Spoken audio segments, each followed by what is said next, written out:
Comedy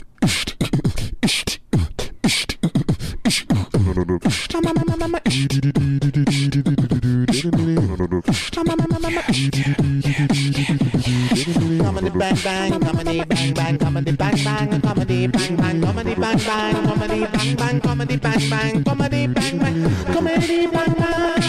bang, comedy bang bang, comedy bang bang, comedy bang bang, comedy bang bang, comedy bang bang, comedy bang bang. All show long, some people are going to be dropping by, friends of the show. Wait a minute, we have one right here. Hold on, who's this? Hello, thank you for having me on, Scott. This is former governor of Minnesota, Jesse Ventura.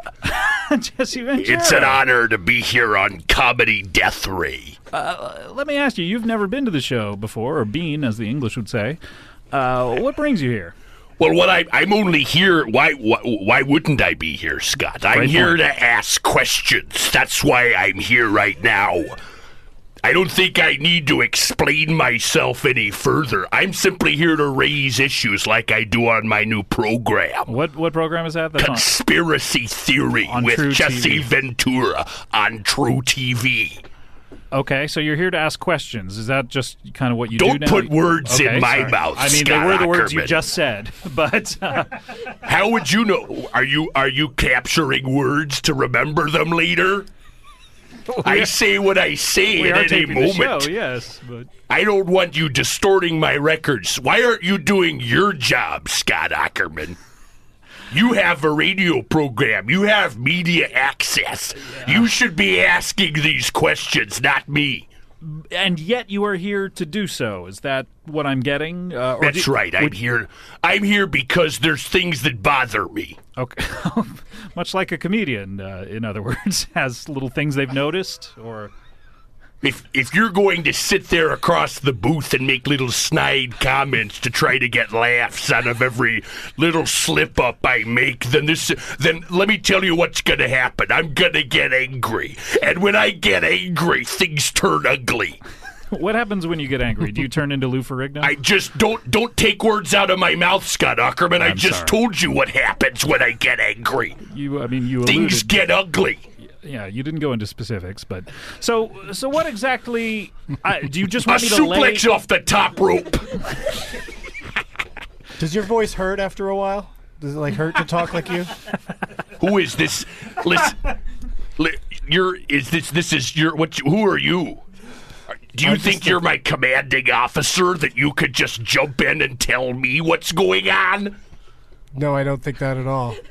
Then I would learn some manners. I would learn some manners if I were you, and just keep your voice to yourself. This is my segment, and I'm here to ask questions.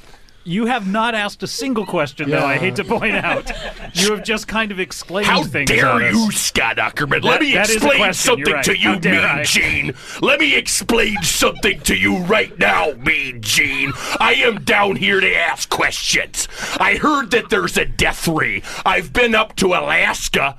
How do you feel about that? I've been up to Alaska to ask questions about the heart program. Is that one of your questions? How do I feel about that? No, because it's a death ray that the U.S. Air Force is running out of Alaska. And I'm down here to find out what this death ray is all about. It's more of just a title for the show. It's meant to imply some sort of danger, but I guess not really, because the show's more silly. What's happening is it's a military operation, Ackerman. Oh, yeah. We're on to you, and I'm not afraid of what you're doing. When normal people get afraid, let me tell you what happens to Jesse the Mind Ventura. When normal people get scared. Hold on, can I just interject for 1 second? I thought you used to be Jesse the Body Ventura. Don't bring up my past and dangle it in front of me like it's a marionette, Scott Ackerman. My past is in the past. So, I was the Body Ventura. So currently you are known as the Mind. I am Jesse the Mind Ventura until and when I go back to WWE wrestling, Worldwide Wrestling Entertainment, to do another spot for Mr. McMahon. Did something happen to your body, or is it has it atrophied? Oh, so you think I want to point out that you think that you could just jump in here Because you're an advertising man, Don Draper. Is that right? I'm simply here to ask questions. I've seen your show, Advertising Man, and I'm not a fan. Well, I'm sorry to hear that's not for everybody. Well, I'm here to ask questions about that, too. Because the industry of marketing and advertising is inherently based on lies. And there's something I don't like is lies. I understand that. And I understand that your show on the True TV network does not have any advertising in it. Is that true? No, I understand. What you're doing right there is you're trying to flip my words against me. But you know what happens when people do that to me? I come at them with 2 fists full of fury and in a metaphorical sense, because I'm the mind, and I slam their bodies. With your mind. With my mind. Of course. And a little spit. There's a lot of spit. There's a lot of spit. You don't uncover the truth, Doug Benson. Let me explain something. The truth isn't at the bottom of a bog, okay? The truth isn't at the bottom of a bug pipe. And believe me, I've enjoyed the pleasures. I spent a lot of time down in Mexico trying to be the best surfer I can. Oh, did you ever meet Chupacabra there? Of course. Hola, mi amigo. Hello, Jesse Ventura. Hola, ¿qué tal? Very good. Do you know that Jesse and I killed 3 children when we were in Mexico last night? Last night? Now, what brings you the right to come on this radio show and impugn my honor like I'm some kind of murderer? I'm asking questions. If 3 people die in the process, that's not my problem. I want to know the truth behind the attacks of 9/11. I want to know the truth between the assassination of not 1, not 2, but 3 Kennedys in my lifetime. I want to know the truth about where AIDS came from, and I'm finding it out. I'm asking questions. I'm posting posts on Craigslist to try to track down people who have AIDS and try to get in close contact with it to find out where it comes from. I'm asking questions. Close. I'm taking airplanes and I'm flying them into towers. I'm finding people with the surname Kennedy on my show, and we're driving them through Dallas taped to the back of a chair, and we're shooting their faces. That all sounds... Because no one's asked these questions, and I think it's important that these questions get asked. Oh, my goodness. Well, don't have a gut reaction to what I'm saying, Scott. I'm sorry, but that's exactly what's happening. Don't have an exasperated interjection when I get done talking. Those are really good questions, though. Was that supposed to be sarcastic? Because let me tell you something, Draper. I'd go 14 rounds with you anytime. Let me explain something right now, gorilla. You think you're in shape. You're a little twig, and I'm not afraid of the advertising men. Okay? Because my message is truth, and my demographic is the people of the world. It's a very profitable demographic. All right. Well, I want to welcome back those of you who have fast-forwarded through that on the podcast. But, are you suggesting that the words that I'm saying are unpopular? Not necessarily. All right. Well, a man almost died for this bit. It's going to have an aneurysm. Jesse Ventura, thank you so much for dropping by. Thank you. It's been a pleasure. Tune in to True TV at all times. Please stick around along with Chupacabra here in the corner. And Chupacabra is a good friend of mine. How are you? We're great, very close friends. We trained him when I was in the U.S. Navy SEALs. Chupacabra was a Mexican Navy SEAL, and we brought him up to train. We did some cross training and some action.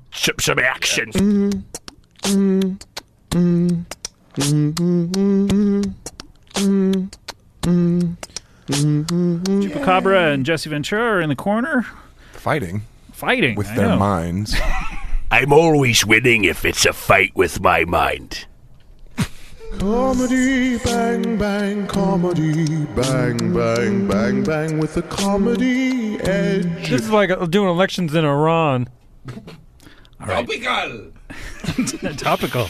Doug loves movies. Why are we criticizing the elections in Iran when we can't even have fair elections in this country? All right. So now we'll Comedy bang, bang, bang, bang, bang, bang, bang, bang, bang, bang, bang. James Adomian, would you like to plug anything? Or No, were you not at all. No, I'm not letting. I don't have access to the performers who are portraying me. I'm a character. What I'm going to be doing, I'm going to be celebrating the winter solstice because religion is for people with weak minds. And then in the new year, I'm going to be going to Auschwitz to investigate what really went on there.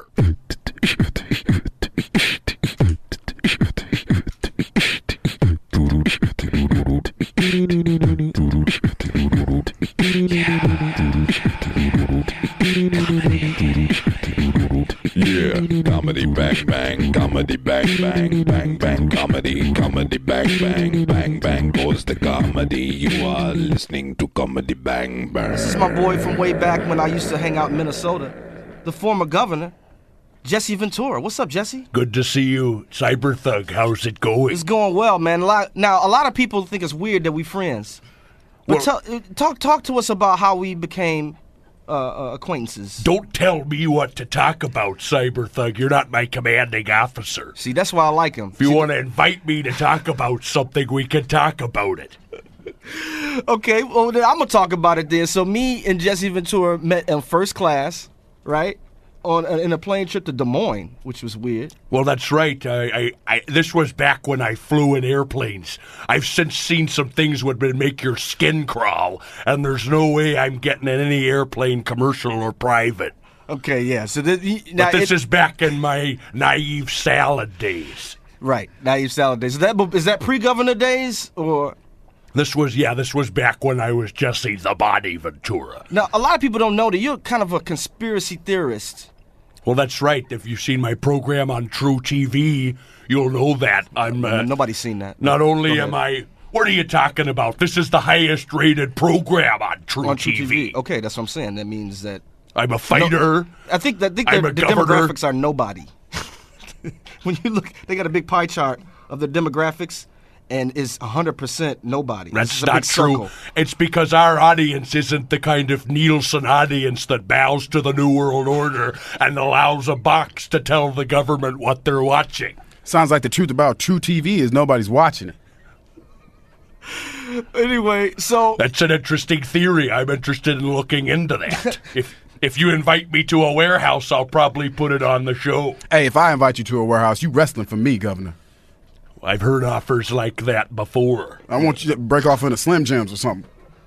What do you? That's Macho Man Randy Savage. Yeah, I want you to fight that dude. The only thing I endorsed was the Reform Party of Minnesota. Now, you're the conspiracy theorist. 9/11. Just tell me a little bit about that, because we were talking about that on the plane. Well, here you are telling me what to tell you. It's your job. You have access to the levers of media. Why aren't you asking these questions? Okay, I don't know. Understand? Were you like so combative as governor? Like everything isn't. I'm just asking a question. Yeah, I had a shotgun pointed at the front door of the governor's mansion at all times. What does that mean, man? I had a shotgun in case that bow-tied clown Al Franken burst in. And I wasn't going to take any chances. I saw what they did to Paul Wellstone, okay? He died in a plane crash. That's why I don't fly in airplanes anymore. I saw what they did to Paul Wellstone. Okay, who do you mean by they? They? Who do you think I mean? It's the same people that brought down the towers at a free fall speed. I'm talking about the Bilderbergers. The Bilderbergers? That's right. They meet in secret. They run the world. They want to scare us and rule us, and if you know what's happening, their only goal is to make you scared. Well, I'm not the kind of guy who's scared. Okay, that brings me to a point, because I just saw a video. Now, you know DMX is in prison, and I'm going to talk about this, and I'm getting to my first guest, but you know DMX is in prison, right? And he just got Dr. Drew to write him a release letter, saying that, you know, he's going to go to rehab and whatever. And I thought that was funny. Can you imagine that? Yeah. Yo, Dr. Drew! You got to write this letter, man! I need to get out of jail, you know, wearing pink. You know what I'm saying? I got these stripes on. Yeah, dog! Dr. Drew is a truth teller. He's one of the few people who's allowed on air to ask dangerous questions. Okay, now let me tell you, I saw this video and it said that the reason that DMX is in the state that he's in right now is because it's a plot from the Illuminati. Wouldn't surprise me. You want to talk about, you want to present me with an artist who wants to bring material about Satan worship and the elite of the Freemasons to a national audience? You're going to tell me he's not going to wind up behind bars? Not buying it, pal. You should wind up behind bars. You talking about Satan worship? You're just talking about it? I'm not saying actively engage in it. I'm talking about exposing it. What's wrong with exposing it? So DMX is exposing... He's exposing the New World Order, the Bilderbergers, the Trilateral Commission. All right. Okay. This is all on my show, Conspiracy Theory with Jesse Ventura. All right. Okay, well, one more thing before I get my guest. We were talking about Tiger Woods a little bit before the show started. And big ups to Tiger, man. Keep doing what you're doing. You know, that's what I'm saying, man. He's a patsy. He's taking the fall. Who's he taking the fall for? Well, he's taking. You want to tell not me his dick? Listen. He's at the top of the chain, right? He's an athlete. Let me tell you something, Gorilla. When an athlete like that steps in the ring, Okay, wait a minute. Wait a minute. I'm sorry. Wait a minute. I slipped into Gorilla Monsoon. I thought I was talking to Gorilla Monsoon. No, you didn't. You didn't. You were looking right at us, two black man. people in here, man. Yeah, you said gorilla. You said gorilla. You want to come at me with that? You want to say that I'm racist? Listen, I'm not the epic bearded man here. Hey, man, my moves are real. Okay, I'm not dancing in the ring. You can't throw my that moves at are me. real. I'm not gonna be brought on. Listen to me, you jabroni. I'm not gonna be brought on here and hijacked. Well, I'm not gonna need an amber lamps. So you brought up epic beard, dude. Yeah, that's right. That's right. He's a courageous hero and a fighter. You're not gonna beat me on a bus.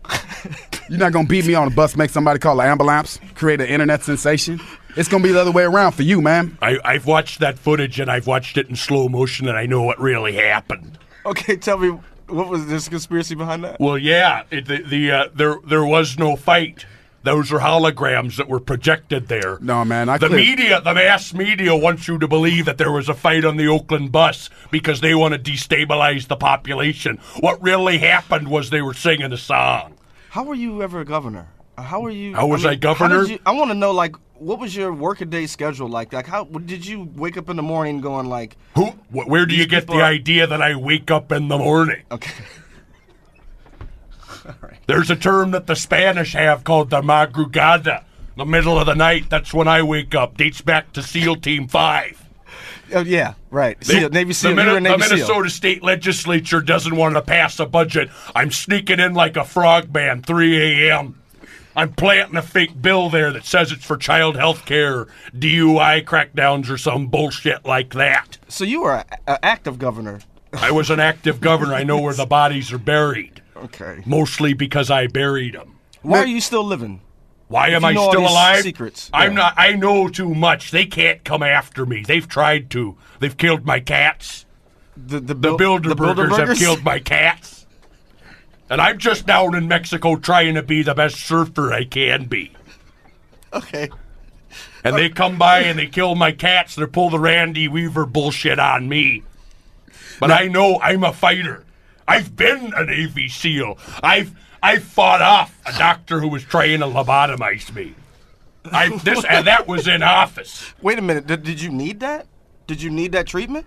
It will answer me this. Does any human being need to have their brain scrambled? Yeah, some people do. No. You're doing crazy shit. You need something. Well, I'm glad you get to define what's crazy, Cyberthug. This does not sound like we're friends. This interview sounds like we're enemies. Well, like everything I bring up, you challenge me. You're my closest friend in the world. This is how I talk to you. Okay. I want to know what. Sometimes my wife and I go 4 rounds. I understand that you have a beef with Nugent. You think he's too soft, or who Ted Nugent? Yeah. Yeah, well, he fancies himself a libertarian, but all he wants to do is sing rock and roll songs and shoot turkeys. Let me tell you something. Guns aren't for shooting turkeys. They're for shooting the kind of turkeys that are coming to take the guns from you. Okay. Well, let's get into this Tiger Woods thing, because I got, like, Shoot, why aren't you asking these questions? I've been asking these questions. Well, I'm asking the question, how did you brought up that, how did these texts get out? Like there's some kind of conspiracy against him. He's the highest, biggest athlete in the world. The text got out because they wanted us to believe it. If you hear about something, it's because somebody who owns a major media corporation wants you to believe it. We're here today on Introvision, which is what Comedy Death Ray is broadcasting on ND 103.1. That's an Introvision station. That's the Mexican Mafia right there. What? Vicente Fox. We're on the air right now because Vicente Fox wants to hear what we have to say. Okay, those are some serious allegations. You saying? I don't think that's a serious allegation. I think that's a pretty frivolous complaint. Okay, yeah, but okay. You expect me to just agree with you when you say I've made a serious allegation? No, I've made a not. serious allegation. Obviously not. You just farted. There's a serious allegation. Okay, not cool, man. I did not fart. Not cool. Not cool at all. Well, who are you to tell me what's cool? I'm the dude who has more hair than you, Baldy. What's up with that patch in the back of your neck, man? Seriously. What, this is my Quasimodo haircut? You have a problem with it? It's not a good look, This is a look. Not a good look. Well, I'm sorry if I'm not wearing a feather boa for you anymore. Well, right, you used to do that. Those were the good years, Who man. says that I don't still do that? Maybe I am wearing a feather boa. You just said it. You just said Don't it. put words in my mouth. Don't tell me what I said, Cyberthug. Okay, maybe let me ask you this question about in entertainment news. How have you kept yourself out of the media spotlight and avoided the same trials and tribulations that Hulk Hogan has had? Well, first of all, I go on shows like The View. Right. And I do serious public interest programs like Conspiracy Theory on True TV every week if you want to tune in. If they don't offer it with your satellite or cable provider, call them up and tell them you're climbing to the top rope. Okay. But I'm doing public access. I'm out there asking questions because nobody else is doing it. I'm providing a service. Okay, let's get into these texts. Now, you were saying that the mystery behind these texts is that you don't know what the other end. Like we have what Tiger sent, but you don't know what was being said to him. They leak the information because they want to give you one side of the conversation to make it look like he's crazy, like he's arranging a rendezvous with a paramour of some kind in a hotel room. Okay, so but I have access to information. That's not what's happening. Okay, so Tiger Woods was an operative. He was trying to bring down the New World Order from the inside. I know what it's like. I've been a top athlete like Tiger Woods. So I'm looking at the text, and everything I see here is just like, it seems like it's sex. Like, okay, what was he saying to this? What was she saying to this? What was her answer? He said, "After I come, you better start sucking my cock to get it hard." Now, what was that an answer to? Well, that was an answer to her going like, "Hey, I want you to come here quickly because the towers are coming down and they're going to look like two cocks shriveling up unless somebody comes here and straightens them out and makes it look like the truth." All right. So you saying that she said... It's code. He's talking code. She's talking code, and he's talking back. The first thing you learn in the Navy SEALs is there's always a code, but when something's spoken to you, you've got to speak in Morse code, Cyberthug. I don't see this. Okay, I really don't see this. I'm playing 12-dimensional chess here. Tic-tac, read this as Tiger Woods. You do a good Tiger Woods impression. Read this, and what was this an answer to? Slap your face. Treat you like a dirty little whore. Put my cock in your ass and then shove it down your throat. What's wrong with that? Well, who hasn't said something like that? He happened to be talking. I don't slap. I've never told a chick I was gonna slap her face. Well, yeah, but if you were talking to Henry Kissinger outside a Bilderberg convention, you're telling me you wouldn't threaten to put your dick in his ass? I think that's perfectly normal. He was protesting the Bohemian Grove. How is that code, man? No, that part wasn't code. That's speaking direct, shooting from the hip. All right. You're going to find somebody who's ruining this country and this world. I learned a lot from my friend Alex Jones. Oh, yeah. You mean the 9/11 dude? Conspiracist dude? What do you mean 9/11 dude? You mean a truth teller? He's an expert. What was that movie called? Is it any do a documentary? The Obama Deception? All right. Yeah. I got that in the mail and it was called threw it out. The Inconvenient Truth. Obama has a mask that he pulls off at night, and he looks like one of the characters from Beneath the Planet of the Apes. Okay, that's the second time, dude. That shit, man. That's the second time, dude. Told you about that. Beneath the Planet of the Apes. No. They're not. No, they have no faces. No, they're dude. faceless creatures. No, dude, not cool at all. Man. How do you know what's not cool? He's not even I'm good. telling You're you, in not here cool, with man. headphones on. You're trying to make jokes, I man. talk without the use of headphones because I don't want any message being scrambled into my brain. You trying to say that he's not good enough to be up on the above world with the apes? I didn't say that. Yeah, you did. I man. didn't say that. Yes, you did. I man. said what I You said. said he was beneath the Planet of the Apes. What I said was he has a mask to make it look like he's a hero riding in on a white horse. But what really the truth is he's a bandit working for the New World Order. Okay, a bandit. No, a bandit is racist too, man. Any word, any color dichotomy between white and black is going to take me down the yellow brick road? Is it okay to use the color yellow there? No. What's wrong with yellow? Asians are yellow. Oh, Chinamen are going to get angry? Now you're going to throw the epic bearded man thing at me again. All right, we've gone way too deep in this. Maybe we haven't gone deep enough. You're just scratching the surface. All right, well, you got to stick with us. I don't have to stick with you at all. I'm going to go out. There's a Masonic lodge down the street. Maybe I'm going to go shoot it up. Oh, don't do that, man. I want to get to the answers. I want to get to the bottom of the truth.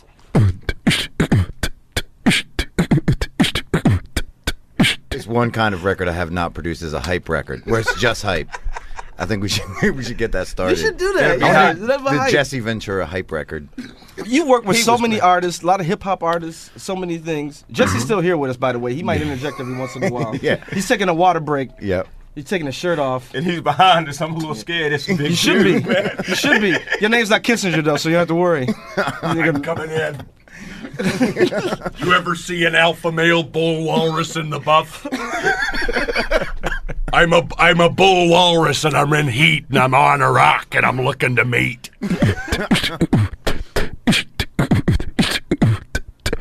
I get pissed off when people steal my stuff. When I see something that I've done on YouTube, I call them personally and I find them.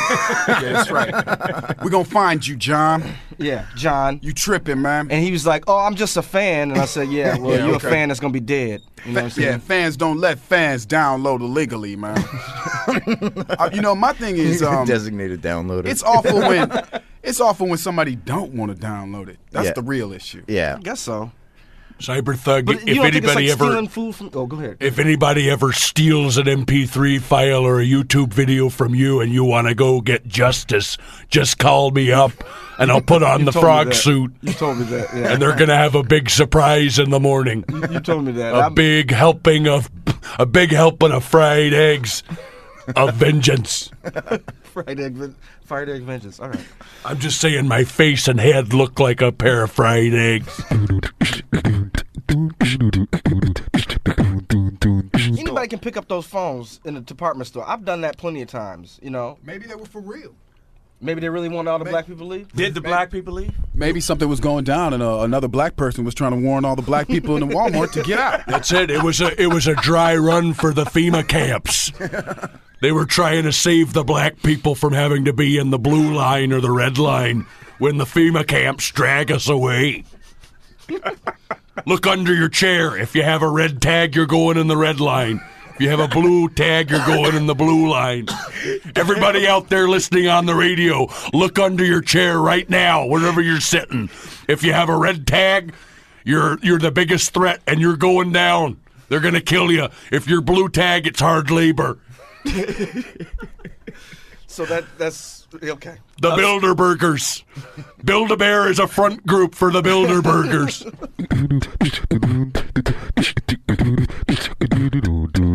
I like tats, but this is crazy. It's really something. It's kind of hilarious. The forehead, the whole thing.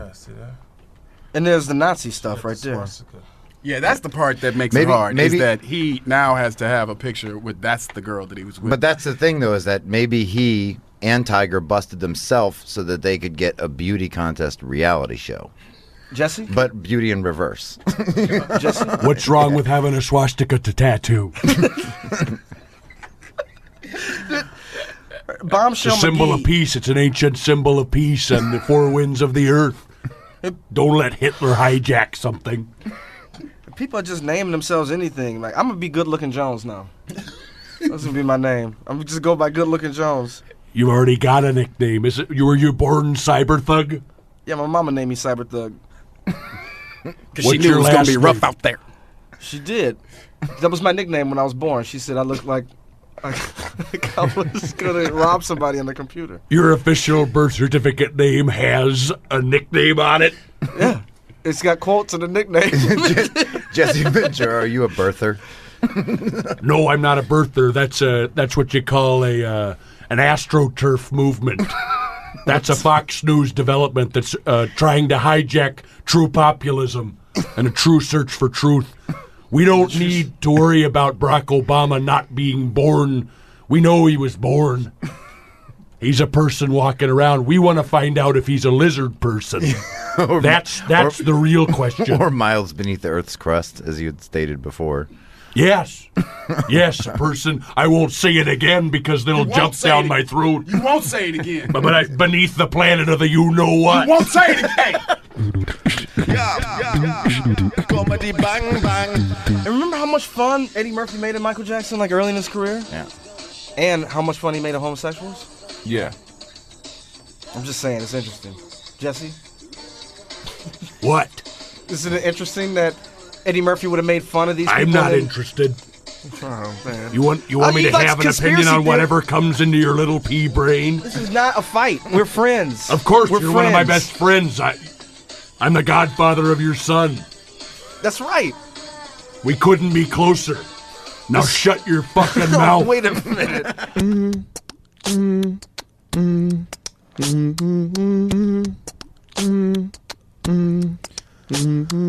Comedy bang bang, comedy bang bang bang bang with a comedy edge. Comedy bang bang bang bang bang bang bang bang bang bang bang bang. You're listening now to comedy bang bang. Do you want to have a silence contest? Sure. Okay. Yeah, let's see who can go the longest. Who's that? Oh, Who is that? I think it was me. Sorry. Wait, our silence contest was interrupted by some noise from someone. I'm just making an entrance here, Scott. Are you questioning the noises that I'm making? Wait a minute, who's this? Well, this is the former governor of Minnesota, Jesse the Body Ventura. Jesse Ventura, how are you? My God. Well, why should I have to tell you how I'm doing? That's true. That's private information. If I tell you I'm doing good, then the CIA knows that times are good for me. Are you from Ireland? No, I'm from Minnesota. Where are you from?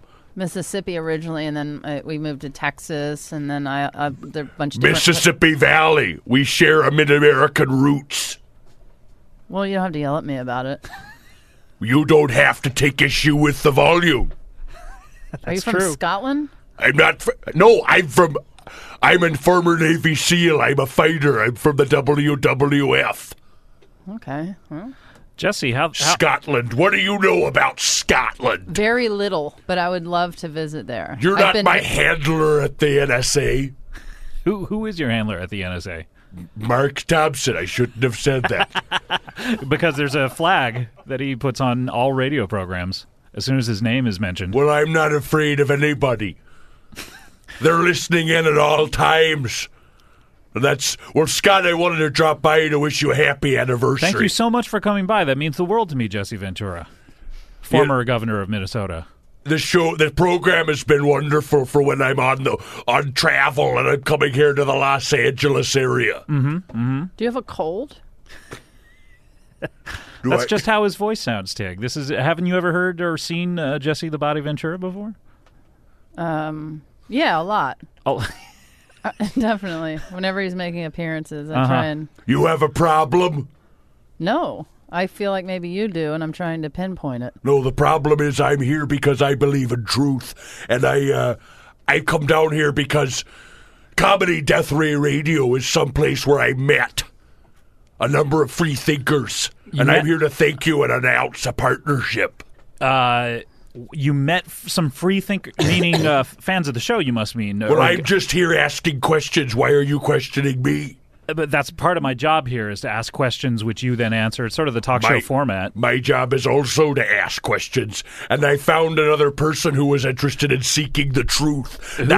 Not just me, and I found him through your show, and I brought him here today. I figured if I'm out there asking questions, trying to figure out what's happening in the world today, that I might as well team up with someone else who's asking questions. Wait a minute. Naturally, I teamed up here with Mr. Huell Howser. So he's coming through the door. It's Huell Howser is here. Hi, everybody. I'm Huell Howser. Oh, my How goodness. you doing, Jesse?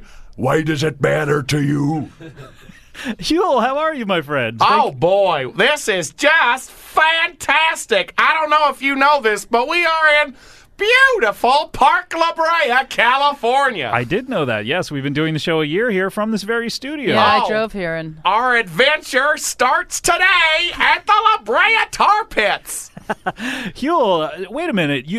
Jesse, you were saying that you teamed up with Huell? What does that mean exactly? Oh, yeah. Yeah, we teamed up, me and Huell Howser. We figured if we're both asking questions, who better to join forces and have an investigative team to get to the bottom of what's really happening in America today. An investigative team like Private Eyes, or... We are for hire. Really? How do people hire you? They get a hold of us on Twitter or Facebook. Oh, wow. And they have cases that they want you to solve? Well, what we're called is the Enigma Force 5. We have a logo that's a triangle, an Illuminati triangle. This seems reasonable. But it's got a question mark on the inside. Because we don't know what any of it stands for. You don't know what the Illuminati stands for, or the I just see a big old pyramid, and there's an eye on top of it, and I wonder what is it he sees? That's exactly my question too, Huell. Huell asks these deep questions that really set me off. What is it about the Illuminati that sees these things? Why do they get to be the all-seeing eye? And how do they get the eye part of the pyramid to float above the rest of the pyramid? Huell, it seems like you want to know just what things are, whereas Jesse Ventura wants to know the reasons why things are. Is that sort of what makes your partnership work? Oh, Jesse Ventura was just talking about the inside job. And I just thought there were so many fascinating inside jobs out there. That's right. It was an inside job. You're going to tell me that the towers can collapse at a free fall speed? That sounds like a conspiracy. Oh, there's so many more than that. More than that. Like what, Huell? Well, I visited with a dishwasher at Musso and Frank's on Hollywood Boulevard. Oh, he was having fun. And then, of course, we went up to Sacramento, and there was a wonderful inside job being taken care of by the caretaker of the Capitol Rotunda. I think what Jesse... The San Bernardino County Corridor in beautiful Yucaipa, California. Sure. All inside jobs. Your definition of an inside job then would be a job that happens with a roof over. Oh, sure. A wheel washer at the fire engine factory in El Segundo, California. I visited that factory. It's a beautiful thing. That factory conspicuously was out of action on 9/11, you might know. The only fire trucks responding were New York fire trucks. You think that some California fire trucks should have headed over there? I was. If I'd been on duty, if I was a Navy SEAL on duty as far away as even the Indian Ocean, I would have put on my frog gear, jumped in the salt water, and swam to Manhattan. That's the proper response, but they were called down. There was a stand-down order. Who gave that order, do you think? The Air Force was ordered to stand down. I'm afraid you're going to have a stroke. Cheney. I've had a stroke. I've had a stroke in the ring. I've had 2 strokes in office. I've had a stroke during a half pipe when I was surfing in Mexico. Well, maybe you should keep that in mind. What's wrong with having a stroke? I don't know. I've never had one. Maybe there's nothing, I guess. What? Now, what is the What? When you get a stroke, what is that? Is that just you get to play a little extra round of golf? No, Huell, that's actually a medical condition where part of you have sort of an explosion in your body. An explosion in your body. An inside job. An yes, inside Dick. job in your body. Now Jesse sat me down and showed me some pictures. It turns out that these towers somewhere outside of California. Yes, in New York City. What? Where is New York City? That's in a different state other than California. Yeah, there are 50 states in the union. Outside California, in the same somewhere on the way to heaven. And the towers exploded, and they turned into dust at a free fall speed. Now, how does that happen? That's exactly what I want to know, and Enigma Force 5 is going to get to the bottom of it. What are your duties in Enigma Force 5? Like, what you must have separate duties. What does each one of you take care of? I'm the man. I'm the sergeant at arms and the treasurer. Okay, good. Does that mean that Huell, you're president and vice president? I'm president and vice president, and I'm still trying to figure out what it is the secretary does. Well, the secretary normally takes notes during whatever meetings you have. As you can see, Mr. Ventura is taking notes of every part of the conversation here today.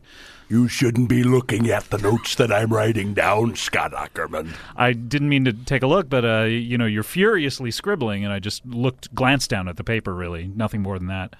Yeah, if you're glancing at my notes, how do I know that you're not spying on me and my family? Well, I mean, your family isn't part of those notes. You want to go toe-to-toe in the ring, 3 rounds? No, absolutely not. No, not even 2 rounds. This match is scheduled for 1 fall. 1 fall? You've never been in the ring. You're not a veteran of the ring like I am. No, I'm not, Jesse. Huell, have you ever been in the ring? Oh, boy. When I was in the Marine Corps, we used to set up a ring and just go hog wild. Really? What happened? We would start wrestling and sliding on each other, and sometimes you slip and slide and pin somebody, and then your hand just slips all the way up to a place where you didn't know it could. And next thing you know, you're like a side of a Greek pottery shard. I've been teaching Huell about homoerotic origins of wrestling. Really? How's that teaching going? It's wonderful. I put him in a suplex. I put him in a camel clutch. There's that stroke again. I just keep picturing you two taking a road trip together. You know? Have you taken any road trips to other parts of California with Huell? He knows of all course of them. I have. We have gone from Inyo and Palm Springs all the way up to Eureka. All the way up to Eureka. Right there by the border. That's right. Every border. We're talking about Norco. Where else? We've been to wonderful Venice, California. Huh. Where else? Stockton, California. Where else? We've been to the San Andreas Fault right outside of Ojai, California. Where else? We've been to Palos Verdes. Where else? Well, we've been to up in Marin County, right off of Sausalito. Scott, ask him where else he's been. Where else have you been? If you're trying to hold on, Huell, let me get in here. I think they're trying to embarrass you here. If you want to do a hostile interview, I'm not trying to embarrass Huell at all. Is this a Fox News production? No. Is that what this is? That is not what's going on here, Mr. Is this Ventura. a News Corp? I didn't know Intravision. I knew they were Illuminati. I didn't realize they were a News Corporation. Indy 101 is a News Corporation. Indy 101. You caught us. Another inside job, Jesse. I don't like your attitude. You're proud of this, but let me tell you something. You're gonna don't point at me. Oh, I'll point at you. How they didn't know that I was pointing at you. Now you're telling them that I'm pointing at you? What if I was just grabbing your face? What if I was simply only grabbing your face with one finger? I guess that's a good point. What if you were just That's grabbing... a good point. Now that is a good point when I'm pointing. Thank you for the compliment. He's pointing. By the way, listeners, he was pointing at the microphone. So rude. Well, this is exciting news for our listeners. You guys are teaming up. You're we do out there. take road trips together. Huell Howser introduced me to getting a camera and going out there and finding the truth and not editing ever. So what we do now is we get in a car. We have an Enigma Force 5 car. What's that? What kind of car is that? It's a van. Okay. You could have just said Enigma Force But it's 5 not, van. It's not the creepy kind of van. Okay. It's not any kind. It's not like the Scooby-Doo. Okay. We're The not here to creepiest. be comical or act out any No, cliches. of course not. This is a Ford Aerostar. This is a Ford Aerostar that we rent from Budget Rent a Car. And do you you paint it yourself? And do you think you're going to get your deposit back on that? We painted Enigma Force 5 on the front of the hood. Okay, backwards, I hope. It's backwards. Yeah, so that when people look in their rearview mirrors. Boy, I've looked at that for hours trying to figure out what it said. All you had to do is bring your mirror. A mirror. That is Do you know what a mirror is? fascinating. What? Have you ever what seen is one of that? those? Have you ever been inside your bathroom? Oh, sure. I've been inside the bathroom. That's where Luis and I go to edit our film. That's where other inside jobs happen. Oh, sure. All the best inside Good job. one. Good one. The Good One robot came back. Good one. So inside your bathroom, there's I don't trust this Good One robot. How do I know what you're programmed for? Any Good one. science fiction element I've ever run into? Programmed for good ones. I'm going to have to question you in person. Wait a minute. What is happening? Hold on. Oh, he's Oh my getting God! What He's is your holding an programming? imaginary weapon at What me. is your programming? Please put that imaginary weapon down. What do you know? You want to know what Mr. imagination is? Mr. Ventura. Could blow you to kingdom come. You're not holding an actual weapon. You're Bad you're one. miming a weapon. I'm a Navy SEAL. I'm a fighter. Bad one. Oh, so what you're holding out your fists, which are your true weapons. That's right. I was ready to fight. You better keep this robot in line because the humans aren't ready to submit. Stand down, Mr. Ventura. Stand down. These are orders from Do you your mean commanding sit officer. down? Stand down just like 9/11.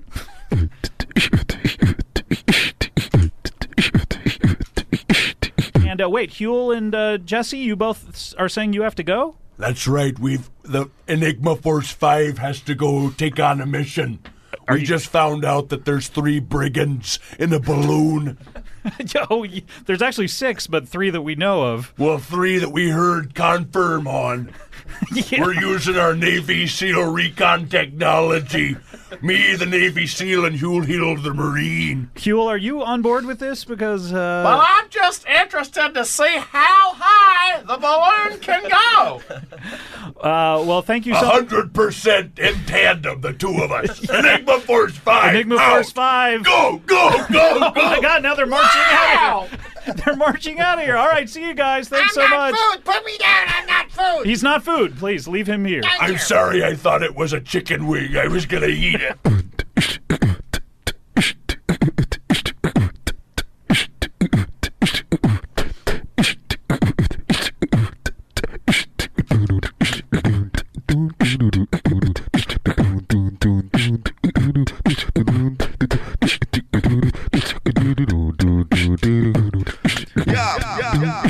Comedy bang bang bang bang. Comedy bang bang. Comedy bang bang. Comedy bang bang. He came out here to Chicago from Minnesota, which is not that far away, but he was very nice to come out. He has a TV program entitled Conspiracy Theories, which can be seen on a different network. Yeah, no, we know you're coming out. Yes. I was backstage with this guy. It was not intimidating, isn't he? Yeah. Please welcome Jesse the Body Ventura, everyone.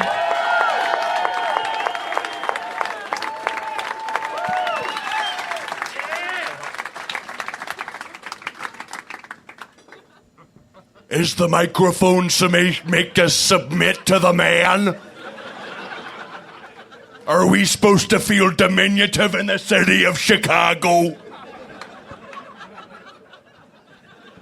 If a microphone's on the floor, who's supposed to be speaking? A slave to the mind control? The How are you, Scott? Great. These are great questions you're posing. Jesse. Thank What's you. wrong with asking questions? No, I would not want to intimate that anything is wrong with asking questions. I know that's what you do. Who are you to tell me what I do? I'm simply here asking questions. Which is what I said, so I don't know what the problem is. Why would there be a problem, me saying? There's not a problem. If there was a problem, you'd be down in a hammerlock. Okay, that's good to know. I'd have you in a pylon driver. Pile driver is the term. You know what's strange is I don't see a list of notes on your water bottle tonight of wrestling terms. No. Why are you telling me I'm not that wrestling is fake? I don't need crib notes. Wrestling is like riding a bicycle. You feel it in your ass for the rest of your life. That's true. Now, Jesse, what brings you here to Chicago? Thank you so much for coming and being on the program. You've popped up every once in a while on my show, but I don't know exactly what brings you here. I wasn't going to come out earlier because I was checking the venue for wiretaps. Did you find any? You know you're mic'd right now. The microphone in your hand is mic'd. There's a microphone inside that microphone. Well, I have control over it. I'm talking into it. I don't want anybody listening to what I'm saying backstage. It can absolutely overhear everything you're saying into it. Who? How do you know this, Bob Odenkirk? Do you know Bob? Have you met Well, before? I met him backstage, unfortunately. I always thought that Mr. Show was a terrible Illuminati conspiracy. Well, I was... actually, we got into an argument over the book, the new Glenn Beck novel, The Overton Willow. Overton's Willow. Widow. What? Overton's... I think it was a terrible attack on my good friend Rick Overton. Overton's Willow. And we got into a terrible fight over it. What was the fight about? Because they're out of toilet paper. And so you just... Well, he wanted to wipe his ass with it, and I wanted to wipe my ass with it. And you guys had We disagree from two sides of the spectrum. And he said from his side of the spectrum, it's a wonderful book to wipe your ass with. And for me, I said it's a great, great book to wipe your ass with. And apparently the Overton window would have us believe...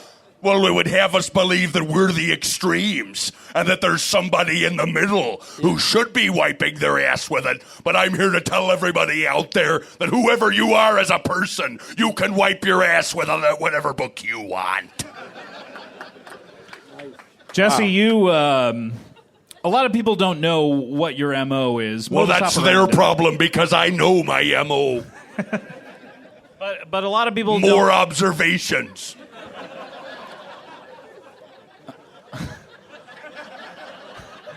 Okay. What you normally do is you go around and you pose questions that no one is asking out there that you feel other people should ask. That's right. I'm down here in Chicago to ask questions.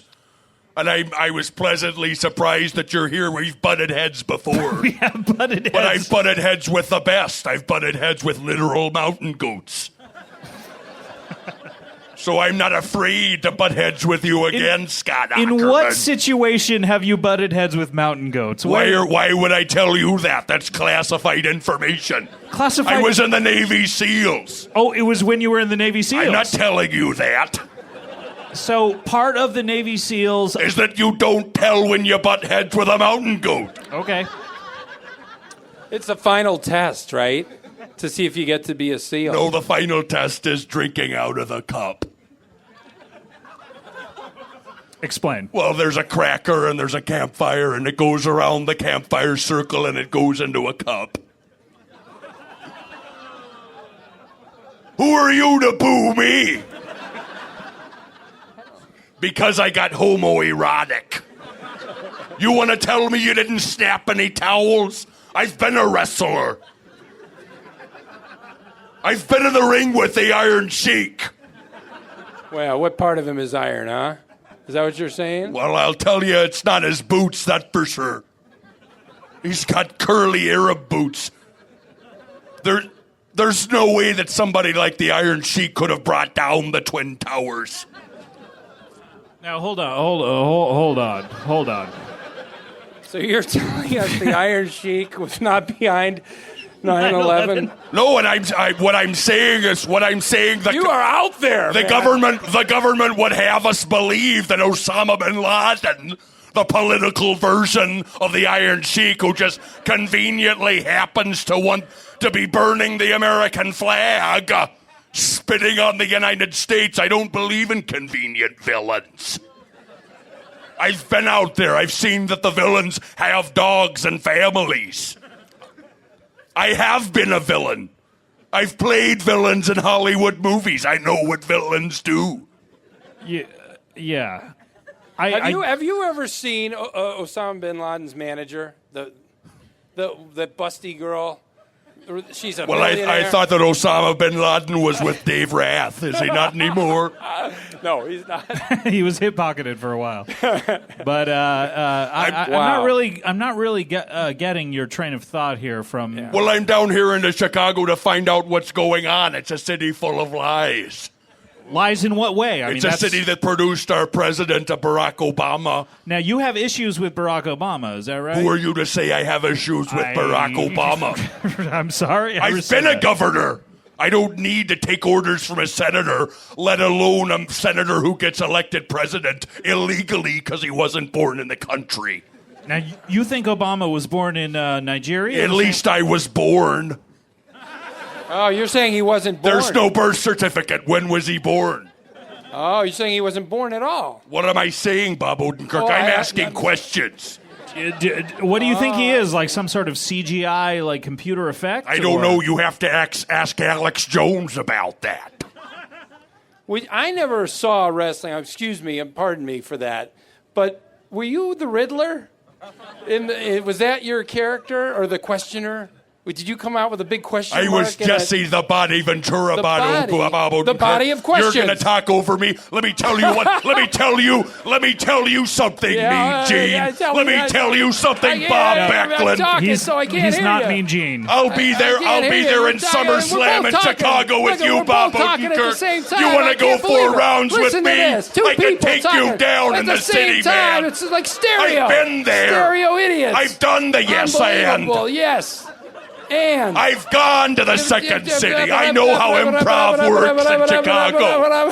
I studied with Del Close. I've been there. I know that. Wow. What a confrontation here. I guess so. I was humming to myself. Yeah, you kind of tuned out there in the last second of it. All right, guys, calm it down. I'm here in Chicago because it's a city full of lies, and I want to get to the bottom of it. In what way is this a city full of lies? Well, Please. the major pizza chain is named Illuminati's. All right. I give you that. You're going to tell me that's not like the Denver airport? Then what you're telling me is that I better believe that the Hancock Tower isn't deliberately shaped like the hands of Lucifer. Local reference. What are you commenting on my comedy routine, Scott Ackerman? In no way am I commenting on your comedy routine. But who are you to backpedal in front of me? Wait, tell us you were the governor. You were the governor of Minnesota, which is for 4 years, 1998 to 2002. Thank you. I was there when they crashed Paul Wellstone into a forest. Oh, did I lose you on that? Look it up. Look it up. The only dissenting vote on the Iraq War. You're going to tell they didn't crash Charles Schumer into a forest. Have you ever been crashed into a forest, Scott Ackerman? I have no idea. I have. What that term means. I've been crashed into a forest. What are you talking about when you say that? I was in an airplane directly behind Paul Wellstone. Can I ask you something? Were you a Navy SEAL? Who are you to ask me if I was a Navy SEAL? You already I was a Navy said SEAL, you were a Navy Bob SEAL. Odenkirk. I'm just trying to verify. Do you want to go face to face with me on Fox News? I'd love it. Love it. Really? But here's the deal. I've been listening to you, and you got a lot of questions. Thank you. I can't object to that But I observation. want to say, Go on. I have a feeling you're gonna step in a hole here, though. do you agree that there's no such thing as a bad question, a dumb question? Yeah, a stupid question. Well, there is a stupid question, Oh. and I think that you just asked it. So the only stupid question in the world is there such a thing I as... don't know that. How would I know that, Scott Ackerman? It's very difficult to talk to you, You I know, have to say. Well, it's difficult to sit here across from you. You asked me to be on this show. You came by I the didn't ask you to be on this show, Scott Ackerman. I demanded that I be on this show. It's the same thing to me. I was imparting a little bit of I am politeness on very you, sensitive about whether something is phrased as a question or a demand. As a demand, good. Was there a question mark at the end of my rant? That one right now? I don't think know. so. I'm Well, I not detected sure, yeah. a question I'm mark gonna vote there, yes. and the answer is exclamation point. Jesse, the last time you were on, you had a new venture that you were just starting up. I think you had bought a van. I'm not really remembering the details of it. What exactly Well, happened? if you don't remember the details, that's good because it's not supposed to be public information. I ask questions about the way the New World Order operates. So I'm here asking questions, and maybe, yes, I did bring along the members of the Enigma Force 5 to... What? You brought along the members of the Enigma Force 5? Well, that's why I was checking for wiretaps backstage, because I don't want anybody knowing. We're not supposed to be in the same city at any one time. I do remember that. Now, when we talked about the Enigma Force 5, and when you say that title, it usually intimates that there are 5 members. And yet, as far as I know, there are only 2 members of the Enigma Force 5. Is that... That's a laundry detergent, isn't it? Well, there's me, and who else are you referring? No, Enigma Force. Are you gonna... Do you suddenly an expert in brand names? No, I've been an expert in brand names I'm for sorry, years. it's not Spatula City, Bob Odenkirk. There's no such place. I've been an expert in brand names for many years. Enigma Force 5, if you don't know about it, you're not supposed to. We're not like the A-Team. We're not a franchise that gets advertised places. We ask selective questions on selective podcasts that reach intelligent people like you that question 9/11. That's why we're here. What are we supposed to question 9/11? That's what I've never gotten from you. Why did it happen on September 11th, or was there another date it might have happened? Of course it happened I mean, on maybe September it happened on September 12th. That's when I But saw... we all heard about it on Not September me. 11th. That's why I heard about it on September 12th. Wait, what was happening? You were sleeping on September 11th? I'm not going to tell you what I was doing the day before the Twin Towers came down. The day of the Twin Towers coming down. That's Just because not what happened, Scott Just Ackerman. because you woke up the next day and turned your TV on, it didn't mean it happened the exact moment that you saw. It was right there. The planes went into the towers and they came down in a cloud of dust at free fall speed. Free fall speed? Free fall speed, only dust fall. I was in demolition, Scott Ackerman. The first trick you learn is to make it happen on the wrong calendar day. All right, well, I don't even know what that happened. How do you think we brought down all those casinos in Las Vegas? That was Navy SEALs all over it. All right, well, but back to Enigma Force 5. You I don't know anything about Enigma Force 5. Okay, yeah, explain That it. is you're not meant to know anything about Am I it. meant to know a lot about it? Explain Do you exactly know what- anything about Theosophy or the mysteries of the pyramids? No. Someone here does. Oh, apparently Wow. that rang a bell with somebody. You have an appointment with the Enigma Force 5, my dear. Wait, maybe we have another member of the Enigma Force 5. No, there's an extensive hazing process. So who else is in the Enigma Force 5? Am I allowed, am I at liberty to tell, or can you promise me there's no wiretaps that can't- don't go out except on the Comedy Death Ray Radio podcast? Yes, I can promise you that. All the mics go right into the board. If anyone samples this podcast with the Enigma Force 5, E45 is coming after you. Okay. So who else is in it? I want to hear. Huell Howser. Huell Howser. Huell Howser is in Enigma Force That's 5. the guy who hosts the out and about segments on California. California's gold with Huell Howser. He asks questions. And you guys... And I recruited him. You guys had that in common. You both asked questions, different types of questions. Some people say that's all we have in common. I would be one of those people. Well, that's why you're outside. You're not one of the enlightened ones. Do you think I could be one of the members of Enigma Force 5? Well, that's a tricky word to say, Enigma, by the way. If you say that wrong... You know what, Scott? I was just going to say you phrased it in the form of a question. And that was the first step, but then you followed it up with a statement by saying it was a tricky thing to say. Oh. You have to only ask questions.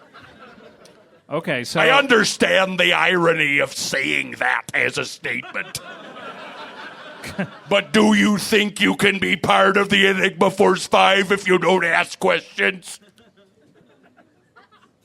Why wouldn't I think that I couldn't be We know there's 3 places left.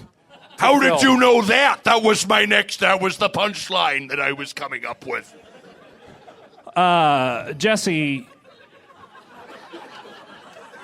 You stumbled onto my punchline, Bob Odenkirk. By accident, purely Quite by by accident. accident, yeah. Well, it looks like that you're like Robert E. Lee stumbling onto the Battle of Gettysburg. Exactly. Let's get it on. I hope you're looking for shoes because I'm going to see you in the Gettysburg SummerSlam.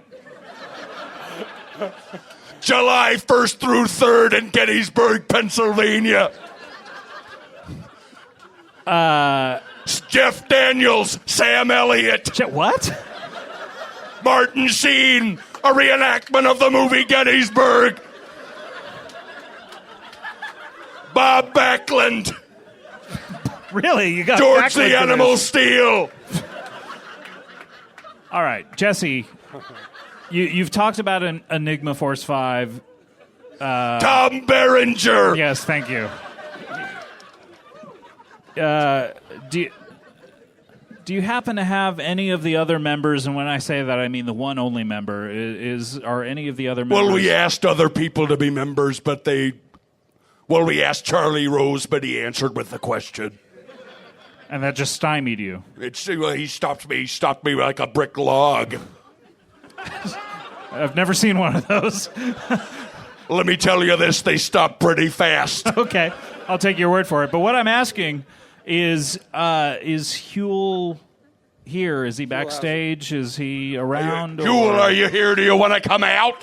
Huell, are you back here? Who wants Huell Howser to come out here? Come on. Hey, Huell, come on out here. No, he's not Tinkerbell. He hates audience approval. Oh, really? Okay, so do we want to... No, he's not dead. That's what you boo, Huell Howser. Boo! No, Huell. Let's go away. Hi, everybody. I'm Huell Howser. Hey, Huell, it's been so long since you've been on the show. Oh, yeah. Well, we are down here right now at the end of our adventure in beautiful downtown Chicago, California. No, actually... Chicago is not part of California. You're in a different state, actually. Yeah. Wait a minute. You're telling me right now that the Sears Tower that we just saw... We just saw that, yes. And all the way up the Red Line, all the way up here, uptown, right here to where we are right now, here... Yeah, we are here, not yes. an amazing part of California's gold. Huell, I hate to burst your bubble, but you left your beloved state of California, and you are now in the state of Illinois, or Illinois. That is just fascinating. So you're telling me right now that where I am here is not within the universe that we inhabit as human beings, you and I? Because I've seen... Now don't slap me around here, Scott. I did not know that was a possibility at all. But we've been on the show there in California, yes. right there, and it's right there on Wilshire Boulevard, historic Wilshire Yes, Miracle it is. Mile. The address is 1031 Wilshire Boulevard. We've talked about that on the show Don't before. tell people where the address is to the venue, Scott. Sorry, Jesse. I did not mean to. You're compromising privacy. Why don't you just tweet it? Jesse, what do you have to say to Huell? Like any? I mean, he seems a little confused about his. Huell, do you want some water? Oh, sure, yeah, I'd love some water. Now what is it here? Just drink it, you fool. You're listening to me and my commands. You understand that, Huell Howser? Enigma Force 5 is SEAL-based operations. All right, fine, but I was in the United States Marine Corps. We do it a different way. That's right. I forgot that you both have military backgrounds. Yeah, that's kind of fascinating. But Huell, you don't really remember a lot of your military background, as I recall. What was the story? You woke up one day and you were in the military? Well, I was discharged, and I got out, and there we were in San Diego at Coronado Island, and it was the most beautiful day, and suddenly, wow, there I was, and I had to find out what had happened because they erased my mind. Who do you think did this, Huell? I mean, do you think it was... You shouldn't prod him any further, Scott. It gets Really? ugly after this. I believe I've seen the ugliness that Huell has within him a couple of times. I believe the Army or the... what were you in, Huell? I was in the United States Marine Corps, sir. Yes, sir. Yeah, Marine Corps. I believe the Marine Corps did... we've talked about this on the show, Bob. Okay. The Marine Corps did some sort of experimentation upon him that I hesitate to Made even... him more curious about California? That was a byproduct of it. But they turned him into... I don't even want to say the word almost because I told you shouldn't bring it up, Scott. What you're doing right now is lighting a lit rocket. But they... It's already lit, but the second light makes it worse. Okay. But Huell, they turned you into a crowbot? Oh my God, you said the word. Sorry. Now, hold on. He's talking about... Now, you're saying that what he is saying right now is something that has some... It shouldn't be said? Is it... no, What is it, taboo or something? No, it's not taboo. It's just a word that... It's what one would call a trigger word to you. It's a word that they implanted in your brain. Crowbot? Wait a minute. Whoa. Yeah. We don't want to say it too much. I told you not to say it, you ignorant I gook. misheard it. I don't, and I have no Ignorant hatred Bob. for any Asian peoples. What I'm saying is that I have to say that to keep him from going crazy. Because he has an irrational hatred of gooks. I'm trying to maintain the calmness here on this panel right now, the way that I kept the Samoan SWAT team from getting crazy during the WWF. Huell, what do you think happened to you in your armed service career? Did they experiment on you? Did they... Well, as far as I can tell, what happened was that all the way from the Yosemite National Park all the way down to the glories of Palm Springs Desert and neighboring 29 Palms. That's a wide swath, yes. And everything in between. The Owens Valley.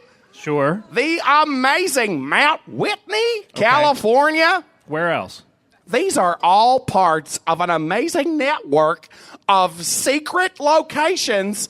California itself is full of nothing but nuclear weapons, and the amazing part of California's gold is that California's gold is really nothing but the impending doom of mankind. Oh, no. The state of California itself is a weapon. Get him down, get him down now, Scott. Oh, no. Huell, calm down. California! There's only one solution. Whoa, what do we do? California's gold!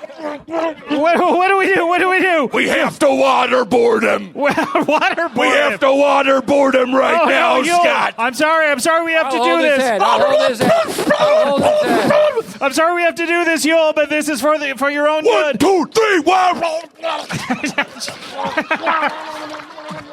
Huell.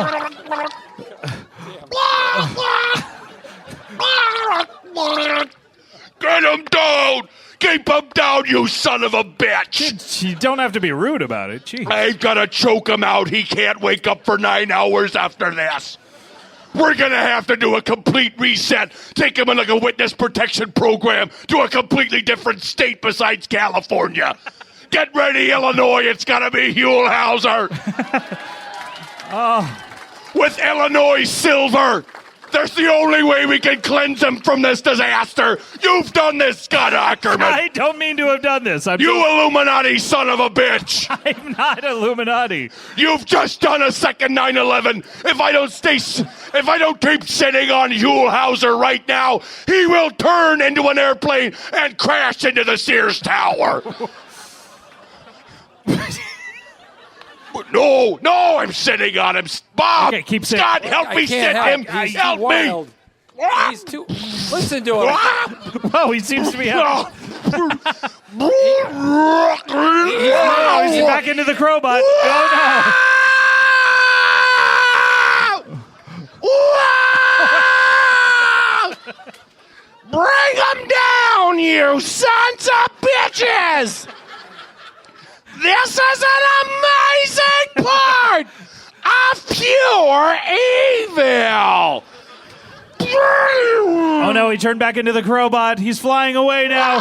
He turned back. Oh my God, it's the robot crow. He's gone. You've lost it. Goodbye, Sears Tower. Oh, well, I'm so sorry. If you're listening to this podcast as an archival podcast, we all know the Sears Tower was taken down tonight. And what was the date? June 17th. June 18th, 2010.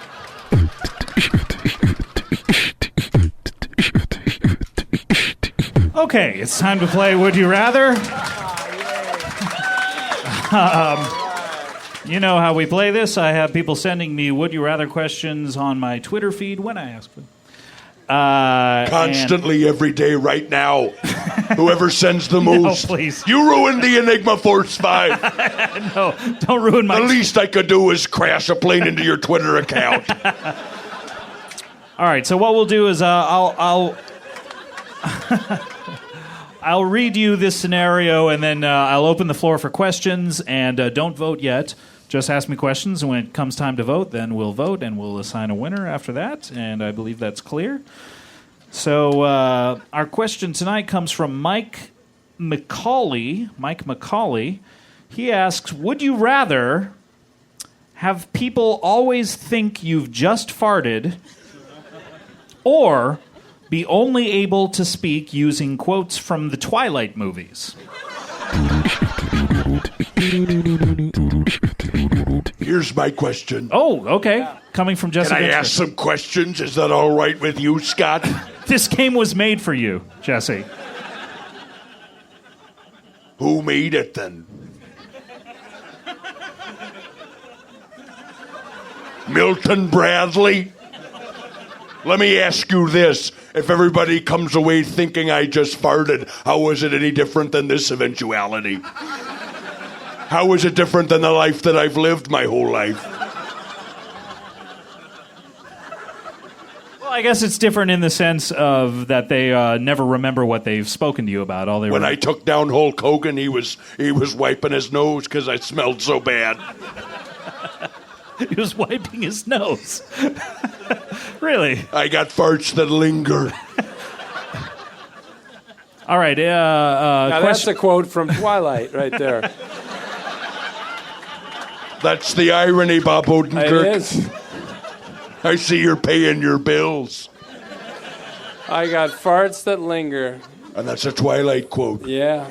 The handsome young vampire says that to the human girl. Just before he kisses her. Bob, have you I've never seen Twilight. Does he kiss her because if not, he'll fart on her? He kisses her to release the farts that have been pent up inside him for Really? millions of years. I'm going to investigate this on my show.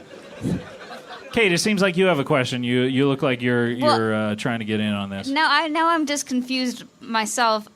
It's the Twilight movies or Twilight Zone movies? Twilight.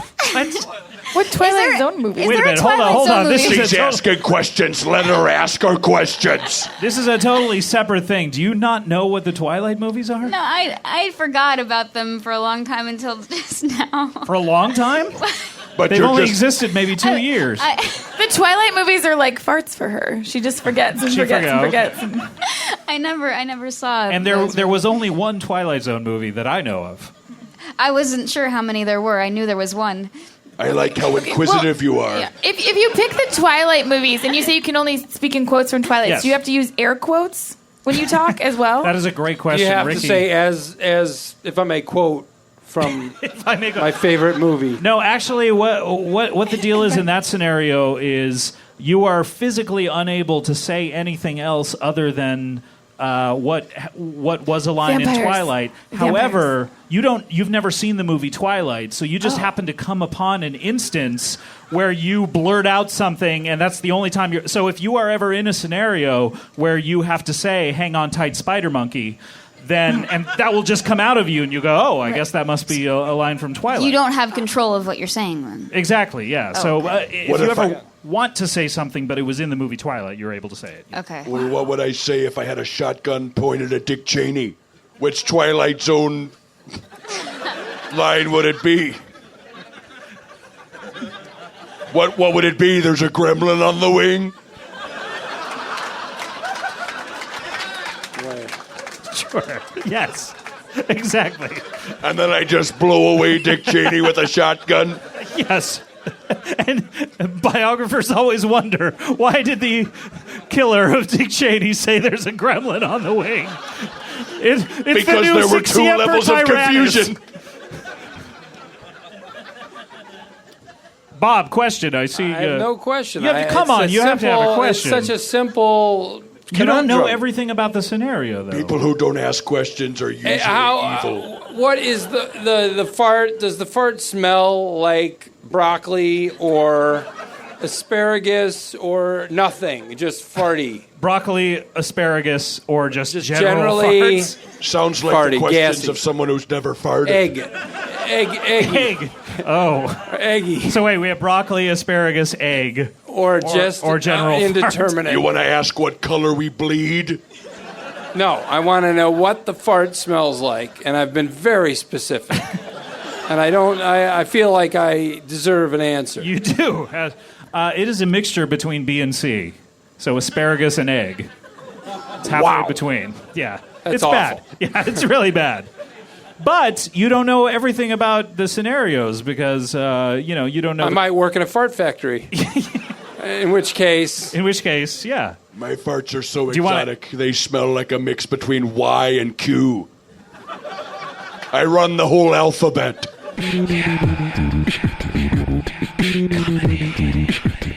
All right. Yeah. And Jesse, how do you vote? I have to go to get away from real life. I'm not interested in smelling like farts anymore. Okay. I would rather have to answer in Twilight Zone terms so that when I go to a Starbucks coffee and I want to order something with plenty of room for cream, I start screaming it's a cookbook. Okay.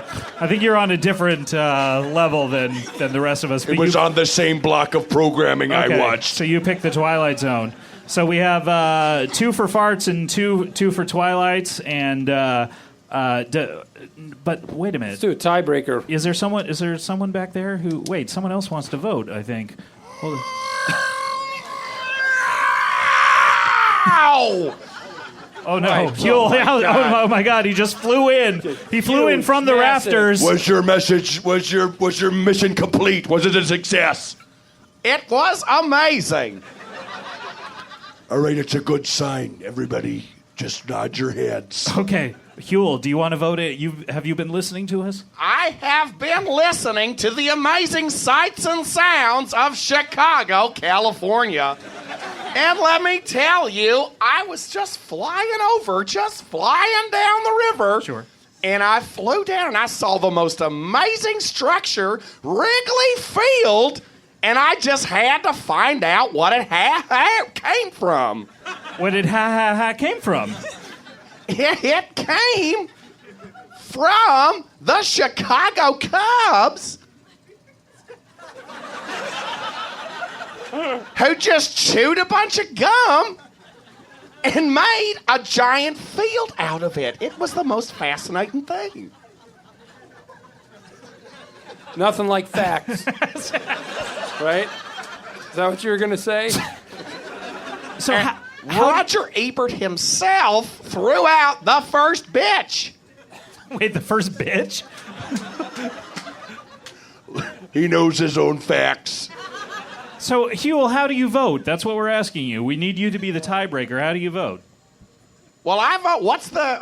I vote for Republicans. No, do you vote for the farts or do you vote for the Twilight movies or the Twilight Zone movies? Which way do you vote? Oh, so it's a three-way. Well, I guess I have to vote for the farts. The farts, really? Why is that? Why? Because if you vote for farts, then you don't hear them when you're pounding those hippies. All right. Okay. Very interesting. Of course. It makes sense. Why wouldn't you say it if it makes sense, right? A voice of a child. The wisdom of a child. Simple. Through the direct. eyes. Well, thank you. Huell, you know what that means? You've won our game, Huell. Yay. Oh, congratulations. Boy. So I just won that right here like this? You won the game, and that means that you get to tell us your earliest memory of your mother.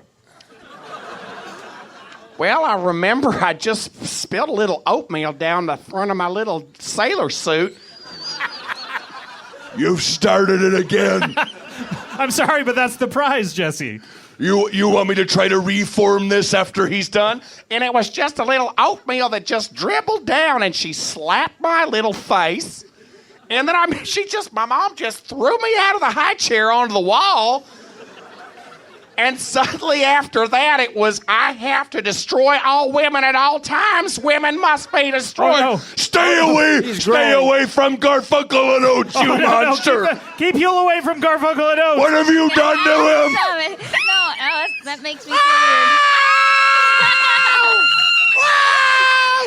feel He can't hurt you. Don't move. Oh, my gosh. Whoa. He's flying away. Good. He's flying away. Oh, what is that? Oh, he's in a corner. Jesse's got him cornered. Body check. Oh,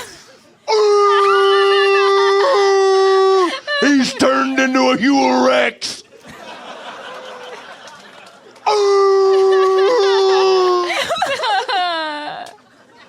Wow, I thought that a crowbot was the only thing he turned into, but he turns into a Huell Rex.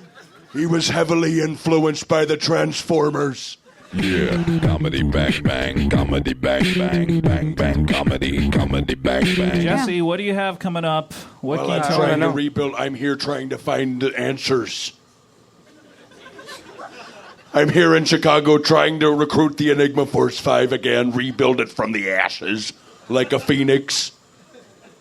And I'm also hoping to sample some food because I'm hungry. I think I like the way the Garfunkel and Oates ask questions. Do you have any friends in Chicago who would help you sample food? Like friends like, have you ever met this guy? He did our show last night. Rod Blagojevich, yes, he's one of my best friends. No. This guy, Meryl... I'm hoping to break him out of prison if I can wrangle Huell later on. This guy, Meryl Schindler, he did the show. Have you ever met him before? Yeah, of course I've met Meryl Schindler. We're going out to dinner tonight. Really? Is he backstage? Yeah, Meryl, come on out. Meryl, you are the host of Feed Your Face. Hi, everybody. It's me, Meryl Schindler. Thank you so much for coming. You know Jesse? Of course I do. We used to go to meals in Minneapolis. We was governor of Minnesota. He knows the best restaurants. If you want something ducky and porky and fat. He does. He seems to specialize in those areas. Let me tell you something. We have the most wonderful meal plans. Tomorrow morning, Jesse and I, we're going to take Huell Howser if you can corral him a little bit. We're gonna go over to we got a wonderful crab breakfast that we're gonna have together. It's gonna be crabs and a bucket of butter and some cheesy, a little cheesy sauce filtered through sort of pork riblets. It's a whole spread. It's gonna be a whole spread. We're gonna take it to the top of the Sears Tower. We're gonna drop it off the Sears Tower. When it hits the sidewalk, we eat. Sounds amazing. So it's a heavy meal, but it's a wonderful meal. And it falls at free fall speed like gravity, just like the Twin Towers. Yeah, Ask yourself that one. Okay, I don't know if that's a question.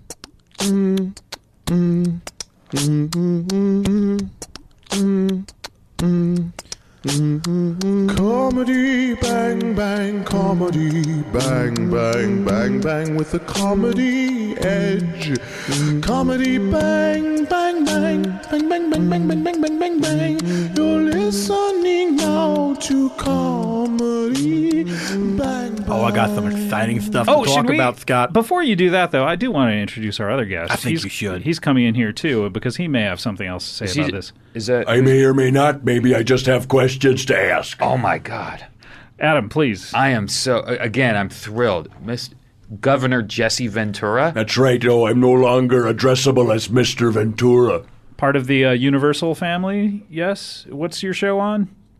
True TV. Okay, I don't know. Maybe not. True TV, it's an independent venture from a couple of truth-telling billionaires.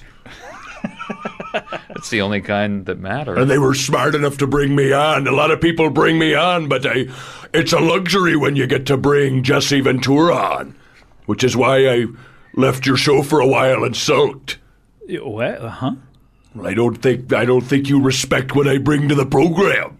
Oh, that can't be I don't true. know if I can trust. I've been on Comedy Death Ray for a long time, and maybe I reconsidered it, and I think maybe it was a bad chess move on my part. I did not realize that you and I were engaged in a high-stakes game of chess that involved my program. What I didn't realize was that you were playing for the Black Queen. I thought you were on the side of right. Orlando Jones is involved in this? Look, what I do want to say is my apologies to Orlando Jones. But what do you mean that are you intimating that I'm not intimating anything. I'm simply asking questions.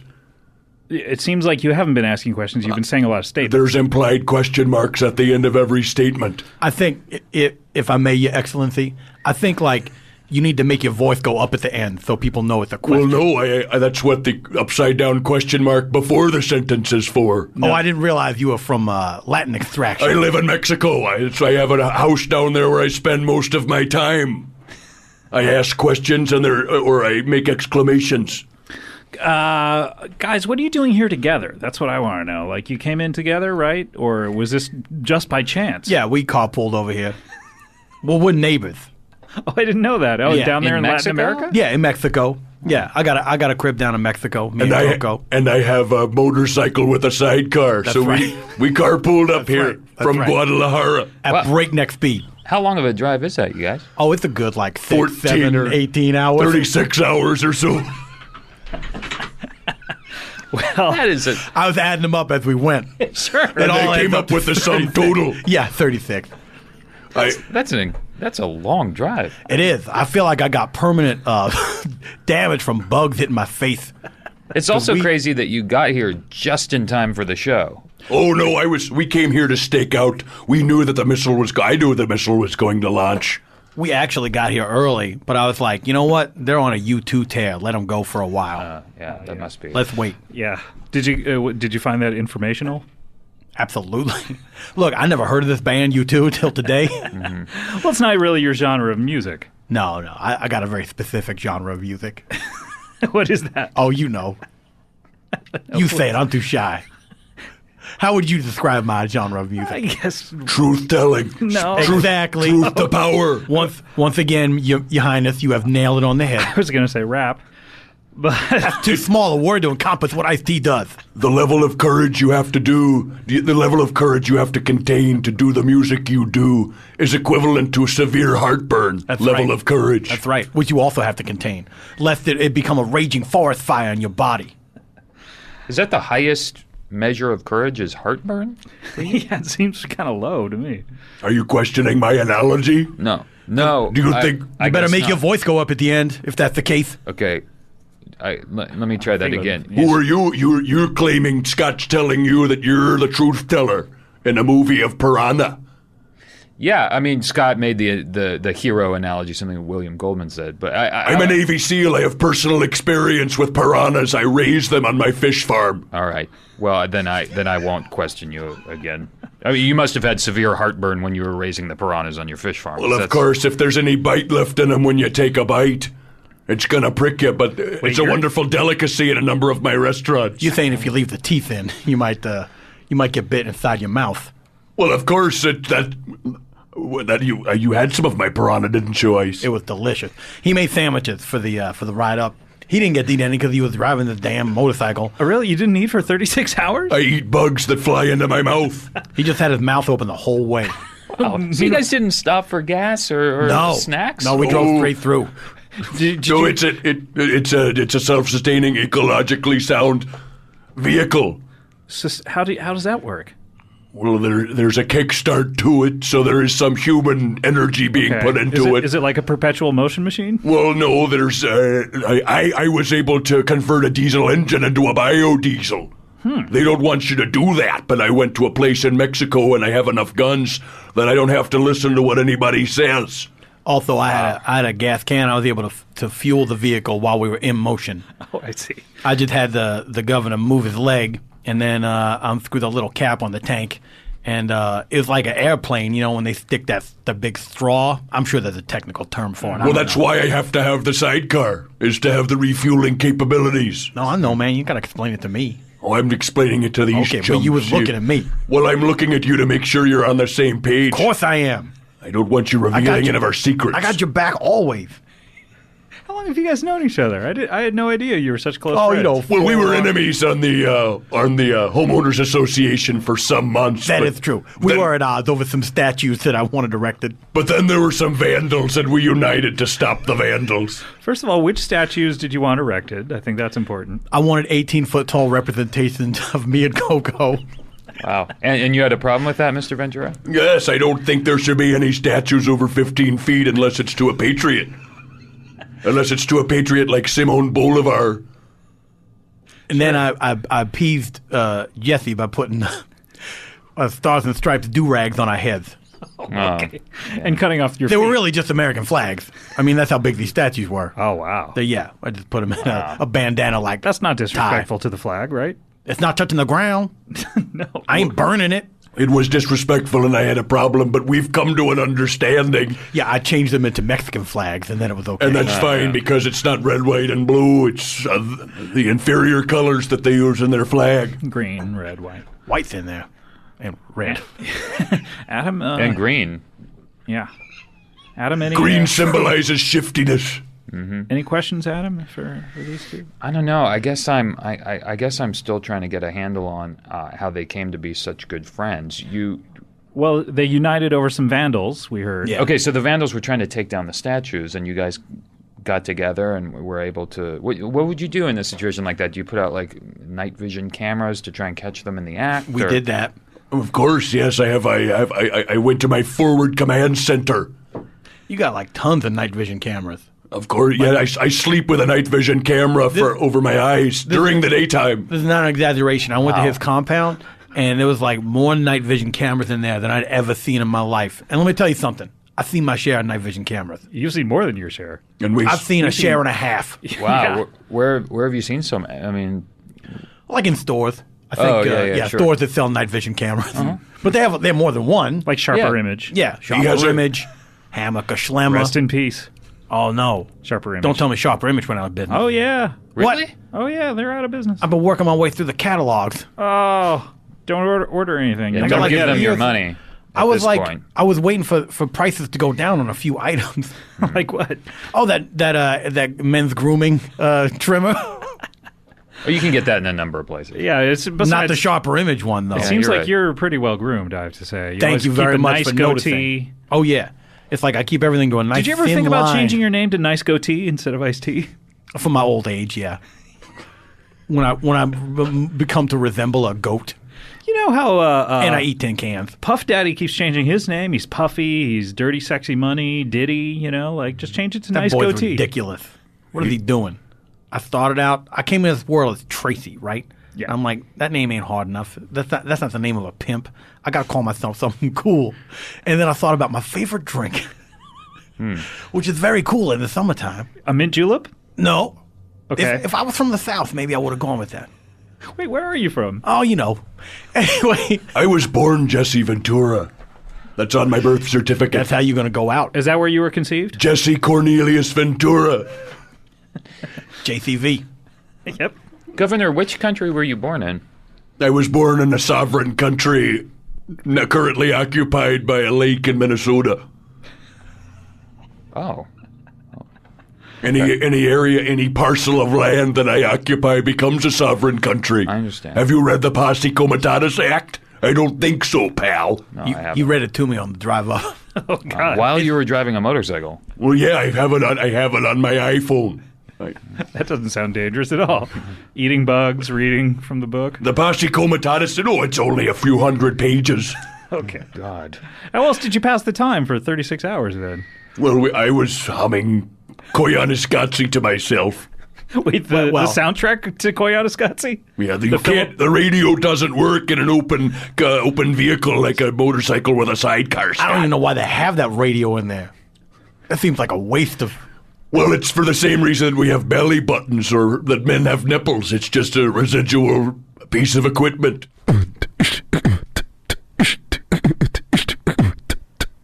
I feel like when I leave the set of Law & Order Special Victims Unit, it's like I go someplace where I don't exist anymore. Wow. Jeez. That's the first step to waking up. You have to be prepared to lose everything before you can gain anything at all. I guess that's true. Wait, how then do you know so much about where you live? And Oh, he filled me in on the ride up. A lot of this was news to me. I was like, did we really do that? I was told you're not supposed to tell our secrets. Good point, Ice-T. good point. No, that's right. Yeah, I would imagine when you're on hiatus, it's just a time vacuum. Law and word? Order doesn't take hiatus. Oh, What's it's that word? not. I It's don't know a what that year-round. word is. What word are you guys using? I was just saying usually TV shows have a break where you stop working, but I guess Law and Order, you just keep going. Wait, yeah, I mean, how would that work where the TV show would stop happening? You're not on the show right now, though. Of course I am. How do you know there's not a battery of cameras next to him? Wait, is one of us going to find a dead body in here? I would assume so. That's what I'm waiting for y'all to find the dead body. Wait, what are your lines? Oh, I can't tell you. I got to keep it real. Oh, okay. It's like I got to wait for you to be having some dumb conversation no one could care less about. Okay. Then you stumble across a dead body, and then I come to life. Is one of us going to roll out from under a car and say, yeah, I knew her? I can only hope so, because it would give me a purpose to my life. Okay. All right, well, if What that I'm happens, wondering is- if that happens, you'll launch into your lines then? Of course I will. Okay, good. I'm wondering who the special victim is. Yeah. There's a Have we special- ever found that out? It's like, why are they on the island and lost? Who is the special victim? Yes, are the sheep being led to the slaughter is what I'd say they are. Wait, it sounded like it started as a question, but then it ended up a statement, which Yeah. I've never seen that done before. That was amazing. You're half right. It started as a question, and then ended as a statement, ... question mark at the end. Oh, man, he's doing ellipsis in there, followed by... Wait, an No, exclamation it wasn't mark? properly spaced. It was a ... Oh. It was grammatically incorrect according to Microsoft Word. I beg your pardon, Strunk and White. It's Strunk and White I'm deeply influenced by, as well as the AP guide.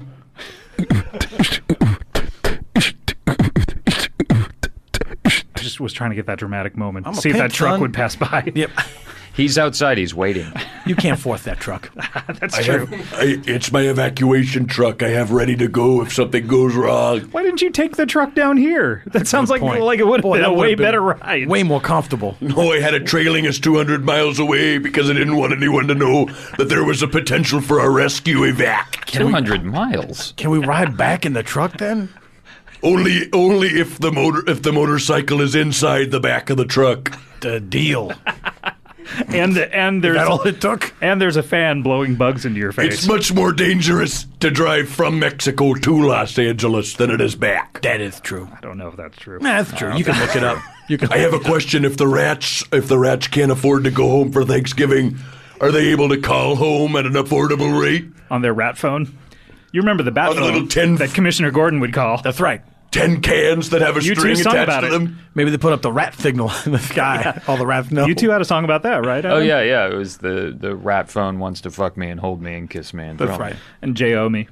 That's right. It was the first song title that was a sentence. Yeah. And it was a huge hit. People are like, why aren't we making more sentence songs? Right. All right. That's what started the sentence song craze. There's not many songs that are questions. There are a ton. Yeah.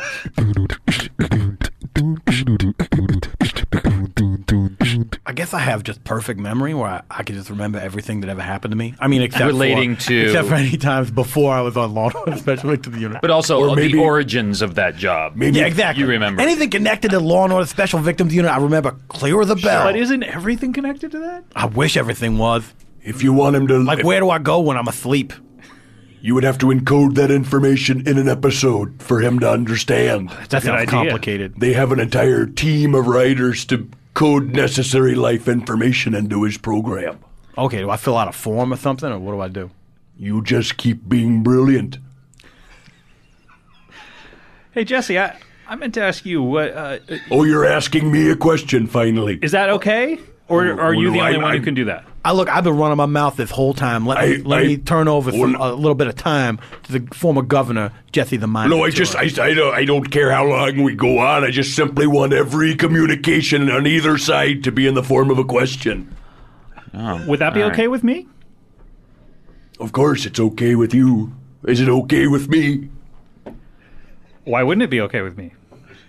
Why are you asking me that? You brought me on the show, didn't you? How dare you ask me something like that? Why wouldn't I dare to ask you something like that? Do you know who I am? Do you want to get lunch after this? What were you thinking of eating? Wouldn't it depend on how many calories there are in the items for sale at the place that we go to?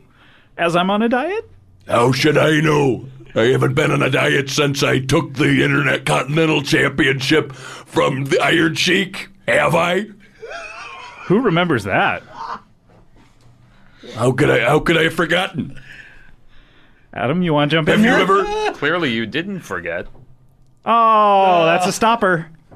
That was a statement. Classic stopper. I'm here, Scott, because I wanted to confront you one final time on the program. One final time? Does this mean this is your last appearance? Well, I pulled out of it months ago when I realized that you were a front for the Illuminati. I don't know what you mean by But then this. I got intelligence from one of my forward operatives in the Enigma Force 5 that you planned to launch the comedy death ray. Now, first of all, there's only one other operative in the Enigma Force 5. It's Huell Howser, of course. And you'll notice that we don't appear at the same time anymore because it's too dangerous to the mission. Of course. It's like a married couple that flies on separate planes so the children won't be orphans. Now, are you, Ice-T, a little disappointed that you're not, you've never been asked to be in the Enigma Force 5? Well, there's 3 spots open. I don't want to say anything. You're not supposed to say anything. I don't want anybody knowing about Ice-T's involvement in the Enigma Force 5. I guess that's why I didn't want to say anything. Wait a minute, you are involved, though? Well, I don't want to say anything. No, maybe it's an informal relationship. Maybe how do you know that he's not a liaison? Seems like the cat's out of the bag, though. Hold on a thing. You know how sometimes... How do you know where the cat is? Who told you about that cat? Cue the truck. Oh, man, that would have been amazing. You know, sometimes the Green Arrow and the Green Lantern would pair up because they were both green. Yeah, they have a lot in common. It's like us.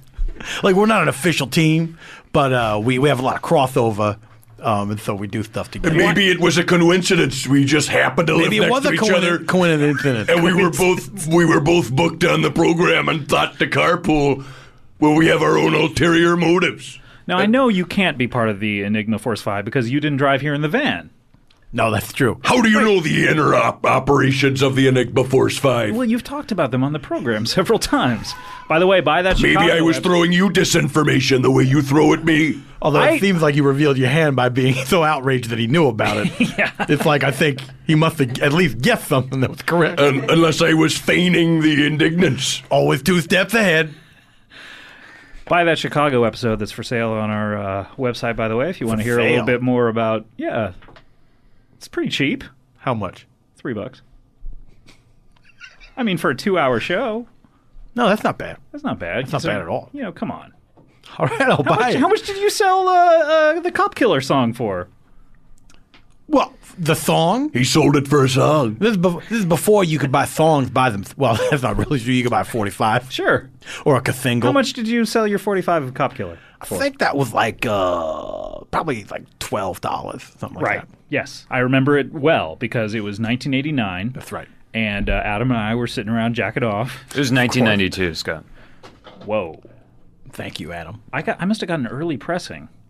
You probably did. Yeah, it was like 3, 4, 5 years early. Yeah, you guys had a relationship back then. And absolutely. I've known Ice-T forever. We met at Richard Belz's house. We did not. We met long before that. But what? I don't. What are you talking about? In a minute, I feel like I distinctly remember meeting you at Richard Belz's house. We met there. He took yes. off his sunglasses, said, I want you to meet someone. No, we met there, meaning we saw each other again there, but you and I have known each other. Yeah, you and I have known each other for a long time. When did we first meet? I think we met back in 1977, as I recall, but I mean, that's a long story. When you were working for the CIA? I was not working with the CIA. It seems like you have some sort of a problem with me, Jesse. Oh, yeah, what I figured out is Comedy Death Ray. The hostile title right there should tip you off. That you're not interested in enlightening or entertaining people. You're interested in attacking them and enslaving them. What are you talking about? I'm talking about the literal Comedy Death Ray that you launched on Monday that people think was a missile. Truck! I was observing it from my forward command post at the Santa Monica Pier, and I saw what you did. I have no idea what you're talking about. And why are you so upset at me? Well, I'm upset that you lured me in under the false pretense of an honest interview. I interview you, and you're upset about that? Well, I'm upset that you hold me up to mockery. Mockery? What do you mean? Here I am trying to enlighten the world, trying to ask questions. Sure. Wait a minute. Did you just figure out that this is a comedy program? I figured it out a couple of months ago, and I was angry. I'm embarrassed to hear you put it in those terms like it should have been obvious. Hold on a second. Scott, what did you just say? I said that this is a comedy program. It's not Law & Order. It's a comedy show. I know it's not Law & Order. I thought it was a Law & Order tribute show. Why? We've never... never... Because every time I'm on, we discuss Law & Order. I thought it was like I was doing you a favor by showing up to your little homemade Law & Order show.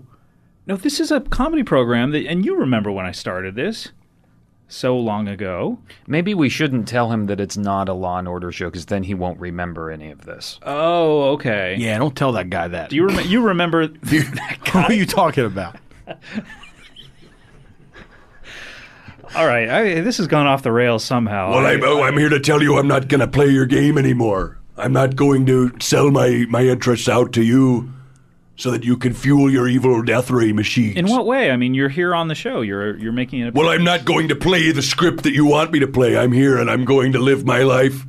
I'm no longer crusading about the truth on your program. I'm untouchable. I've pulled an Obi-Wan Kenobi on you. Who's that? There's this movie Star Wars. He was the first. We saw together in 1977. He was the first person to ask questions about the Cold War. Met? That's where we met, Ice-T? Was Richard Belzer in that movie?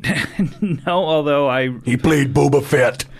A lot of people don't know that about the Bells, that he played the Bobes. Boba Fett is Well, really a lot of tall. people don't realize that I played Chewbacca. Give us a little bit of your noise. It's been many years.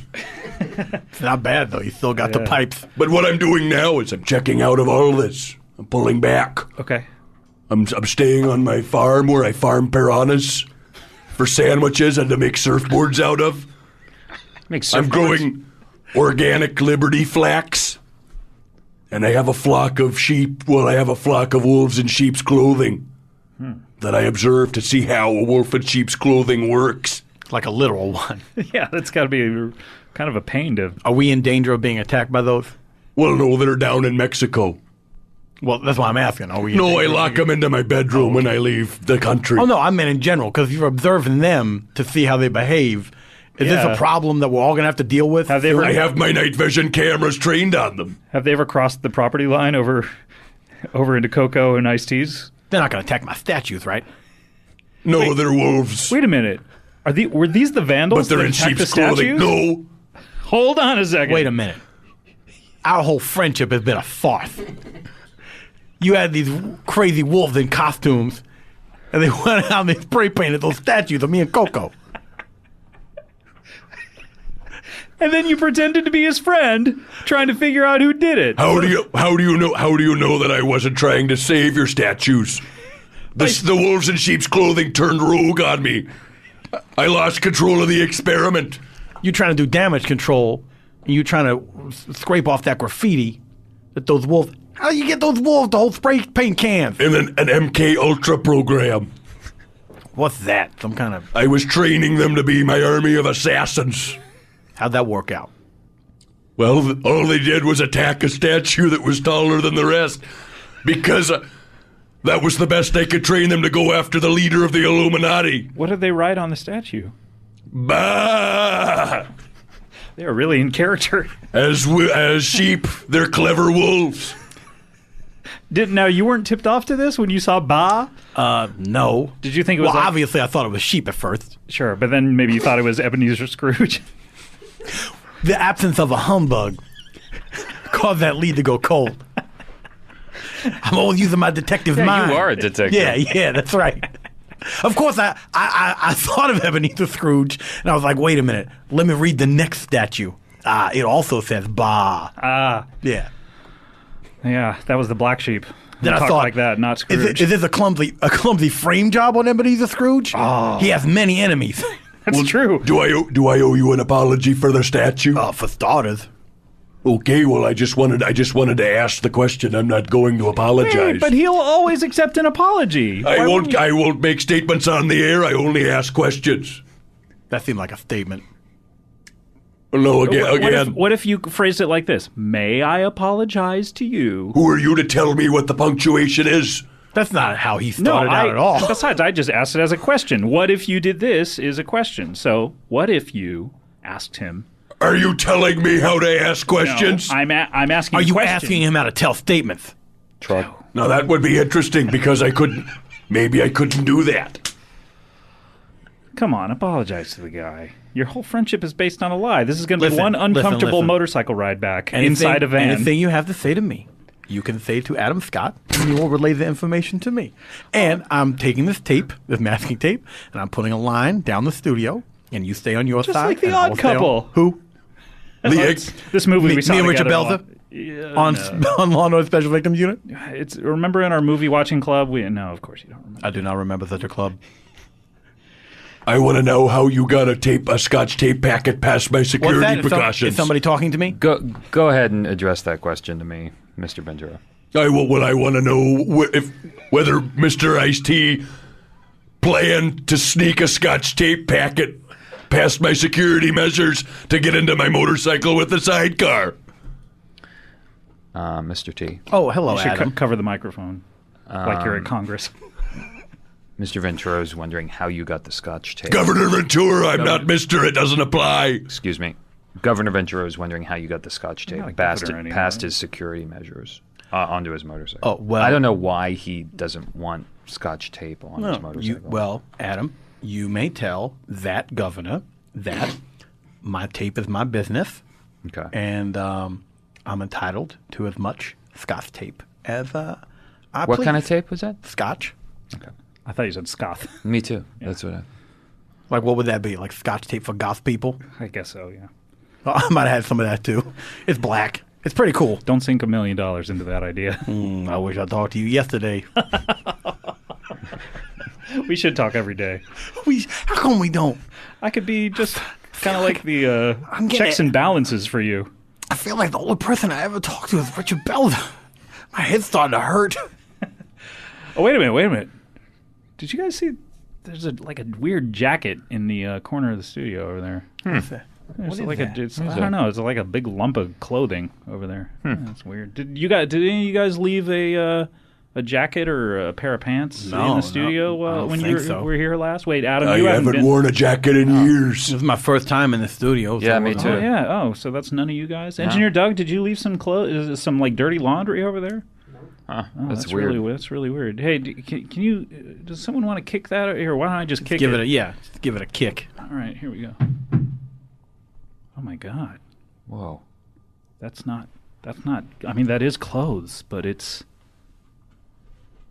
Do you see what I see, Adam Scott? Yes, I do. That's a dead person.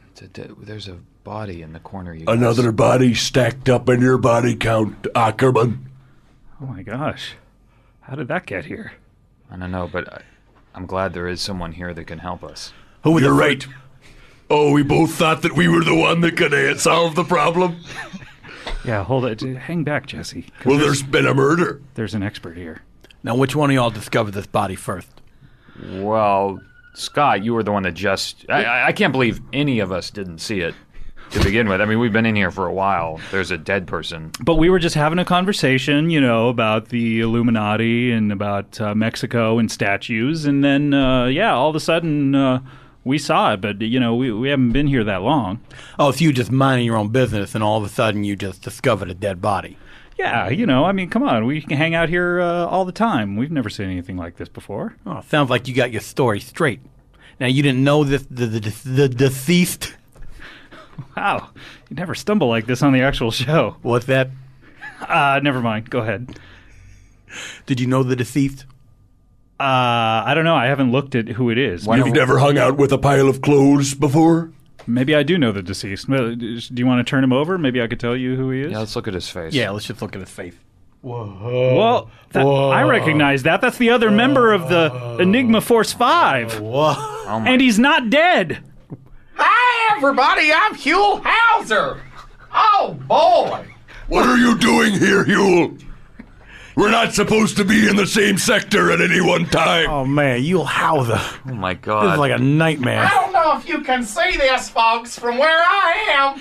I am crumpled up about 5 feet shorter than everybody else who's sitting around here in the studio.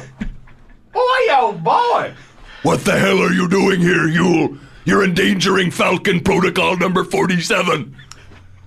Falcon Protocol? Number what? 47. Well, what is that? It's the protocol by which all forward members must report back to their statutory moments. Whoa, even I could follow that. Of elite broadcast silence. Okay, so you're telling me that I'm not supposed to be here right now? Ice-T, jump in here. I don't know what's going on. Huell Howser's over there. He's crumpled up in a corner, and then Jesse Ventura's yelling at him about some protocol. This really steams my hide, Ackerman. This really got my goat. I did not set this up at all. I didn't know that Huell was here. I mean, he came in here a few weeks ago. I guess he's just never left. I haven't noticed him. Well, literally just looked like a jacket sitting in the corner. Yeah, I just thought it was like a jacket. Yeah, It's a person. He really folded himself into a tight little ball. Tiny. He was supposed to monitor what you were saying on the Comedy Death Ray Command Wait a minute, Center. you planted him here? But he was supposed to be waiting on the roof like a ninja. Why are you visibly in the room like this? There's an air duct up there that you're supposed to be in. An air duct? That you crawl inside? He doesn't get any of... Well, he seems to get the air duct somehow. Oh, okay, wow. Maybe because he's crawled through it, like he has an understanding Maybe of it. he fell from the air duct. That's what happened. Well, that's what happened. I fell out. Like in Paul Blart Mall Cop. Yeah. Okay. And several other great movies. Idle Hands. That's right. That was your crucial error. Starring a young Jessica Alba. Oh. You fell for the old put an air duct in my evil command center trick. Well, you have to have an air duct in here. It gets very hot. Anyway, you're the one who planted him here? I should be mad at you. Why would you be mad at me? Huell Howser is an innocent lamb. Yeah, but wait a minute. He's is he, or is he actually a wolf? No, he's don't say the word no. Wait a minute. I feel like he's Don't a make wolf. any lupine references. He's a wolf dressed in lamb's clothing. Oh my gosh! Now hold on, folks. I don't know if you can see this, but my hands are starting to turn all hairy. Jesse Ventura, you haven't been watching terrifying. wolves at all. You've been watching Huell Howser, and Huell Howser's the one who defaced Ice-T's statue. Oh, Great. Well, it looks you like really putting a button on that, Ackerman? it looks like Huell Howser's a lycanthrope. This is bad news for everybody. Well, this is just an amazing part of California's prey. There's nothing more terrifying than a profoundly ignorant and curious werewolf. Well, that's good for the genre, though. It's good for mix it up a little bit. Yeah, you know, putting a new spin on an old favorite. What was I supposed to do? Farm him out to the Twilight franchise? Why have you been watching Huell Howser pretending to be a wolf, pretending to be a sheep down in Mexico, when he should be doing all that in California? Is that my question? No. Why have you been doing this? No. The most important thing is The location. operations are hard for anyone to understand. You should see our planning meetings. Yeah, I mean, the Enigma Force 5 has been up to some crazy shit since you were here last. Well, that's your opinion, Scott. There's a lot of grateful freedom lovers out there who think what we're doing is courageous. All right. Well, I'm a little upset with you. Well, maybe I'm upset with you. I know you are, but I'm saying that I should be the one to be upset with you, and you still have not apologized to Ice-T, and nor has Huell Howser. Well, why do I have to apologize for? Hold on here. Wait a minute. You want to talk to him? What is this that I'm supposed to? If I'm a werewolf, I can't be held responsible for when I cut and bite and slash and spray paint, Huell, and spray paint. That's right. If you would just. Well, I thought I heard one for a second. Well, how can I spray paint a statue?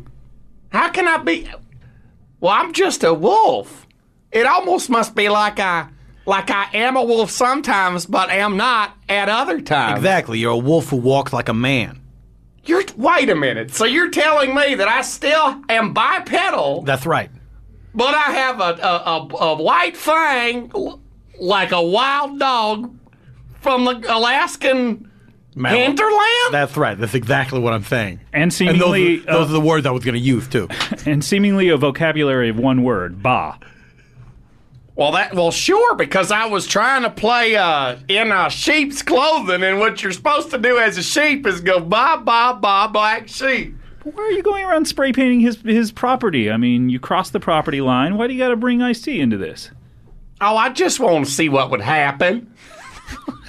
Well, what happened was Jesse Ventura and Ice-T became the best of friends and motorcycle buddies. So it worked out, because I thought some nice colors would work on a statue of a big man. So I did was... Ice-T doesn't like colors. So you don't like colors, then? What is it about colors that you don't like? The variety. Oh, there's just so many of them. Too much to choose from. Oh, gosh. So you don't want to have to choose between red or Look, I just wanted to orange. have beautiful white marble statues of myself and Coco. I didn't know they were white marble. Of course they were. That's They're gaudy. statues. And you had those Gaudy. made in your image. That's right. They're graven images. Wow. So that's history then. It is. Well, they're history now because you defaced them. So that's get rid of truly an amazing part of Mexico's gold. I guess you could say that. Expanding your reach. All right, well, wow. I think we solved everything. I guess so. Wow, Ice-T, you really are a great detective. Thank you. Adam, anything to add here? I don't know. I feel like we're finding out that Huell's just kind of now reaching all the way down to the other end of the Pacific coast. Like he's finding beauty in all places on the Pacific Well, coast. California is hundreds of miles south of here as well, and I think that we should reclaim what is rightfully California. Oh, I see. I thought you meant that California is hundreds of miles south from where we are now. Oh, any part of Mexico I go, I think that's we got to take it back.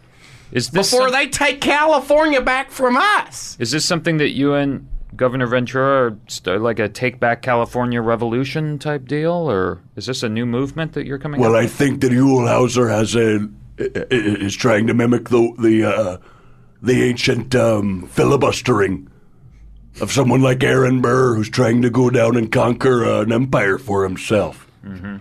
And I don't agree with him on that, but our interests dovetail in some areas. All right. Well, I what I would suggest is that the three of you, become 3 members of the Enigma Force 5, which up till now has only had 2 members. I think, you could resolve your differences and find 2 other people, and, maybe you have something. Well, the only way that would work would be if we're not allowed to be in the same room at the same time. I mean, that's fine with me.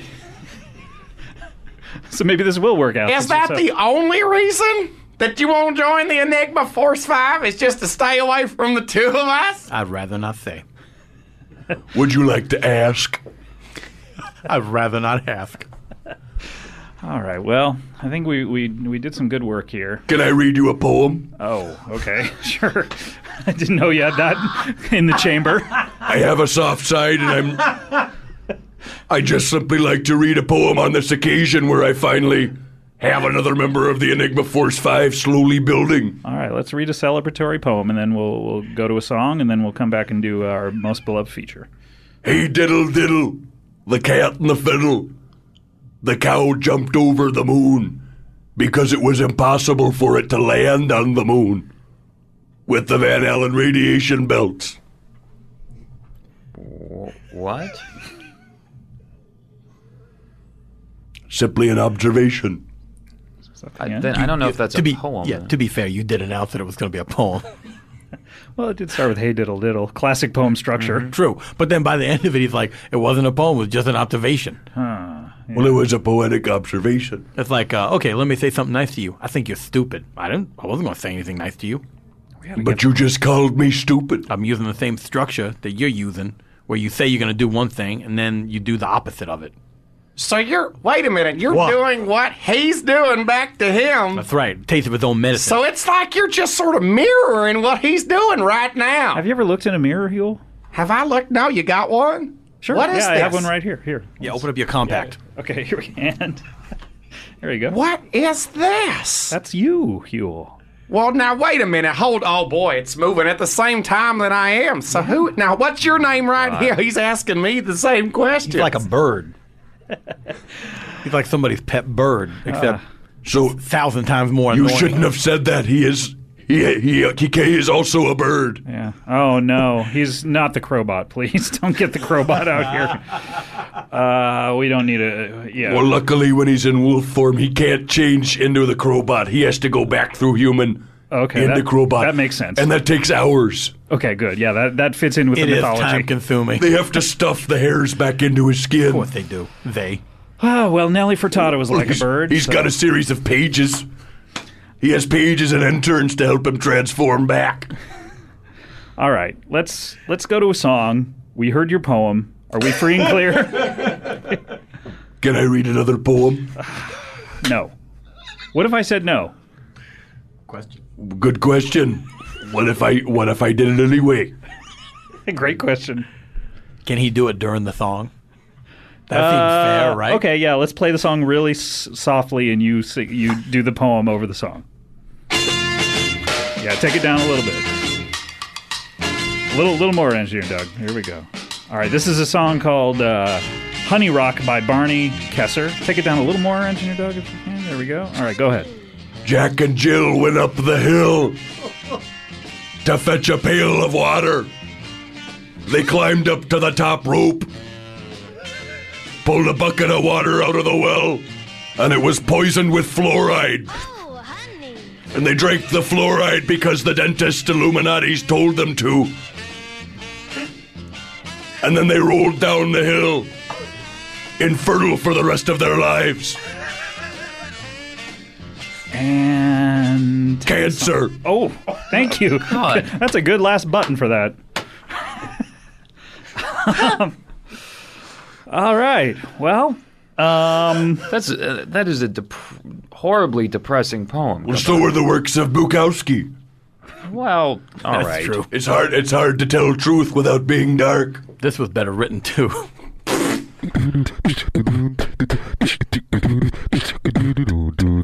Let us turn now to Jesse the Mind Ventura. What would you like to promote?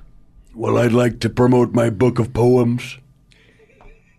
It's coming out on Doubleday. What's it called? I don't celebrate that holiday. It's called 9/11 was an I think the inside. Sklar brothers do. Go ahead.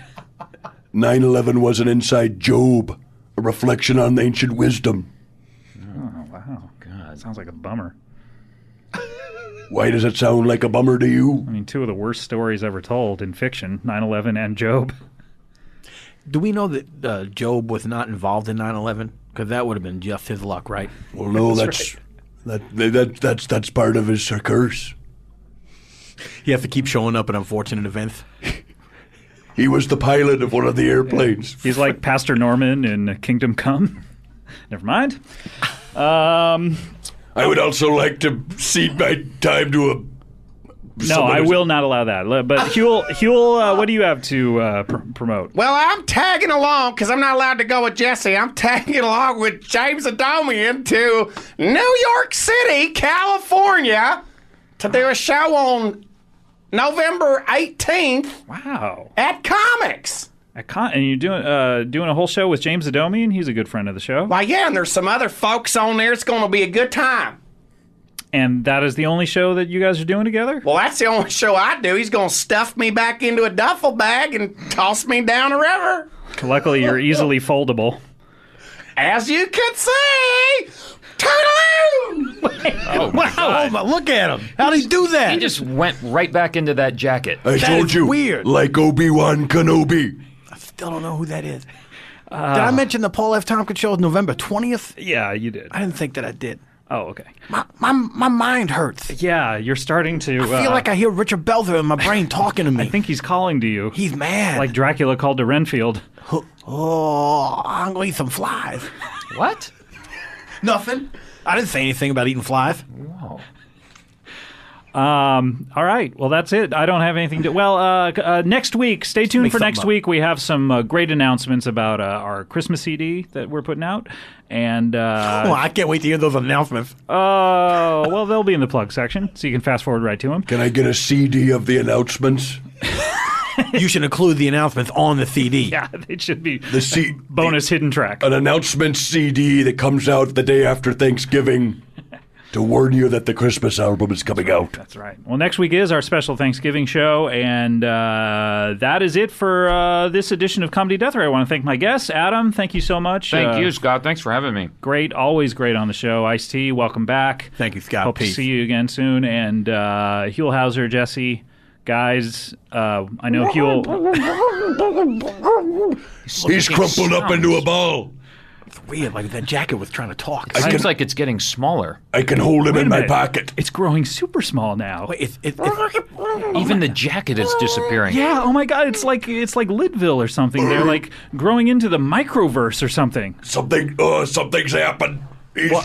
He's turning into a black hole. Oh no, is this not supposed to happen? Is it because I showed him that mirror? It's sucking me into it. Go to Ventura! There he goes. Oh my Let's God. see how long I can hold the black hole open with my pure strength. Oh no! God, you gotta wrap up the show. Not long at all! Ice-T!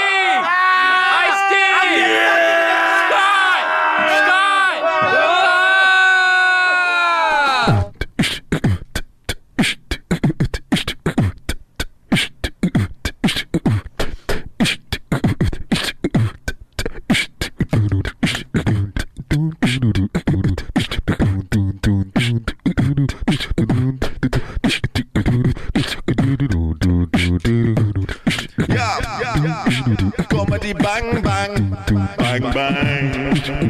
Comedy bang bang, comedy bang bang. Comedy bang bang.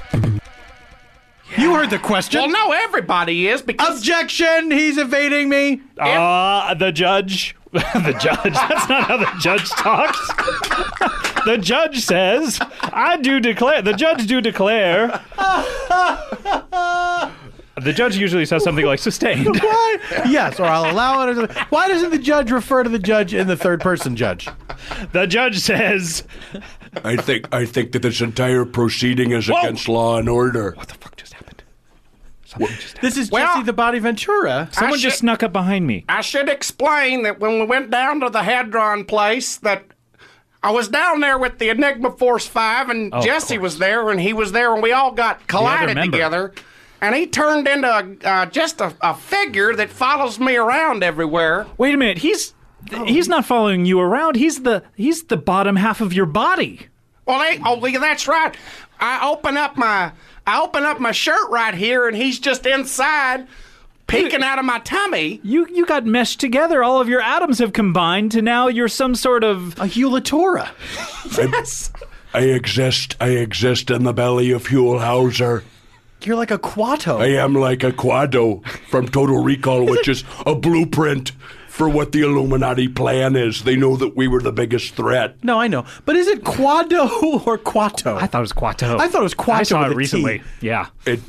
You're supposed to pronounce it with a thick accent, so it's hard to understand. I do apologize. It is me, Quado. Of course. And I am technically a Quado species now. No, that's true. That is not the name of an individual. Hey, put the mic up by Huell. Hi, everybody, it's Huell Howser. Huell, how is this new existence affecting you? After all, you were one person, now you're a mixture of two? Well, it's kind of fun because I get to eat for two. And wherever I go, with how many Huell Housers are, there's also the same number of Jessies. Peeking out of the stomach? So you're not the only one out of every reality? Why would you think that it's always out of the same one?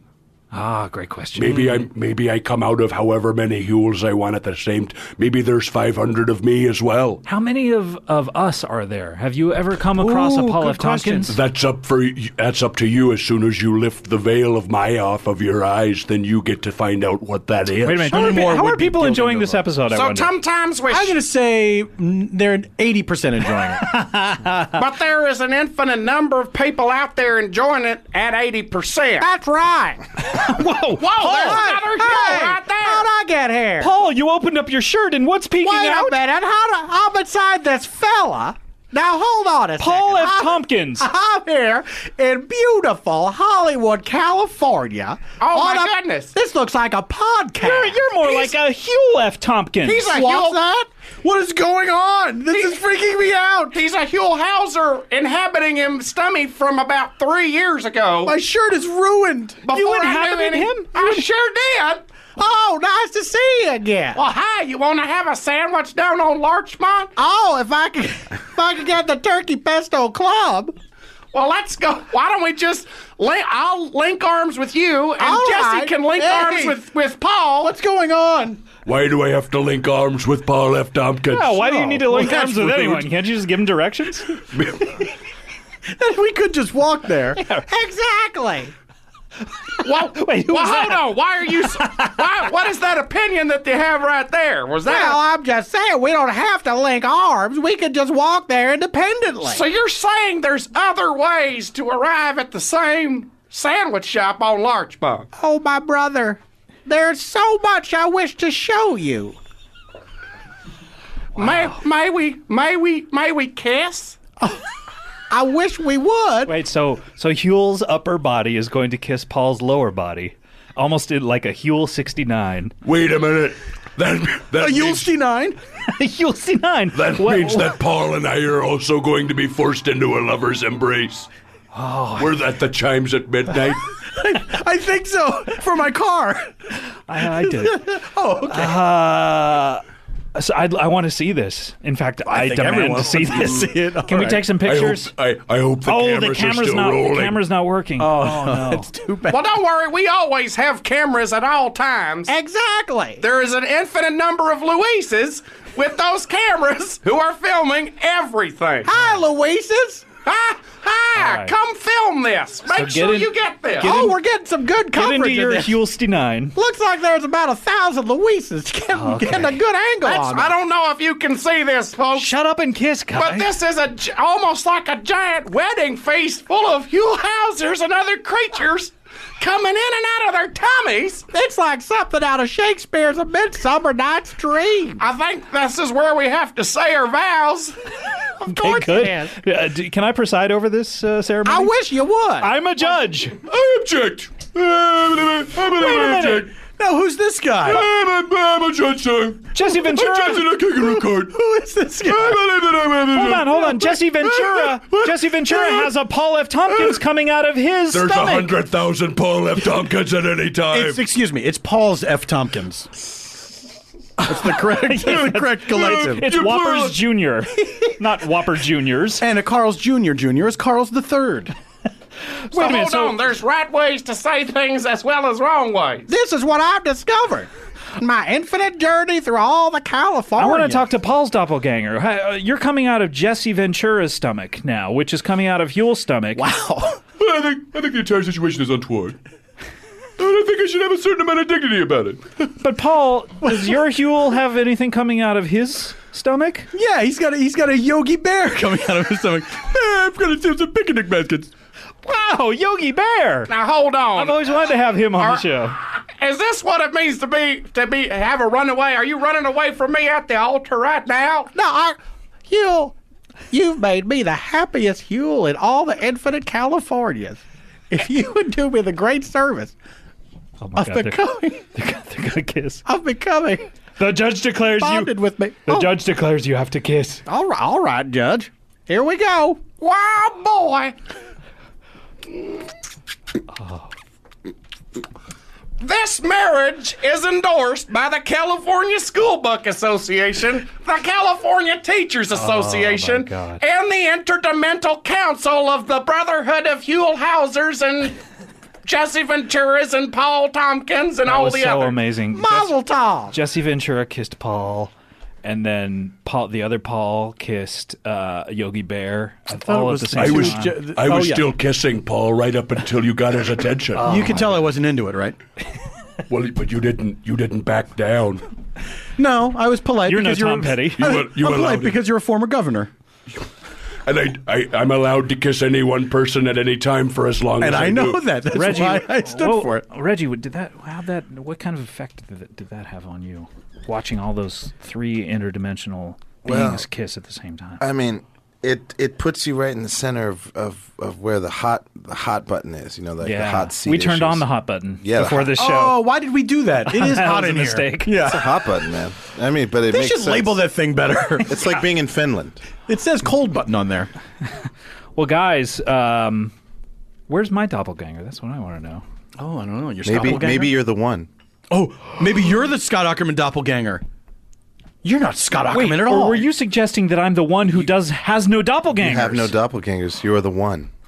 So hold on a second. What I am you're the saying fifth right now element? is that you're some kind of chosen Aukerman. Now, wait a minute. Yes, Huellganger.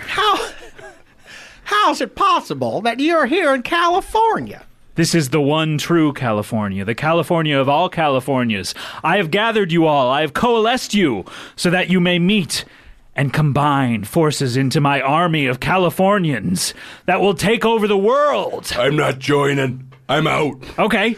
All right, bye. Well, I'm stuck here inside of the tummy of a willing enlistee. But I strenuously object from within his anatomy. One conscientious Joel, objector. Button up your shirt. Oh, that's a good idea. I could just take care of him by just good. buttoning it Problem up. solved. We don't have to listen to him anymore. He's not going to do anything unless I rip my shirt open.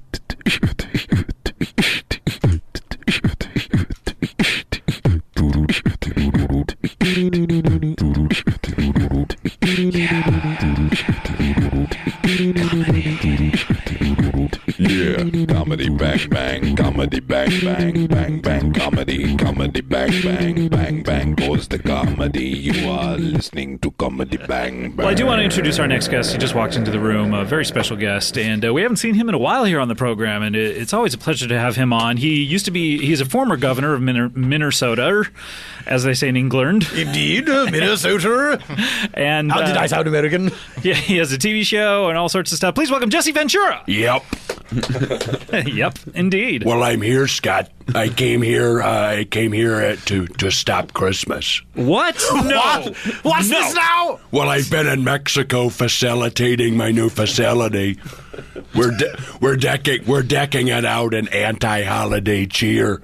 And what I'm doing is spreading the message that I'm no longer standing when a Christmas carol is played. If I hear any kind of Christmas music, I'm turning my back and I'm raising my fist.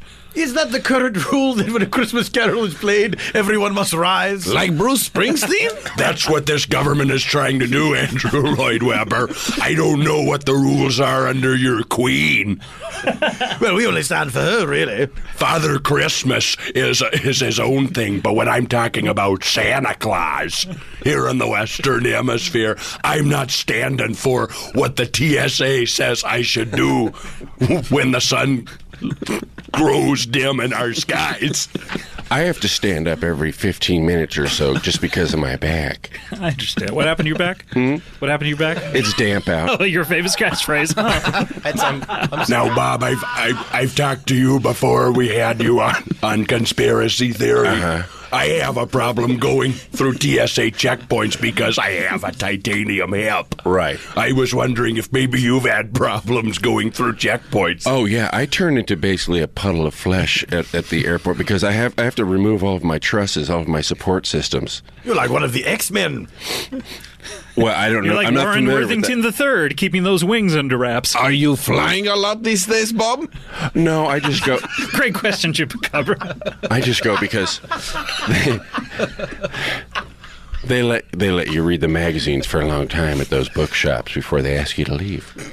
Now, when Bob Duca appeared on the Conspiracy Theory, was that the lowest rated episode of the show? The lowest rated. They're all tied at a very low share rating. So every episode got the exact same rating. Tenths of a percentage. Now, do you think the share is a little higher? Do you think the ratings are actually higher and they are deflating them because of Yes, I think so. You know this very well. Oh, don't I ever. Macabra. What the New World Order wants to do is suppress any kind of truth.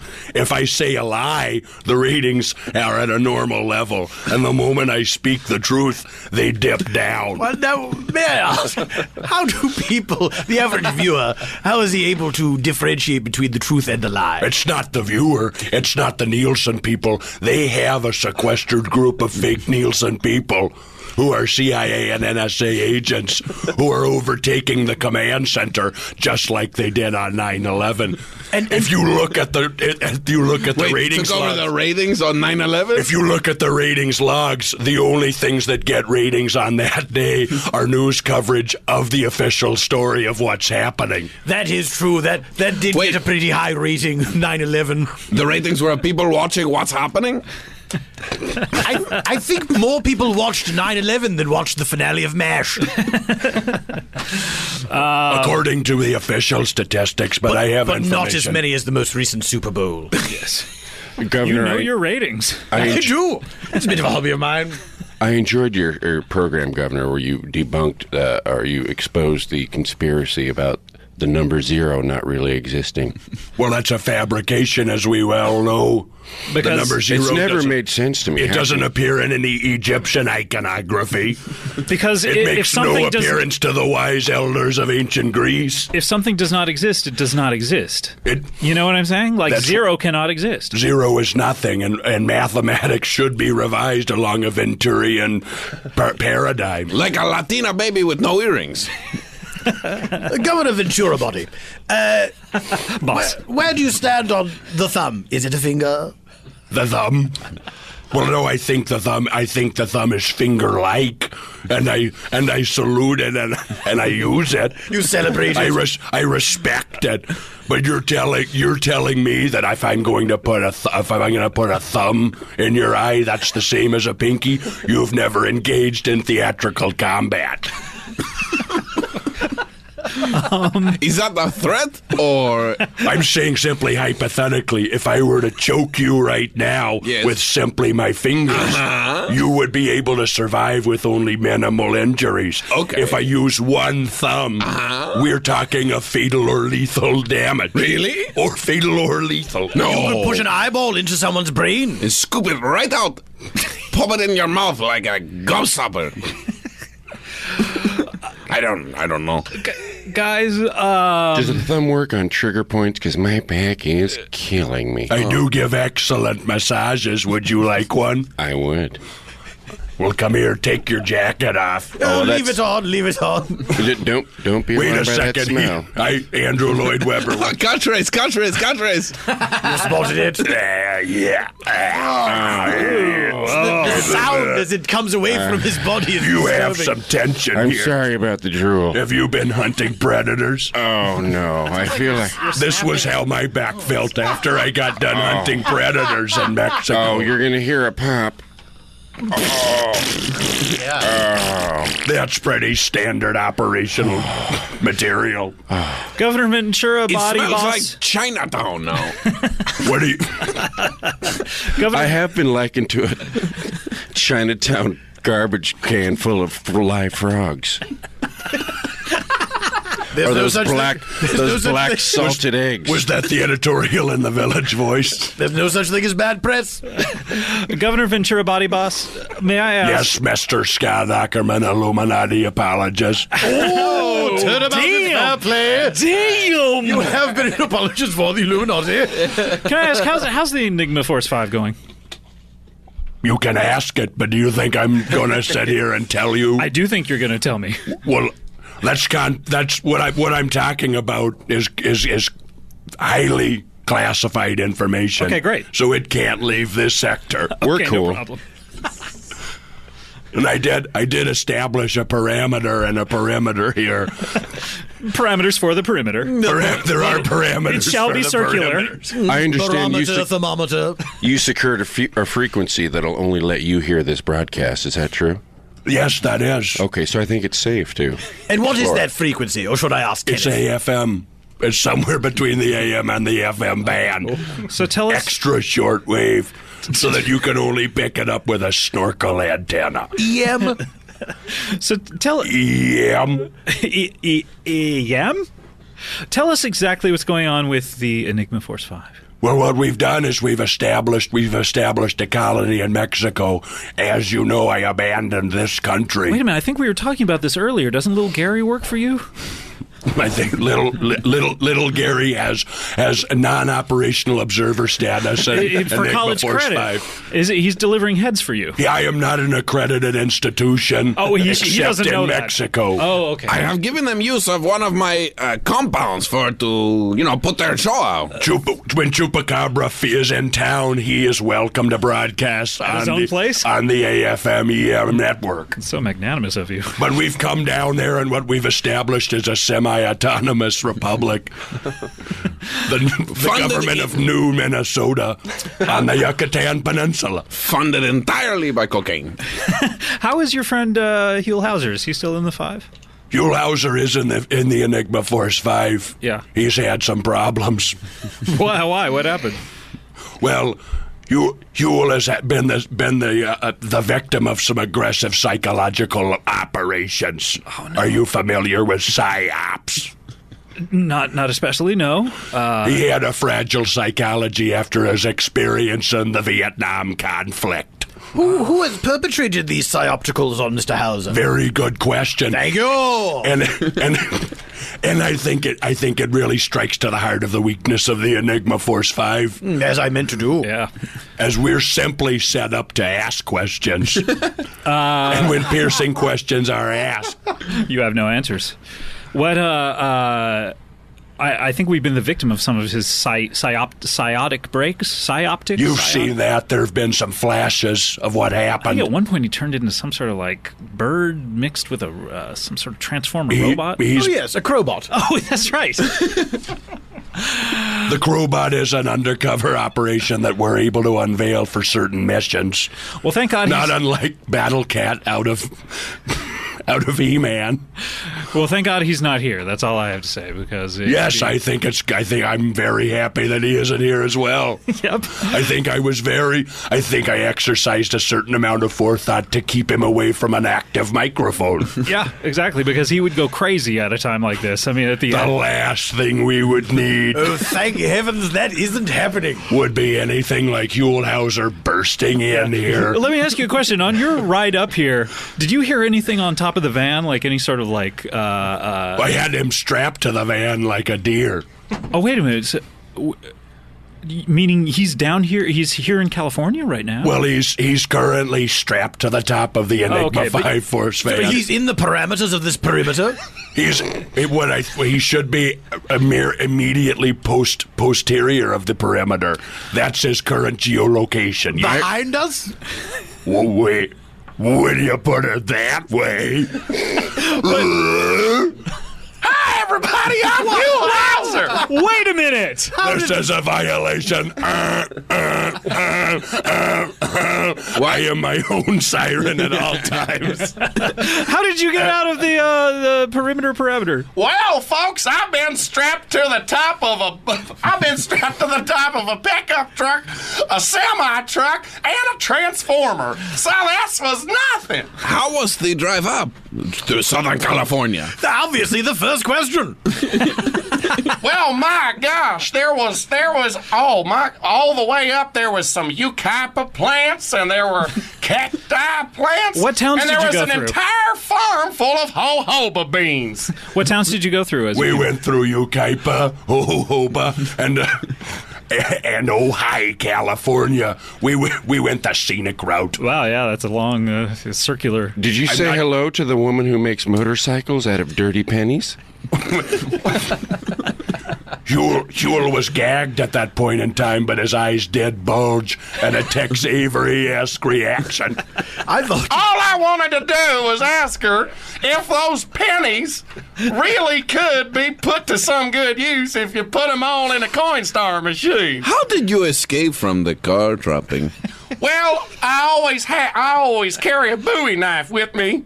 And so what I did was I pulled the Bowie knife out from the back pocket of my butt, and I just started slicing at it.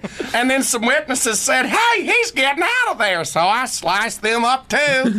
And here we are on floor 5 of the Earwolf studio. Hey, Huell, we don't have a lot of time. I hate to ask you this question, but are we running low? We're a little short. We're just about at the 11th hour. We're just about at the end of the 2012 is upon us, and with it all the truths of the Mayan prophecy. True. But I just have one question. Do you remember your mother?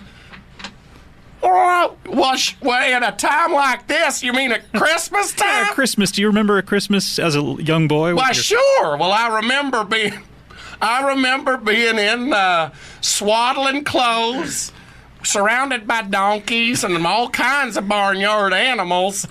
How many years ago was this? Oh, probably about 2,000 years ago. It was a long time. And I remember that my mother was there, and she was there with my father, who was... Not your father. I don't actually remember what he looked like. I never can remember seeing him, but I do remember that people were all interested in my birth. Was it your birthday? You remember your actual day of birth? Well, sure. Well, I wonder why. Well, maybe it's because You've launched the launch sequence. Maybe it's because I am a living Messiah. Come to redeem his people. Oh, no. He sprouted wings. Come to the redeem. Mechanical wings. I will be the martyr and sacrifice for all my children. Take me with you. Howders, get behind me. Oh, no. You will be cast into the lake of fire. Why? Yeah. He's an evil Messiah. This is glorious. Huell Howser is this the is Antichrist. fantastic. I'm burning. I Raisin! Bow to the Antichrist and let us usher in 2012. Guys, that's all the time we have for the show. I want to take me with you. Please don't leave me here. We don't even have time for plugs. That's it. I just want to thank everyone for a great year. Thanks for listening to the show. Oh my God, this is horrible. Merry Christmas! I am Beelzebub. Merry Christmas, everyone. We'll see you next year. You are doomed.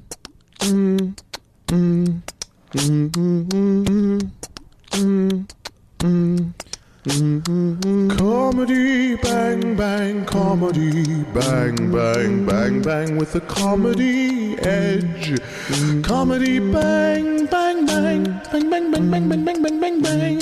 You're listening now to comedy bang bang. Well, we have a couple of old friends, I guess, on the show. Terrific. And a lot of times we have an open door policy on the show. I don't know if you know that, Greg or Craig or George, but Count Chocula, I love your open door policy. But we have an open door policy, and these guys did not have to take advantage of it because they both contacted me through official channels and wanted to be officially booked on the show, and it was my thrill and privilege to do that because normally they just burst through the door like they're in the Old West and it's a saloon or a salon. I'm not sure what people were doing back then. I would love to burst into a salon like it was a saloon and order a shot of red eye. They should have those swinging doors at the salon, so you know what I mean?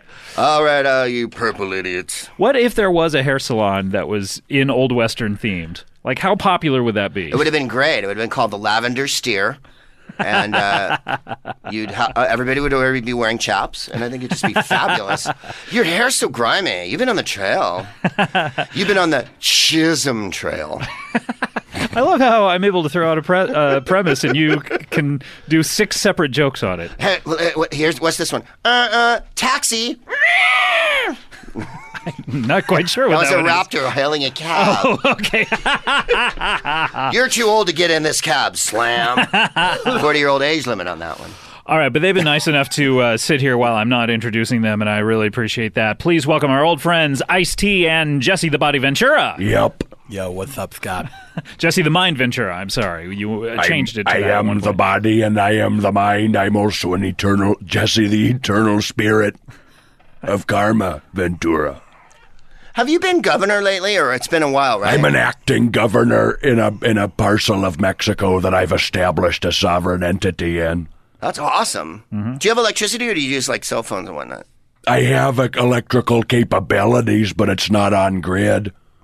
It's off grid. How do you it's get electricity off grid? Sunlight, duck paddle boats. They're tracking sunlight. I have hamsters. They're tracking sunlight where sun rays go through.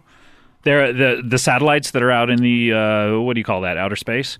They're now technically yes, outer space. They're where spaceships are. They're intercepting light now, and all sunlight goes through those satellites and is beamed down to Earth. But now we know where it all goes. Well, I'm aware of those technological capabilities, and we have our own satellite presence. Oh, good. Right above the Yucatan Peninsula. Oh, I didn't know that. So you're intercepting those sun rays? It's a low orbit, low altitude satellite facility. Oh, that's good. It's somewhere between a high balloon and a low satellite. Isn't that somewhat dangerous? A low satellite trajectory? Couldn't you run into I don't know, flocks of birds? No, because then I can go out and I can look up into it and I can see with the naked eye that my son is there, and I wave to him and he waves back.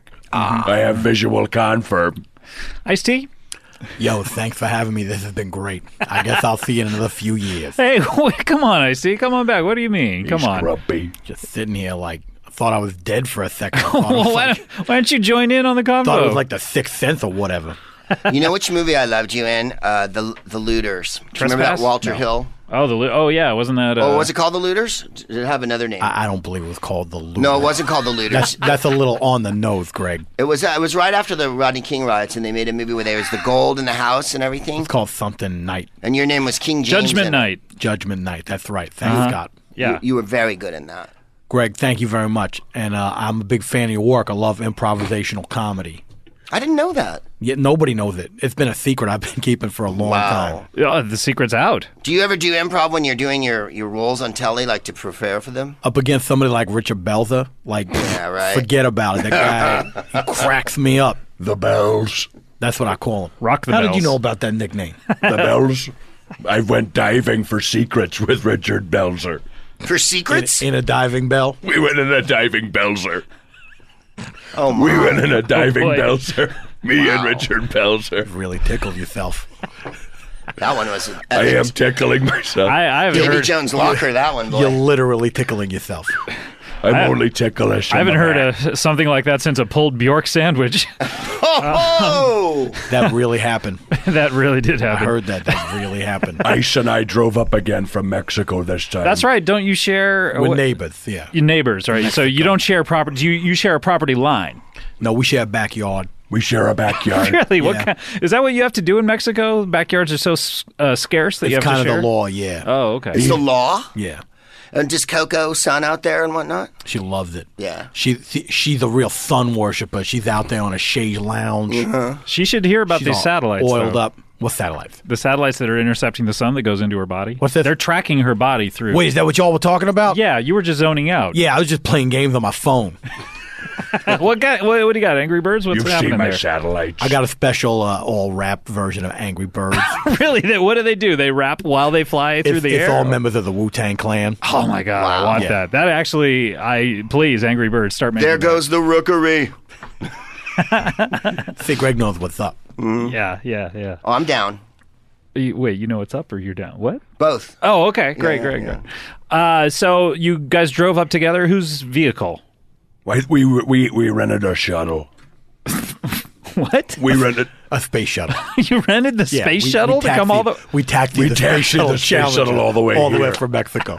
Because it's been grounded, but That's better right. than mothballing it, you may as well use it for on the That must have been ground quite a transpo. conversation piece at stoplights and whatnot. Yeah. Does that take up the entire 4-lane highway? It is a wide load. People are angry about it. But they're building the NAFTA superhighway, and we proved it because we drove on it. Okay. It's a good ride, too. Smooth?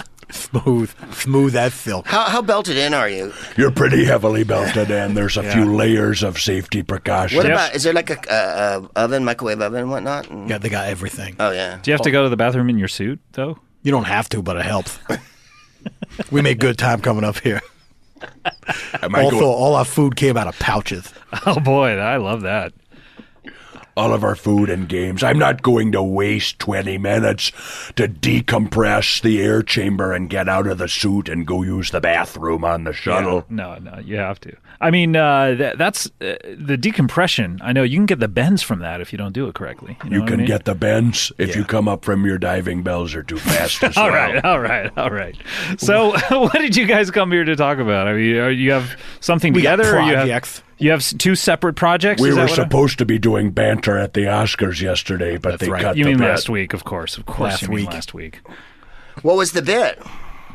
We were going to come out and say, listen, tonight is like a love letter to the movies.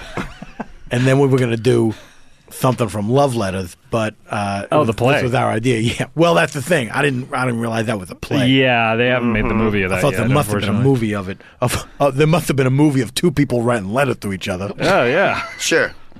It was Eloise and Abelard Part 1. Then at the last minute, we tried to change it to Lake House. Do you think that Martin Scorsese or Quentin Tarantino could make a movie that isn't a love letter to other movies? Do you think that's No. possible?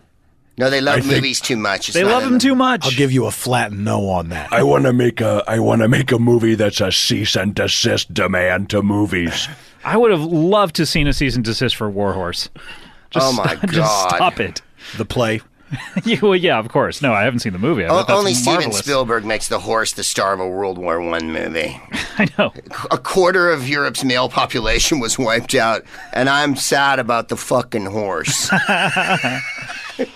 Although it was a hot time for lesbians in the early 20s in Europe. You don't say. Oh, hell Have yeah. you ever been in combat groups? Yeah, I have, Ice-T. And which one are you?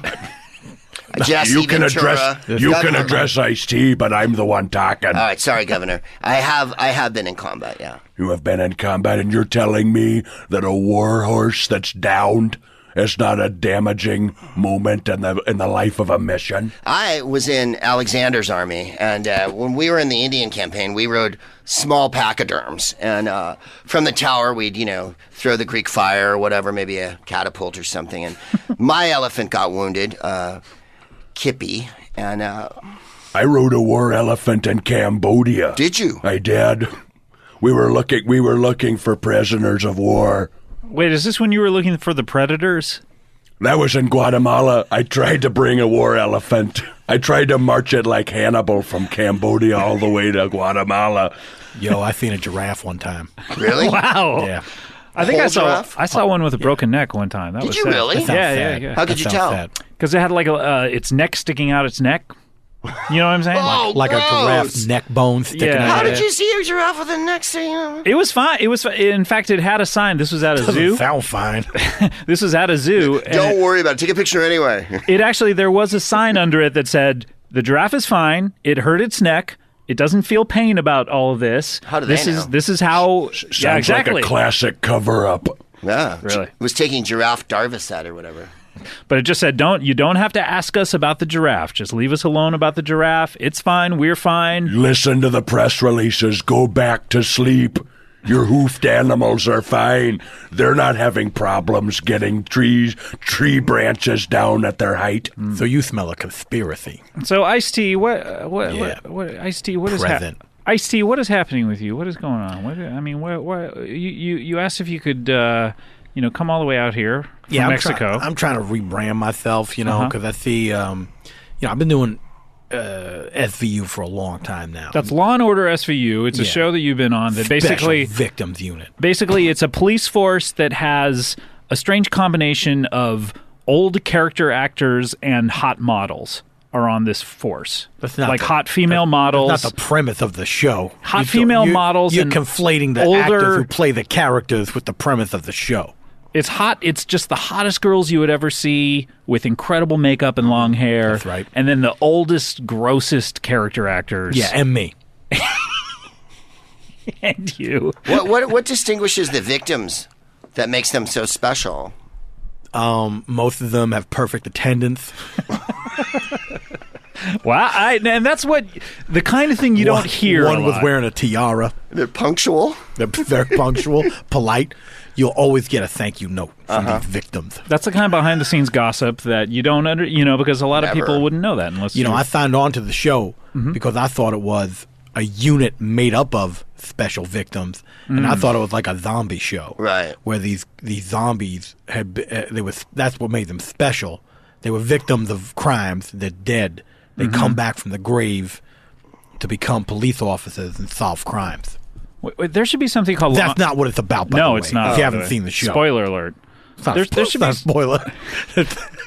There should be something called the title. Law and Order Victims of Circumstance Unit. Yeah. You know what I mean? Yeah. Well, right, victims of fate. But look, here's the thing. Special is code word for something messed up happened to these people that involved weird sex stuff. Just sexual. They should just call it sex crime. It's just like ritual.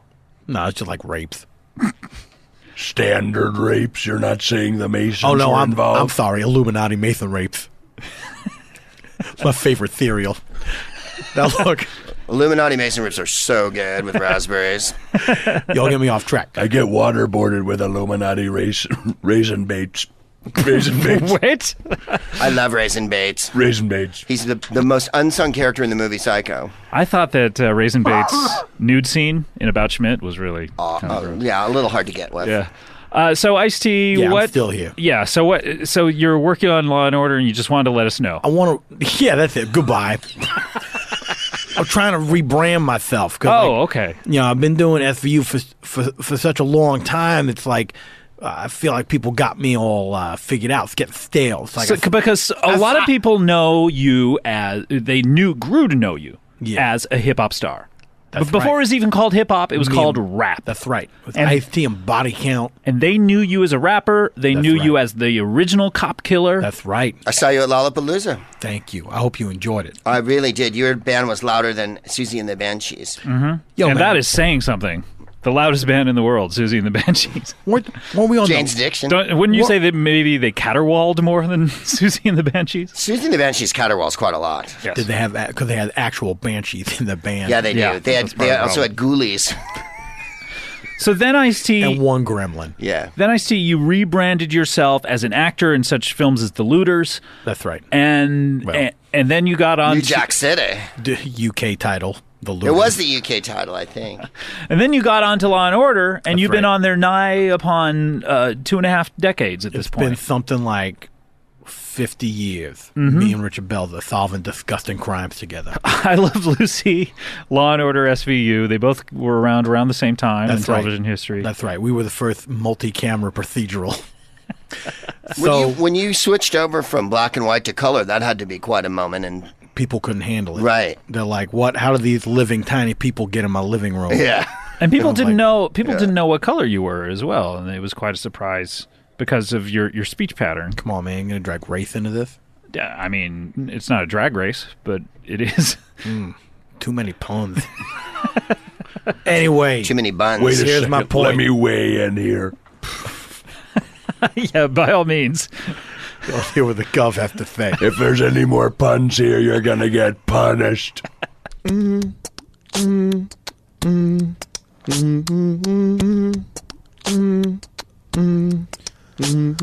I don't know whether we've used this one before. I hope we haven't, but it's different players, and I mean, it'll be different answers. So even if we had used it before, I plan on making a very similar answer that I always have. And what answer do you always have? Truth before all. Veritas primero todos. Okay. All right. Hold up a second. Yes. How come you don't know if you used it before? I send myself good ones in the email, but I can't remember. I mean, I don't remember every single show I've ever done. This is a man who complained about people writing him via Facebook, and he doesn't actually directly communicate with himself. That's right. You should leave notes like memento all around your room, and then just gather them in the morning. Or maybe a list. I just send this to myself at me@scottaukerman.com, and I get I get the ones that I get, but I can't remember if I've used it before. But don't look. Still don't understand. Don't Look Now asks, would you rather constantly find $100 bills, or always find Star Wars figures that are worth $100? Now that sounds kind of familiar to me, but I can't remember if I've used it or if.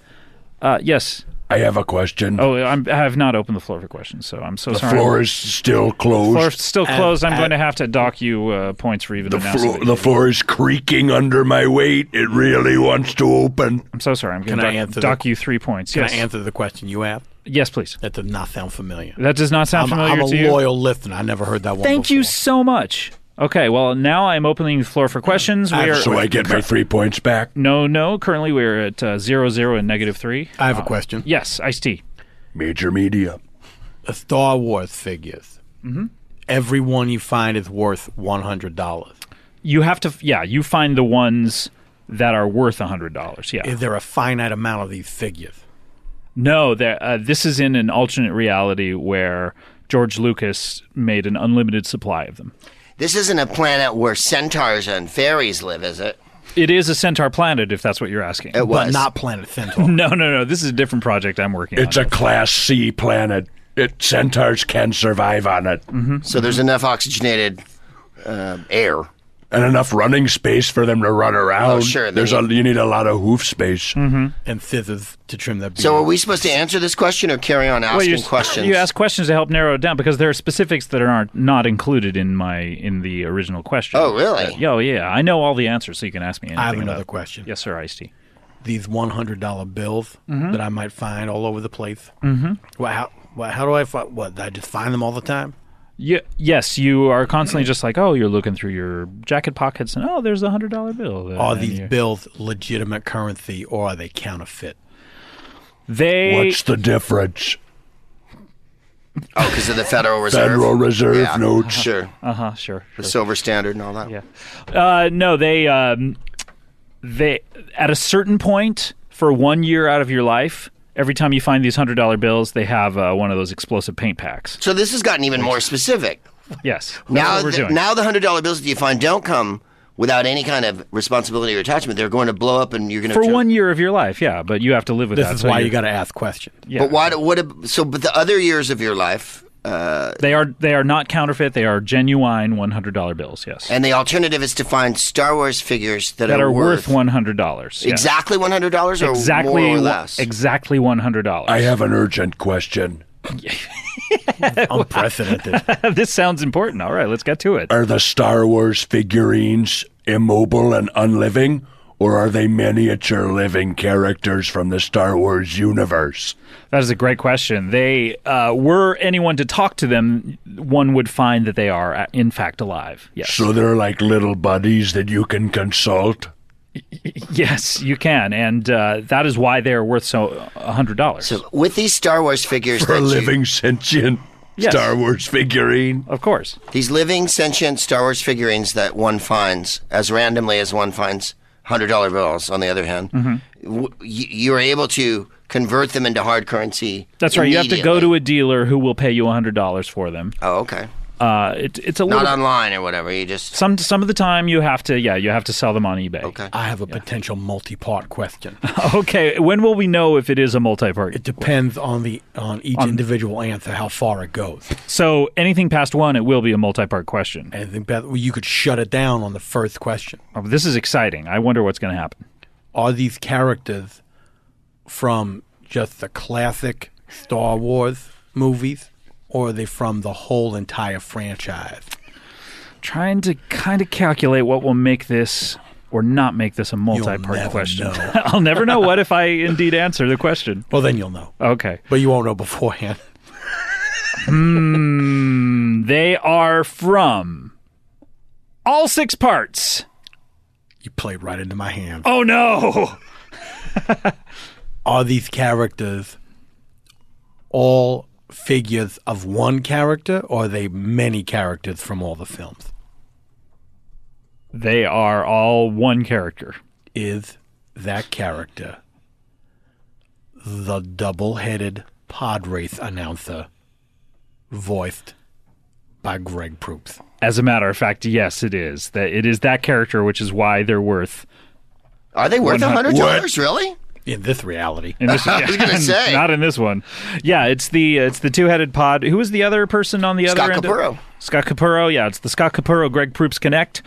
And it is worth $100, and you have to cash those in via eBay and via... I have a question. A dealership. I'm not quite finished with what I was saying. Impossible. Impossible. Wrap it up. On the other scenario, of course, you find $100 bills everywhere, but for 1 year of your life, there is paint constantly exploding in your face. Are those $100 bills sentient and living creatures as well?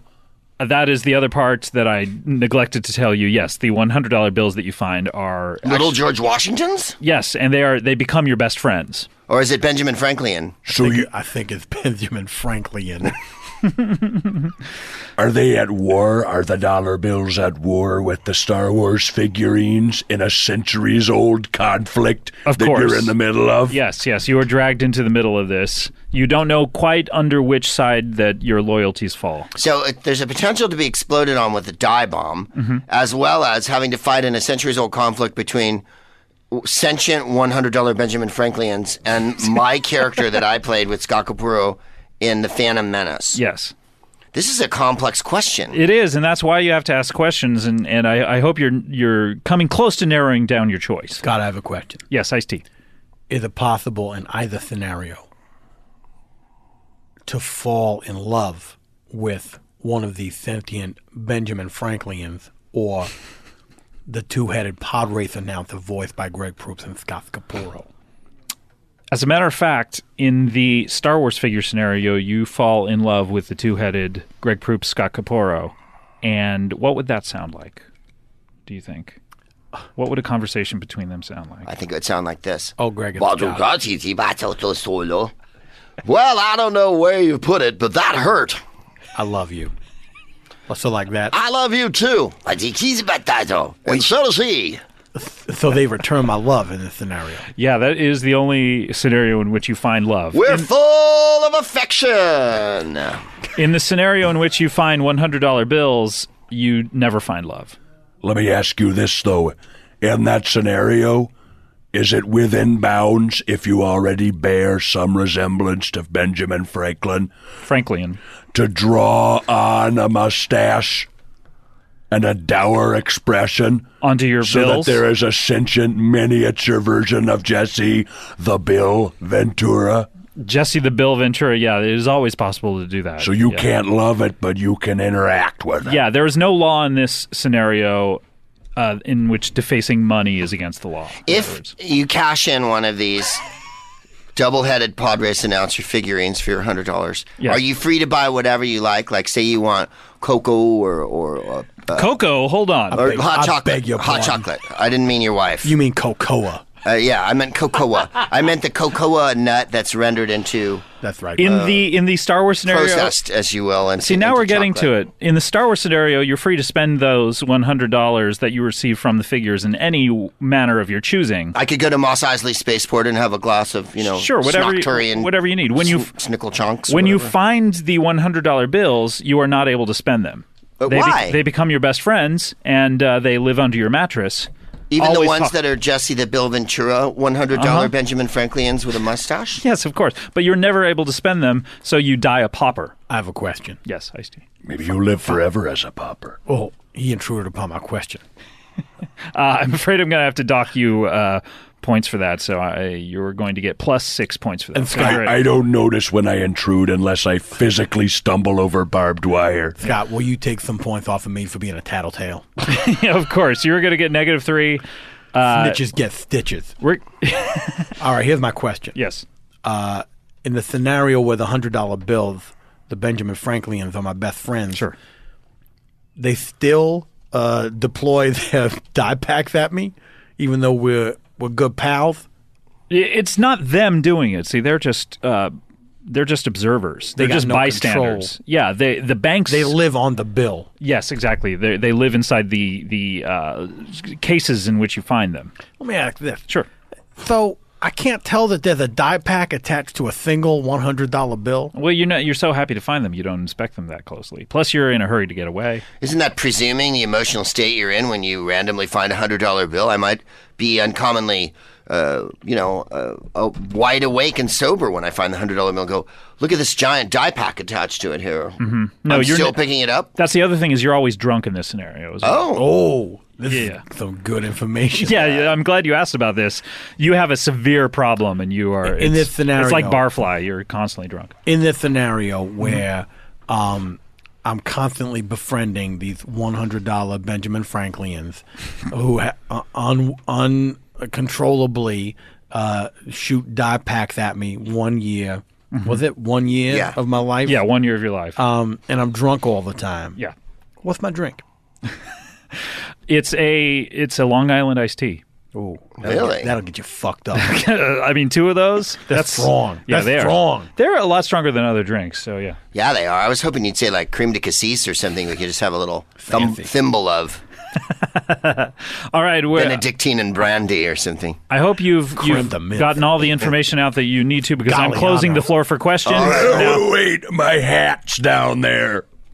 Okay, and so you closed the floor over my hat. Wait, like it's the ice skating rink? Yep. All right, Greg, I'm going to have to ask you, how do you like to vote, sir?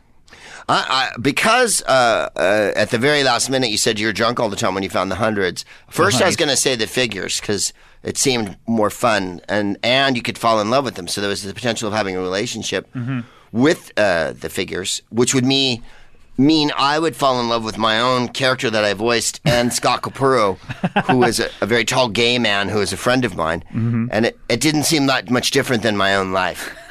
Because I had, of course, fallen in love with my own voice and was mesmerized by the sound of it, which is why I'm talking now to no point. But I'm going to go with the $100 bills now because the whole being drunk and having exploding die pack scenario kind of appeals to me. Okay, good. Jesse, how do you like to vote, sir? As much as I would love to have the eternal companionship of a miniature me, living and whispering. Much like Dr. Evil. I can't throw my lot in with the Federal Reserve System and the Freemasons. Mm-hmm. And I do require love People don't know that about Jesse the Heart Ventura. Jesse is the that I Heart require the love of another being. Who do you love right now? I love my wife and a number of concubines, but if this scenario happened and played out, they would be taken away from you. I would chase love. And so I would love the floating Star Wars miniature characterines. You've been known as Jesse the Body Ventura, Jesse the Mind Ventura, Jesse the Bill Ventura, and now Jesse the Heart Ventura. And you know what? I like this Jesse Ventura the best. So do I. Thank you for revealing yourself to us right now and being honest. You've got it. And I want to say to all the other young people out there who are professional wrestlers and think that maybe one day they'll never love someone, let me tell you something. Why those would go hand in hand. Let me tell you something, Gorilla Monsoon. You will find love. It is out there. All right. It's out there. It's out there under the ring. It's out there behind the pyrotechnic door. It's in the locker room. It's in the turnbuckle. Right, you will find love out there this summer at SummerSlam 87. It was like a Winston Churchill speech. That's very moving. They should make a King's Speech type movie about what he just said. All right, Ice. I'll pitch it. All right, Icy, otherwise known as Trice. No, Ice-T, otherwise known as Tricey. Scott, I got to recuse myself. What? On the ground. I know this is unprecedented. This has never happened before. I got to recuse myself on the ground that I'm going to rip all this off for an episode of Planet Centaur. No, you are? Yeah, I'm just going to take it. Which scenario? Both. It's going to be a two-parter. Wow. And how are you going to investigate that? You and Gilsey. I can't investigate it. It's like magic or science beyond my control. Do you recuse yourself in the episode as well? Yeah, that's probably how they both will end. I'm sorry, I have to recuse myself. I heard the scenario on a Would You Rather game. So the horrific crimes continue. Yeah. Previously on Planet Centaur. It's a tie-in for superfans.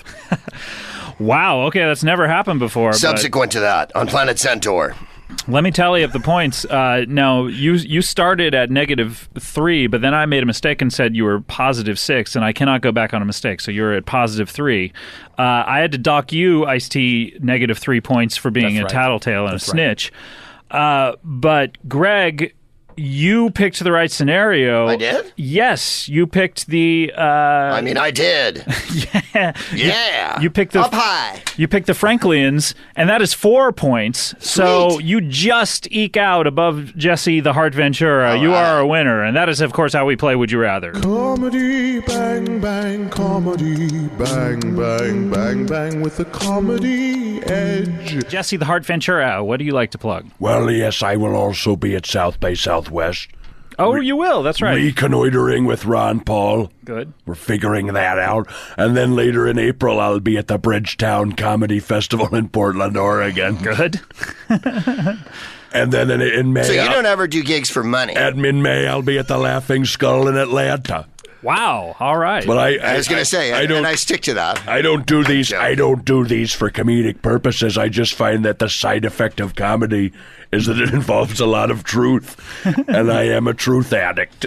All right, well, I want to plug the South by Southwest Festival coming up. Of course, I have all the shows that I've talked about on previous shows coming up here, but we're doing the stand-up shows on Saturday. We're doing the live podcast, which is going to be amazing, on Sunday. Oh, I'm not invited to do that. No, you are not. Oh. And Monday, we have the IFC show at the IFC house. That'll be great. And also, this is really important, watch IFC this Friday after Portlandia. First of all, watch the season finale of Portlandia. Then stick around. This is a major announcement. Stick around for 10 minutes after. We are going to sneak preview the Comedy Bang Bang TV show. Sweet. So check that out on Friday on IFC, this Friday, right after the Portlandia season finale. And analyze the footage yourself. Don't believe what they tell you at the so-called independent film channel.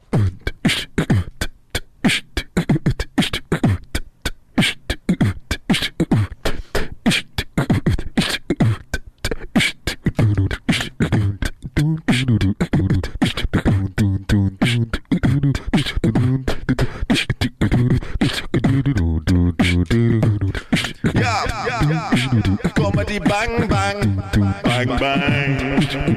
Comedy bang bang, comedy bang bang. Comedy bang bang.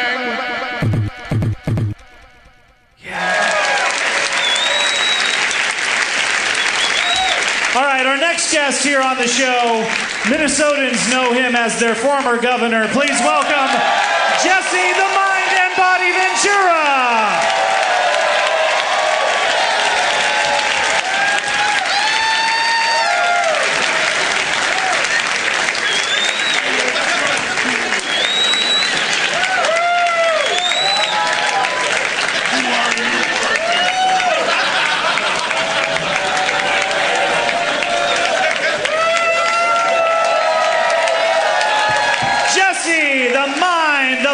The Soul Ventura. What do you mean, soul, Ackerman? Already a disgusting line of spit from your mouth onto the microphone. That was simply a rational atheist line of saliva. I've never billed myself as a soul. Sorry, I was extrapolating. I'm not here to be extrapolated, Ackerman. Yeah. If I wanted to be extrapolated, I'd sit down with Larry Zabisco in his corner. I'm simply here to talk about the facts.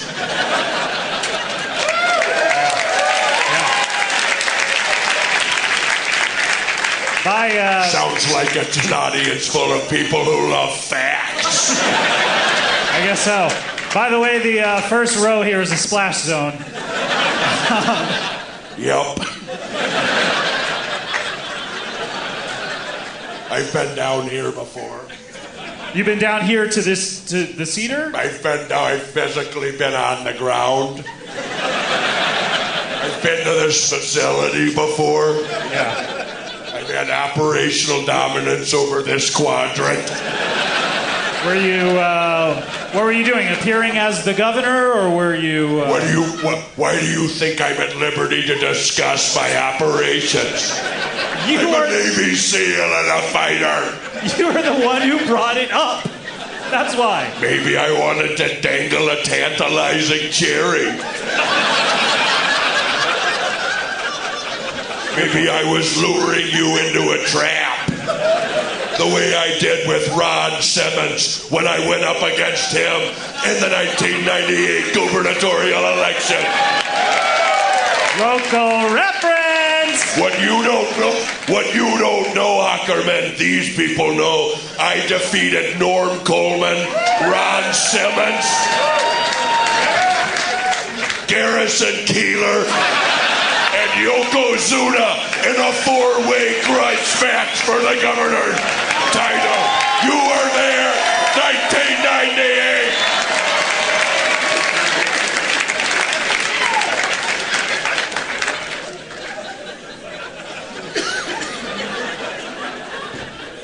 So I'm simply here to answer questions.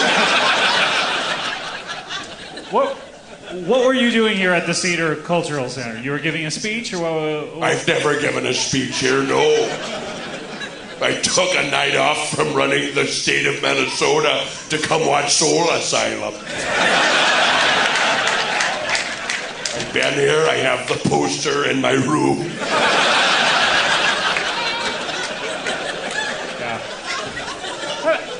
Have you ever met Bjork, by the way? I don't think you guys have ever been in the same room. I'm a big fan of your work.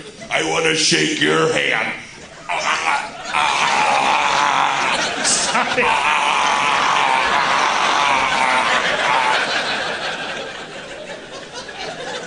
Some of those wrestling moves coming out. Wow. You're like an ice giant. I have great admiration for the people of Iceland, not only for their welcoming climate, but also for what you did to the bankers. We have some people who are familiar with the works of Ron Paul. Iceland now has an independent banking system. They're not slaves of Wall Street like you, Scott Ackerman. Okay. Guilty as charged. Occupy Comedy Bang Bang. Comedy Bang Bang is sponsored by HSBC, Bank of America, and the Bank of London.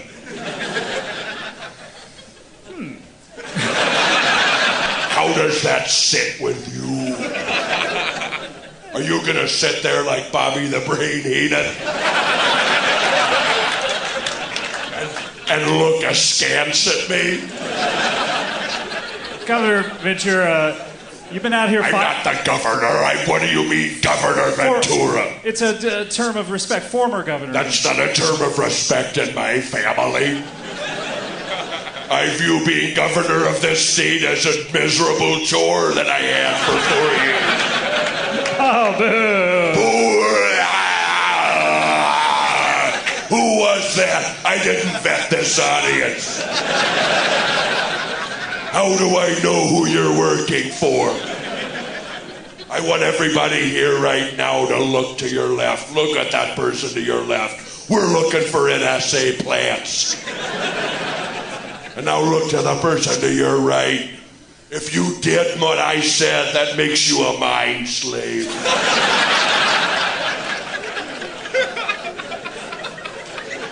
I got eyes on this one. I want confirmed front row, quadrant sector 7.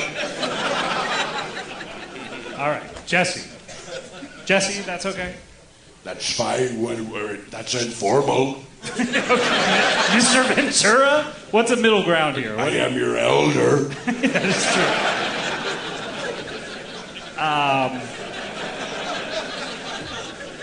What's been going on? I haven't seen you in a while. Last I saw you, you were with your good friend Huell Howser, who... Huell's out there. He's out there? Huell's out there. He's on the ground. He's at sea level. We actually had transport bring me here. We came up in a raft up the Mississippi River. You and Huell, for people who don't know, are in some sort of group together, some sort of organization? I'm not authorized to talk about the Enigma Force Five. You've talked about it every time you've been on my show. I'm not authorized. Again, I'll hang tantalizing details. Okay, but some of the details are there are 2 of you. Well, there's Huell Howser and there's me. What I'm not at liberty to discuss is the other members. Because you have no other members. You've been looking for other members. It's a rotating membership, like the Security Council of the United Nations. But kind of a rotating just bunch of air, because there are no other members. I've had Meryl Schindler. Meryl Schindler. I've had Ice-T from moments to moment. That's right. Didn't Ice-T hang on the top of the Enigma Force 5? We have adjuncts. We have occasional liaisons. Yeah. We have provisional and prospective members. We have pledges. So, but Jesse, what's been going on, Mr. Ventura? What's been going on? What do you mean, Mr. Ventura? It's what you asked me to call you. I never asked you to call. I never asked. I don't beg another man, Ackerman. That's right. You don't ask questions. I ask questions. I don't ask favors of people. Okay. I'm a dominant alpha male. I'm the bull walrus in the room. You're on my mating rock. You got that, McMahon? I thought you're a walrus. Yes, you're a walrus. I am Jesse the Walrus Ventura. Wait, you're saying McMahon is the walrus? No, I thought he just said that. I maybe have divulged too much information. But I was fully operational in the late 1960s as a Navy SEAL, and I was in Liverpool. I was there. I know exactly what happened. All right, Jesse, I feel Why aren't you asking questions about the Dakota Hotel? I sure am. I feel like, Jesse, we have time for you to give us one anecdote. Yep, typical mainstream media rules. Here we are with the 2-party system right here. The Republicrats and the Democlans. That's my new book. Look for it at the merch table. But I feel like there's just time for one anecdote or one story or what exactly has been going on with you. You've been living in that. Please don't make that face at me. Are you mocking me? Or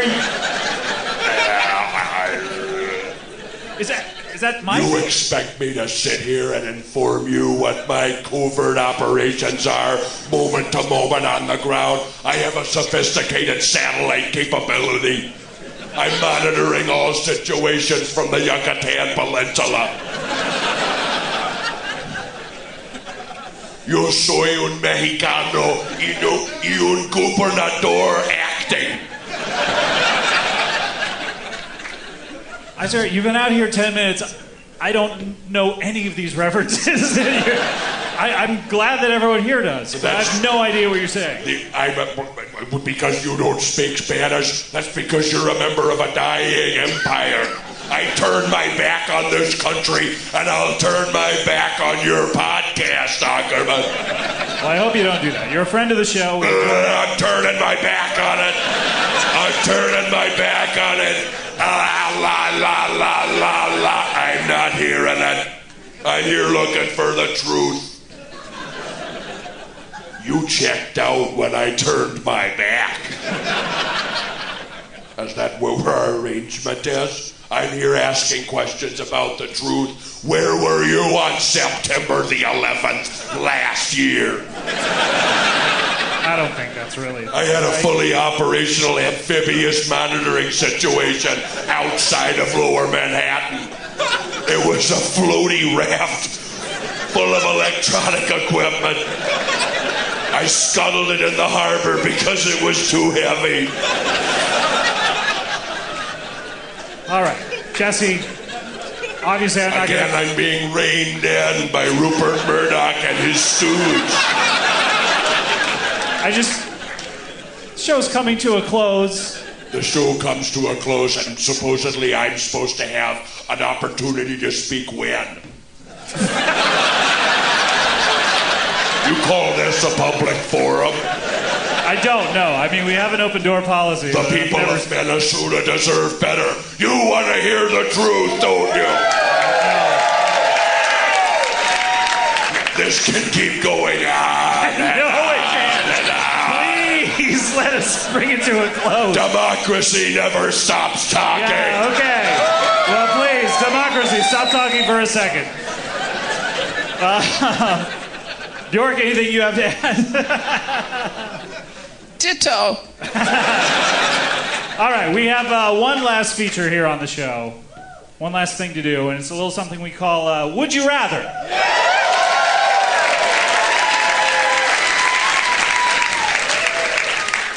Sounds... Shut up.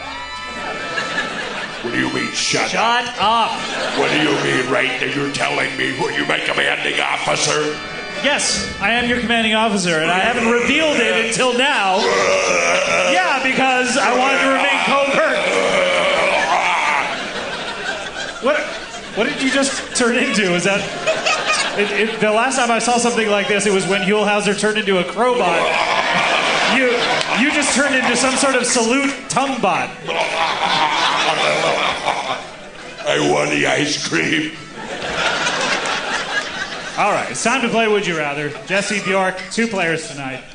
Why do you play the national anthem of Iceland before your games? That's what that's from? That's our national anthem. I've always wondered. Huh. I'm turning my back on any national anthem. But just for a second. All right. Welcome back. All right, tonight's, we all know how this is played, blah, blah, blah, blah. Tonight's question comes to us from Andy Dunn. Andy Dunn on Twitter. He's not here in the audience, is he? Oh, that would be too sweet. Yep, he's here. You view silence as a tacit agreement. I know every ticket count. I know the credit cards that were... I don't walk into a room without knowing who's here. All right, well, Andy, if you're out there, congratulations. He asks, would you rather watch every episode of MASH in reverse order on half speed, or take a shower in every restroom you visit? Would you rather watch every episode of MASH in reverse order on half speed or take a shower in every restroom you visit? I am now opening the floor for questions. When you are visiting the bathrooms, are you there to look at someone's dump? To admire it, in other words? Yes, or to take photos with it? And to mourn the loss if it were to be flushed down? Yes, that would be sad. Yes. Is that why you were there? Yes, you are. That's the only reason you were there? That is the only purpose for you to visit the bathroom. Yes, so not your own pee-pee poo-poo. No, you're not allowed to take those any longer. Oh. So this is going to be a tough decision for you. I do love to shit, but I hate pissing. So I'm torn. Yeah, you're torn. All right. I wish piss could come out hard in blocks. Don't we all? We had a Then if you pissed on your pants, it would just roll off. You just kick it. We all think that. Jesse, do you have a question? I have nothing but questions. Should have expected that. If I were to sit down and relive the events of MASH in reverse order, would the episodes themselves play backwards so as to be able to hear the satanic Illuminati messages that Alan Alda put out into the American body politic? Sure. So for instance, if you're watching Goodbye, Farewell, and Amen, which is the final episode of MASH, which I believe... That's a spoiler. I never saw it. Sorry. It was 30 years ago. While America was watching the last episode of MASH, I was on the ground in Cambodia. Really? What were you doing I there? left my watch there 4 years earlier. Okay. That makes sense. Yes, Bjork. I was going to catch him up. In the last episode, a helicopter takes off and then is attacked by the smoke monster. Yes. It's very sad. Yeah, so spoiler. Have you seen all of them but the last one? I've danced around it. I sampled it here and there when I had a sick day and I was home from governing. If the MASH episodes are in reverse order, does Hot Lips Houlihan become less and less a slut? Well, yeah, by all reasons, she sleeps with fewer and fewer men as you go backwards in time. I see. Okay. I mean, she still starts off as a slut. I mean, let's face it. But, and by that, I mean she had sex before marriage. Of course. How many sluts in the audience tonight? I believe this is about half sluts here. Does suicide become painful if it goes backwards? Great question. Yes, the further and further you go back, the more painful it will be for you to commit suicide. Okay. Yeah. Jesse, question? If I'm bathing my body sure. in every bathroom facility that I visit, on official business or for personal use, yes. Do I get to work up a rich lather? Is it a luxurious, warm bathing experience? Or is it a military-style cold shower? So I'm getting a sense of one of your favorite things in the world is to take a nice, warm shower. You didn't get to have those back then. I take halfway between a shower and a bath. What I is sit that? down in the bathtub and I turn the shower on. Is that called a bower? I didn't hear that. I was thinking of freedom. What did you say?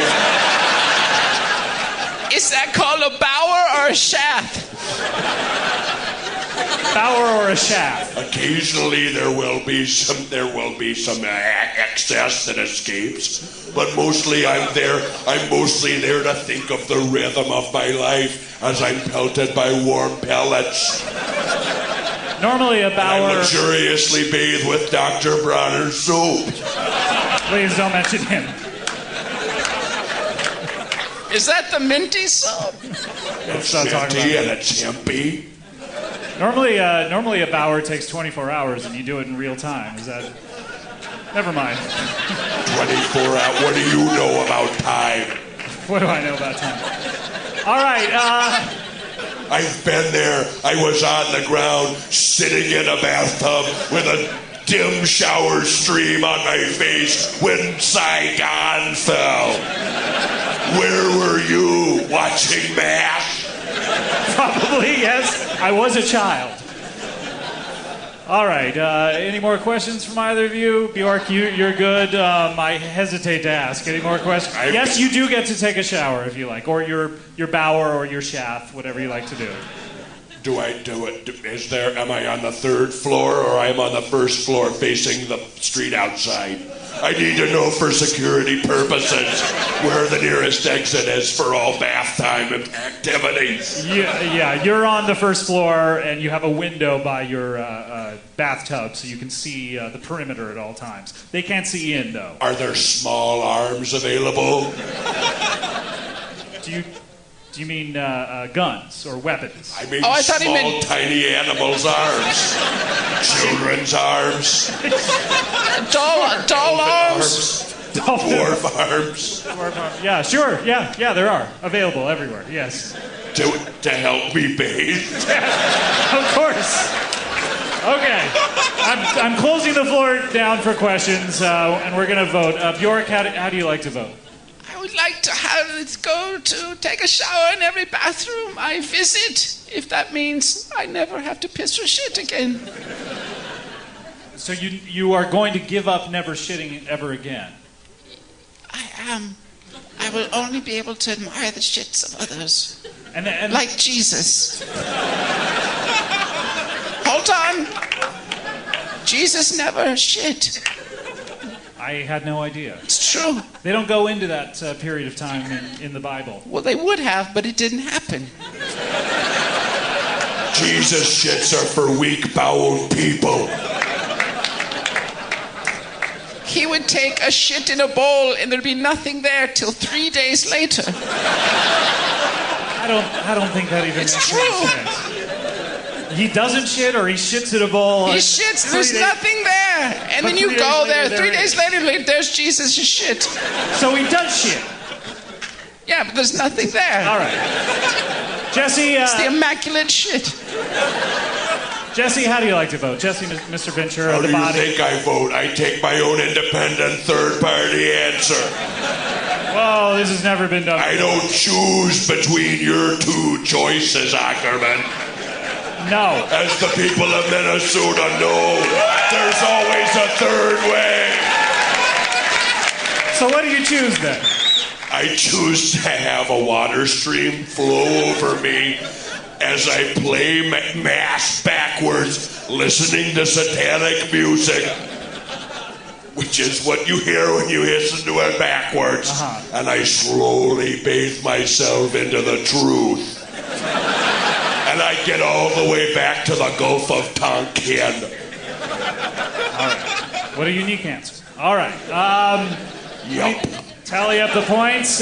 Bjork, of course, you chose the showering, which nets you 10 points. Congratulations. Thank you. So you are ahead at this point. Jesse, 10 points. 10 points. Call back to something you did not hear if you're listening to this. So you've declared yourself media, power structure, and the executioner here. I don't agree with the system, but I'm sitting on it because I'm tired. Jesse, you were talking during the Would You Rather theme, which means you have -5 points. What do you mean -5 points? I don't play by your rules, Mr. Monopoly. He was very good at making those rules. Wasn't he? We can both agree. So you have a negative... Read the book, The Creature from Jekyll Island. The Monopoly man was down there in 1910. He created the Federal Reserve. It's all part of the plan. Look at the Monopoly board. There's a wheelbarrow that represents the workers.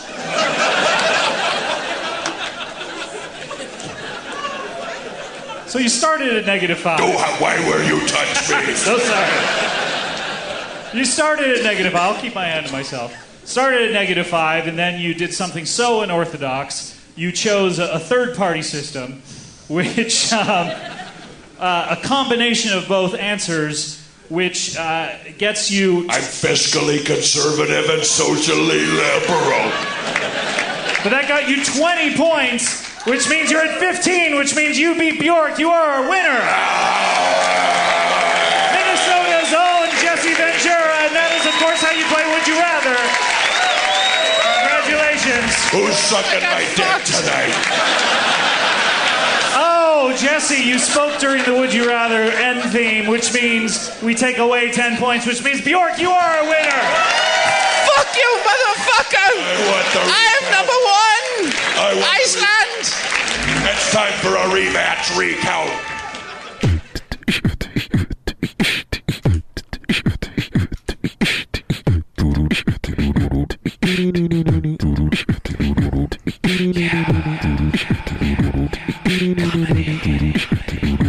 Yeah, comedy bang bang, comedy bang bang, bang bang, comedy bang bang, bang bang goes the comedy. You are listening to Comedy Bang Bang. You know him as the former governor of Minnesota. Please welcome Jesse, the mind, the body, the soul, Ventura!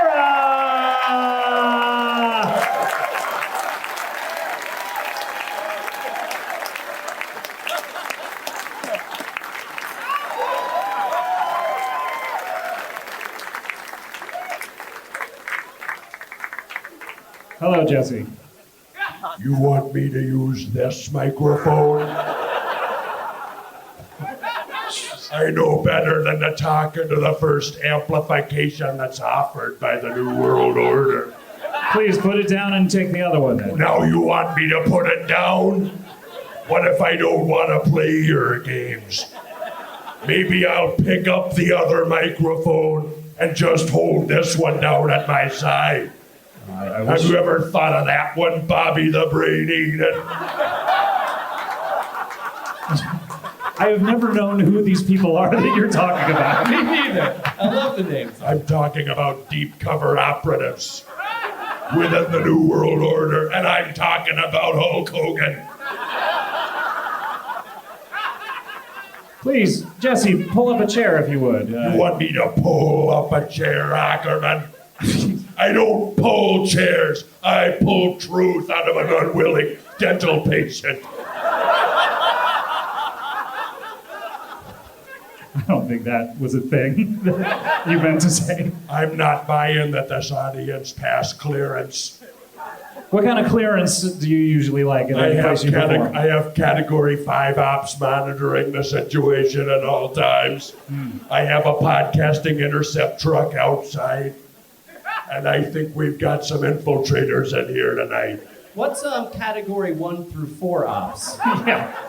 Category 1 ops is special black ops. Category 2 ops is normal, boring black ops. Category 3 is plain suspicion. And Category 4 is social rudeness. That's an operative all on its own. I'm glad he picked 5, personally. Yeah. I don't believe this one right here. He's got a grin on his face that looks like an Illuminati code. Are you having fun, or do you enjoy human sacrifice, sir? Human sacrifice. That's it. I want eyes on this one. I want eyes on it. Front row, quadrant 7, sector 8. Did we split the room into quadrants earlier? I was trying to figure out how that would even work. I establish my perimeter wherever I am. Oh. He was running a bunch of strings before the show. That's true. So, Mr. Ventura, may I call you that? Or You may call me that, but I won't respond. I'm at a loss. To what would you respond? We call you JV. You can call me the governor. You can call me the acting governor. You can call me the future Grand Poobah of the independent state of Mexico. Former governor. How about that? Former governor? Former governor is fine if you're taking a page from the mainstream media, courtesy of the so-called independent film channel. Nobody ever asked, where's the independent news channel? You're here because you want to be distracted, aren't you? Yeah. Well, this is an entertainment program. I mean, not everything can be a news program that tells the truth. Bread and circuses, how do you feel about that? You're here providing distraction for these people while their freedoms are being pulled off the top rope and bashed with a folding chair. I'm trying to cut down carbs. I've seen what ravishing Rick Rude did in the ring in Pontiac, Michigan. And let me tell you something, Jerry Lawler. Now what I know. The Bush family is pulling a suplex on you right now. So, Jesse, the last time that I saw you, we were in Minnesota. This was our first night of the regular tour, and that made sense that you were there. It makes sense because it's the least expected option to do the obvious choice. When you least expect me, I won't be there. And when you do expect me, I will. You think it's a coincidence that I'm here on August 7th? 12. Do the numbers, run the math. 8712? Yep. It's a well-known Freemason code. I'm familiar with this code. Are you a Freemason, Kurt? I am. 8 plus 7 is 15. Then you add it to 12. That becomes 27. You add 2 and 7, that's 9. That's 9. And We're if you get rid halfway of the there. 5 and the 2, then there's an 11. Right, yeah. 9, 11. The math is right there. Right. I knew about you, Braunohler. I know what the Braunohler family is all about. You'll have holdings in Chile. We don't talk about that. We don't talk about that. You seem nervous, Kurt. It's fine. I sat down and talked to the Allende family about what you did in the service of Pinochet and Henry Kissinger. I saw the documents. I glanced it over. Scott, you're on the inside. I am. You are. You're at ground zero of the next big thing. You don't know it. You see those exit signs in the back? They're not exit signs for an emergency. They're entrance signs to the future. And the future is run by Homeland Security and 500 selected officers of the New World Order. You think it's a coincidence that I'm here exactly 2 weeks after the Bilderberger meeting? I don't pronounce it their way. I've learned to stop thinking anything is a coincidence with you. Yup, that's it. Even the dice roll is controlled. From Langley. You don't know that. Do any of you play craps? Whenever you roll dice, it's pre-programmed by operatives in Northern Virginia. Look it up. And when you look it up, know that Google is censoring what you read. There's almost no way to understand what's really happening. You're surrounded by lies. You're still swimming in a pond full of maladies.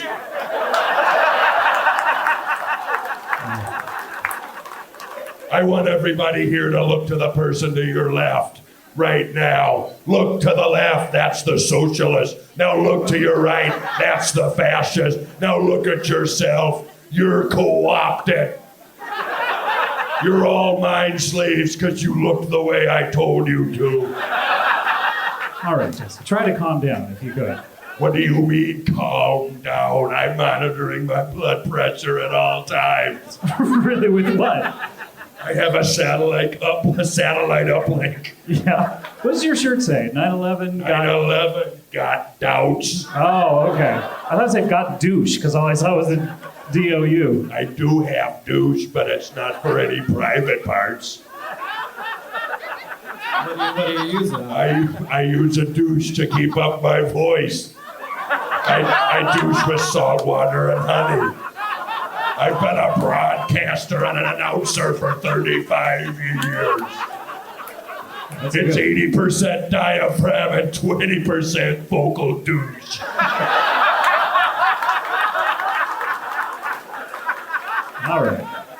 All right, Jesse, can you stick around the rest of the show? I can stick around, but if I'm called into action, you might see me go out those doors and start hollering freedom at the night sky. Okay, we'll look out for that. Thank you so much. All right, Jesse Ventura. You got it. Yeah. All right, well, our final guest for the evening, he is an adorable young scamp that we met recently on my show.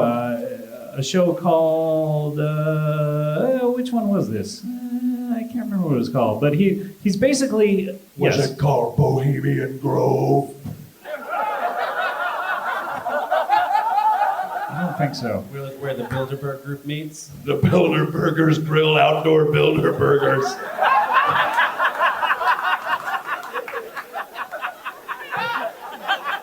I do that. But our next guest, he's a tiny little orphan that I met one day. Please welcome to the stage, Forble. It's okay. Oh, he is. It's okay.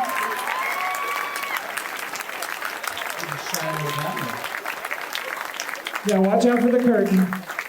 Oh, he's got a hobo sack on a stick. Come on out. Bring that chair up here, Forble. Yeah. He's got a bindle, but it could be a weapon. Yeah, it might be full of weapons. Hello. Can I sit down? Sure, Forble. Do you guys want to move down? Maybe Forble can be a little closer to me. Is that Is that okay? Yeah, that's okay. Go ahead, little buddy. Thank you. Are you prepared to establish this scenario?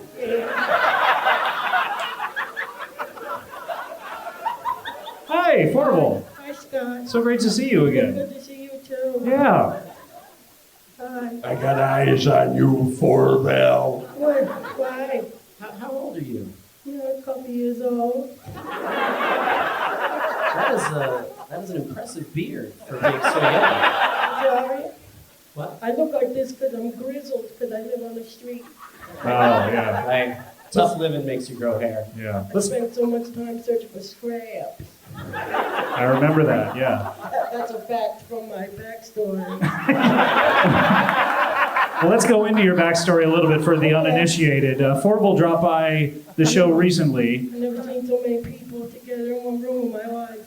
Yeah, I know. Well, mainly you were wandering the hallways of the Earwolf Studios for a couple of years, as I recall. Outside looking for scraps. I got lost for a couple of years because I don't have a calendar. Right.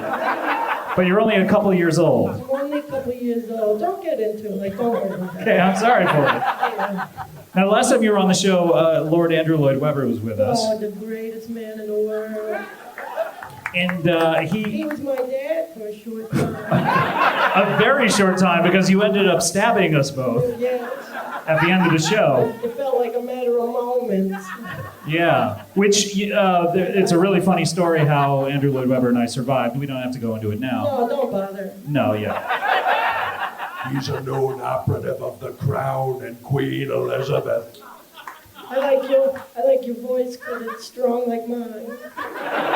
I don't think you're hearing your voice correctly. Many young orphans have found comfort at the fireside of Jesse Ventura.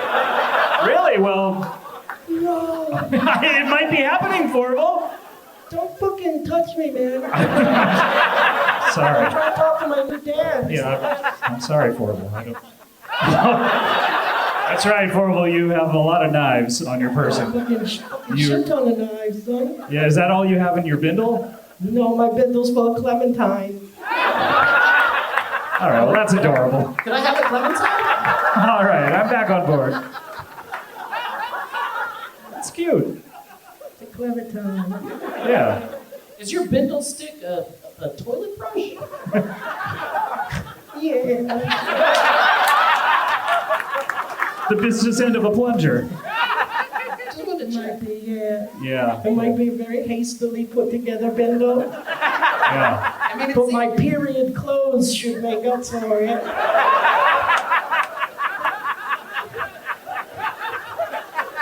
Clementine.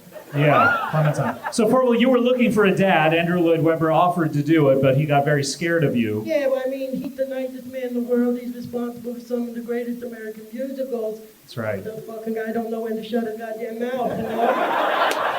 Yeah. He's a good man. He's done a lot of good stuff, but Yeah. fucking take a rest, bro, you know?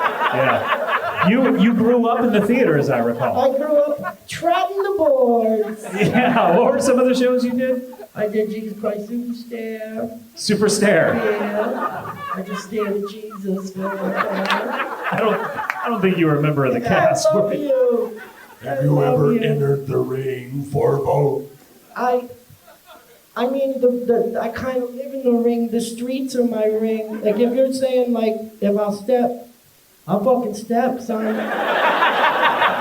This might be a good pairing. I think this is the greatest pairing in the world. I have a present for you. You have a present for Yeah. me? No one's given me a present since 1978. That was when the Iron Sheik made a secret to the camel clutch. Yeah. He's giving you his knife. I got fucking tons more. Bro. Okay, all right. I get it. Hey, do you mind it? What in your shoe? Be careful. Do you need so many knives because they're all butter knives? Fucking Kurt Bromwell thinks he's hilarious. Well, you got another one where that one came from. Hey, Jesse, just put that right in the center of the floor if you could. Just Wait, you want to establish a zone where weapons go? Sure, just in case we need to do a knife grab of any sort. I'll put it down, but I'll have you know I've done things with butter knives that would make your mother unbirth you. I love you, Dad. That's my dad. That's your new dad, yeah. That'll be my new dad. It would make your mother shove you up inside her vagina? Let's just say there's things I can't talk about that involve rogue regimes around the world. I'm a Navy SEAL and a fighter. I'm a Navy SEAL and a fighter. That's so cute. You're already taking on his characteristics. Just like dear old dad. Forval, I just had a vision of you and me as Sonic the Hedgehog and Tails. Me too.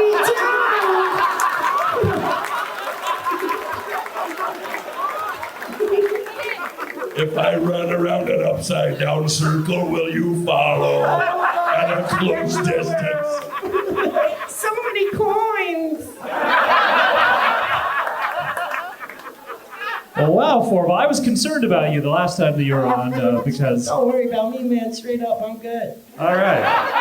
I was worried about you, little buddy. But, yeah, sorry about I was that. worried about you. I would like to say I'm sorry I stabbed you. Thank you so much. I Because I appreciate get it. stabbed. I know you do. Yeah, that was. Sorry. Yeah. What set you off the last time? Do you think? Just kind of my general demeanor and wanting to stab in the first place. Oh, But okay. I think it was when you guys did the knife grab and for approximately 6 minutes. Right. Just pretended like I wasn't even fucking there. And I'm here. Yeah. Just because I'm an orphan doesn't mean I'm not human. Forval is a prepubescent punishment machine, Ackerman. Yeah, I got that. Why do they call you Forval, by the way? It's like 5-0, but it's one less. Right. Right. Want to hear a song I wrote? I can't help it. I do want to hear it. You're so cute when you make that face. Everywhere in here, there's people saying prayers. It's Just like the song from American Tail, but I changed the words a little bit. I'll work on it. What you need is harmony. Okay. Yeah.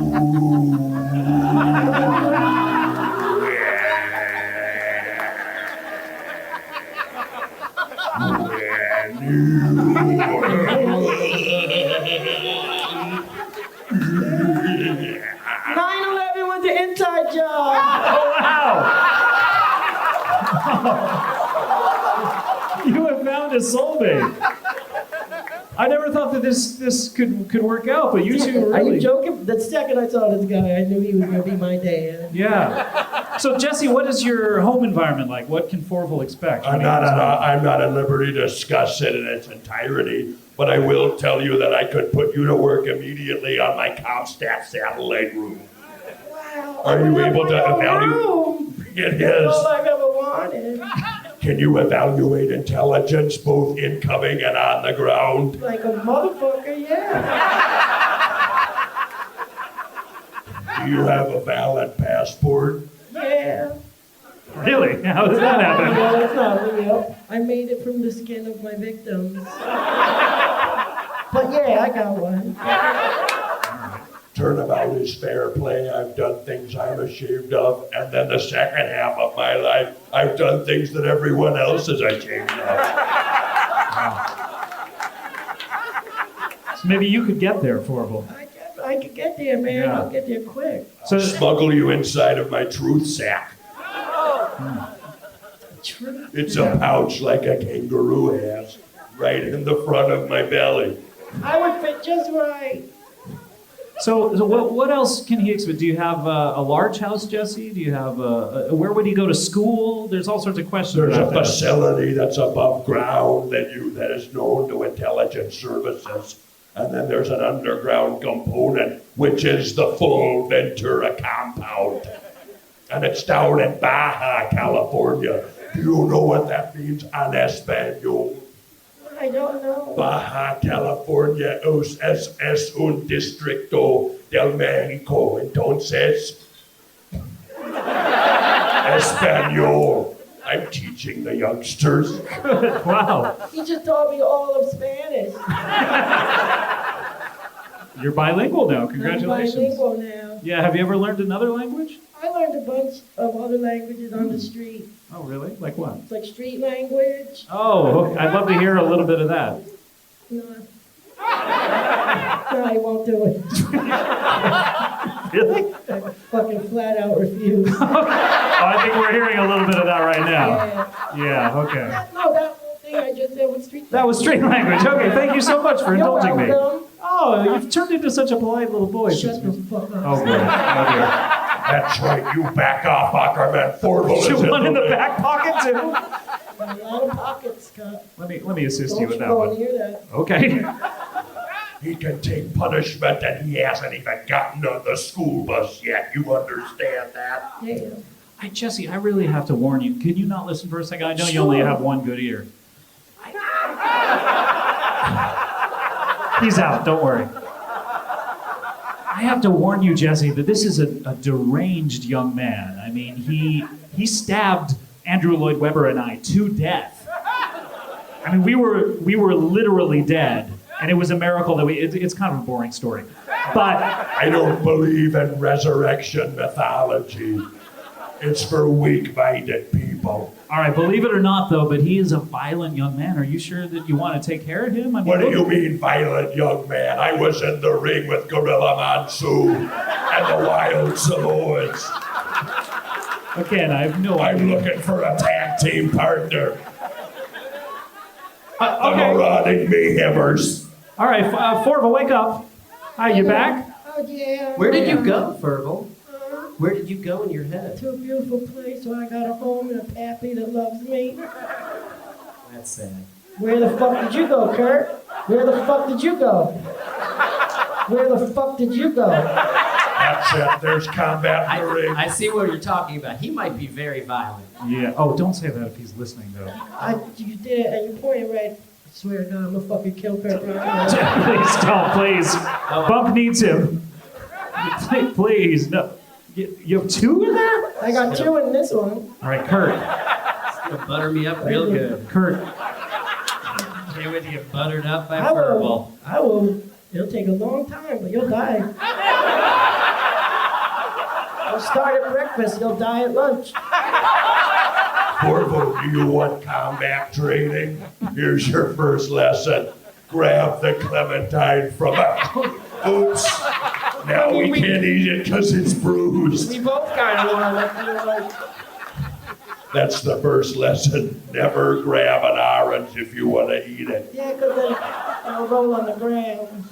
I've eaten so much shit off the ground, no, you don't have to worry. You've eaten stuff off the ground. Tell me about it. I've been put in a Boston crab by Sting.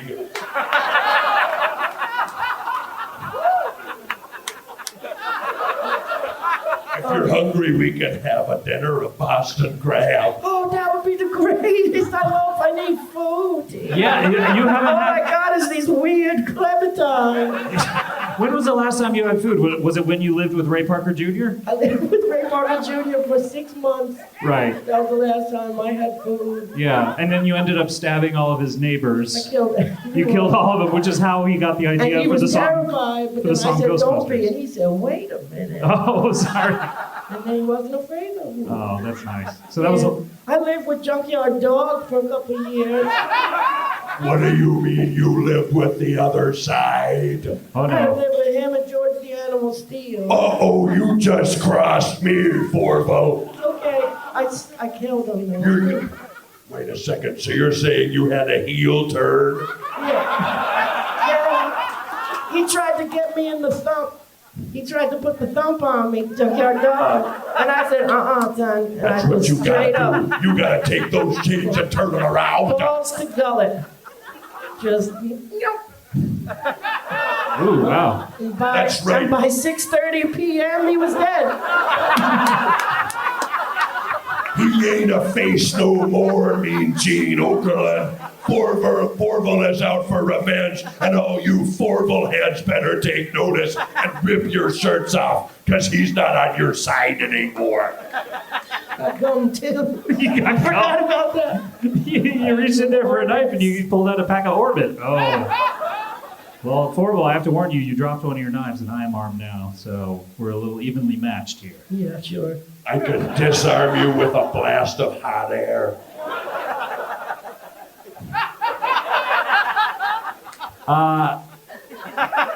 FY information. Thank you. Information is too important to ever abbreviate.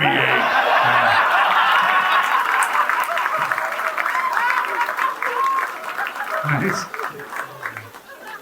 All right, guys. Well, I'm going to put my knife down just right here, Forval. Not the smartest move. That's your first mistake, Scott. Well, I need to hold the microphone, then I need to pull out my notes here. Scott, I think that you should shake Forval's hand.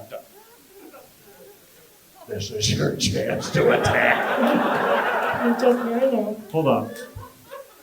Is he not Scott's listening? going somewhere. He went somewhere. Wait a second, he's in the zone. So we're gonna let him, and then right at the end of the show, I'm probably gonna kill him. Or I'll stab him. I don't know if he'll die from it, but. Wow, make sure you get a shot to the midsection, because I'm color commentary. Got Guys, I heard that. What have you heard? That you're going to stab Scott and kill him at the end of the show. it. Yeah. It's a good thing that he went into his no information zone. Let's bring him back out. Blah! Hey! Scott, where'd you go? I went to the same place that Forval went, who's beautiful. You just watched him in a home? Yeah, I was Through like... a window? Yeah, I kind of had my pants down, too. Is that weird? No, yeah, that's weird. Usually I just set up home and try and live a good life. Yeah. You want to be a good person, don't you, Forval? I just want to be inside a house.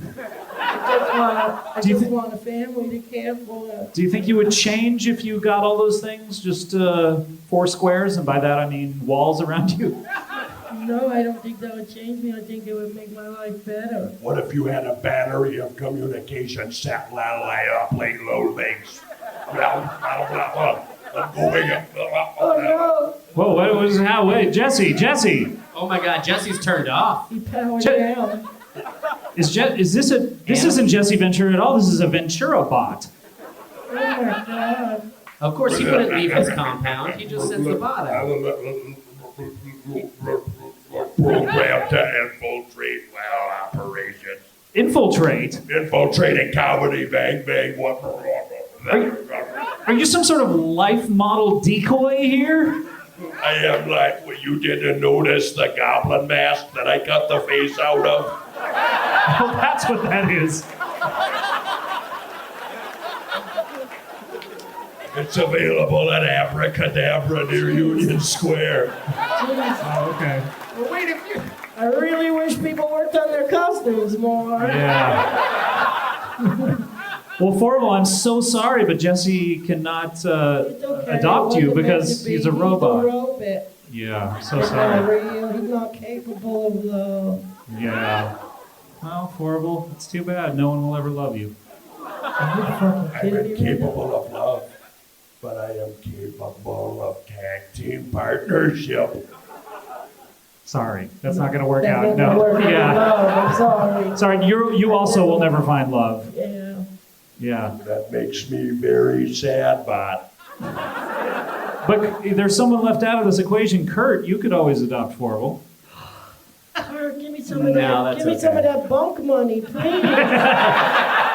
Yeah, you have to be prepared to live in the lap of luxury. I know. I watch your show. Yeah, well, I mean, I don't know if it would be... That fat fuck wasn't funny. That one guy. Oh, yeah, I remember him. He was terrible. Dirty fat fuck. Yeah. I hate him. I hated watching him. I hate him. Yeah, I hate him. He's so fat. I killed him.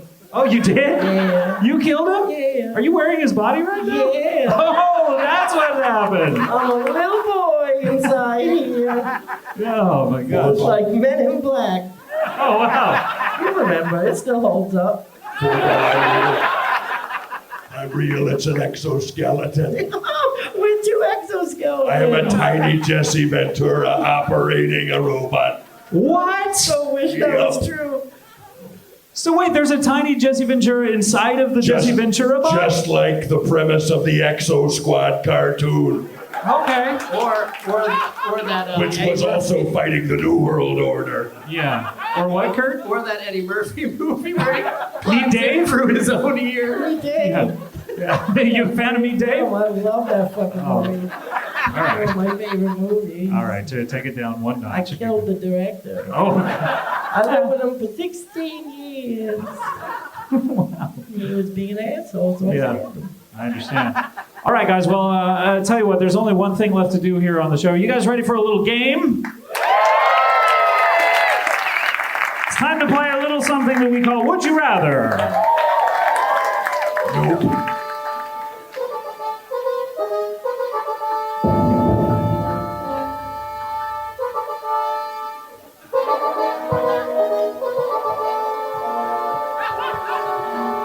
Sounds like an Illuminati ritual. Hey, shut up. How dare you? Shut the fuck up. What do you mean, shut the F up? The Would You Rather theme is playing, please. Forval knows how to act.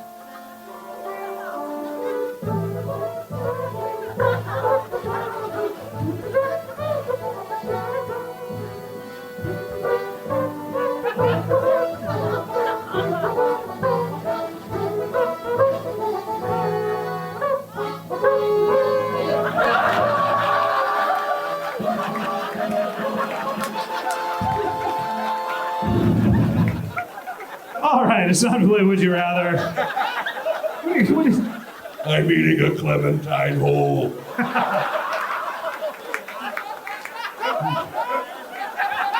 The Dole Corporation wants you to peel. I don't do it.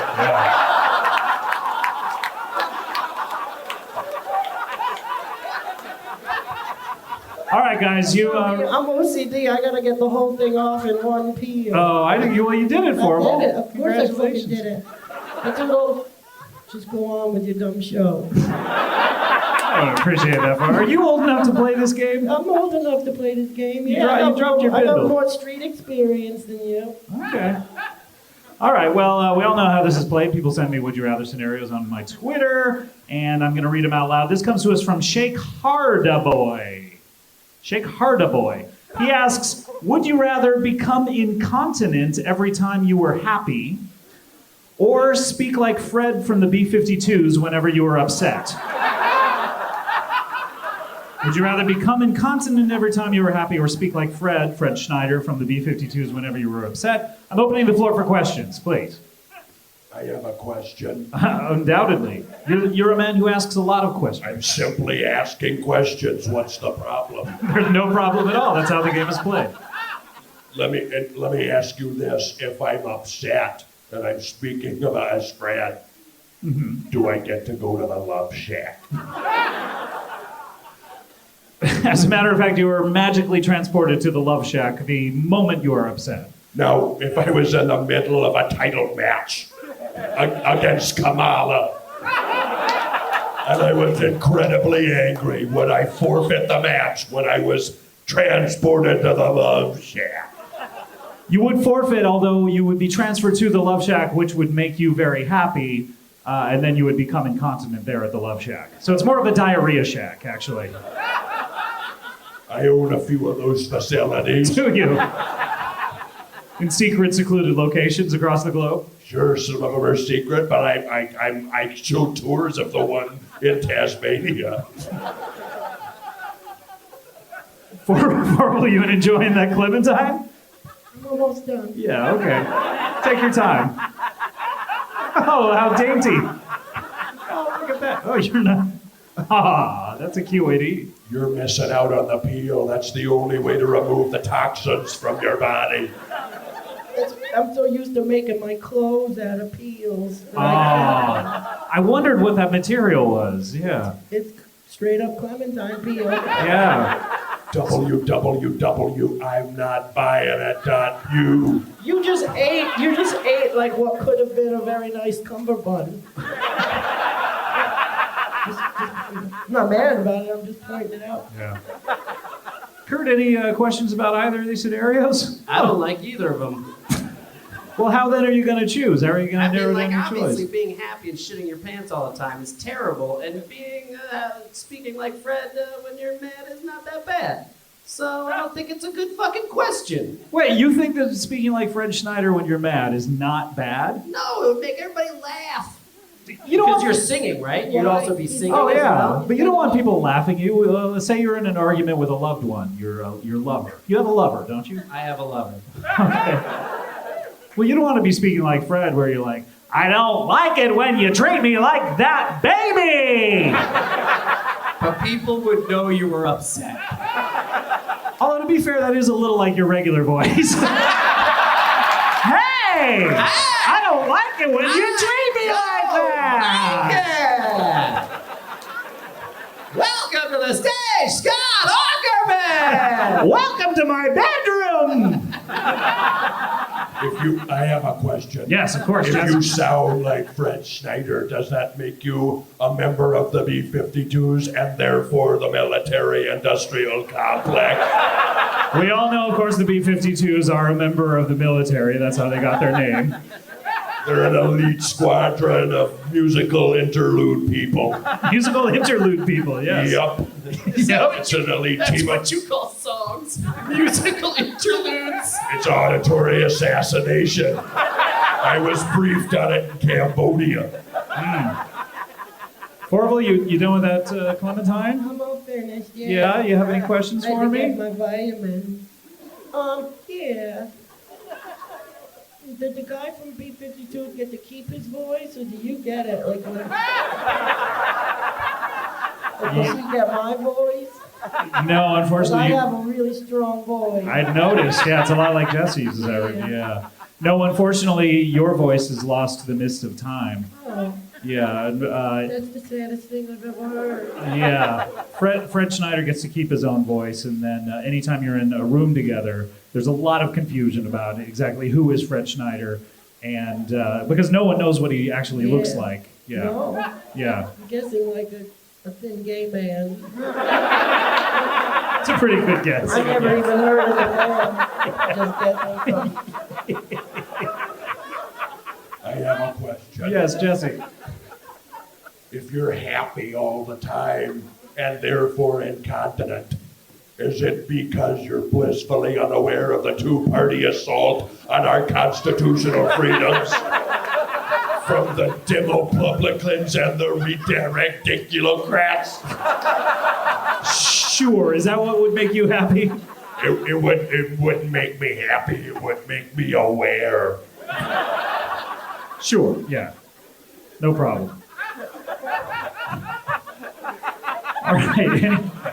I hope that helps you narrow down your choice. If I lose my pants, does it happen while I'm a talking head? So it's out of sight underneath a Fox News desk? Or does it happen in the ring through a singlet? If you lose your pants?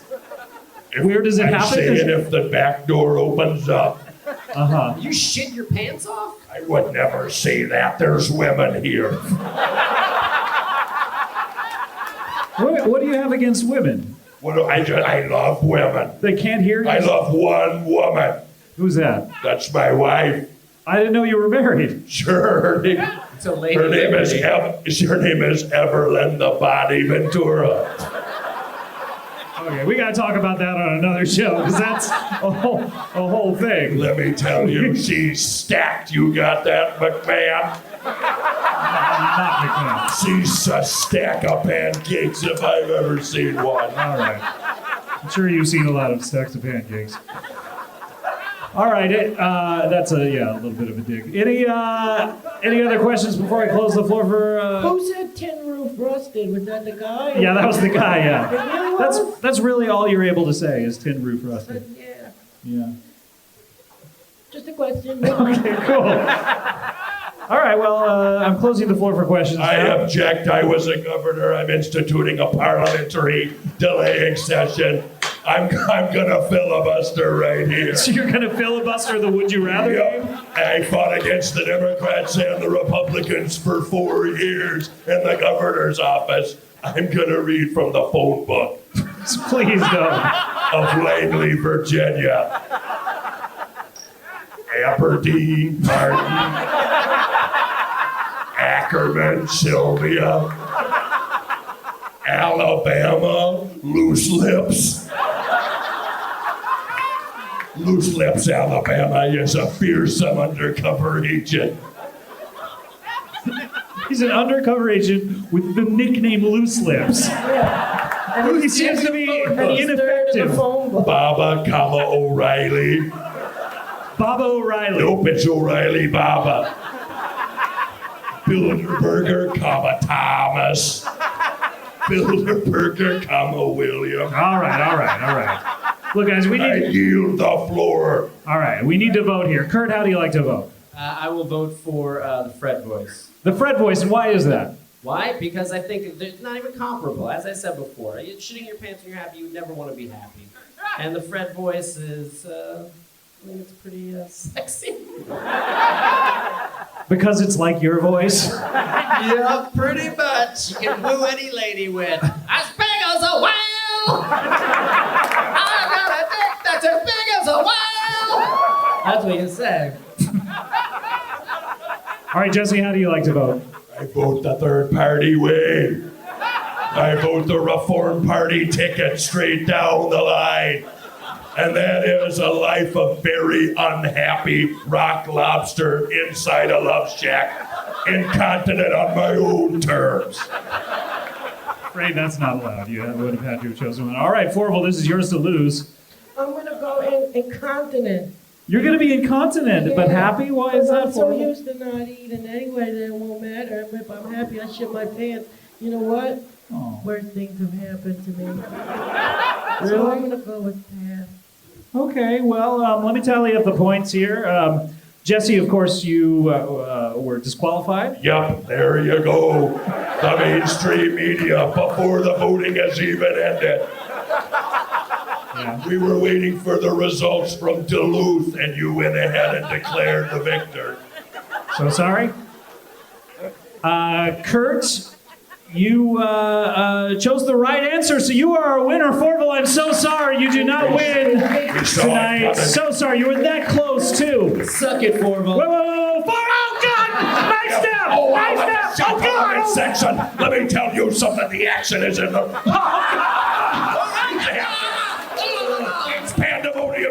away! Someone stop him! Someone stop him! He's grabbing his spindle and leaving! Wow, that was a shot! We're gonna see more of that at SummerSlam 78. That's our show. Good night, everyone!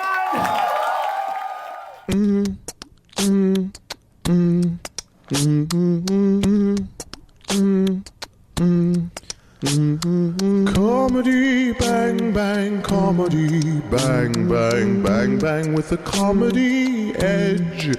Comedy bang bang bang bang bang bang bang bang bang bang bang bang. You're listening now to comedy bang bang. That's crazy. So the rumors are true then. What's that? The rumors are true. The rumors are true is problem free. Yeah. Okay. All right. Why are these contestants being controlled? Wait a minute, what is that? Why is this a controlled environment down here? Where's that coming from? Who is It's that? coming from the people. That's all you need to know. What the? Sounds like I'm not Nixon. one of the elite up on the stage. I'm down here with the people. Oh no! Right there in the middle of the crowd. I know who this is. I hope it's not. It's Jesse the Mind Ventura. Jesse Ventura. Oh, Jesse. Comedy Bang Bang is an inside job. I've read the documents. Documents? Yep, these people are all witnesses of what is an elitist New World Order exercise. And when I talk about the New World Order, I'm talking about Hulk Hogan and Kevin Nash and 3 other guys. Scott, why are you doing this? Why are you upholding the Illuminati system? I don't know, I don't think that's what I'm doing. I'm just doing a show. I've read the facts. Have you read the facts? I don't know. What facts are you... Read them piece by piece. They're out there. They're available for download. Just www.ventura.governor/documents. Wait, so the former applies to that you used to be a former governor? Why don't you just put former governor in there? Why am I not supposed to have access? Do you think it's strange that I'm down here and everybody who's endorsed by the major media is up on the stage? I don't think so. I think that we are the stage and that the New World Order is the audience. Are you with me, people? You hear that, Scott? That's purely rhetorical applause, but it's on my terms. Jesse, come on up here. Come on stage, would you? I just established it. All right, okay. All right. Jesse! Wait a minute. What? Not for me? Do you want me to sit here? I do. Maybe I'll just do it for now. Okay, thank you so much. What's the matter, Jesse? What's happening? Nothing's wrong except we're living in a police state. Do you consider that a problem? Is there a booth for that here at South by Southwest? I may be the only person who came down here from the ordinal direction South by Southwest. I came straight up from Mexico. I surfed my way up. Wait, so you came north, meaning you came from south? I was down in Baja. Okay. It's very confusing. And I surfed my way up the Colorado River, and there was a barge that then I surfed onto a Free Willy-style semi-tractor trailer. Sure. And I surfed my way over from Arizona. A lot of people don't know that, if you're trying to get into this country, you can just surf your way right up. Not anybody. I'm trained in that. That's right. I trained 4 years in surfing just for being a Navy SEAL. A lot of guys didn't make it. Kelly Slater dropped out, turned into a professional surfer. Wait, he couldn't make it through the rigorous surfing of Navy SEAL, so he became a professional. I don't just surf. I swim like a walrus. Have you met the Burning Love cast, by the way? Yep. I've got a question for Burning Love. What's the temperature of burning love? Do you know that?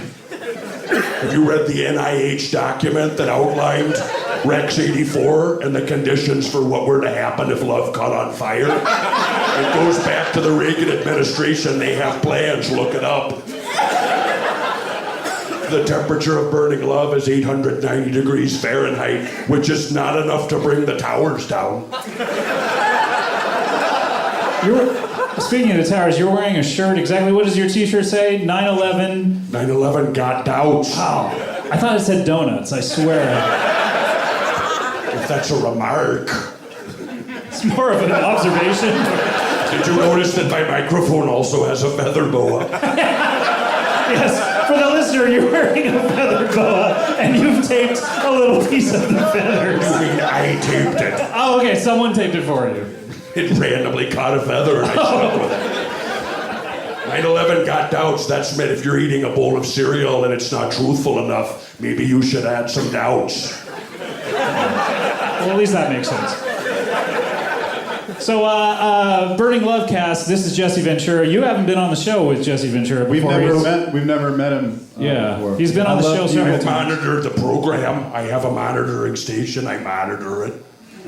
What does that mean, you monitor it? You watch the show? I'm looking for Illuminati programming. You're just watching TV, is that what you're saying? But I don't just passively watch it sitting on a couch. I'm a ready to spring position. But you're on a couch. I have my haunches coiled up. When I see something on there that looks like a conspiracy, you coil your haunches. I coil my haunches like an old-fashioned mercury-free light bulb. I learned that trick from Alex Jones. It's good to be here in Austin. I was just having a bullhorn brunch with Alex. Where you both were on bullhorns shouting at each other over brunch? We were eating roast bullhorns. Interesting. Is that like a game head? Yup. So it sounds to me like you're just watching TV. Coiled as your haunches may be, you're just sitting on the couch watching TV? Nope, I'm monitoring it. Okay. What I'm looking for is signs of programming. Oops, there's another Illuminati mind-controlled sex slave. That's what I'm thinking when I see Wolf Blitzer in the Situation Room. I don't think he's a mind-controlled sex slave. You may not get the same look that I'm getting. Look closer. I will. Those eyes are as desperate as Rihanna's. All right. Wolf Blitzer's asking for it. Well, you think that beard holds secrets? Maybe so. So what brings you here to Austin? Well, I'm not here courtesy of IFC. I'm here courtesy of True TV. Oh, okay, that's right. Where you have your show, Sneak Attack. What is it called? Conspiracy Theory. Sorry, Conspiracy Theory. Sneak Attack. Sneak Attack is. That sounds like a good show. That is my spin-off program. Are we part of Sneak Attack right now? Yep. I always enter from the back. Whatever it is. You just infiltrate podcasts? Not just podcasts. I'm not going to give you the full intelligence on what the operation is. But it is a military-grade operation. Whatever he does, he enters from the back. Sneak Attack. Yep.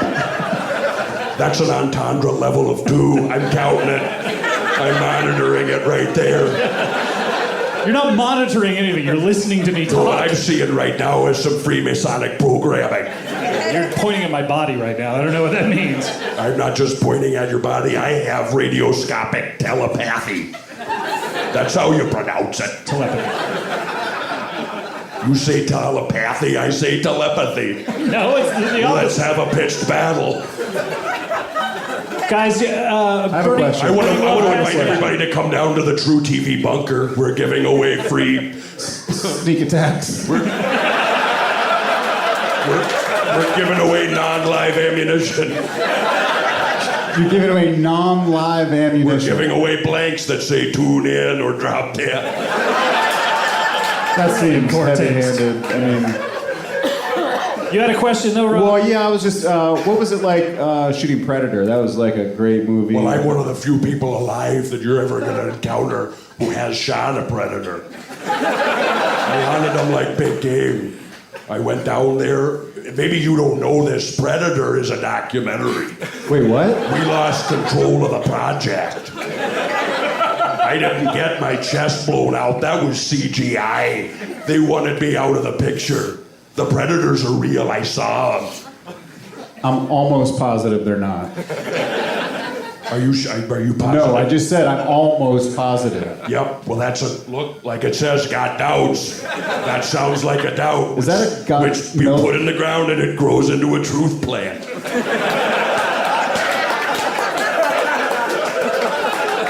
Did you see that new Predator thing with Adrian Brody? You see that one? That's another fiction on top of a fiction. I might as well sit down and listen to a Hillary Clinton speech. Why would I do that? I might as well listen to what the Vince McMahon's saying about WrestleMania. I know lies when I decide they're lies. You and Vince McMahon had a falling out? Is that what happened? I wasn't a falling out. I pushed him. He fell out. Jesse, I'm concerned about your gut. You are the heaviest I've ever seen you at this point. You don't look healthy. Well, let me tell you, this is just padding. I'm in disguise as myself. Oh, okay. Wow. I'm trying to fool facial recognition technology. They also have torso recognition technology. I'm in deep cover. I'm not going out in public with the Austin Police Department taking pictures of me. No way, Jose. You'll notice that I'm wearing the part of a goblin mask on top of my head. I did notice that. With the face cut out. Yeah. I did notice that. That way, when you're tagging me on Facebook, it's showing up as Crypt Keeper, not the governor and current truth teller. All right, Jesse. Well, I thank you for coming here. What is that? It sounds like that's a transition. It is sort of transitional in the sense that we need to take a break and then come back, but you'll stay, right? What? How do you know that I'm going to stay? I have to go interrupt the Twitter Tumblr live event. Twitter and Tumblr have joined forces? It's a rumble. It's a royal rumble. A royal tumble. It's a royal tumble to the finish. All right, well, I hope you'll stay, but in case you don't, thank you for I'm going to have to confer with Alex Jones and see what he says, because he has a pedicab outside. He's been riding around the block. I got to see if he can wait. I might come back. All right, very well. Jesse the Mind Ventura. All right, we'll be right back after this break with more Burning Love People. Where are you going, ma'am? Where are you going?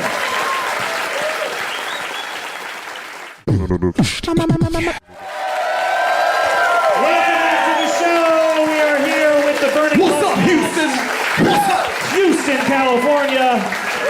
Jesse the Mind Ventura, Reggie Watts. Yup. And it's that time of show, guys. It's our final segment on the show, and it's time to play one of our favorite games. It's time to play a little something we call Would You Rather?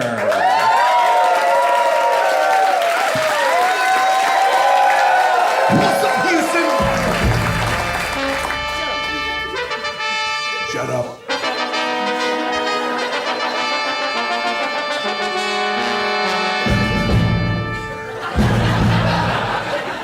Kiss.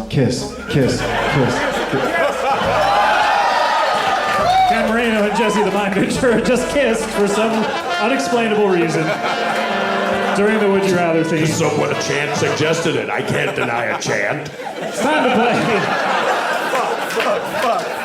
And now people are chanting, fuck, come on. It's not that kind of a show. Oh, they're doing it! Sneak attack! Sneak attack! From the back door. That guy got a good shot of that. It's already gone viral. All right, guys, we all know how this is played. People send me Would You Rather scenarios to our Twitter, which is at CBBWYR, not my own personal Twitter. If you send them to my personal Twitter, they'll get put in the Would You Rather pile, which we all know is not a pile of Would You Rather submissions from which I cull. It is, in fact, a pile of Would You Rather submissions, which I then throw away. So unlike a wood pile, where you would take wood from a wood pile and use it in your fireplace, this Would You Rather pile is a pile of discarded Would You Rather scenarios. So, now that is clear... That sounds less fair than the United States election process. Political. I'll read it out loud, and then I'll open the floor for questions. You are free to ask me any question you like about either of the scenarios in order to help kind of narrow down your choice. At a certain point, there will be no warning, but I will close the floor for questions, okay? And then we'll vote, and then we'll tell you. What will be that point? There will be no warning, but at some point, I just want to warn you, we're going to close the So we get a warning. We're warned That now. was a warning. No. That was a warning. This is the warning. No. Technically. So we're done. No. Is that the end of it? We don't even know what the options are. All right, so I think that's clear. Does someone have a cricket thing that they keep playing? Nope, that's really comedy failing. Is that just the sound I hear in my head constantly?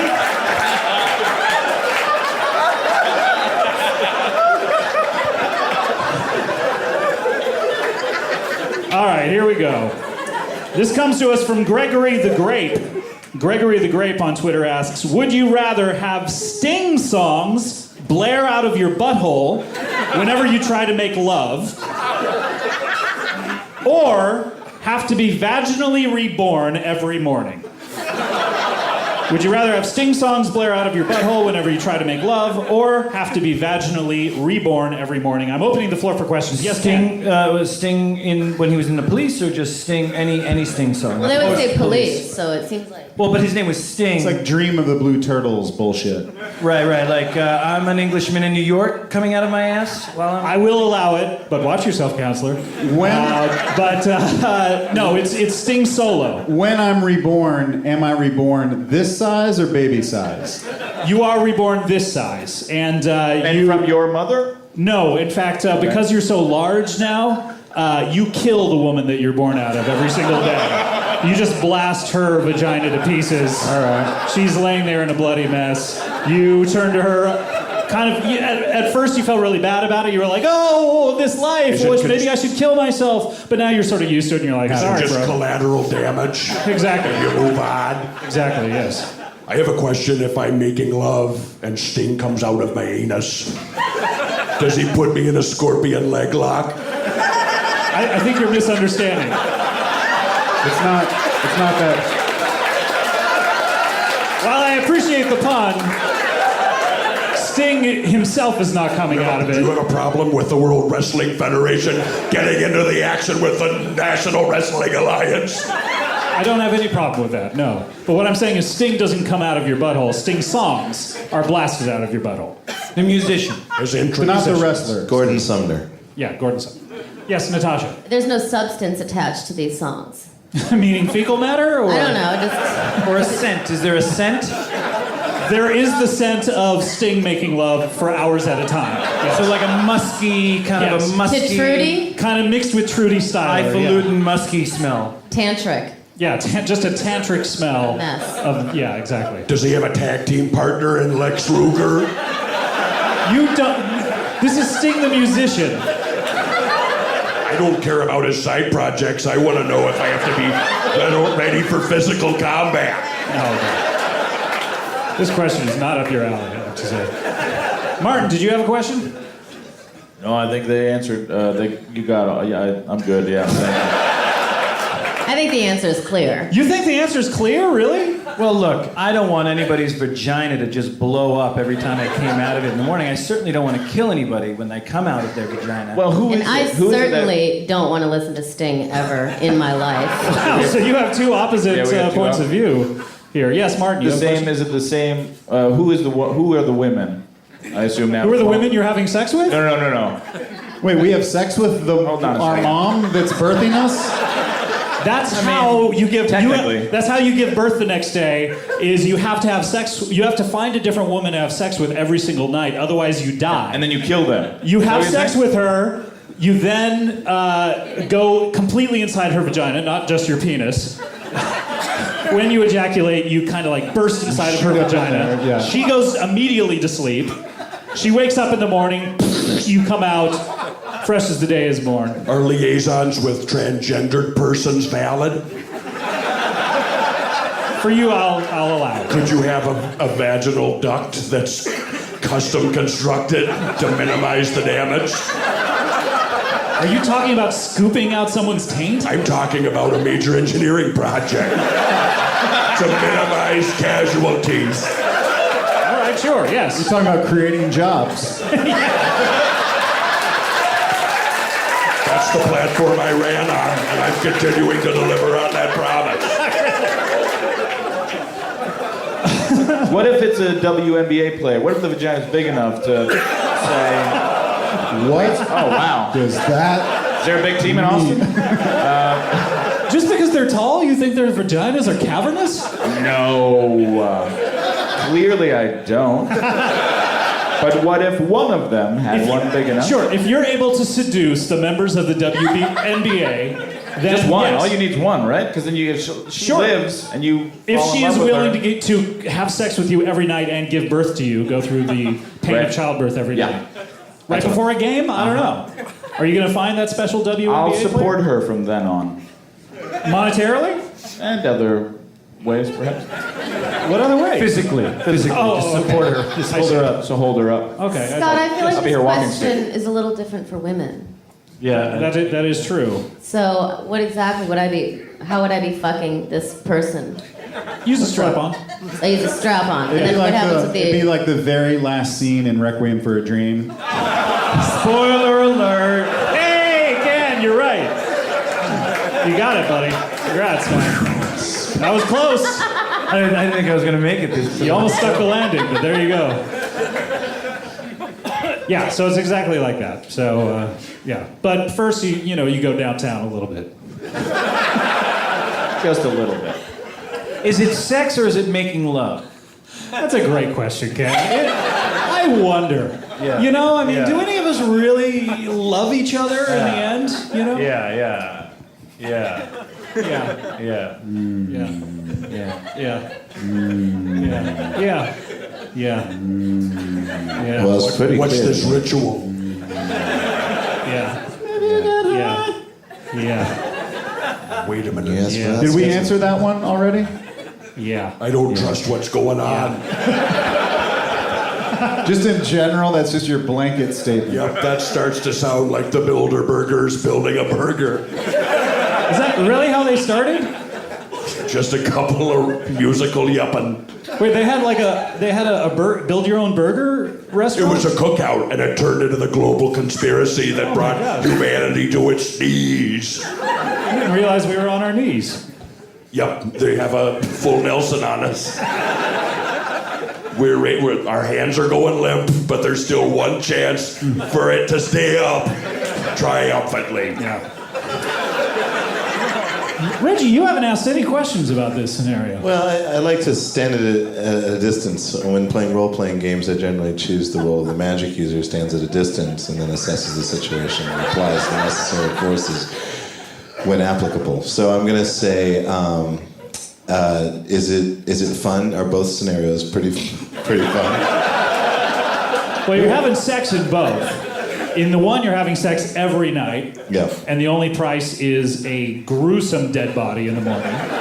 Or a WNBA player as That's true. That's a perk. You're having sex in the other one, and really the only drawback is, you have to hear, "If I ever lose my faith in you." That was a great so sting. much. That was a really great It's not. I do some impressions. That's maybe one of my best. Do it, Ken. Do it, Ken. Do it, Ken. Yeah. Come on, let's hear it. Let's hear it. No. Come on, Ken. We all want to hear it. Who wants to hear Ken Marino? Go ahead. No, you want me to do the Macy Gray? Sure. Is that what you're saying? No, Yeah. I'm not. But I'll do. Wait a minute, why did you ask me to ask you so that you could go, no, I'm not doing that? You said do it. And you said Macy Gray, and I go, Well, I don't know what and you were go, talking no, I'm not about. doing that. It's a grudge match. It's face-to-face right here in Austin, Texas at the Esther's Folly Arena. Do a little bit of Sting. I'll do. Or the Police. I'll do Nina Simone. Oh, okay. Ready?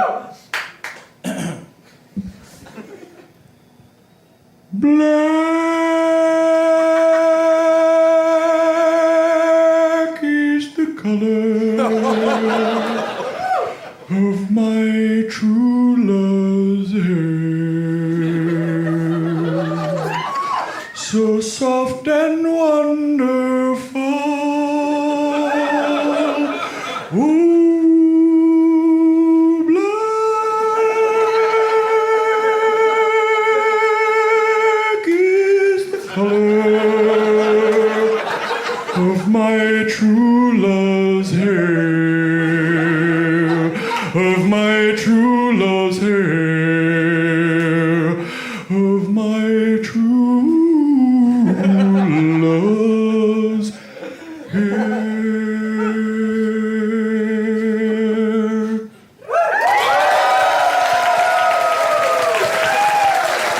amazing. That was amazing. And you know what? I would let that come out of my butt every day. That was amazing.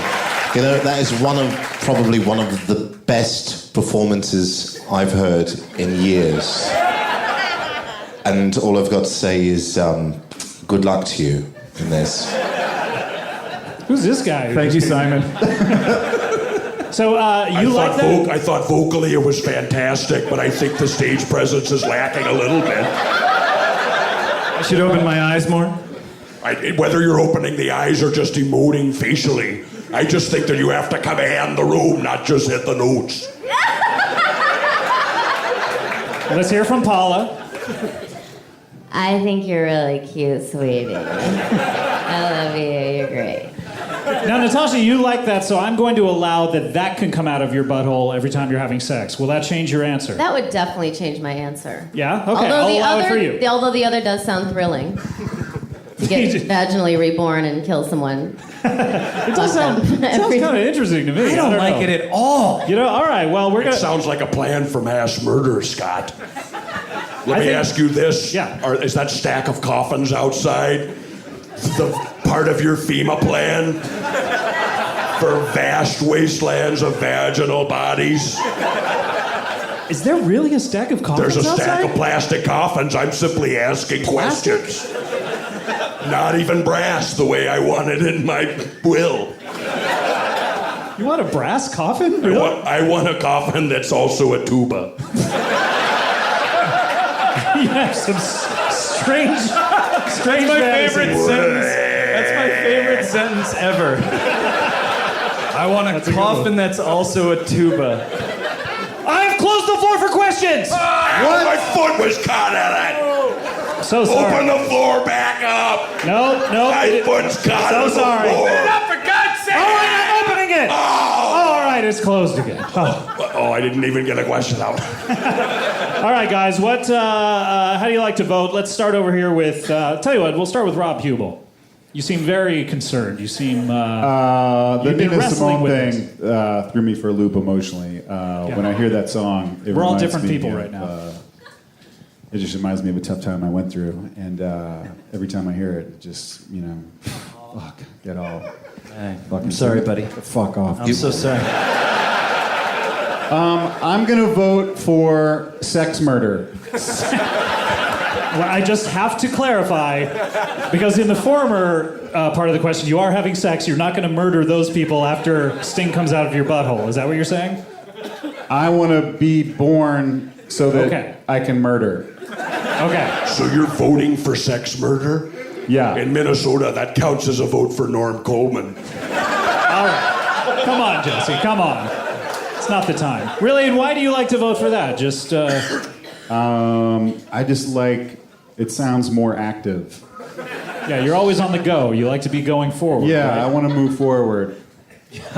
Even if that means killing 365 I don't care people about a year. that. I don't care. I don't fucking care. Okay. You'd be a serial killer, basically. Yeah. All right. You know who's the biggest serial killer? Who? General Mills. General Mills? That's not the a cereal company? Yep.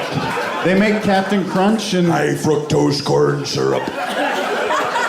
Number one, that's not a real guy. It's not a real general. Part of this complete holocaust. All right. Let's move on. All right, Martin, how do you like to vote?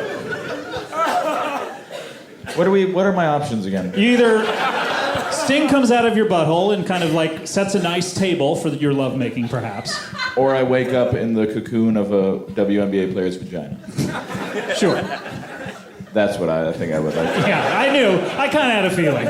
From the moment your eyes lit up when you said WNBA player. Yeah. I kind of saw right through you. I'm attracted Ken, to them. Yeah, Ken, how do you like to vote here? Sting making love. Meaning...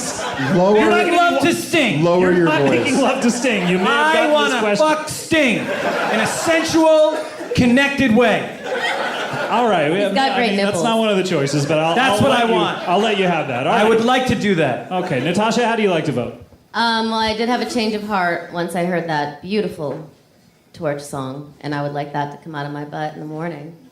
In the morning? That's when you have sex? I thought that's when the thing was. No, it's while you're having sex. Oh, well, that would get weird if.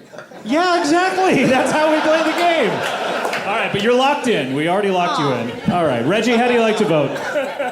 Well, I would like to reiterate that that really was one of the greatest performances that I've heard. You're not voting to kick someone off the show at this point. Sorry.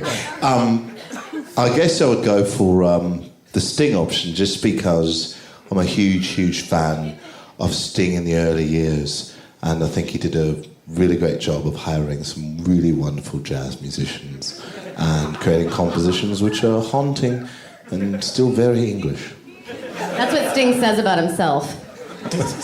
I hired some great jazz musicians. All right, Jesse, how do you like to vote? Well, I'm always in favor of minimizing human carnage. Because I've seen combat up close. When you were surfing in the Navy SEALs. I wasn't surfing. How were you going to put words in my mouth? You just said it earlier in the show. That's not how I constructed the sentence. If you're going to put rewind words... this podcast and listen to it. You said you surfed in the Navy SEAls for judges. Judges. Well, first of all, I just want to say. I'm going to vote. I'm going to vote first of all for myself in 2016. All right, sure. Okay. And secondly, I'm going to vote for Sting to come out of my anus when I'm making love, as long as, no matter who the sex partner is, he joins in on the other side. And that he's the latter-day, crow-themed, goth-oriented Sting, and not the older Venice Beach surfer one. Because I don't want anything that might make me feel gay.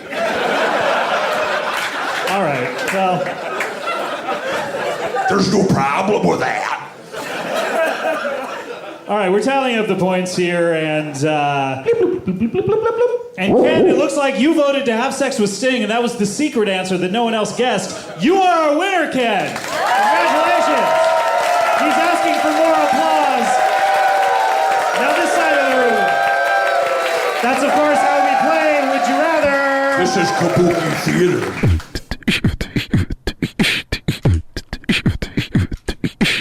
If you're listening to this, Kevin Pollak's chat show is now part of Earwolf starting today. So you can listen to that, and his first show on Earwolf is today. So the global octopus gets his tentacles on another entity.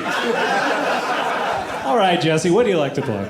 What do I like to plug? Yeah, that's what I'm asking. Well, I'm facilitating a discussion on Monday night. It's called Conspiracy Theory Live with Jesse Ventura. Mm-hmm. It's at the IFC house. I seem to have gotten access while we were doing the show. And that's going to be there. And I'm also going to plug the fact that here's my friend Alex Jones, and I'm going to get in his pedicab. Okay. I work for tips. We will not submit. The New World Order is going around the block as fast as I can bicycle. Hello, Alex. Welcome to the show. Yeah, we're in a hurry. Okay, I We've got understand. to go and let some kids.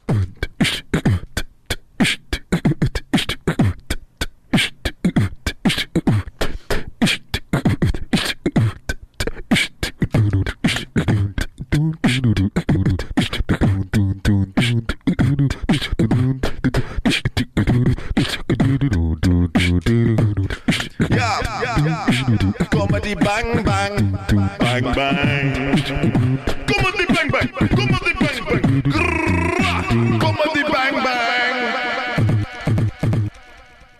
Okay, let's sidebar here for a second. So did you make a show that was not funny, Kumail? No, this is me. This is you. We made a show. No. They thought it was very funny. They thought it was funny? So what is this whole reenactment bit that we're doing They now? were doing a joke on me. Oh, and this is a prank. If we'd let the whole scene play out. We would have seen that all of a sudden there's a camera there, there's a camera there, there's a camera there. Yeah, it's a very tightly scripted scene I was doing. It is a tightly scripted scene. Wait a minute. Hold on. Oh, my God. Yep. Who is this? It's a tightly scripted scene. That was a glimpse into what's really happening. Oh, my...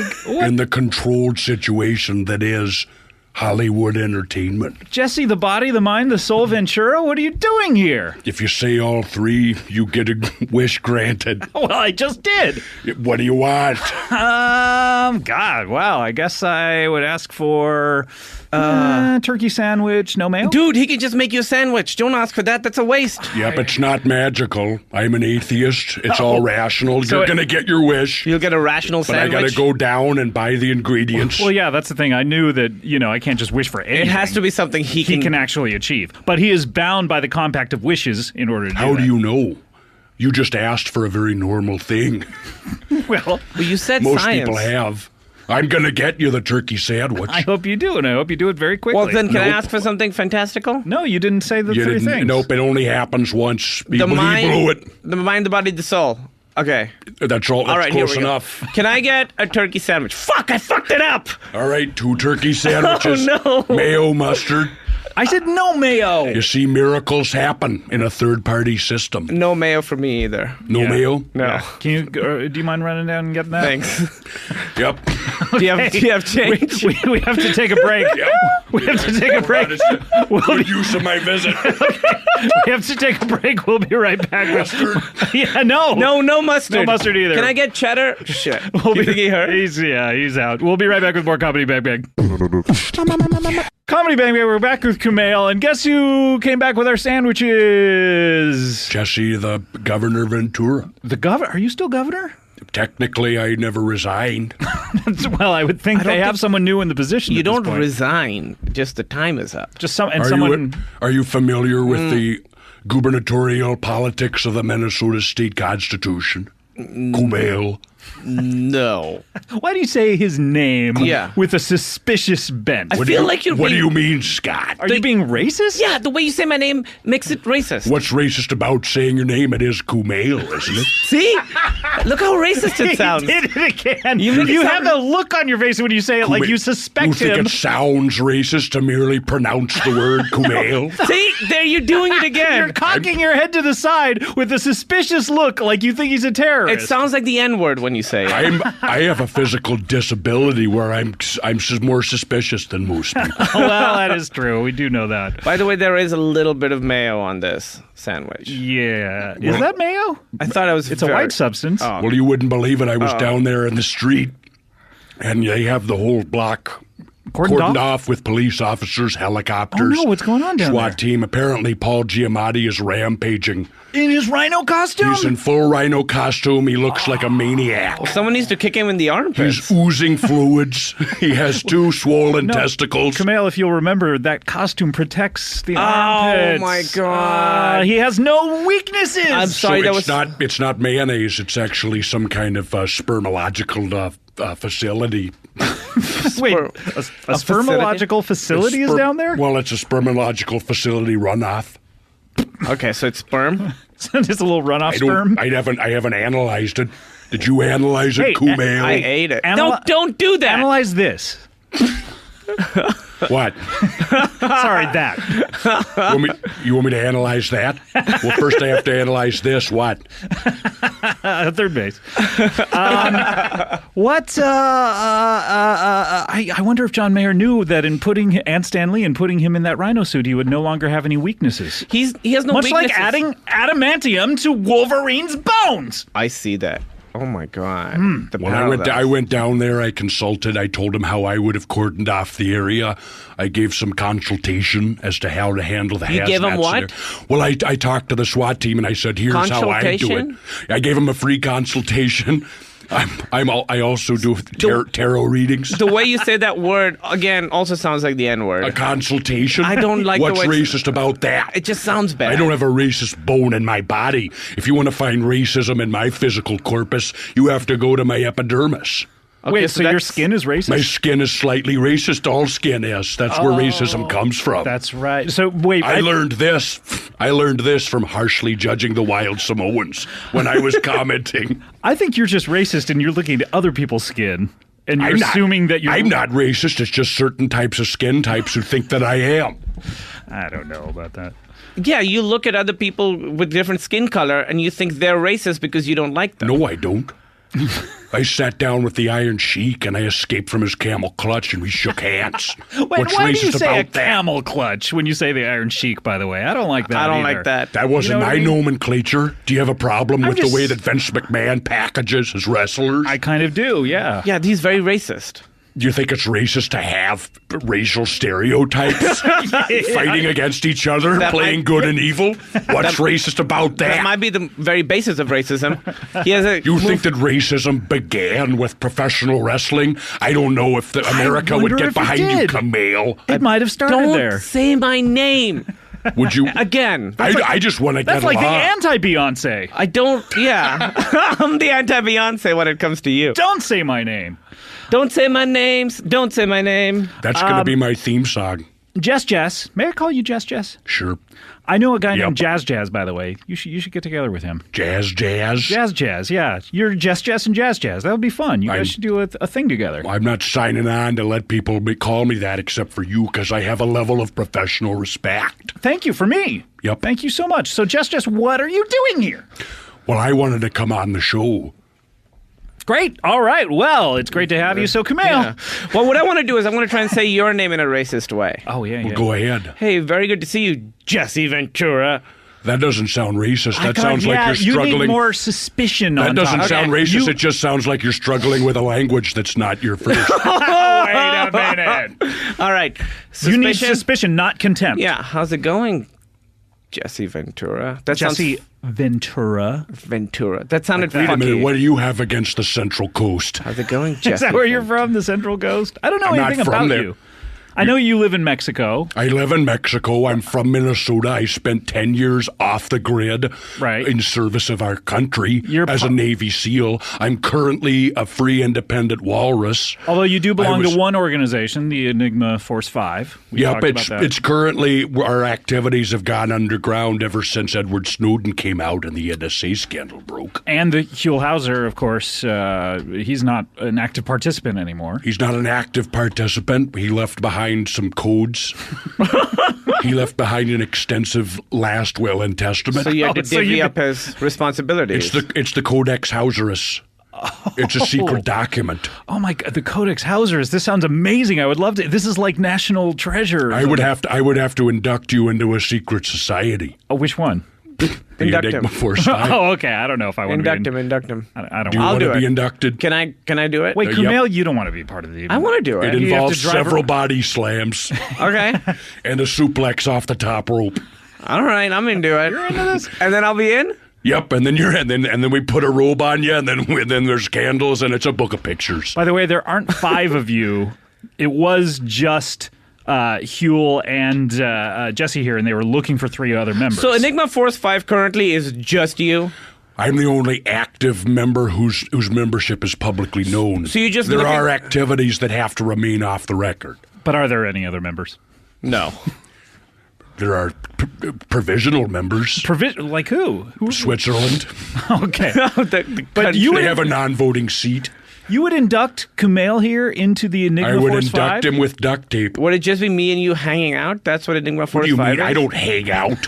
He I does wouldn't hang please. out with you, Kumail. does not If you hang want to sit down and solve mysteries in a van, I'll do that. Yeah, that's hanging out. That's not hanging out. He basically drives around in a Scooby-Doo-like van that has the Enigma Force 5 painted with flowers around it in a 70s font. Nothing sounds... It's written backwards so that we can be seen in a mirror if we're coming up behind you. But isn't the point that you're secret, so why would you want people to know? They can know who we are. Okay. They can't know our day-to-day operations. They can't know what I was we a do. Navy SEAL. Are you aware that there's Navy SEALs? Yeah, but... Did you know that there's one in the room with you right now? But they're not painted to look very, very non-camouflaged. Like, this van, you could just follow it around and know what we're up to. That's the van that you see. Oh, there's a decoy van. For every van that you see, there's another van that you don't see. Is that why you need me to drive the decoy van? Is that what my job is? I'm not telling you the Wait a details of minute. the operation. Kumail's not signing up for this just to be a van driver. Look, I'm under If there's a drone strike, I don't want to die. He didn't come to this country to be like a taxi driver. I came here to not have drone strikes happen to me. Okay, you know what? I'm on board. You're on board? Yeah. All right, we start tomorrow. There'll be a group of people who kidnap you, ask no questions. Is it just you? If you scream for help, it'll turn out that you're just charged with terrorism. Oh, geez. By whom? A secret shadowy organization. Oh, you don't want to be charged by them. I know. That'll never get in the papers. No, I'll be in Gitmo. No, you won't. It'll be in my secret facility. You have a secret facility. Oh. I have a lot of secret activities, facilities, object d'art,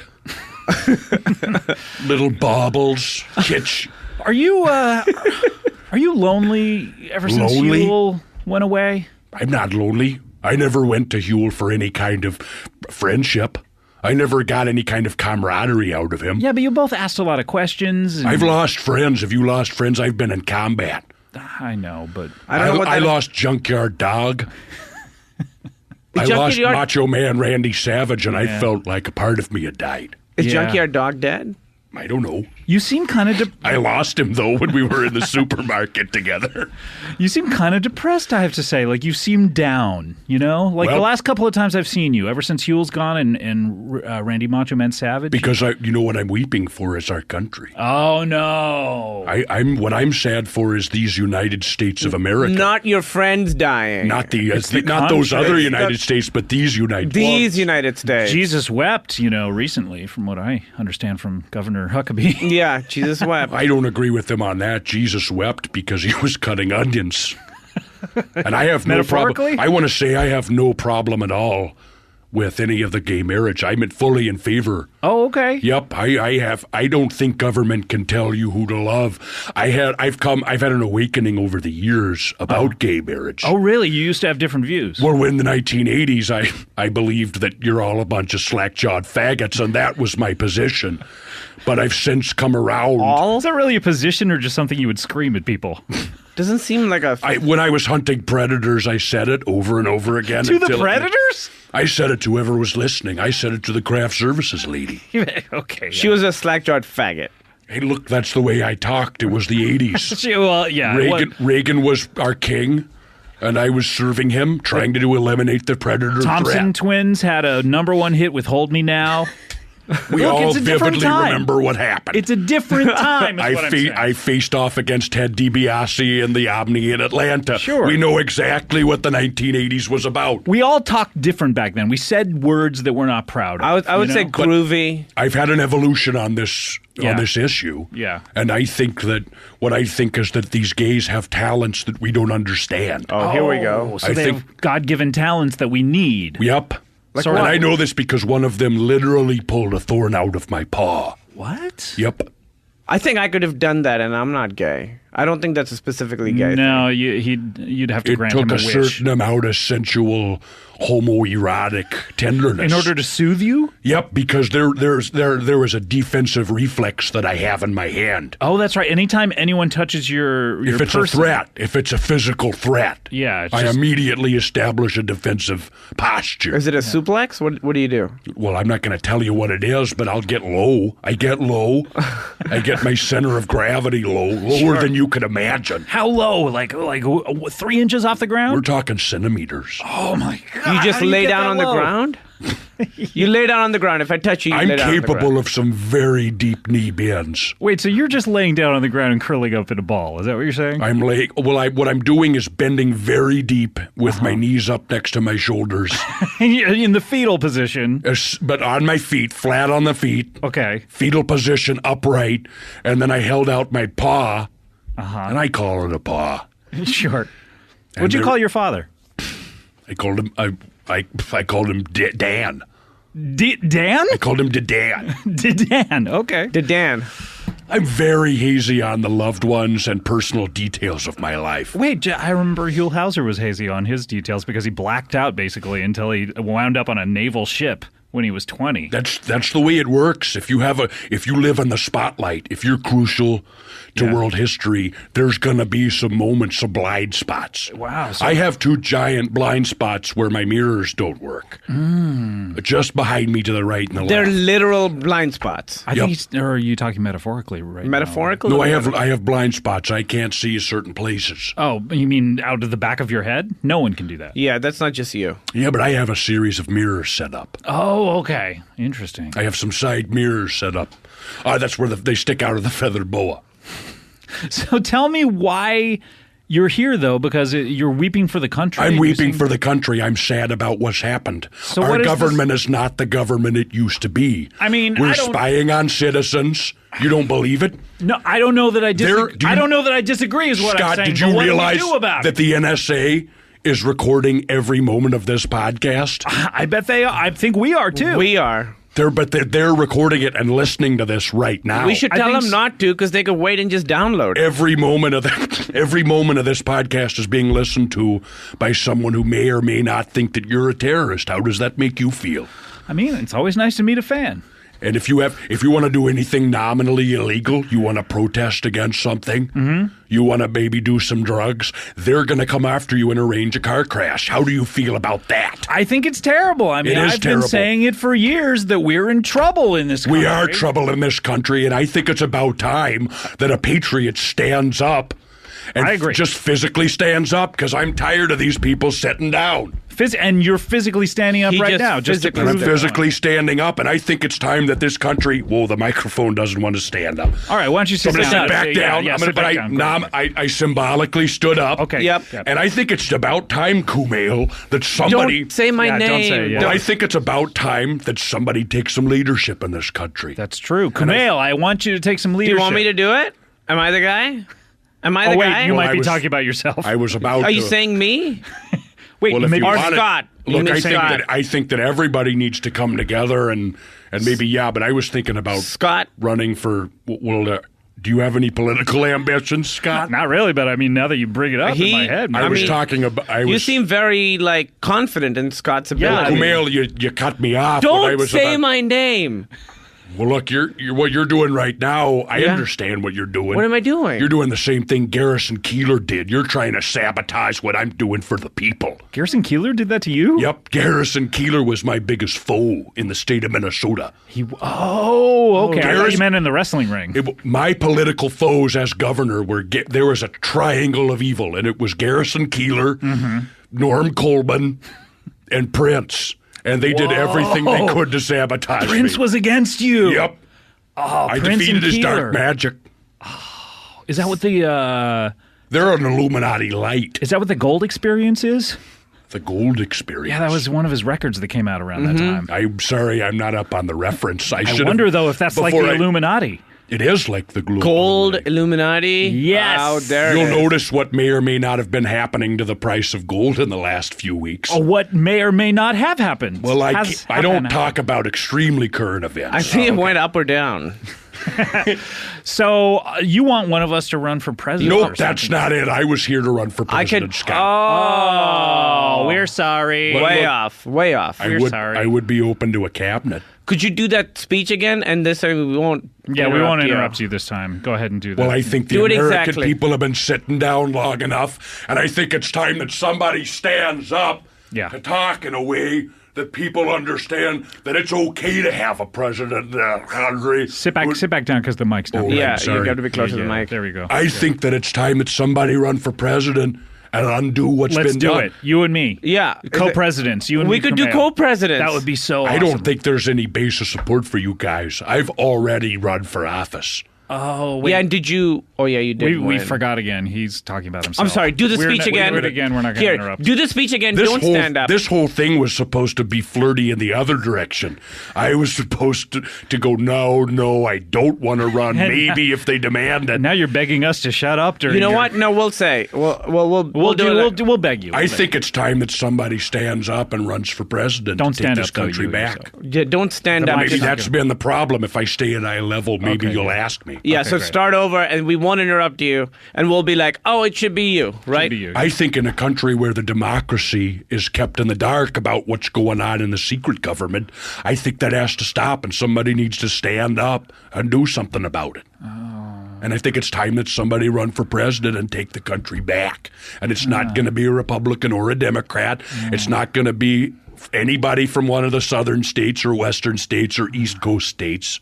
It's not. It's going to be in the continuous U.S., but it's not going to be Alaska or Hawaii. Okay, the 48. It's probably somebody who spends time overseas, perhaps in one of our neighboring countries. Is this a weird game of 20 questions? What's going on? Yeah, I thought I'm not saying I should run for president, Kumail. He finally did it. Kumail, I'm not saying I should run for president. I'm saying whoever it is should probably be from the Great Lakes area and or southern Mexico. Prince? Is he talking about Prince? I'm not talking about I think he's Prince, talking about Scott. Garrison Keillor.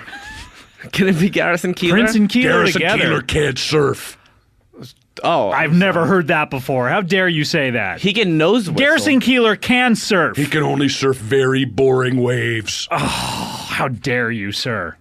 Garrison Keillor can surf, or my name isn't Scott Ackerman. Fine. Let's do it this way. Garrison Keillor, Prince, Kumail Nanjiani, Scott Ackerman, Hillary Clinton, Marco Rubio, and me. And we'll see who comes out. It'll be a Royal Rumble. Are you ready for that, Scott Ackerman? I'm ready to take you down. I'm standing up, and I don't care if the microphone's with me or not. I'm ready to take you down, Jesse the Mind, the Body, the Soul Ventura. Whoever's thrown out of the ring last is going to be the one who's president. That's how we're doing it from now on. Actually, he said mind, body, soul, so does he get another wish now?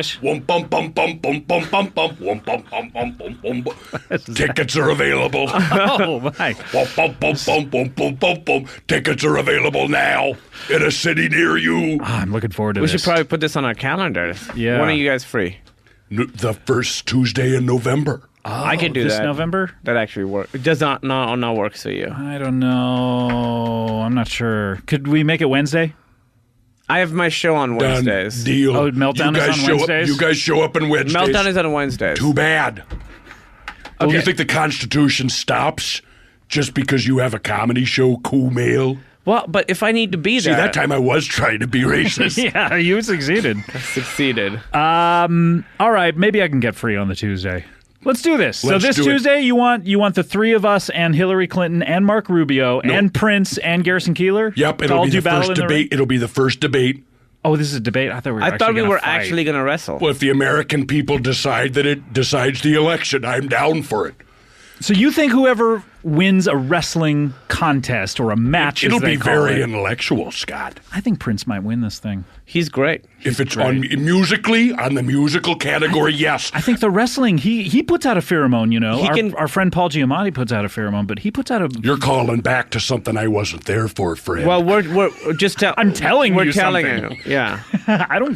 I'm not calling back anything. Yeah, we're just talking. Look, I'm a full supporter of the team of rivals. And if I'm elected president, I will reach out to those people who ran against me. So, Kumail, if you want to be the Secretary of Comedy, I may be looking out for that office. Is this in addition to Enigma Force 5 or whatever? The Enigma Force 5 would be my version of the shadow government. It would be like the New World Order, but mine. And it's really just sipping lemonade and talking shit about world events. Sounds good. But for the overt government, yes, I think you could be the Secretary of Comedy. Okay. Or maybe nuclear energy, since you have experience with Meltdown. See, okay, all right. I thought you were going to say... I thought he was going racist. Yeah, He actually is making a funny joke about your Comedy Bang Bang. I think that, Scott, maybe you could be the Secretary of Health and Human Services. What about, I want to be the Bang Bang. I'm the guy who with the finger on the button of the bomb. How about I put you in charge of covert operations? Oh, I'd like that. Wait, how come you're going to Comedy win? Bang Bang. How come you're going to win? How am I going to win? A massive uprising of the young. I don't know. It's never happened before, and it'll never happen again. But this one time, the independent-minded voters are going to turn the TV off and vote the way they believe. I don't know. Which is in it's in socially liberal and fiscally conservative. That's the way it is. I think the problem is people who are old enough to vote don't want to vote for you anymore. Why do you think that is? I'm very popular with anybody who's ever seen anything. What do you think Prince's platform would be? Yours is. It would probably be about 10 feet high from the audience and have a lot of pyrotechnics.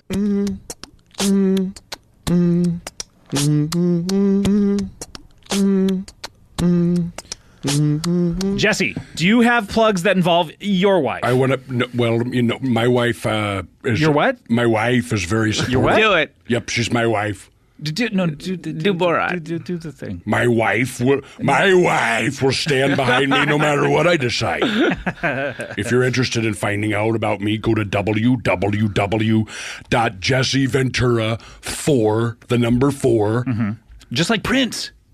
President ?com. It's not .com, it's question mark com, because you don't know if you are president yet. www.jesseventura4, the letter 4, president ?com. Okay, yeah. And once you become president, will it become a .com? I can't tell you that. It's secret information. I'm going to guess it will. And look, I may or may not. I don't use social media, but if I have to make a public statement, you can find me on Twitter through my spokesman. Oh, who's your spokesman? At J Adomian. I don't know who it is, but he's a loyal follower. A loyal follower. He's a little Venturite. And I think is that it for all the plugs? Let's close up the old plug bag. What do you say? Closing up the plug bag. Ding dong, ding dong, ding dong. Wait, I got stuck in it. Oh no! Oh. Jesse got stuck in the plug bag, Kumail. I've never seen this happen. Never seen that happen. We closed it up too soon. Oh, he's still. Do we need to open it up to get him out a little bit? This has never happened before.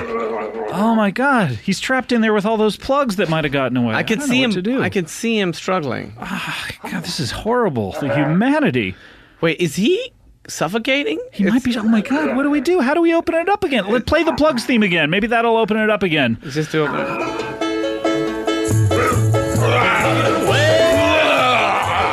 Okay. Now close it up. Close it up. I'll be at the Omni in Atlanta. I'll be in Philadelphia. No, not again. No, don't go back in. It's like a vortex. Oh, he's back in it. Well, I can't open it up again. That would be unfair for Danny Wildcard to have his plugs theme played 3 times. So many things going on. So many plugs are in there. He's trapped in there with. Things to do. Too bad. Well, he's trapped in there. Camille, I want to thank you for being on the show. Thank you Thanks for for having coming me. back.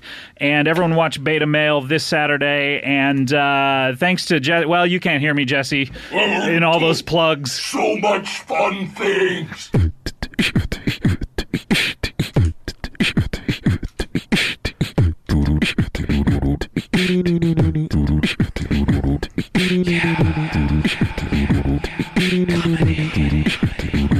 Yeah, comedy bang bang, comedy bang bang, bang bang, comedy bang bang, bang bang goes the comedy. You are listening to Comedy Bang Bang. All right, let's close up the old plug bag. I want my chance to get out. Wait, I've been waiting. Well, turn off the plug bag. Turn off the plug bag.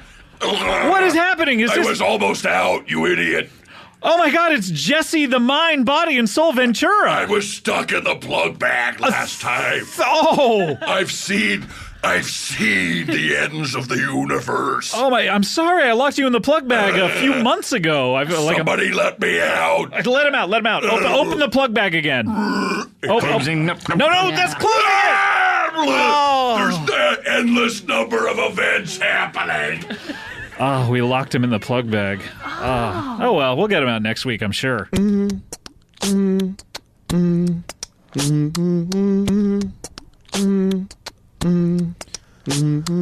Comedy bang bang, comedy bang bang bang bang with a comedy edge. Comedy bang bang bang bang bang bang bang bang bang bang bang bang. You're listening now to comedy bang. All right, well, we do have to get to our next guest. Certainly. Yes. And you were chatting with him backstage, I take it.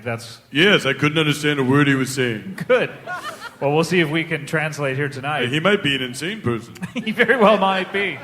I think it's fitting that he's here in the nation's capital because I believe he'll be running for office very soon. Ooh. He is the former governor of Minnesota. Please welcome Jesse the Body Ventura!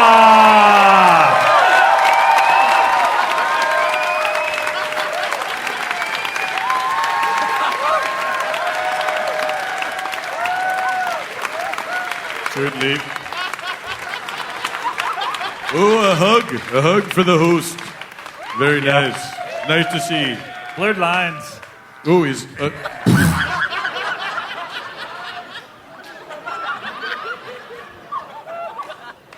The only way I'm letting go of that victory fist is if I have to hold a microphone. You see, for the benefit of the listener, the former governor seemed to manually unpry the fingers of one hand so he could hold the microphone. That comes from experience. I've been an executive dealing with a difficult legislature. I know how to open things up and make something happen. Jesse, welcome to the show. It's been too long. How long has it been? Yeah, it's been too long. A couple months. Is that a bare naked ladies reference? Might be. Let me tell you something. When I was governor of Minnesota, I passed a bill that when they did concerts, they should have jackets if it was cold outside. That's the kind of third-party solution that I brought to Minneapolis, St. Paul, and I can bring it to the District of Columbia. You hear that, Scott? It would be hard not to. See, this isn't a controlled environment. This isn't Piers Morgan. This is a real audience right here. I'm talking to the people. How you doing? Not you. I wasn't talking to you. I was talking to him up there. Sounds good. You were talking to one specific person? One people, yep. Oh, one people. One at a time. I'm giving fist bumps. I'm giving fist hugs. I'm doing it. How does one fist hug? I just did. Yep. Yep, you got it. That was like my whole neck aches right now. Is that what you used to do to people in the ring? Sorry, Scott. I do know my own strength. Was that a sleeper hold? Sorry, I couldn't hear you through the thick Manitoba accent. You know, one of the things I did as a third-party governor in Minnesota, I put 4 translators at the border between Minnesota and Manitoba. To what purpose? Well, the purpose was so when somebody came across one of the lakes in one of their beaver hunting boats, right, and they would get lost on the stateside part of the lake, we'd send them back with a nice little book of matches or whatever they needed. What time frame are we talking about here? The 1800s? I was elected at Well, I hearken back to the honest hard money policies of the 1800s. Certainly. And the populism of a time that has been long since past. But I was governor from 1999 to 2003, and I was the only governor who has ever said he wouldn't run for a second term, and then he didn't run for that second term. Do you hear me, DiBiase? Yeah. That's just a reflex sometimes. When you were in the governor's mansion... Yep. Yep. Did you sleep in every bed? Yep. No, in fact, I slept like a Spartan or a Klingon. I slept on hard boards, and if there was even a kind of soft wood like oak or mahogany, I'd have a slab of concrete put down there. I didn't feel a pillow since 1998 all the way until I went surfing in Mexico. Why would you feel a pillow when you were surfing in Mexico? Because you're burning calories all day, Scott. Have you ever been out on the waves? So you're bringing a pillow out on the waves? Have you ever done combat with Neptune Ackerman? I don't mean to get you riled up. I don't know. Let me tell you something. What switch I flipped. Neptune's got the power of the sea, and you're riding the lunar waves out there. There's nothing closer to God. Besides maybe a title match against one of the Clinton family members.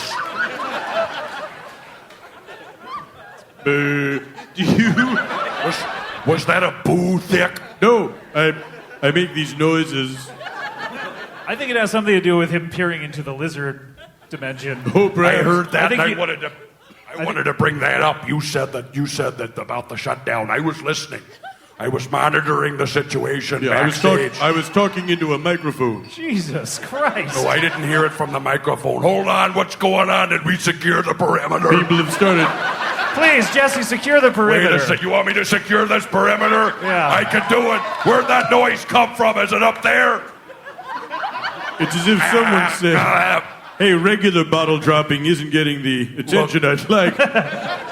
We got dropping them from a height. every bottle. I think this is a metaphor. You got the two major parties sitting on the stage. I'm coming out to the people. Oh my God, he's coming out! It's coming out to the people. And now I'm kind of stuck here in a pointless way. There's a little square of light for you if you'd like to. Preach, Jesse, preach, church. Religion is for weak-minded people. Ooh, It's an expression. He's got you there. But I do think this is a great way to declare victory if you've done a really dumb theater play. Is there any other kind? If I'm elected president after 4 years, this is how I'll close out my term in office. Under a spotlight on a stage at the Kennedy Center, and I'll go, hey, here's what happened. We went through some trials and travails. Now the question is, am I gonna run? Yeah, are you gonna run, Jesse? We all want to know. Wants to know. I was just asking questions. Sure, you're one of the best at that. I'm just hopping hypotheticals. That's fine. Yep. Nope, I got a worse reaction from Garrison Keillor, and I bounced back.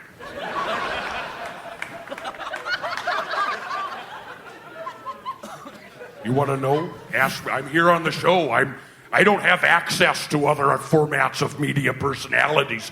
This is my access to the people. Yeah. Premium podcast. I have access, so if you want to ask me a question, I think this is it. Okay, well, I mean, before we get to the running or not issue. No, but I really set it up for you right there. That was your... I know.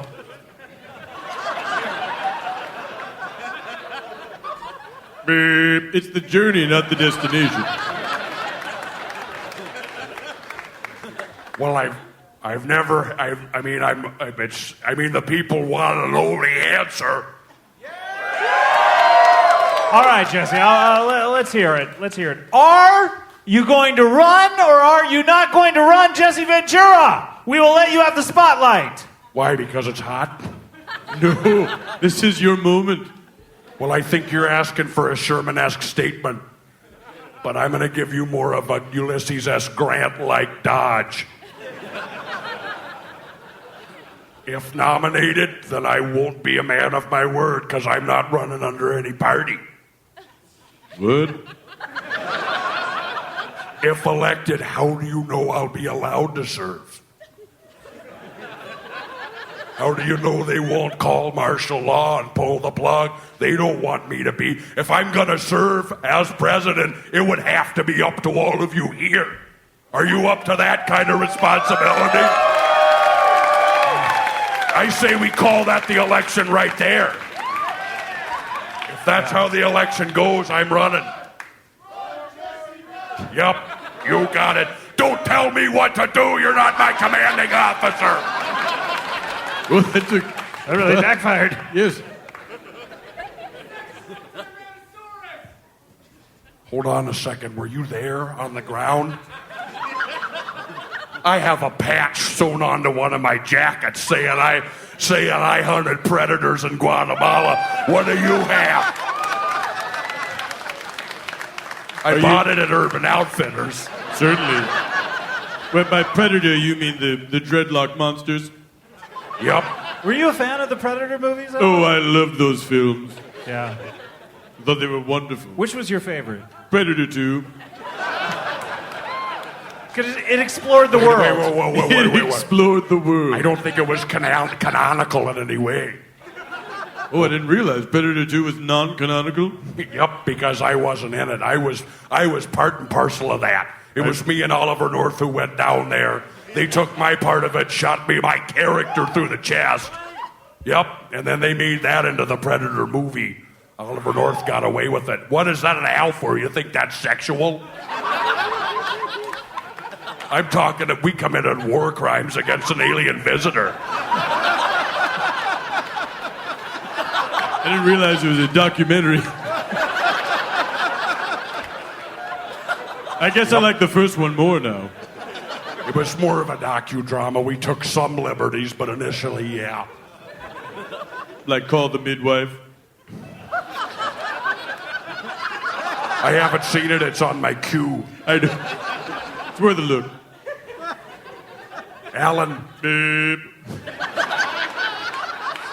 I have tremendous respect to my northern brothers and sisters. Well, thank you very much, Governor. That's very nice of you to say. But I heard you mention that there was a reference in your song about the lizard people and shutting them down in Area 51. I want to know, is that a promise I can hold you to?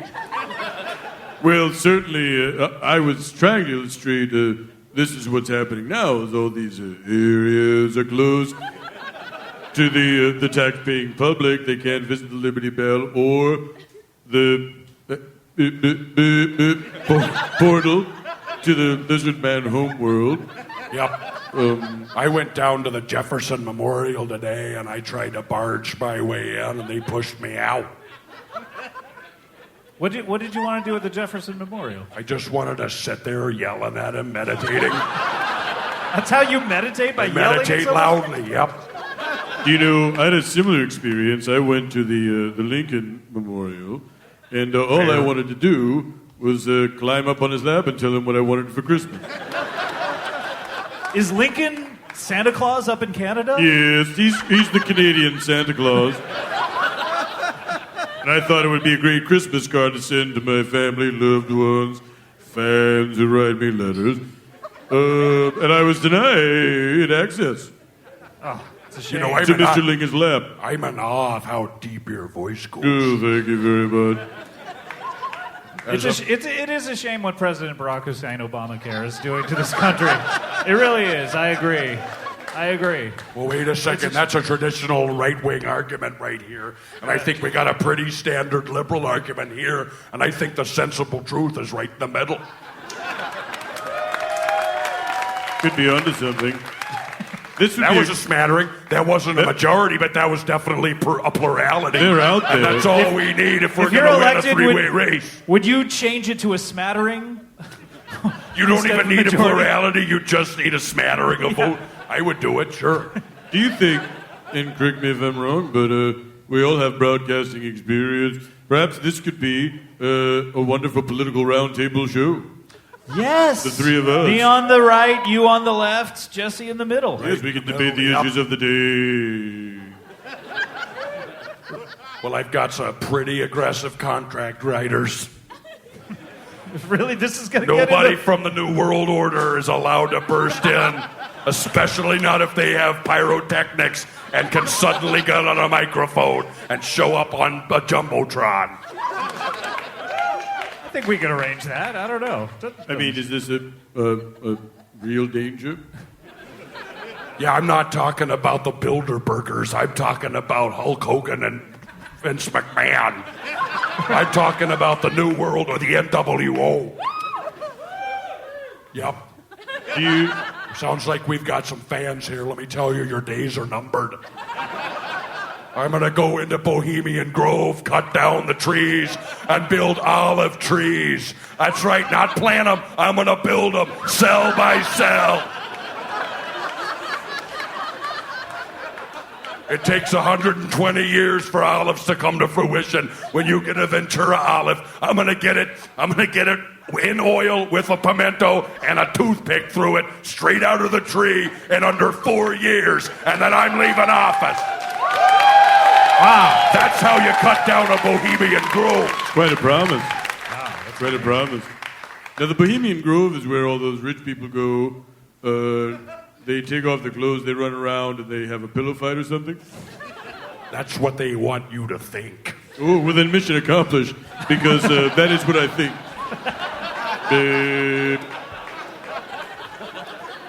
Alan, I can tell you're an honest vessel for Thank the truth, but I think that some of what you're taking in may be not right. I think, in that sense, you remind me of Joy Behar. If I had a nickel... Honest, I have great respect. If I had a nickel for every time I've heard that. The Bohemian Grove is the center of what's going wrong. It's the is the pallbearer of the undertaker of our national problem. They're holding the urn. Now they've got some dark magic in there, and I'm gonna figure out what it is and put a stop to it. All right. Very good. Do you hear me, Ackerman? I hear you, Jesse. Thank you. I wasn't sure if the microphone was on. Okay, it is. No, I don't know if we can. Monitors are doing the job. Alan, I'm curious. Yes. I know you're not an American. You do have dual citizenship? I do not. I'm a landed immigrant here in your country. I'm allowed to live and work as long as I'm not taking jobs away from American citizens. So on Payne's, you weren't taking a job away from an American citizen? No one wanted that job. People were so afraid of the pure insanity of Joanna Kearns. No one wanted to be on that set. She's a mad woman, and she's tasted human blood. I don't have a problem with that. The only thing that could keep her from just ripping the throats of the studio audience from their bodies was my soothing sounds. Really? So they hired you for a purpose because your voice is hypnotic? But Joanna Kearns only. If you look at reruns of Payne's today, you'll see sometimes my throat will be moving, but you won't hear any sound. It's because the editors have dropped the sound out from my dialogue. But I'll say something like, "We have to talk about the kids."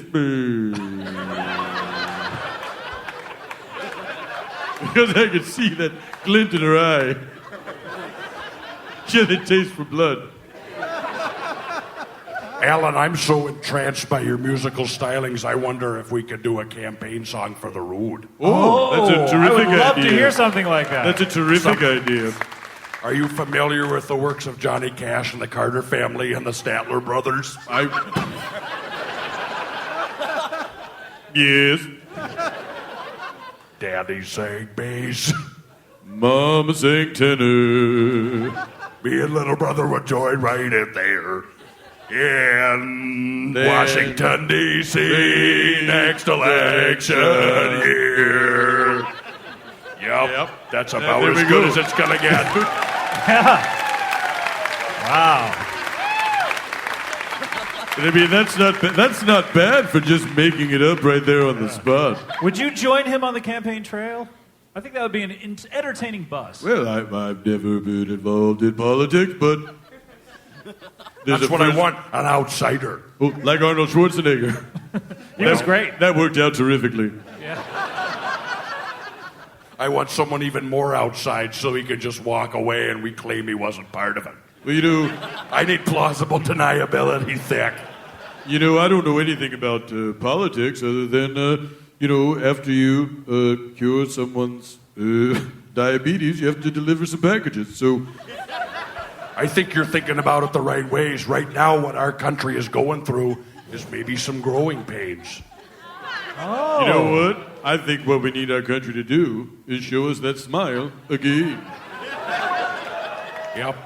I'm going to put you in charge as the Minister of Television. I like the sound of that title. What would my duties be?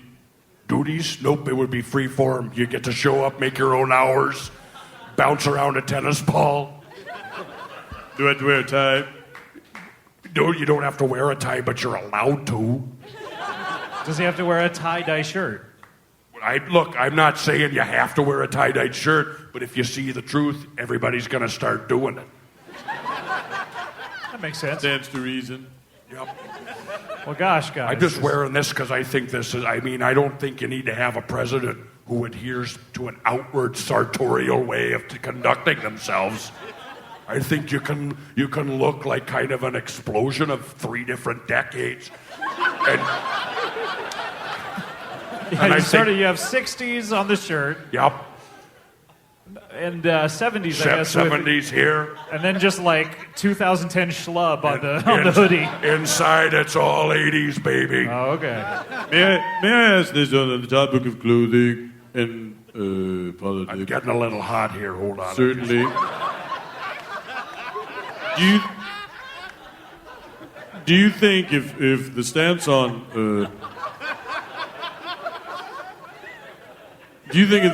clothing continues to relax, that America would ever have a president and vice president who are two people in a horse costume? I'm not opposed to it. In fact, I'm running with Howard. Wait a minute, I didn't say that. I might be maybe considering. Whoa, almost. This is exclusive. Maybe that run's gonna turn into a gallop and it's gonna be me and Howard Stern. Wow. Kicking, cantering, and calliopeing around. Have you ever seen a two-party dark horse break into a run on an equestrian track? Because let me tell you, if that metaphor can run, baby, it's going to be a Kentucky Derby, and it's starting here in the 4th round. Yeah. Yes.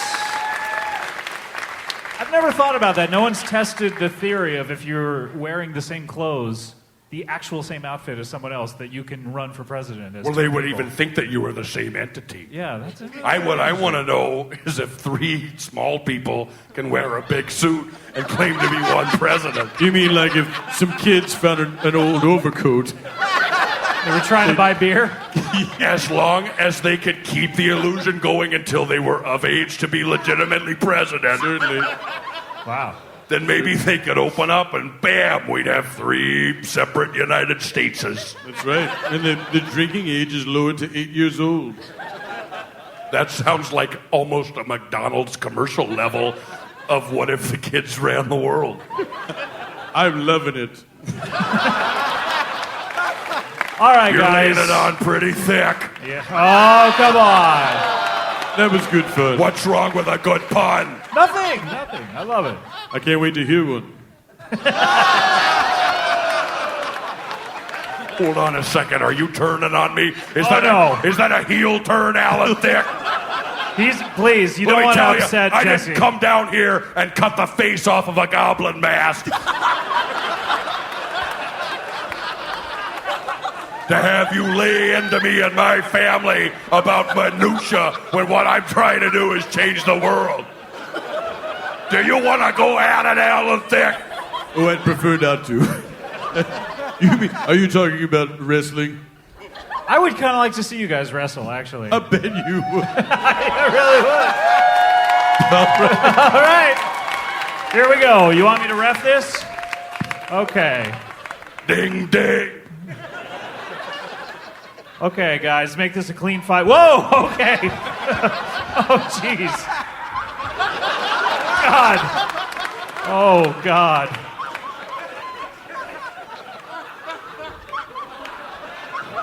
Oh, no. This went haywire. Luckily, I have an emergency ball cap.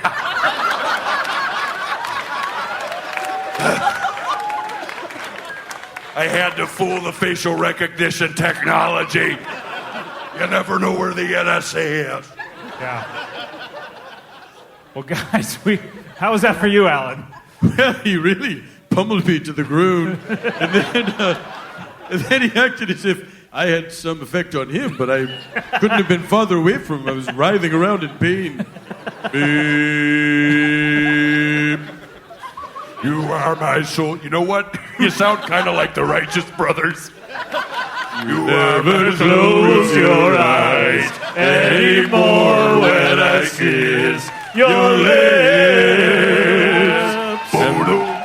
And there's no tenderness like before in your fingertips.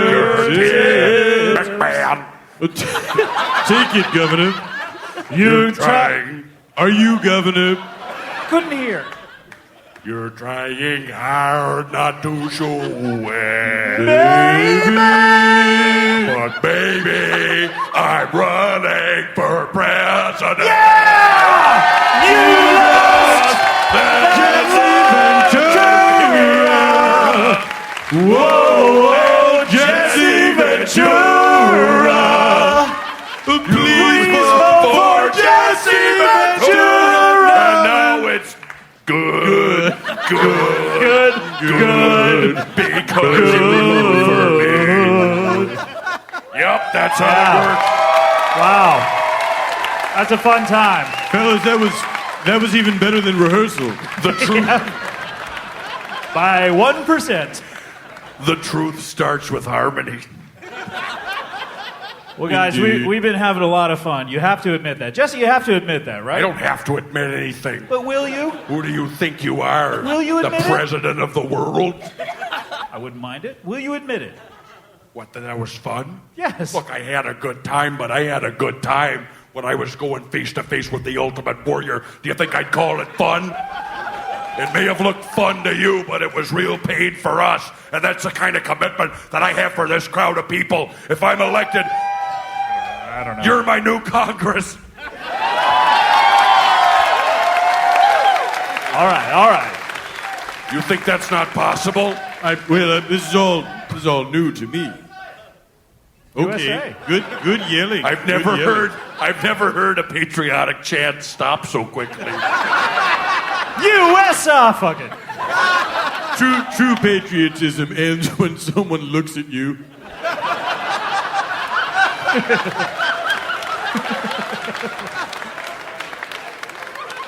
Can I tell you something about the goblin mask that I altered? Why not? Yes. It's the last show. Let's hear everything that you have. I was hoping. I wanted to hear about the goblin mask. Look, I'll come over here. I have a costume that looks like how I look. Right. Because I don't want to exactly mimic myself for facial recognition purposes. Sure. So what I did was I cut the face out of a goblin mask, and here it is. Oh, there it is. There's the... Oh, my. It's glorious. This is what I'm cutting out when I'm giving you the truth. This is the New World Order. That's what I'm not. That's like that V for Vendetta mask, but different. It's more goblin-y. You mean simply because it costs $25 down at a cheap costume store? Yep. Well, any questions? I have a question, Governor. Yep, good Do you one. think that Occupy Wall Street would have been more successful if everyone had worn goblin masks instead of V for Vendetta masks? I was there. I was a member. I was down at Zuccotti Park, and I tried to. Yep, I was there. Yep, I tried to start. I tried to take Jamie Dimon on in a personal one-on-one grudge match, and he cowered out of it. Wow. I challenged Ben Bernanke to one fall, and he wouldn't go for it. I think it would have been more successful if any one of them had the guts to step up and do physical combat with me. Is that a yes on goblin masks, then? I'm not limited to the yes or no system. Beep. But guys, we're running short on time. Really? This could go all night as far as I'm concerned. I love talking about the beer. I don't think everyone in the crowd has the patience for it. I think we are running short on time. We're bankrupt. We don't have a functional political governance. Making it political. We have a Keystone pipeline that's pumping carbons into the Earth's atmosphere faster than Yokozuna could go get a pen out of a jabroni. Lines have been blurred. I think it's time we go to the top rope. We're down to the pay-per-view time. You would change the government to pay-per-view? Yep. Instead of C-SPAN, I would have hours of pay-per-view politics. Wow. That's too far for me. I've been on board with almost everything you've said. But that Well, I'm not particular gonna detail is a little too far. I only need 33% plus one, and I think I've got it right here. All right. Stop getting the crowd to applaud for you. What do you mean? I think this crowd is a crowd of people who enjoy democracy and want to applaud whenever a question is thrown to them. No. All right. Hey, I tell you what, you can go back to Hulk Hogan and start sucking on his kneecaps. They're supporters of you. They want you to run. Oh, it sounded negative. You're too far away. It just sounds like I like your pants. That's what. Oh, sorry. Yeah. All right, guys. Well, we have to get to our favorite feature on the show. Certainly. That much is clear. Okay, I'll say it. We have to get to a little something we call Would You Rather.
Oh, boy. It's time for Would You Rather. My goodness. Oh, my goodness. We all know how it's played. We don't need to go through it, right? Wait a second. That sounds like the way that the corporate media would pass over a free debate between two. We're not going to debate the rules. They're my rules. That sounds like the corporate media. It did sound like that, though. He's right. Okay. All right, well, this comes to us from Kevin Terracciano. Immigration, proud roots, I pander to Italians.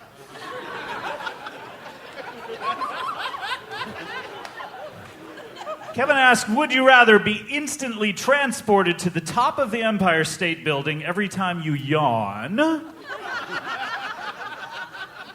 or be allergic to words starting with vowels? Instantly transported to the top of the Empire State Building every time you yawn, or be allergic to words starting with vowels. I'm opening the floor for questions. I have a question. Yes, Alan. In the yawning Empire State Building scenario, sure. If I fake yawning, will I at least get to the bottom of the Empire State Building, and then I can take the elevator up to the top? In what circumstances are you fake yawning? Well, let's say I'm at a dinner party, and I absolutely despise the people that I'm sitting with.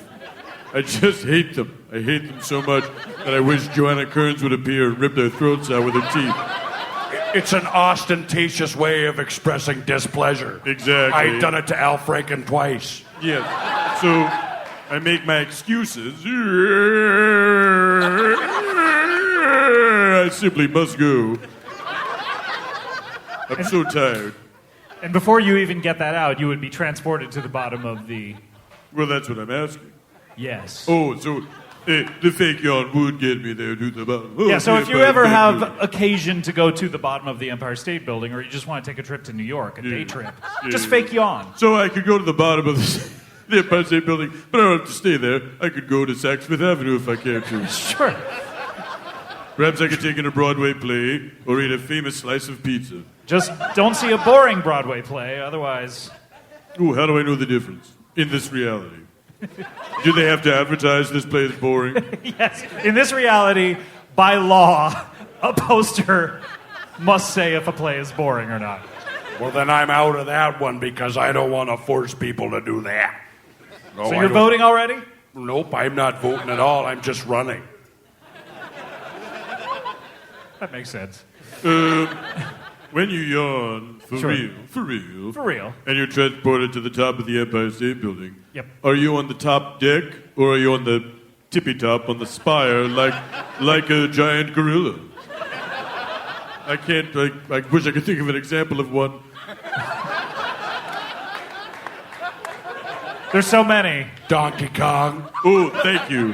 Thank you, Governor. If Donkey Kong went to New York. You are transported to the spire, and you are the size of Donkey Kong. Good. Oh, how do I ever get back to my normal size? You have to poke the Wait a minute.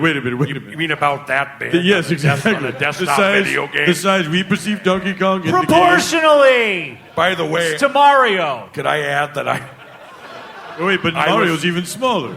I was That's the what I mean. You're bigger than Mario, and Mario is the size of a real person. I was the model for Donkey Kong What? in 1980. What? Yep. This is insanity. Yep. Dr. Nintendo tried to get me to do it voluntarily.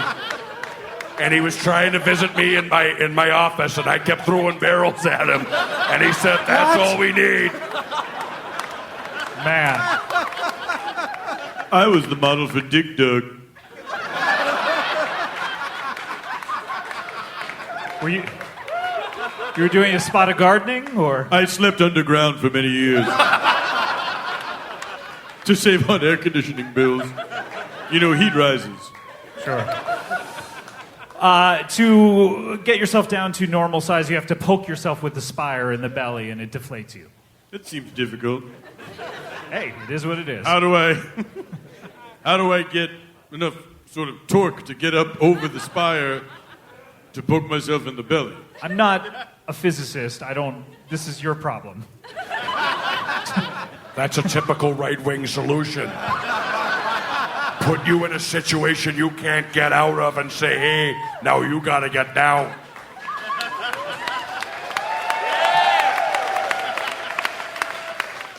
Hey, I didn't put you up there on the spire. You yawning did. What was the other scenario again? I don't know. Oh, it's something about you're allergic to words that... Allergic to words starting with vowels. Boo. Yes. No, not boo. Oh, I'm allergic to saying the words or hearing the words or both or neither.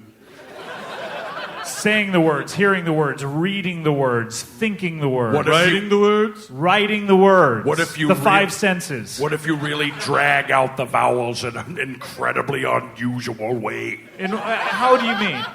Well, how do I mean it? Well, what if you go A, E, I, O, U?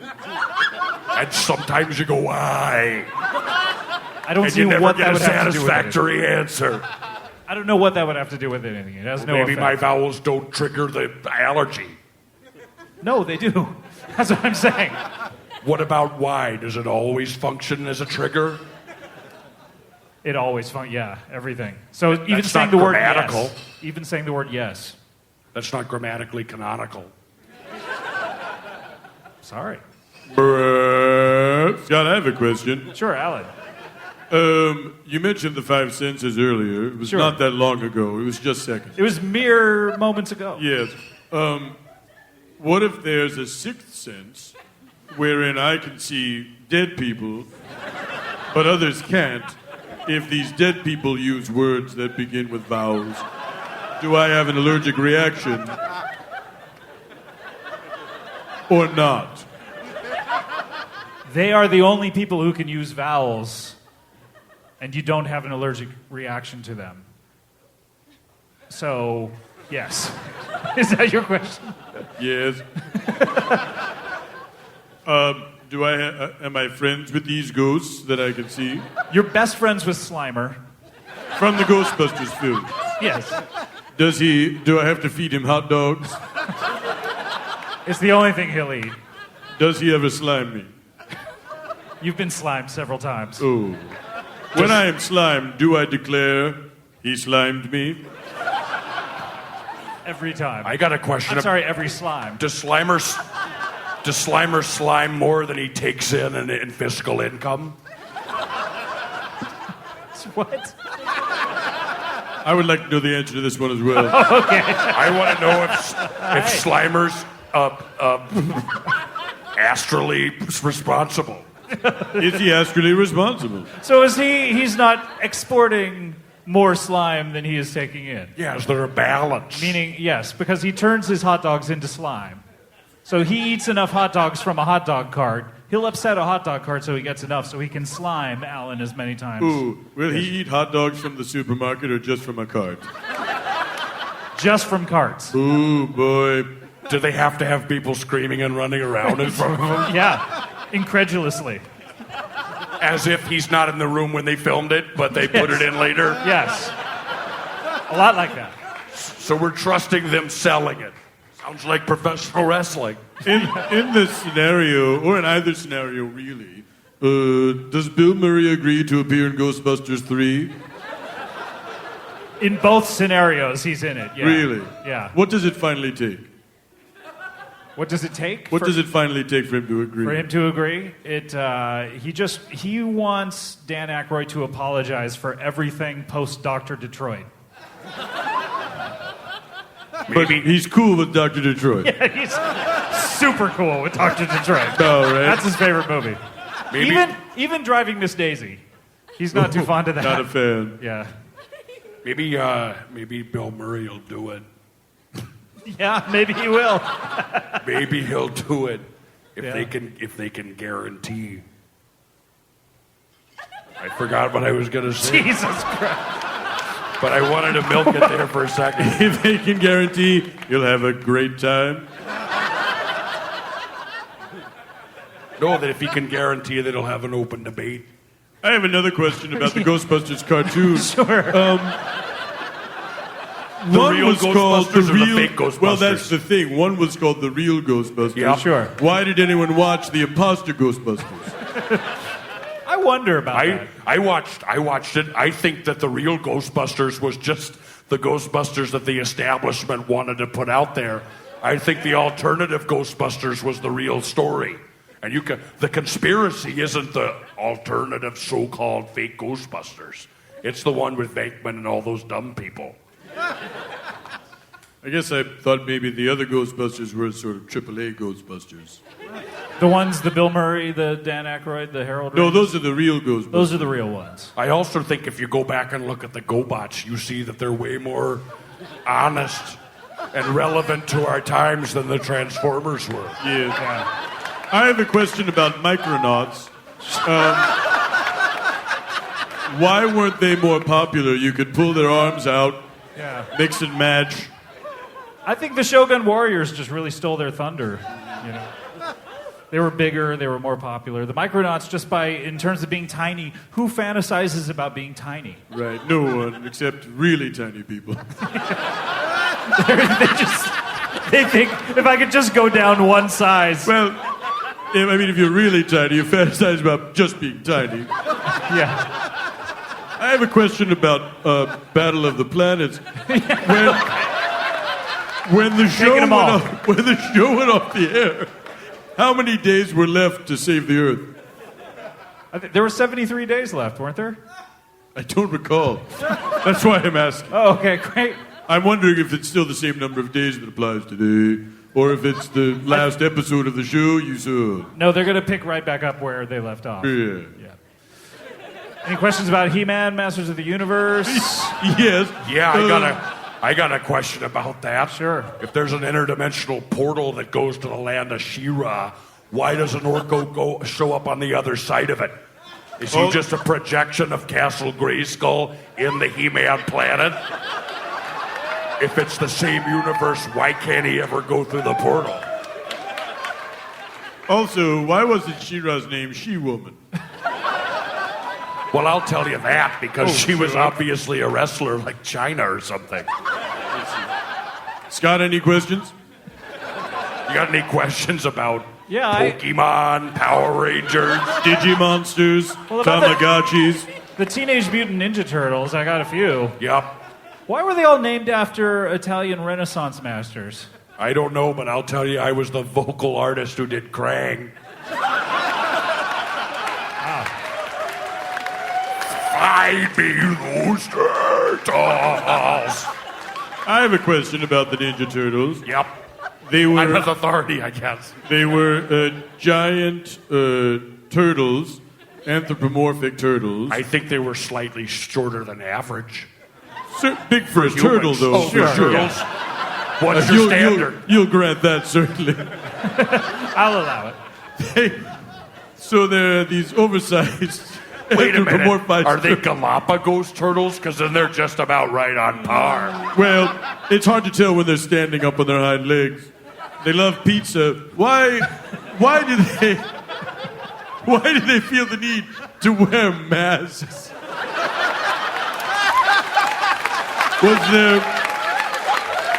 We never saw them in their secret identities, just walking around as gigantic turtles who can speak and eat human food. They didn't want you to know which one of them. It's true. I've been a governor. I've had the power of... You've seen your share I've of had turtles. the power of pardoning and prosecuting people. You can't just prosecute a turtle that you pick up on the street. You have to know his full name and address. And if he has a mask on, you gotta let him go. You gotta let him go. As the governor, did you enjoy? I would pardon all turtles and other reptiles every Thanksgiving, right? You pardon turtles. How did you know that I eat turtle soup? I can smell it on your breath. You know, we eat a ton of turtles up in Canada. All right, guys. Well, we have to vote. Okay. So we have... what do you like to vote for? Do you like to vote for the Micronauts, the Ninja Turtles, the Shogun Warriors, He-Man, Masters of the Universe? What else did we have? What are the other choices? I would vote to share a bowl of terrapin soup with Pokemon at the top of the Empire State Building. And it's pretty boring, so we yawned our way back into the same scenario. It's just cyclical. Infinitely. Constantly. Okay, great. Alan, how do you like to vote out of all these choices? Was that the lizard language? It's a whale song. Just an old-fashioned whale song coming down in three-part harmony. Fellas, wouldn't it have been wonderful if we had actually been able to do a three-part harmony? Hey, during the part where we sang three-part harmony. I did what I could. You did. Or at least change the lyrics to two-part harmony. That's right. Or zero Or harmony. how about third-party harmony? Coming down in third-party harmony. It really fits. Just an old-fashioned love song coming down and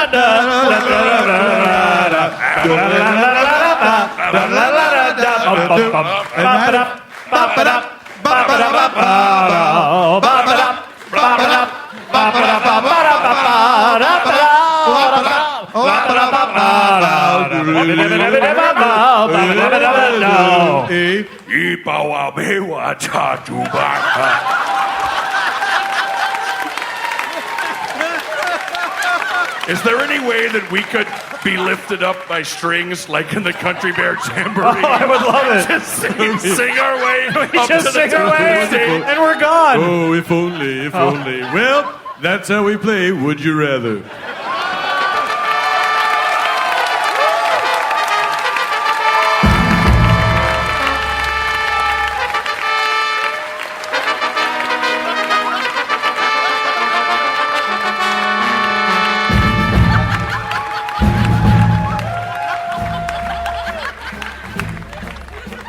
Oh, I gotta go the other way.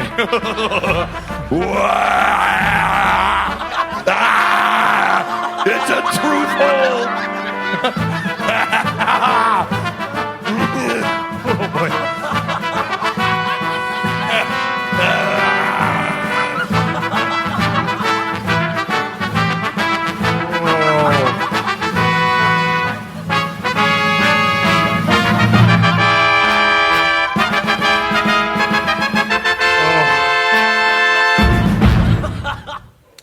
Wow.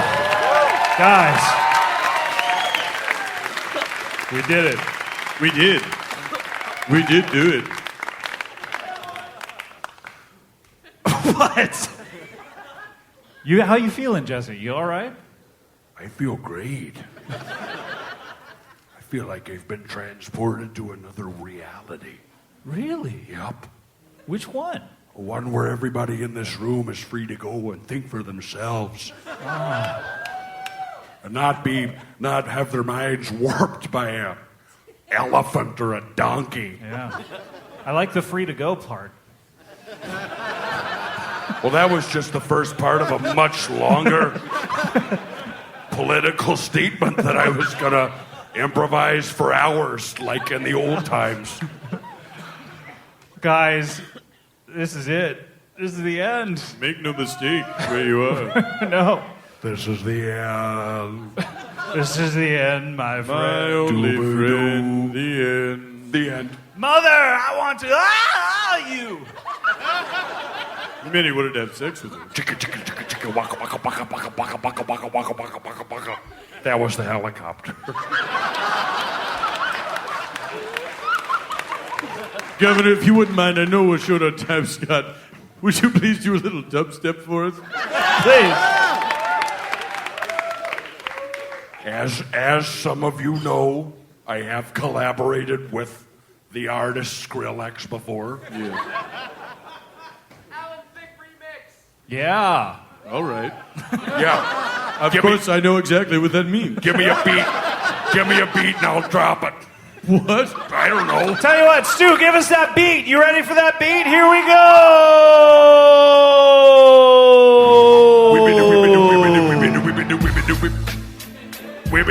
Turn it up. Turn it up. You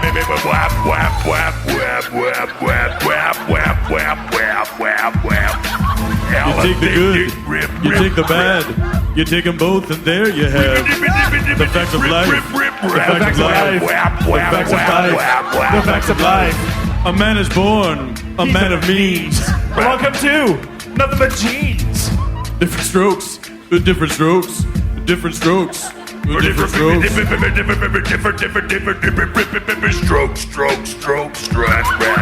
Everybody's got a right. What is it? Everybody's got a different kind of story.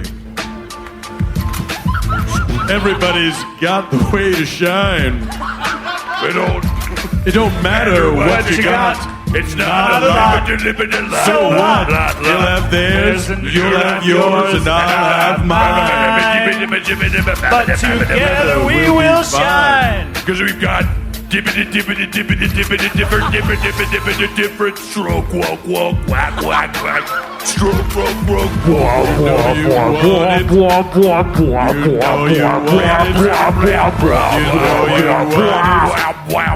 You know you want it. What rhymes with hug me? What rhymes with hug me? What rhymes with hug me? Blurred lines. How about what if the show was over?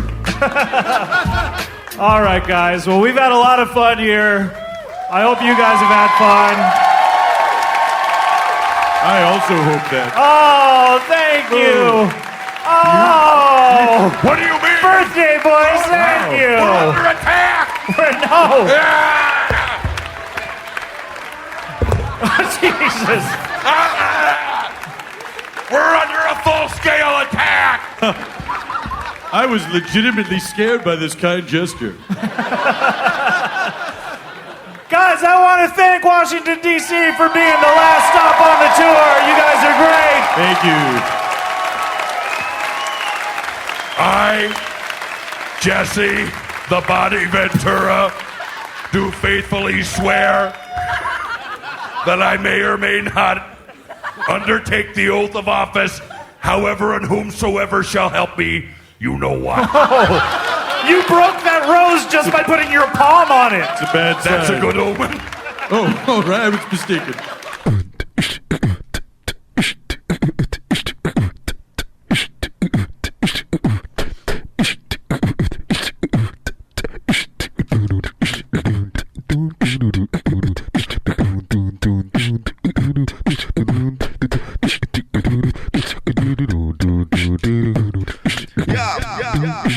Comedy bang bang, bang bang. Comedy bang bang, comedy bang bang. Comedy bang bang. On Instagram, but this is a picture of my dog. Oh, your dog's name is All Your Base Are Belong to Us? No, that's amazing. Have you s- Wow. Oh, geez. Someone just... Yep, I made it. Hold on. Yeah. Oh my gosh, it's Jesse, the mind, got body, and soul Ventura. Well, you think it's just the mind, body, and soul? What else are you? Why you're leaving out the connective tissue, Scott? I'm sorry, the nervous system, the veins. Yeah, the musculature. The powerful endocrine system. My glands are intimidating. Welcome back to the show. I haven't seen you. I saw you, I guess, in Washington, D.C. when we were on tour. Yup, you saw me there. I've seen you since, but you didn't see me. Where did you see me? I'm What was not I going to doing? tell you. Oh, gosh, this is, oh, boy. Don't be afraid. I'm looking out for you. It's the other ones that you should be scared of. Oh, wait, who else is watching me? Well, I don't want to scare you. I don't want to make you paranoid here or anything. Oh, you've already done that. You already No, brought it but up I don't in- want to take you down the rabbit hole. Oh, okay. Mostly because I have a hard time getting in and out of it. Okay. Rabbits are kind of tight. Cameron Brendan, this is Jesse Ventura. Hi. Yeah, former Jesse, nice governor to of meet you. Minnesota. Hi, Brandon. Good to see you. It's Brendan, actually. Cameron, good to see you again. Yeah, Nice great, to meet great you. to see you again. Nice to meet you, Yeah. Brandon. What's going on? It's actually Brendan, but Yep, you got it. Okay. Brandon and You know, Cameron. one of my it's sons Brandon. was named Brandon. That's a good name for somebody else, but that's not my name. Was? Good for you. What? Was named? Yeah. Yep, I let him go. You can do that? That's like a fishing thing? He wanted out. I let him go. Off he Look at went. that. Lazy- Catch and release. Yeah, catch and release. Laissez-faire. Jesse, Wow. how are you? It's been a while. I mean, I'm good. I'm fit.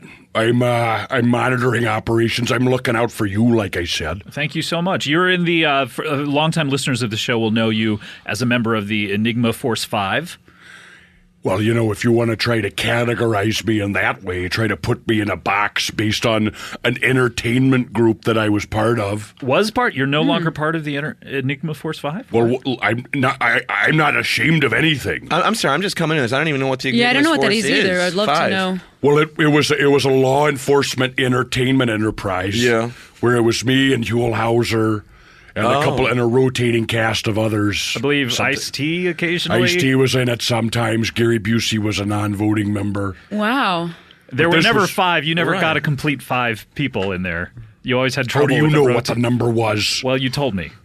Were you there? Were you there when Arn Anderson was the 5th member of the Four Horsemen? Did you complain about that? No, but I was there when Pete Townsend was the 5th member of the Beatles, and I was complaining about that. Yeah. So Jesse, you look good. Thanks. Yep, I slimmed down. You look nice. People were making fun of me, saying, you know, how can he run for president when he's no longer a Navy SEAL? He looks more like a walrus. Right. or like a regular seal. Yeah. It would maybe Which be is a better also joke. Sort of a also walrus. big.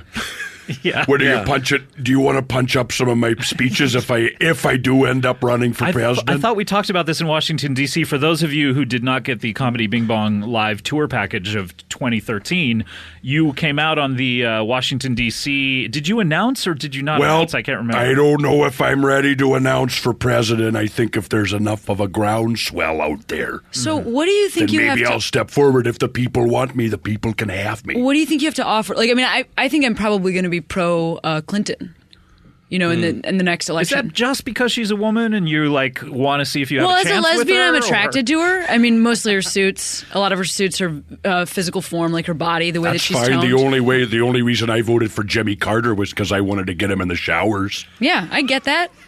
And he, you know, he has Jimmy sinned in his Carter mind. looks a lot like a typical little military buddy. Little military. Yep, little war buddy. So, but I'm just wondering, like, what would Is that your an official term? He was a little bit older than me, but yeah, he looks like. I voted for Carter for that reason. I understand the sexual reason for voting somebody, but obviously you're not going to vote for me for that reason. Not that I am. I would love there to be other reasons. Yeah, why I would should- love to what- know what the is- other I'm reasons. interested in knowing what you know because I'm not going to be somebody you agree with 100% of the time. The only person who's going to be that is whoever you are in the mirror. And then when it comes to me, it's not even that. I disagree. I look in the mirror, I disagree with myself then. Wow. I look in the That's mirror, I've got amazing. 4 political parties going. But what's the most important issue to you, Cameron? Oh, that's a really good. I mean, there's a lot going on right now. I think. Well, I mean, number one, as a lesbian, the biggest issue for me is to make sure that straight people can't get married. I agree with that. I agree with that. I think we need to have a moratorium on straight marriages. Let the gays catch up. Yeah, we're in 15 Once- states. Once I it's think we need more. equal, then all of a sudden you can everyone can get married. It's right? better. I think so. It's better theatrically. It's better for music and the arts. It's better for science. We can experiment. We can get those experiments going. I talked at scientists, and what I saw in their eyes was that they wanted more funding for the arts, and I think gay marriage is good for that. I'm tired of watching. This is no secret. Most of the things you watch on television or Broadway plays or movies are written by gay people. So I'm tired of watching gay people try to imagine what marriage is like. That's really interesting because I also think a lot of these gay writers write jokes that are specifically homophobic to sort of ingratiate themselves to a straight audience so they can get their message in the back door. Yes, you know what I'm saying? exactly. You know what I mean? Yeah. So it's a lot of these dropping the F-bomb or just kind What's of an calling. example? Like what? What do you mean? What Just F-bomb? you're a Which bunch F-bomb of are you you're a bunch of fucking gays who shouldn't be allowed to marry. Something like that. That's one just like if two men hug and then one of the men looks in the camera uncomfortably, sort of House of Cards style. just to sort of show that their Breaking penises the are not fourth in wall. each other's Now, buttholes. no spoiler. I mean, it is a spoiler. If you've seen House of Cards, he was very comfortable giving men a hug. Yep. And looking in the camera after it. I don't think that. I think if I am elected president, I'm going non-traditional. Thank you. I like the faith that you have. Yeah, I support you. I think Kevin Spacey would be my minister of Netflix. He's got a lot of experience when it comes to does. He's got experience working with Congress. I think that works. Not a trustworthy face though on him. I mean, you're going to have to work the good against thing that. about him is if you constantly follow him around, he'll be saying his kind of subtext all the time, so you'll know what he's thinking. So he'll never be able to trick you. He'll give you a glance and you know where you stand with him. That's the kind of commitment I'm looking for, Cameron. Yeah. What other issues? I mean, that's a huge one. What do you have? Well, Brendan? it's interesting. I'm not a lesbian. I'm a white guy. I'm straight. So my issues are different. I know my biggest one right now is when I'm seeing. I saw Thor 2 the other day, and it's a pretty bad people movie. kept on checking their cell phones during the best part. And I So know how do you stop that? Yep, I know what you were thinking. Thor's hammer, a lot like the HARP system up there in Alaska. Well, let me tell you something, Brandon. We're going to put a stop to that. What, I'm sorry. The HARP system, just like Thor, it's a metaphor for it in the movie. I'm talking about people pulling out their cell phones. Pulling out their cell phones, letting the NSA spy on them. I hear you. When I go to Washington, I'm going to knock on the door of the White House, bang it down. I think if you're the president, you you'll don't have be to in knock. there. Yeah, you just you'd wander be there. in. Well, I'm polite. So wait, do you? You never know. On your own You house? you didn't even knock on the door when you came in here. Why are you knocking? Are you a father, Scott? I like to think of myself as a father of comedy. The father of comedy. Yeah. Is that a procreative father or more of a spiritual father? I'm more of the den mother of comedy, as Zach Galifianakis has referred to me as. That's fair enough. Okay. When do we get our wolf badges? Well, why are you already asking if I'm a father? Well, because I'm saying if you got to be polite even if you're in charge. That's right. If you have a young son, like a Brandon Small, who may be putting his penis in between the frets and strings of his guitar, you want to make sure that gives him time to put his penis away. I don't want to be an autocrat. I don't want to be somebody who's just calling the shots. I want to be somebody who's going, hey, what do you think? All right, glad to hear it. Here's what I'm going to do. And you at least want to ask, even whether you're going to listen or not. What is your main platform? Because I haven't actually heard My that main from you. platform, I go with plywood reinforced with cinder blocks. Now- I go around everywhere with it. It's in the back of a truck. Now, that's humorous, but Yeah, what I'm trying to What get are you at... talking about? No, it's about, you got about 10 feet wide. You got to make it deep because you want to be able to bring on a few supporters with you. There's a lot of stage collapse is a big problem in rock and roll. That's true. Wow, he's thinking of running you. for office, too. You know it. Yeah. You know it. I wouldn't mind listening to your rock opera. Yeah. Jesse, I mean, Thank you. now that you're in politics, do you You'll think learn how you'll... to take a compliment, by the I'm way. just saying. Yeah. No, that's all I had on it. Have you ever played it backwards? I'm going to get back No, to that's you, okay. Cameron. I'll wait. I have not played it backwards. Have you played yet. it backwards? Why? What's going to happen? Well, I've listened to so many records backwards. I can hear the message listening to it forwards. Let's try to play this backwards. I think don't if I think it's just gonna press, work. if I press play and then I press the rewind button. Rep, rep, rep, rep, rep. hear me? I'm just singing along with it. That was good. I got that. Yeah. Did you get the message? Yep, I did. Good. It said Anunnaki to attack. 1 year off of Mayan predictions. Wow. Yep. I know what you're up to. Now, but Cameron. Oh, I just had a question about if you're going to come back to the entertainment industry. Well, because here's why I'm asking. I ever left the entertainment industry? No, but I mean, I'm sitting on a fictional podcast right now. I'm down here. I know Scott's a comedian. I talk to Scott Ackerman here.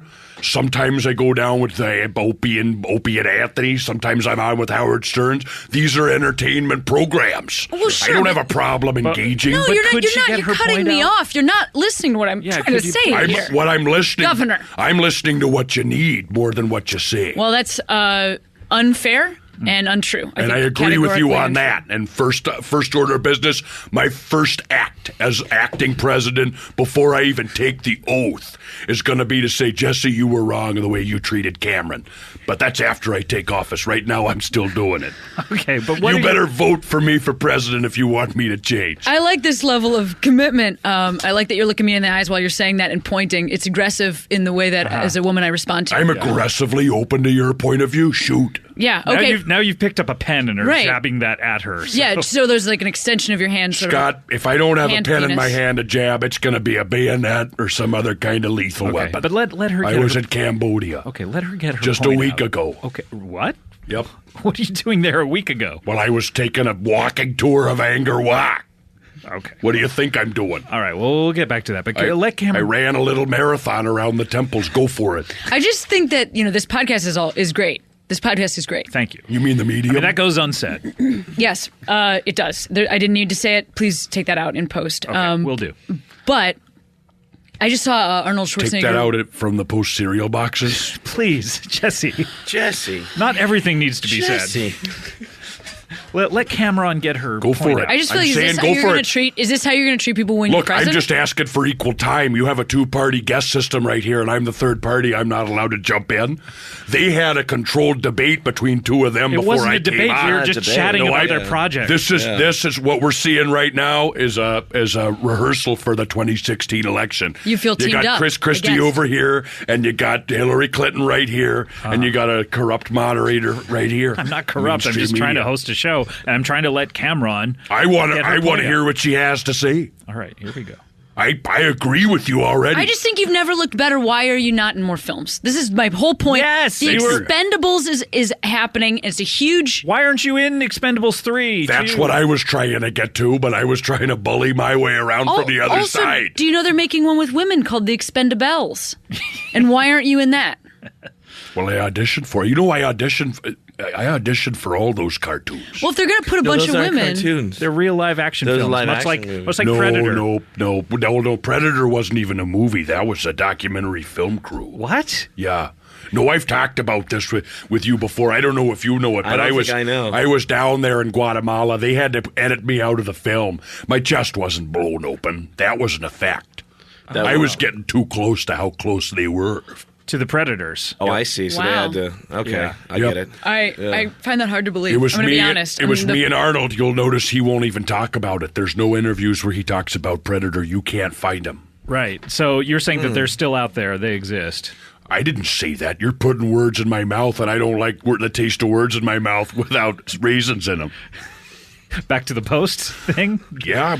Post cereals? I'm beefing up on brand. Yeah, okay. I may or may not run for president. I got to be fully digestively fit. Well, if you do run for president... To answer your question, Cameron, yes. I am more fit than I was when I was 19. I'm more fit than I was when I strangled a man to death in an undisclosed, combat scenario. I feel like that's going to come out in the election. Yeah, are you worried about that? Your past coming out? Demi, I strangled him to death. He's not talking.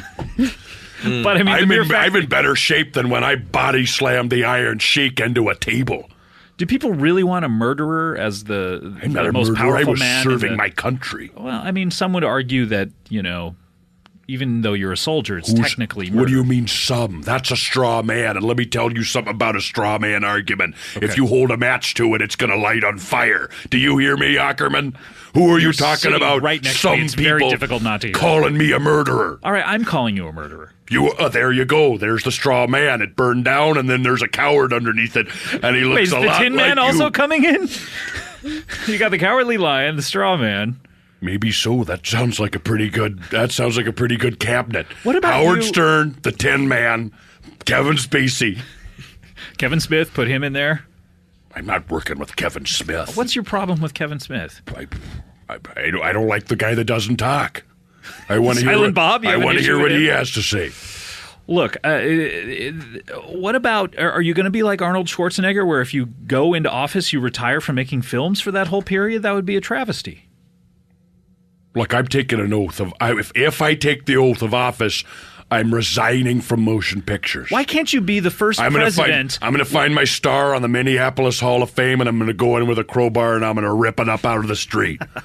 If I'm elected president, I'm going to go to my birthplace in the St. Paul Municipal Hospital, and I'm going to have it burned to the ground. And in its place, I'm going to have a plaque that says "No memorials for Jesse Ventura. He's just a normal person." Don't think you need to go. I don't want any Wow. plaques or commemorations. But I'm Jesse, just a citizen. Jesse, why can't you be the first president to not only be the president, but in your off hours film movies at the same time? I can do that, but you would be the biggest star in the world. I mean, can you imagine if Barack Obama were also starring in movies? Great Gatsby. That's what he should have. It needed Barack Obama. That's what I've been Or trying like to say. what if it's like a healthcare? Would you have cast him as Daisy?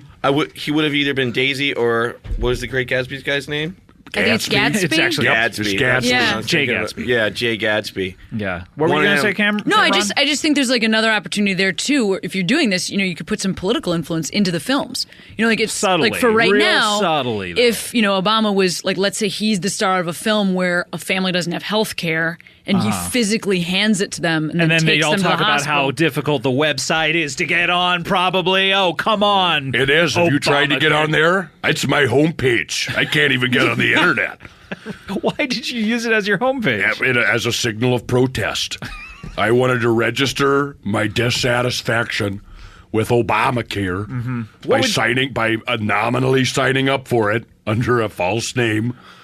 And that's my homepage, and I can't get off of it. I haven't been on the internet in the last 6 weeks or That's whatever. okay. You got to get off the grid anyway, right? I'm usually not even reachable. Yeah.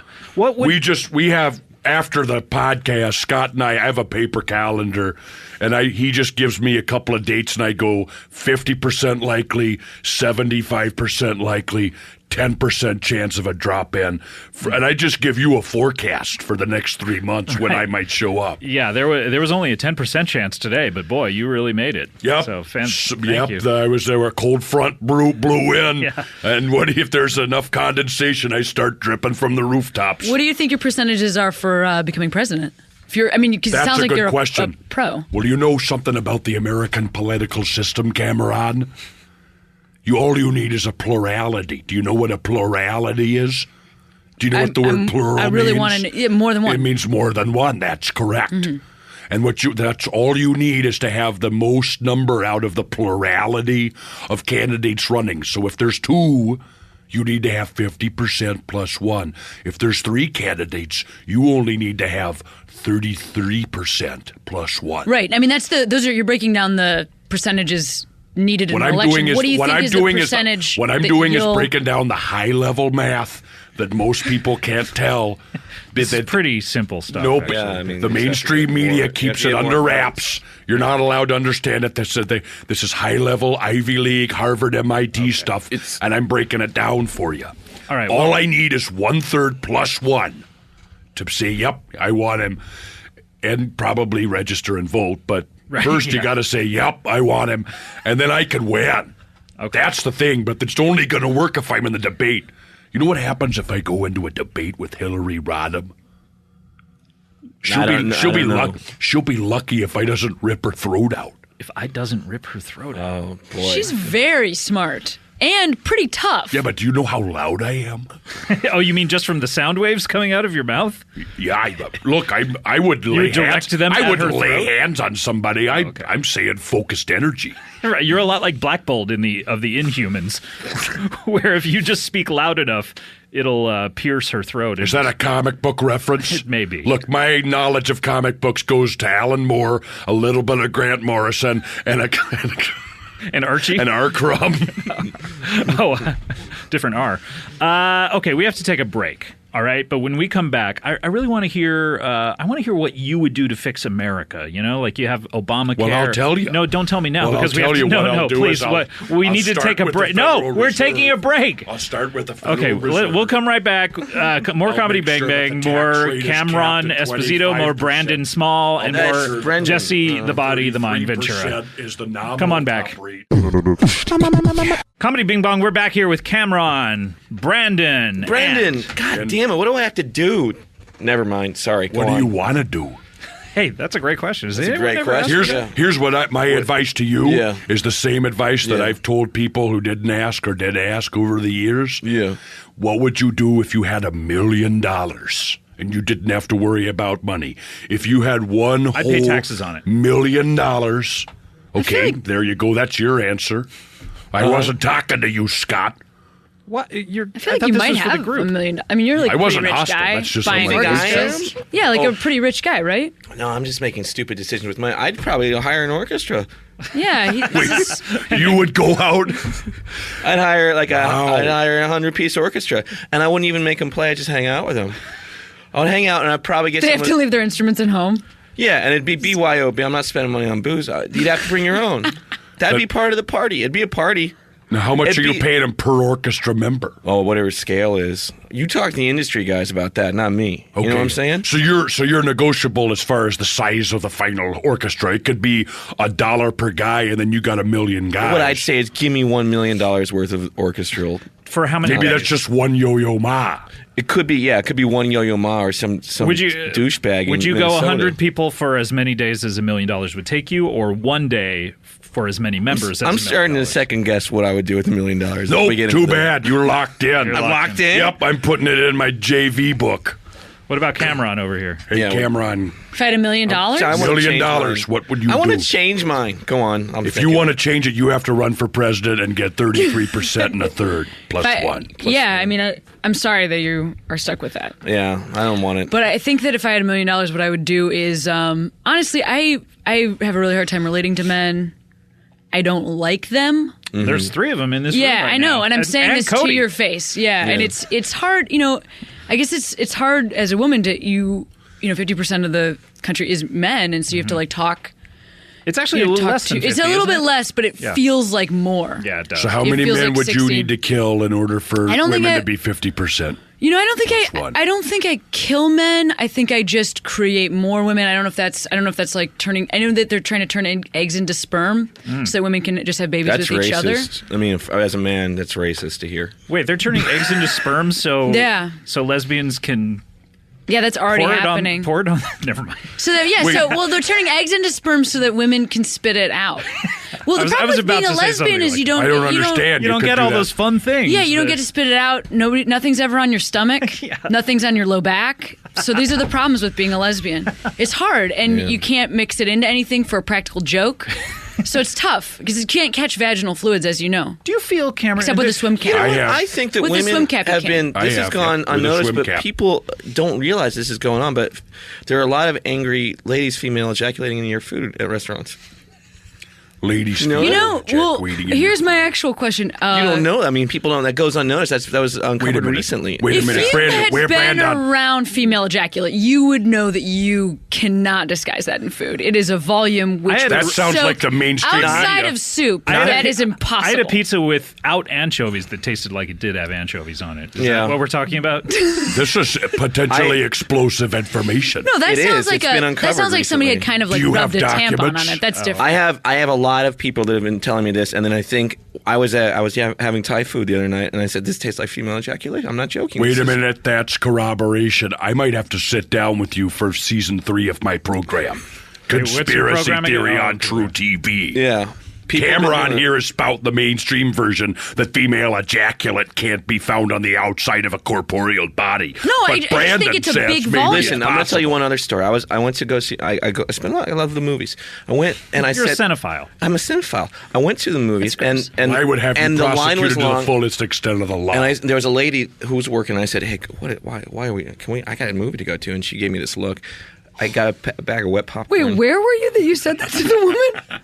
Movie She was theater. involved in the theater. Okay, got it. She was the one getting the popcorn. I said, I said, if you could hurry it up, I think she just got a darker undertone. I was like, if you could hurry it up, it'd be great. And she 'Cause gave you that look of she like, gave me oh this man, look, I and she shouldn't said, have complained. give me about 15 minutes or so. And that's how long. 15 minutes Yeah. for a popcorn? That's conspiracy. And she took her iPhone to the bathroom. Which for material? For material. Wow. Wow. Yeah. Well, I Wow, again, I that smells disbelieve that. fishy. You know, because women are not, visually turned on. She would have had to been playing like an audiobook or something. Yeah, You know, like of someone, promises. Someone because- whispering in her ear about their Yeah, I feelings. mean, women don't watch porn. I don't know if I trust you to speak I don't for know if she all was reading women. through. On behalf of all women, I'll just say, like, I've never been turned on by porn or physical bodies. I know, but that's what I'm trying I don't to tell even you. know Listen, why I'm with a if woman. you listen to the because whole I story, can't tell. if you listen to the whole story, that's what I'm saying. Okay? She was listening to some. She was going through some old texts. She went through some texts. That's just she goes, that were about hold on. commitment. And someone said, "Where you going?" She goes, "Just cover for me. I gotta go through some old texts." Why did you wait for that, Female Bob? ejaculating in Why this did guy's you Do you wait? suspect that she was getting text messages from the New World Order telling geez, her? I don't You know. were really I not don't getting know. what this story is Jesse, I about, don't. Jesse. Nope. Yeah, you're. What I missing the heard was that point. she was getting messages in the bathroom, a known place to receive messages. Yeah. And that then she so. came back out and he had a compromised basket of popcorn. Why would you wait for that? A basket or a box of popcorn, like Why a did you normal wait for that amount of He was popcorn. right. It was a basket. Go on. Why would you have waited for that popcorn? See, this is Because I like how men popcorn. are oppressing I love women. popcorn. Because if you'd been a woman, you would have just gotten your own goddamn popcorn, waiting for a woman to serve you So popcorn. you're It's in the ridiculous. movie theater, you got I a was sack of paying popcorn. for a woman. I didn't expect her to serve me popcorn. But you I were was giving paying her. for a woman, You're so now I paying get for it. a woman. Oh, Yeah. that's your type. Oh, Okay. I see. I see what you guys are Cameron, doing. if you I'm getting had- backed into a corner You over got a here. sack of dolphin safe popcorn. Is that what it is? Cameron, if you had your druthers, would no woman ever have a job so that they would never have to serve another man?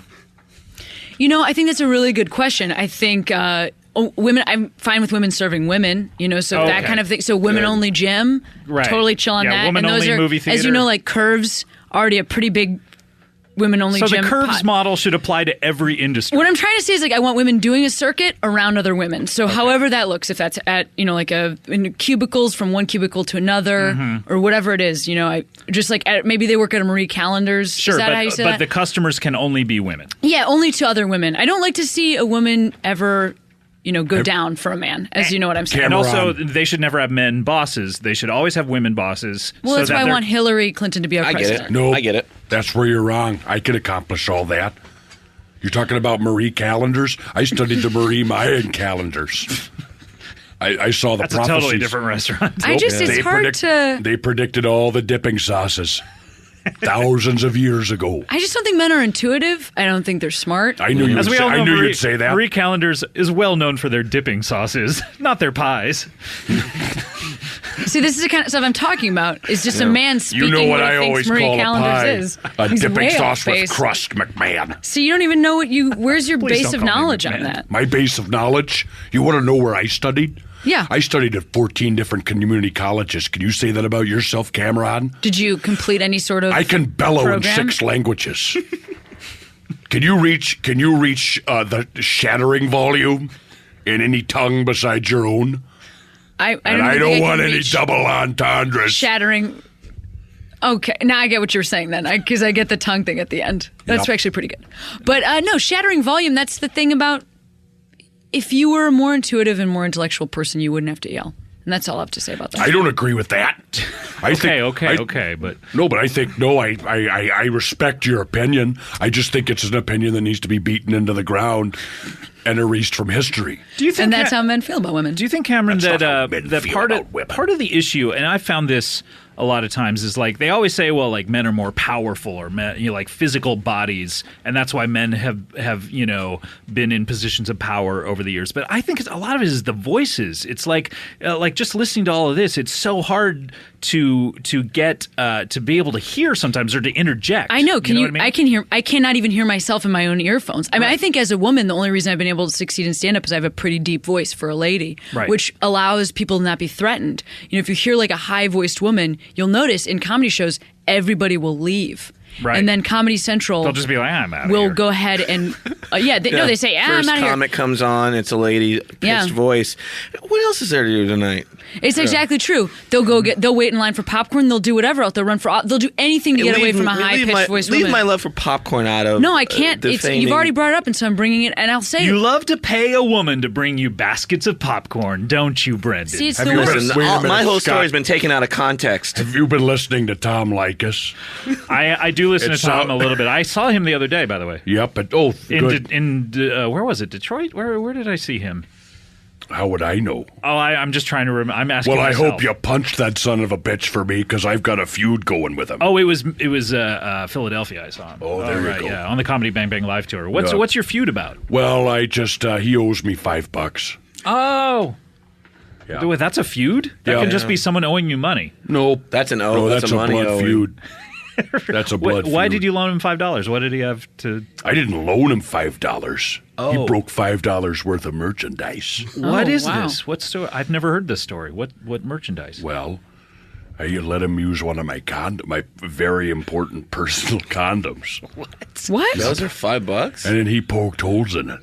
Tried to give it back to both. Wait, It's a sentimental value. It was incalculable. I said on principle $5, and he said on principle I'm not paying. Wait, so he used the condom.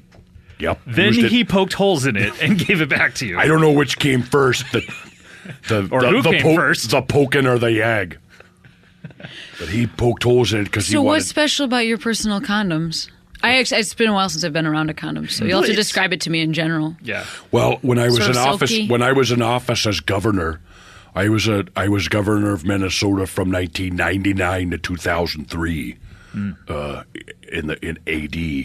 Yeah. And in Minnesota, the state up by the Great Lakes. I know where it is. You don't have to talk to me like that. And well, I just know we're complaining about men not being out, so I'm just making sure we're on the same page. So, I'm from Chicago. Right, so I it's got pretty it. close. So it's not far from Chicago. No. Then you would Yeah. just probably drive northwest a little bit for maybe about you don't maybe have to about explain 8 hours. I know. And then I've driven. It's less than 8 hours. Okay. Well, if you ever get into Minneapolis and you ride the light rail, you can thank me because I put it in there, and I'm a man. How about that? That's tough to hear. Anyway, because it's true. When I was in I don't office, feel good. I don't feel good. when I was in office, I wore the same condom all 4 years. What? Yep, Where? because that was the kind of I didn't want to have an orgasm on the job. I didn't think the people Wait, were were paying you me taking for this that. off You and are putting having it the on? orgasms. You're just doing it in a condom. Is that what you're saying? That's your own personal assessment. I don't count it if it's inside of a rubber.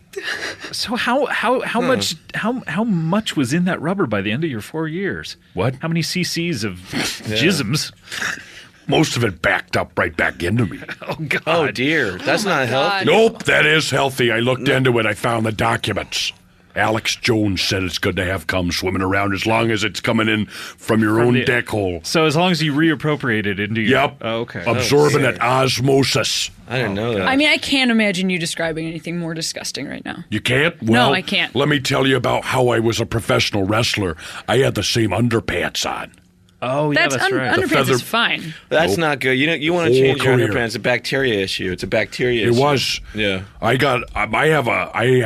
staph infection is so extensive, I call it a faculty infection. That's humorous. I get it. Yeah. I really cracked myself up on that one. You really did. Yeah.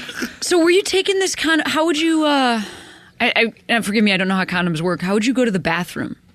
Well, you got to practice safe sex, Cameron. No, I don't actually. I don't have to practice sex. You got to practice safe sex. No, I mean, I really don't. I'm in a committed relationship, and we can't really have a baby. So Yeah, but you want to make sure that you're not putting anybody in danger. Look, I mean, we're I've done emotionally public safe with service each other. I don't announcements, understand know. what you're trying to say to me. I mean, You understand? I mean, You're I'll just use choosing condoms. Like not to? I'll open them and allow them to dry in the sun, I'll make them into a dream catcher and hang them above our bed. But that's the only time I would ever use them. Just Cameron, do us a favor, just to get him off this topic. Incorporate a condom the next time. You don't have to talk about me like I'm not. Yeah, I mean, I'll put it on a banana, peel the banana, throw the banana with the peel away, and just the condom on it. I'll do that sort of thing. I mean, I just don't understand if there's more. Rub a condom on your fiancé. I'll stretch it open and look Mostly through it's the ceremony. It's the ceremony that matters. Yeah, I love that sound. That's my favorite sound, is to hear that ripping open the condom. I just feel like you're asking me to spend money on condoms when I already make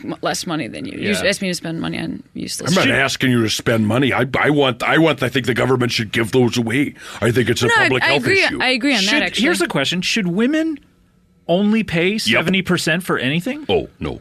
You know? I like that. How about that? They make 70 cents on the dollar. Brendan, maybe you could give like a female discount to your Metalocalypse. Yeah. Should there be two prices in every store? Yeah. I'm not in charge of the male price and female price. Well, what if I got an idea? What if there's two water fountains and then one of them has 70% of the water that the other one has? Yes. I got something that I this is think you're kind talking of on the same thing, but you're I talking think about a dehydration epidemic. I don't think women should have to pay for condoms. I think they should have to stand in line and bring them up to the counter and then leave.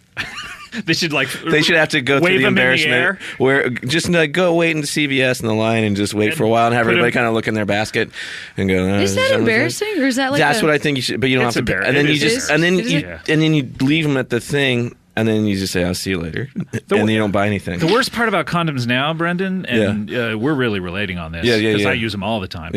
Is now they when you go into the CVS, now you can't even get in behind the glass thing without like making it go beep beep beep beep beep, and then like someone has to come over to you and give you your condom. You're like, "May I have my condoms, please?" Well, I set those off no matter, even if I'm just walking through the aisle because of my metal hips. When I walk into a drugstore, I'm in modern day Obama America. What happens is I just set everything off like an episode of Short Circuit. Oh, okay. I think I'd feel. Yeah, it was a great TV show back in the. You never saw Short Circuit. I've only seen one episode, and it was on the big screen. Yeah, it was. I saw about 2 or 3 of them. There was. There was two. A fun show. There was a Short Circuit too. The movie. Yeah. That was the. That was the second episode. I feel like I can't. It's hard for me to have a lot of compassion for you guys about how embarrassing that must be. Sure, about condoms. go on. Why? Well, because about walking through and set things off like a robo-man. No, that actually sounds tough. I feel for you. Thank you. It's the condoms. I mean, because if you're a woman, you have to buy tampons. You have to. No, tampons, toilet paper, and condoms. Those are the worst things. Yeah. Even just buying toilet paper, it's like announcing to the world, like, I shit out of my bottom. You know? No, that is tough. That is tough. It's for both sexes. Yeah, and I buy baby wipes. Which because I'm a clean person. Now, but you couldn't pretend that you have a baby in that scenario. I guess you're right, but I always don't. I always say these are for me right now. I have to use them now. I'm pooping as I'm talking to you. I always say that. Then and even somebody else in line. If you're not getting toilet paper and somebody else is getting toilet paper, you like look at that guy and you're like, great, you're blowing our cover. Yeah, exactly. I got no hard. shame. Sometimes I back my whole truck into a Costco and I go load it in. Just everything in the Costco? No, just toilet paper. Pile it in. Just give it all. I walk into the aisle and I make sure they get every roll into the back of the truck. I go, I'm planning on a month of chili, coffee, and sauerkraut and apples. You better pack that in, Bubba. You were asking what would you do? I'm eating hamburger this month. You were asking what would you do if you had $1 million? Gotta wipe it off. I would love to go to a Costco and say, I'll buy everything. Yeah. Then I would say that's what you should do. And you know what? The easy workaround, if you don't have the $1 million, just grab stuff. I've always wanted to go to a Marie Callender's or a Marie Mayan Callender's. Yeah. And order everything on the menu and have one bite of everything. Because everything looks so good when you're there. You know what I mean? I would say do it. Just go around ripping through the world like a sociopath with his hair on fire. That's the advice that I'm giving that I heard from Alan Watts. Do whatever you would do if you had $1 million. I think it would be so fun to say, to go, everything on the menu. And have it all come at once. I feel like that could be done for way less than $1 million. It probably. I just want to support you in this dream. Is what I'm trying to say. Like Scott, I feel like that's within reach for you. How much would it be? It would maybe be at least $500. Yeah, it's like 500. My max. If probably. you're spending $1 million on that, you're employing people in the economy. I say let them do it. Mm-hmm. I've been in charge of a budget. What you want is economic activity that snowballs over itself like a sled in the wintertime. He gets like a $500 bill. He leaves $1 million. Yeah. That's what you're as saying. a tip, and that then cycles through and causes it's a trickle down scenario. You talk about being in charge of a budget. Isn't this the problem with Hillary being the president? Is like women aren't in charge of the budgets at home. Like men are in charge of it. This would be the first time she'd ever done one, I would imagine. Wow. I feel like that's not true in this specific That's case, an and I'll tell you interesting why. point. Because I feel like because we know who she's married to. Mm-hmm. Like, I get what you're saying in a lot of relationships, but in this relationship, we know who she's married to. There's no way Bill Clinton is responsible with money. He's hiding his money. I mean, he might be hiding it, but he's also Scott's saying spending it is- on saxophones and prostitutes. But she doesn't know. What you're saying, Scott, is that I think that from this point, she's been playing with like toy money. She doesn't know it. Yeah. Right? That's what you're saying. Yeah, like yeah, it's been not real. It's monopoly money. Exactly. I mean, do you think that's true when somebody's a Secretary of State that they just I like the secretary part. They're a little bit away from the. I think if we're going to have a woman president, I think we should prepare young women for the chance that they might be a woman president, Yes. like we do prepare them to be pregnant. And I say that we have a program where they have to carry a little package of flour around all day, and that's their assistant secretary of state, or that's what if it's just America, the chairman of the United Nations, and you got to carry that through Congress Or or like the White House. You have to carry a little button around with you in high school, and that's the nuclear bombs. Yep. Those are the nuclear. Right, like and the if football. if you drop it, bam, If school's you- over. Nobody gets a degree. Yep. Because that's the big problem. 'Cause you People just dropped a accidentally nuclear bomb. bumping into the button. Exactly. Yeah. It happens. It happens. It has happened. We have tiny nukes as governors, and when I was Minnesota, I had just a tiny baby nuke I was in charge of. And was the button in an exposed area? And I dropped it. Yeah. I dropped it. Luckily, I hot potatoed it into one of the big lakes. Oh, that's what happened.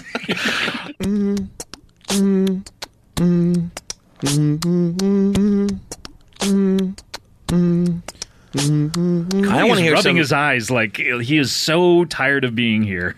I like glance at Cody every once in a while, like, is this funny? And Nope. he's just like, his head is in his hands. He's just like, it may be a little early. What in the you're morning. seeing is his MK Ultra programming fade away. I've seen it before. Are you a controlled assassin? Are you here to stop please, my run Cody. for the presidency? Don't be a Stand controlled down, assassin. soldier. Please. Whatever they've told you to do, you don't need to do it. Do you hear me? Please. There's a freedom out there. You didn't swear an oath to them. You swore an oth to the Constitution. Please, Jesse, he's Yeah, not a he's controlled not- he's assassin. a guy. He's How do you hanging out. know? Maybe you're running him. No, please sit down. All right. I want to hear some guess I'll- eloquent rap with really great punctuation and grammar. Like some, if there were like one of those, who's that guy, Oscar Wilde? If he Yeah. were this, like, Oscar Wilde. Yeah. that guy. but like if they were like having a battle of wits style of a rap, but really great grammar. I think it's no it's contractions difficult. really. It's almost difficult, and I know that we're not getting into the plugs, but it's almost difficult to hear rappers if they're not from the streets. You know what I mean? Like, or if they're not from the inner city. So that's why people adopt like city dialects when they're doing hip hop, because if you're too rich or you don't come from the streets, you're not viewed as rough as being real. rich. You know what I mean?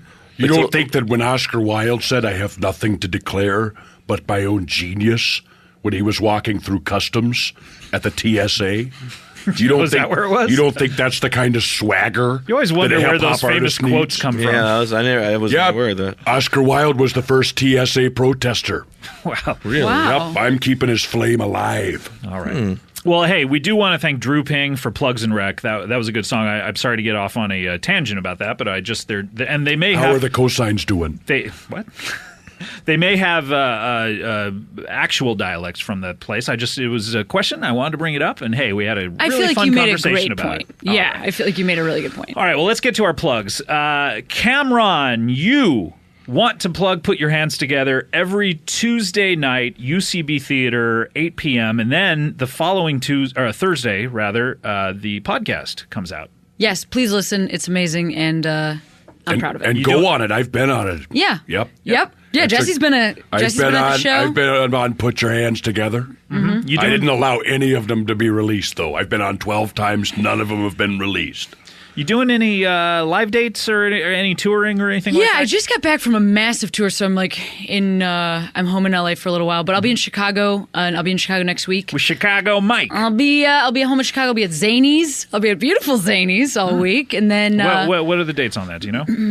It is whatever the week of Thanksgiving is. Yep. Oh, okay. So the what days? Like Wednesday? starting Tuesday. Tuesday. So the 26th, next week basically. Yeah. The 26th, 27th, 28th. Are you 29th. doing that long run of 15,000 shows they do at Zany's? Yeah, I'm between doing Tuesday and Sunday. I'm doing 75,000 shows, Oh, and boy. I'm making $1 million that I'm going to spend and recount when I get back. But also, CameronEsposito.com has all my upcoming tour dates. I am doing a bunch of road shows coming up. www.CameronEsposito.com. That's right. But more importantly, you can just go to internet.com and all that. Yeah, it's all up there. Internet.com or at Cameron Esposito on the internet. Also, great. that'll also be there. Brendan, we have Yes. Metalocalypse. Tell us everything in a nutshell. So you can check out the soundtrack on iTunes or go to my website, brendansmall.com.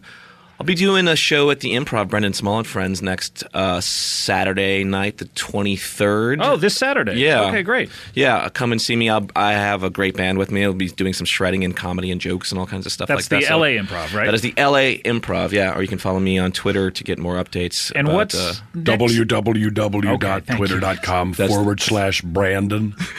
What do you have coming next after, people obviously should buy the record, but what's out there What's in next? 2014? Well, 2014, I too soon to make an announcement on that stuff, but some fun stuff. I've heard of too soon. Yes. Too soon to make an announcement? Yeah, too soon to make an announcement. That's great. Yeah. And it really sounds fantastic. It's a fun project. Check it out. All right. And then I want to plug the Comedy Bang Bang TV show this Friday.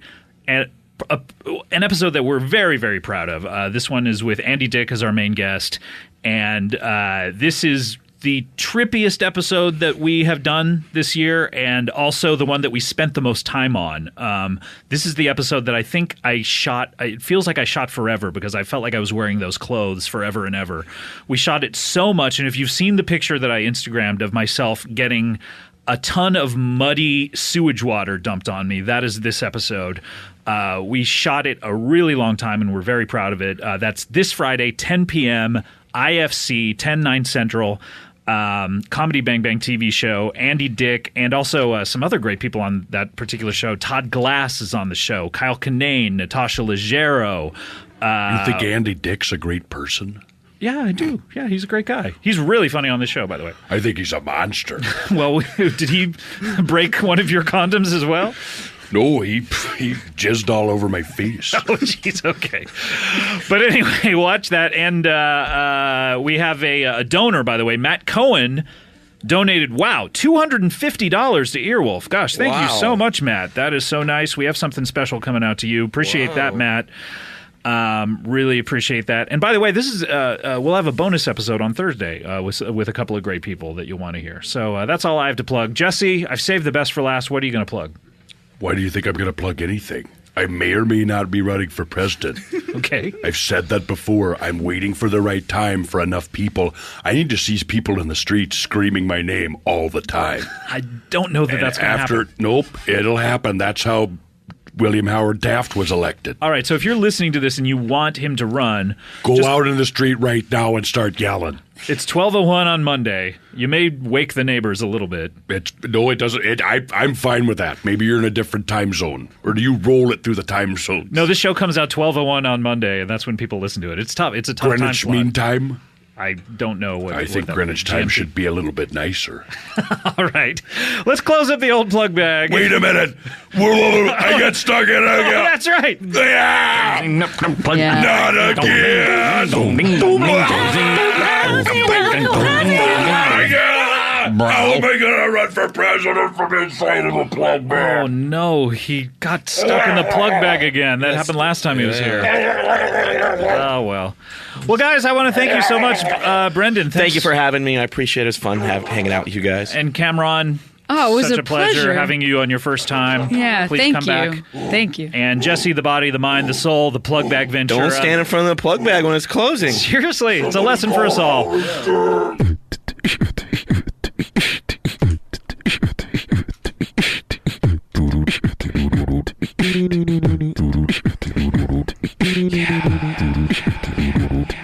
Comedy. comedy bang bang, comedy bang bang, bang bang comedy, comedy bang bang, bang bang goes the comedy. You are listening to Comedy Bang Bang. And we're back here with John Daly of the Peppermen, and we're just going to be, let's go through their discography song by song. What do you say? I think True Men Don't Kill Coyotes was the first song. And that was the first song that really turned me on. Do you hear that? Whoa, what is that? Yeah. Oh, man. What is it? What? That's disgusting. Did you hear someone, it's almost like gagging? Or It sounds like an old man dying. Ugh. What is that? Whoa. What is that ruckus? What is that? Someone's down on the ground. What is happening? Who's under the table? Move it. All right. Oh, my God. I've abandoned abort. Bam. Who is it? What is Somebody's it? mumbling. Some mumbling. What is that? All right, Scott, you didn't see me coming in here. Oh, my God. It's Jesse Ventura. Please don't hurt me. Please don't hurt me. I'm not here to hurt you. I'm here to save you in maybe a painful way. Oh, no. That sounds terrible. Nobody can know that I'm on. Okay. This can't be released. All right. Did anyone see you enter the building? Not this one. Was it good? Wait, we just had a great first segment. Dump it. Really? I've got explosive information right now. All right. Okay. All right. What's I going don't on? know if you two have heard, but I'm off the grid. No, I read heard your about tweet that last week. I saw your tweet about it. It's pretty ironic to tweet that you're off the grid. But you're using solar power to tweet? Is that what? Look, I'm not using the grid as it's sold to us. I'm not out there plugging in on the mainstream grid. Look at me now. I've got makeup smeared on just like I did in Predator. Yeah, well, I meant to say, it's just black marks all over It's not really your face. camo. And Well, I'm not a currently active military anymore. I don't have access to it. You're not hunting predators No, anymore? I go into the cosmetic aisle down at the drugstore and I get whatever I can, like a heavy mud mask. Sure, you just have an open bag and you scoop stuff in and figure out what I pay for it. I pay in Bitcoins or I pay in a debit card that's not registered to my name. Yeah, so that's why your face looks like it's made of clay?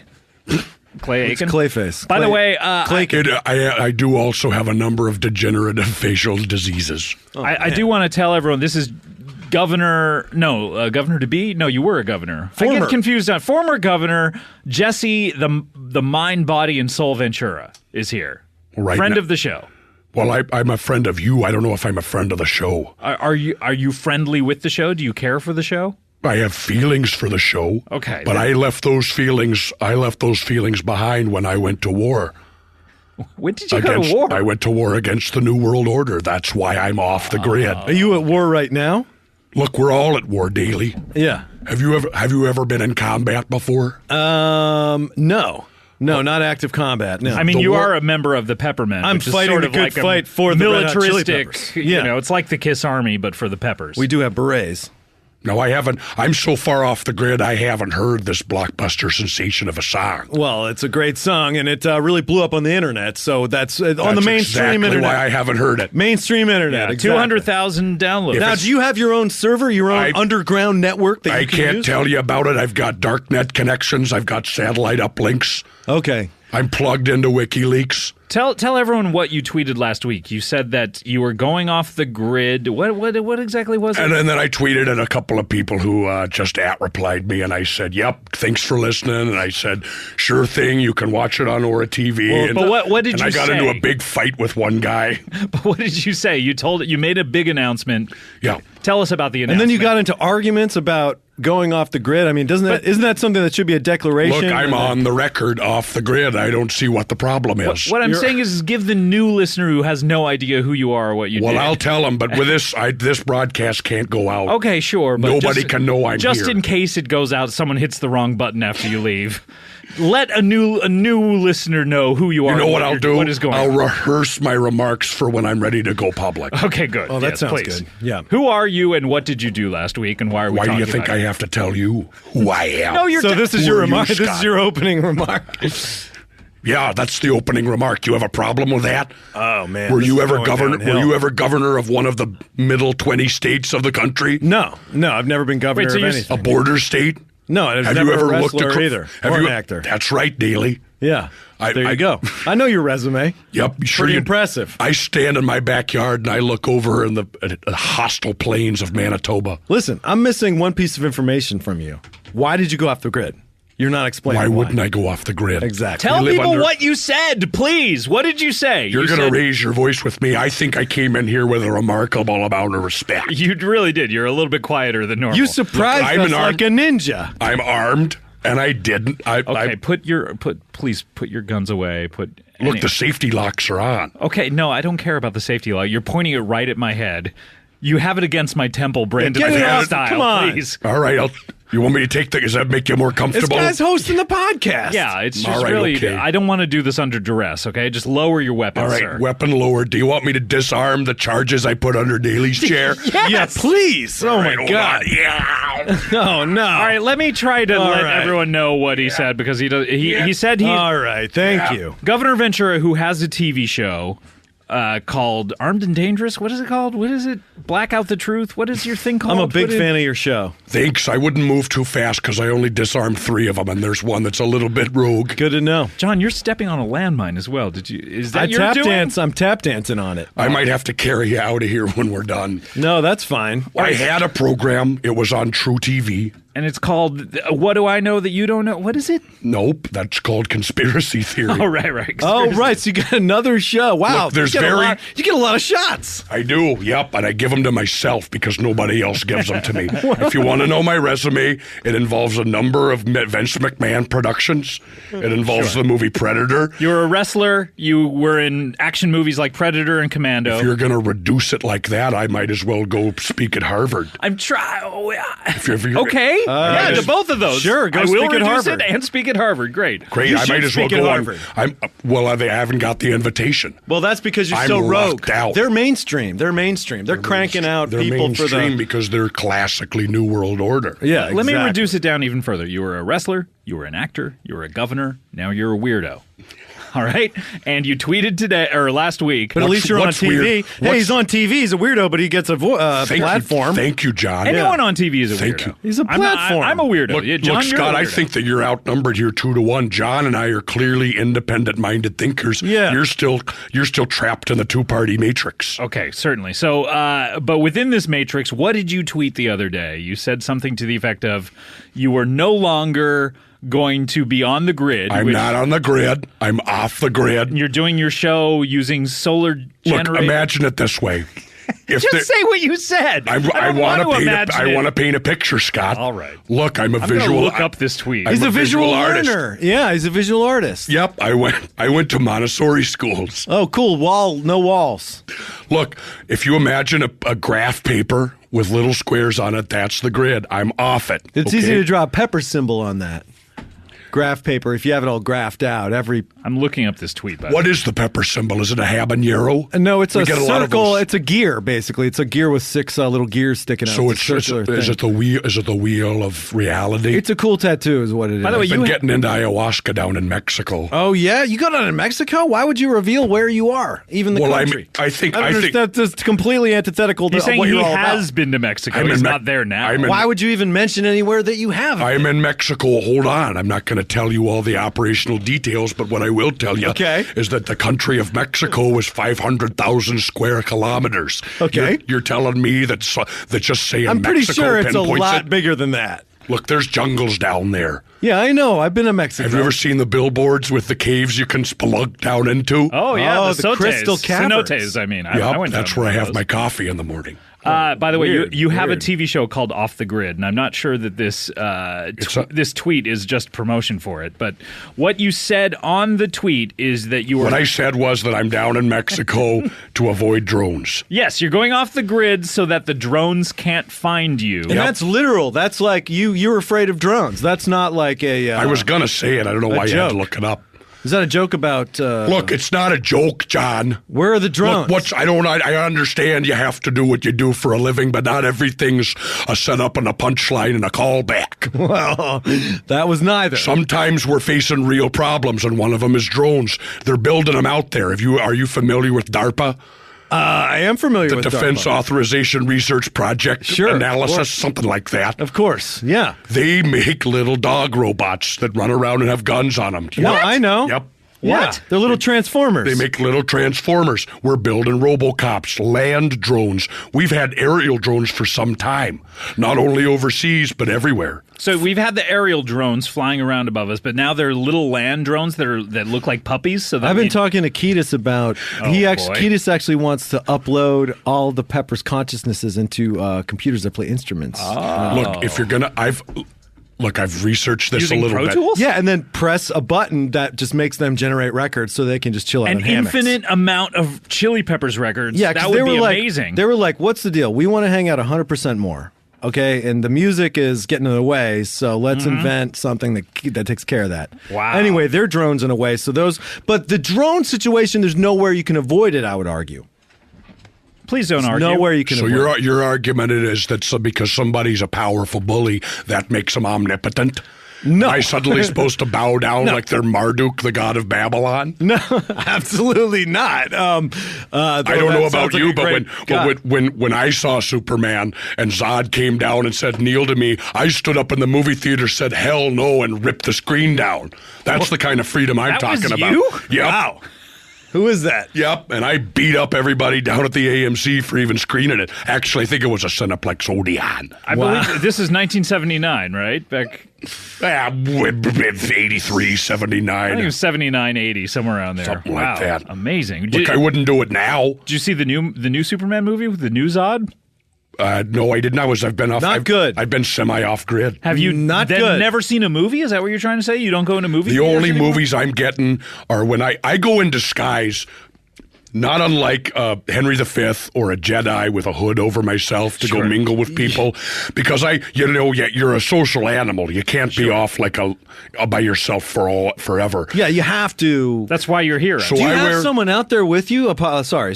Well, I'm not going to tell you everything, John. So you do. But I do what I want to tell you. I want to get back to You're in love. You are in wait love. a minute. Look at that twinkle. You can't take human love away from somebody just because they perceive evil. Well, so wait, are you? I'm just happy. Can't we be happy for you? Look, I've been in love with the same woman for 40 years. Are you on someone else's grid?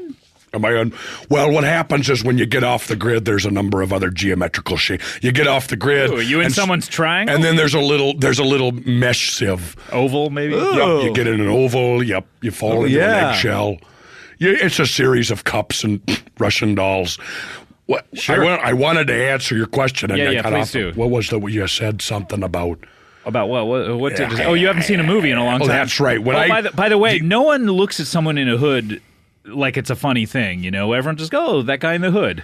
I walk with a brown hood over my head and a large wooden staff. Now that would draw attention to you. And I have a beard. I have a removable beard with spirit gum. And everyone just. And I don't have spirit gum remover, so I just rip it off when I have to take it off. Wow! I've been noticing your chin just has like incredible gashes of red on it. Yeah, that's why some of the prestige cosmetics help with that too. Yeah. Well, the only movies I see are when I'm walking out and people have them laid out on a blanket, the little DVDs, and they're usually some kind of kickboxing movie like The Raid. I love The Raid. Oh, I love that Raid. That's really good. Okay. I saw that in Region 2 DVD, and it had been filmed in a movie theater. Do you know what? Speaking of Region, that's the best way to experience cinema. Speaking of Region 2 DVDs, do you know why when you're on like iTunes in the UK, say you're in Canada and you're trying to go on HuffPo, and all of a sudden it's like it comes up HuffPoCA.ca and you're reading Canadian news. I've been there, and it looks. Why can't you go to the U.S. HuffPo? This is the kind of things Jesse's running away from to get. This is right. I'm not Am I right? away from anything, John. Well, maybe you need you to are. change your vocabulary right now because I have a folding chair and I'll use it. Hey, listen, I don't want to do that. I don't want to get plastic surgery. And you know what's one cool thing about the Peppers? They're all over 50, and they've all had no plastic surgery. Zero plastic surgery. Zero lipo. Flea, no plastic surgery. Keats, no plastic surgery.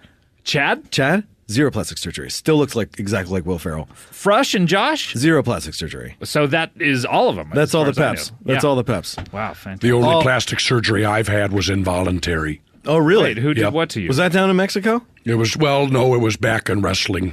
I had a couple of run-ins with Mankind. Oh, Mick the Foley. yeah, sure. I We remember weren't even in the ring together. We just backstage brawling. we just got drunk, started throwing bottles against each other. I woke up. Woke up. It seemed like I was halfway into the movie Face Off. Oh, but really? Oh, because your face was coming off. Yep, they had started lifting That up my happened face halfway at the through, edges. I remember that. Yeah. I think that was a little earlier. Yeah, actually. spoiler alert. Yeah, maybe. Sorry. Maybe at the end of the first act, maybe. No. Are you a Chili Peppers fan? I don't mind habaneros. Some of the more spicier ones I can get a little bit hotter than that. We're talking about the band, the Red Hot Chili this guy Peppers. doesn't get it. I'm a peppermint. I made a website, hit website, I would say, that went viral. Is it peppermint.com? It's rhcp2014.com. Okay, so it sounds like you've encrypted it. That's a good first step. Yeah. When the NSA is looking at everything you've I actually done. mailed it to myself, so it's patented. And the Writers Guild is fine with it. Yeah, too. the Writers Guild's fine with it. And there's like 200,000 downloads on this thing. It's There's amazing. at least 500,000 downloads, and the Webbies are inventing an award just so they can give me an award. What? Yeah, the Webbies. Big shout out to the Webbies. What about the Streamies, man? You gotta get a Streamy. The Streamies, I'm making this up, but the Streamies are inventing an award too. The Streamies are the European Streamies are the Oscars of the Webbies. Foreign internet critics, right? Streamies make the Webbies look like the Oscars. I have a Streamy. I do. What The about Streamies are a good bellwether for the Oscars. What about the The Streamies are a huge predictor. What about the Interneties? The Interneties are huge, and the WWWEs? The Gritties are coming. You know what? I'm not up for a gritty, but I'll tell you what. I think I've been nominated for a Freedie. What's a Freedie? It's a Freedom Award. Really? Wow. For Yep. A Galty, a John Galty. Well, that's the statue. That's the nickname If for you it. get a little John It's a statue of John Galt giving up on saving the world and walking away, classically going off the grid. Classical. Yep, So slugging Jesse- an atlas. Yeah. Jesse, so you were doing the show off the grid. You said in your tweet that you would continue to put it out even if you had enough solar power and you could reach a satellite, right? Well, that's right, and that's not the only method of delivery. I want you to take a look at this package right here. What are you going to Oh my God, that's a lot of paper. Yep, that's 200 pages right there. Wow. Densely printed on both sides. Wait, let me take a look at these papers. Look, it's almost wet with ink. Careful, don't smear it. Wait a minute, you're ruining my show. I'm sorry, you gave it to Whoa, me. that looks like the work of a madman. It's like The little work of a tiny madman sometimes looks like freedom. What do you call the Declaration of Independence daily? Oh, well, the work of several madmen. brilliant people. Yeah. Brilliance and madness are very closely linked. That's true. Which would you say that you are? I'd say I'm the link between them. You're the missing link of brilliance and madness? What I'm saying is I'm a bridge between two hemispheres of the brain You're that maybe don't communicate. If you talk about brilliance and madness, Flea, can't help but bring up Flea. He's brilliant. And he's a little bit, if you talk to him, he's all over the place. He's a little bit insane. He's a little bit crazy. I'm Flea. Give me some coffee. He's Give me some bouncing coffee. around like John Leguizamo here. Yeah, he's freaking. He's freezes. Did you see Spicorama yet? Oh, I haven't seen it, no, but I heard that it was a good thing to check out. I saw a Canal Street DVD copy of somebody filming it in a Broadway theater, filming it in a movie theater. Is that a John Leguizamo project? It's a Leguizamo joint. That's Hoint. a Legs. It's a Leguizamo Hoint. Johnny Legs is what we call him. Johnny Legs. Does he have an extremely wide range and an engaging smile? He sure does, just like Keats. I wouldn't mind crawling in the ring with him and just sitting down for some tea. Whoa! I like to do things in the ring that don't necessarily have to do with done wrestling. So you get back in the ring, and so will you sleep in the ring? I'll get in the ring. Yep, I'll pitch a tent in the ring. Sure. In fact, if I'm out in the wild, out in the bush, I'll pitch a ring and then pitch a tent on top of it. That's ridiculous, but I like it. Let me ask you a question here, Jesse, because you say you want to get back in the ring, and there's someone who kind of famously came out last week and said that he wanted to get into the ring. Oh, right. George Zimmerman, yeah. He wanted to take all comers. He's going to take on DMX, supposedly. I mean... DMX. Woof, woof. Woof, woof. Ruff. Jingle bells, jingle bells. I'm going to punch you in the face of DMX. That's my DMX. He's coming out. They're going to get into the ring. Why don't you take on George Zimmerman or DMX? Well, what I want to do is sing a duet with DMX. I was talking to Keith some about harmonies. taking him on, too. What? Yeah. Bird. What? Bap. What? Bap. What? Mockingbird, don't you want? I like music. What? That's a beautiful lullaby. I think George Zimmerman is probably going to get beat up by DMX, and then I think DMX said that he wanted to pee on him, right? He's going to pee on him. Well, that's over the line, I think, McMahon. I think he would get disqualified for that. I don't know if he's concerned about that. I don't know. I don't think he is. I think he just wants to make the money that will come from doing it. Is there an extra purse for peeing on somebody? Yeah, it's the. That doesn't sound like a sanctioned match. It's the pee purse. It's a urine purse, and they call it a drips. PP. Yeah. You got to put it inside another container. So we'd be remiss if we didn't go over your. Nope, I know I put a bunch of documents on the table, but it's too. What if I'll just put them? I mean, away? that's a lot of information. What That's is this? What is this? A transcription of your TV show? You said this is your TV show. What is It's that? not a transcription. Look at it. This isn't written out in final draft. You're going to let me have it? Look at that page. Dried a little bit. I was blowing on it. Okay, thank you. I was wondering what you're doing in between all of your talking. God, those look official. Okay. Wow. Okay. You'll All right, notice what do we this isn't a final draft script or anything. No, this is collated. not. This is just very tiny handwriting done by a golf pencil. Well, you're not an actor. It's printouts. They're in each line is in different font. It's nonsensical. Okay. Every font is different. Every logic is different. It's highly encrypted, and the encryption itself is encrypted again. And what it is, if you feed this into a dot matrix intake scan machine, it will. If you reassemble this on the correct setup, if you have the software on the end user line, that could reassemble what will then unpack itself into an episode of my show. Okay, this is too much trouble. I'm going to give you these back. This is too much So you trouble. print it out I don't an need you to episode do of it. your I just show? need you to take it to the. I just need you to do the drop off. You want me to take it to? It's not Jesse. even a real network that you're on.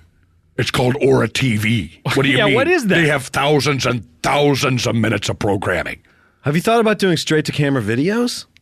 What do you think it is? Of course I got a camera. Okay, of course. I'm sorry. That was a stupid question. We've got cameras. Look, I have some claymation segments that are coming out in season 2. Now, do you have a studio off the grid where you can film it, like off the grid studio or something? Look, what I do is I have camouflage.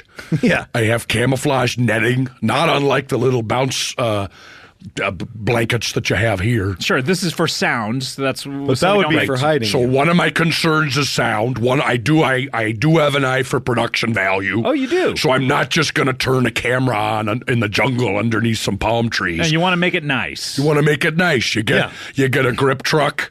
You get an electric, you get a little generator there. Like, what about a water truck? So it rains sometimes.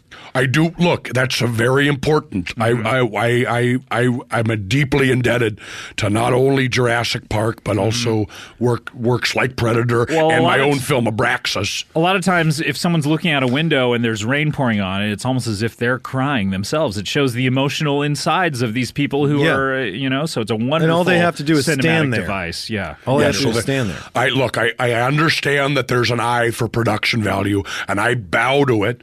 I don't obsess about it, but I do have some production value. But frankly, I'm also, in addition to having to do a TV show, I have to be concerned about whether I'm a target from the American government, because I'm speaking out on issues that other people aren't. Well, that's why you're doing it off the grid, right? I'm doing it off the grid because I have to. Okay, tell you what. Why don't we take a break? I want to hear who's trying to kill you when we come back. I didn't say someone's trying to kill me. If you know something I don't, Scott. I don't. You said you were a target. Second. I don't. Wait a minute. I just said maybe I was a target. Doesn't that imply that someone is then going to shoot that target? Well, that's if you're speaking in military terms. Sometimes you might just want to shop at a target. All right. Okay. Sometimes you might want to throw a beanbag at it. All right. Come on. Now you're going all the way to an assassination. There's a part of my Peppers song about Target. All right, guys. We have to take a break. When we come right back. Yeah. Wow. Over the line. Sweet Jesus? Yep. One toke. When we come back, we'll have more John Daly. I guess we're going to abandon this talking about the Peppers discography song by song. I don't know. Well, no, we can get back to it. Let's just start the next segment with that. Okay, great. So is it possible that maybe I could encrypt one of my episodes on a disc of Pepper songs? We can encrypt it, right? Yeah, release it like it's a Red Hot Chili Peppers song. But if you get it in the right hacker's hands, then you can unpack it. Yeah, so you leave it in an airport locker somewhere. And it's an 8-hour episode of Off the Grid with Jesse Ventura. Yeah. All right, let's come on back. When we come back, we'll have more John Daly, more Jesse Ventura, more comedy hanging right after this. Comedy Bang Hang, and we're back here with John Daly. And real quick, before we're interrupted, let's go first of all to their first record. You got RHCP, yeah, and then you go to Freaky Styley, and then Uplift Mofo Party Plan, then you got Mother's Milk, yeah. and then you go to Blood Sugar Sex Magic, which broke them here in America, and then you got One Hot Minute, then you got Californication, then you got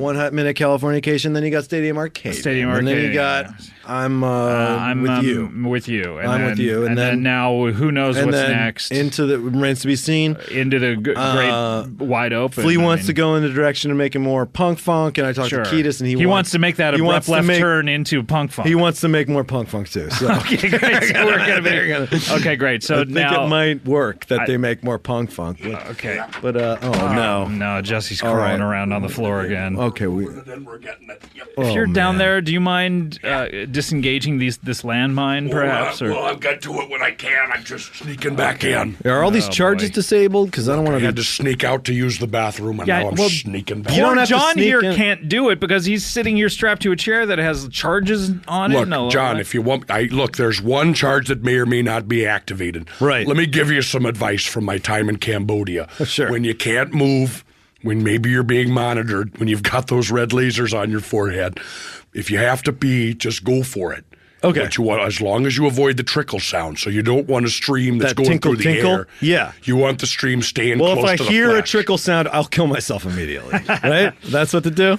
Well, the end of MASH or whatever, you got to kill yourself. Wait, the end of MASH the movie or the end of MASH the TV show? Because I remember the end of the TV show where, Hawkeye Pierce spelled out, "I'm going to miss you, buddy," to Alan Alda. Oh, yeah, I'm going to miss like, you, buddy. Fare thee well, I'm going to miss you, buddy. Yeah. MASH was great. He And then spelled it out Radar. in stones, and then Radar was like, "Oh." Meh, meh. And then Ketis was in that too, right? Jesus. He was in the back. No, he was not. Really? In the MASH? No, in the Altman. Ketis was in the Altman movie. Oh. And Point Break. How old was he was then? also in Point Break. How old was he then? He was just born. How do you feel about the remake of Point Break? They're remaking it with or without. Who's in it? Who's in it? They haven't cast it yet, but the plans are in the works to remake Point Break without Ketis. Really? Oh my God! What do you about think? Flea? Is Flea going to be in it? As far as I know, Flea is not involved. That's they're- like remaking Bust a Move without Flea's bass line. Yeah, and let's face it, R.I.P. Swayze. I mean, that's it. That movie's- RHCP Swayze. is the RHCP Swayze, and let's face it, that movie's going to make a lot of people sad. That's a sad move. Me thinking about it is making me sad. Look, I think that I'm a perfectly good replacement for the Gary Busey part. Yeah, you'd like to be. I would love I actually to see. think you'd fit right in. Yeah, I think Keanu. He's still on top. He should be in it. Yeah. You get Jesse Ventura. in the Lori Gary Petty. Busey Lori part. Petty's. I can wear a perfect. Hawaiian She's shirt. still around. Lori Put her- Petty's right in the zone. Put her in the tank girl outfit. Yeah, put her in the tank Crossover. girl outfit so people recognize her. It's a 100-year wave. I surf those all the time down in Baja. You surf down in Baja? They come to Baja. Why do you think I live down there? I surf. Why live in Baja? I live in a surf shack. And Baja. Baja. I just had a Baja moment. Baja moment. But with the Baja men. I get a those little every bit of Monica on the side. That's not the Baja That's not the Baja man. Who let the dogs out? Baja man. Who? Baja. I live in paradise. It's like a Corona commercial where they have the palm trees. I love and those. a couple of lights. Yeah. I live like that, except highly militarized with a major security precautions. You have a security team? I have a team and I you have serve? my own precautions. Do you serve on this team as well? Do you take rounds and you're out there? Look, the setup is not unlike a Lego Pirates set, for example, where there's land, water, then land, then water. Okay, so got I it. wake up on my little surf shack, I get on the surfboard, I paddle out to the sandbar where I've got my little breakfast treasure box. Of course. And I eat it there.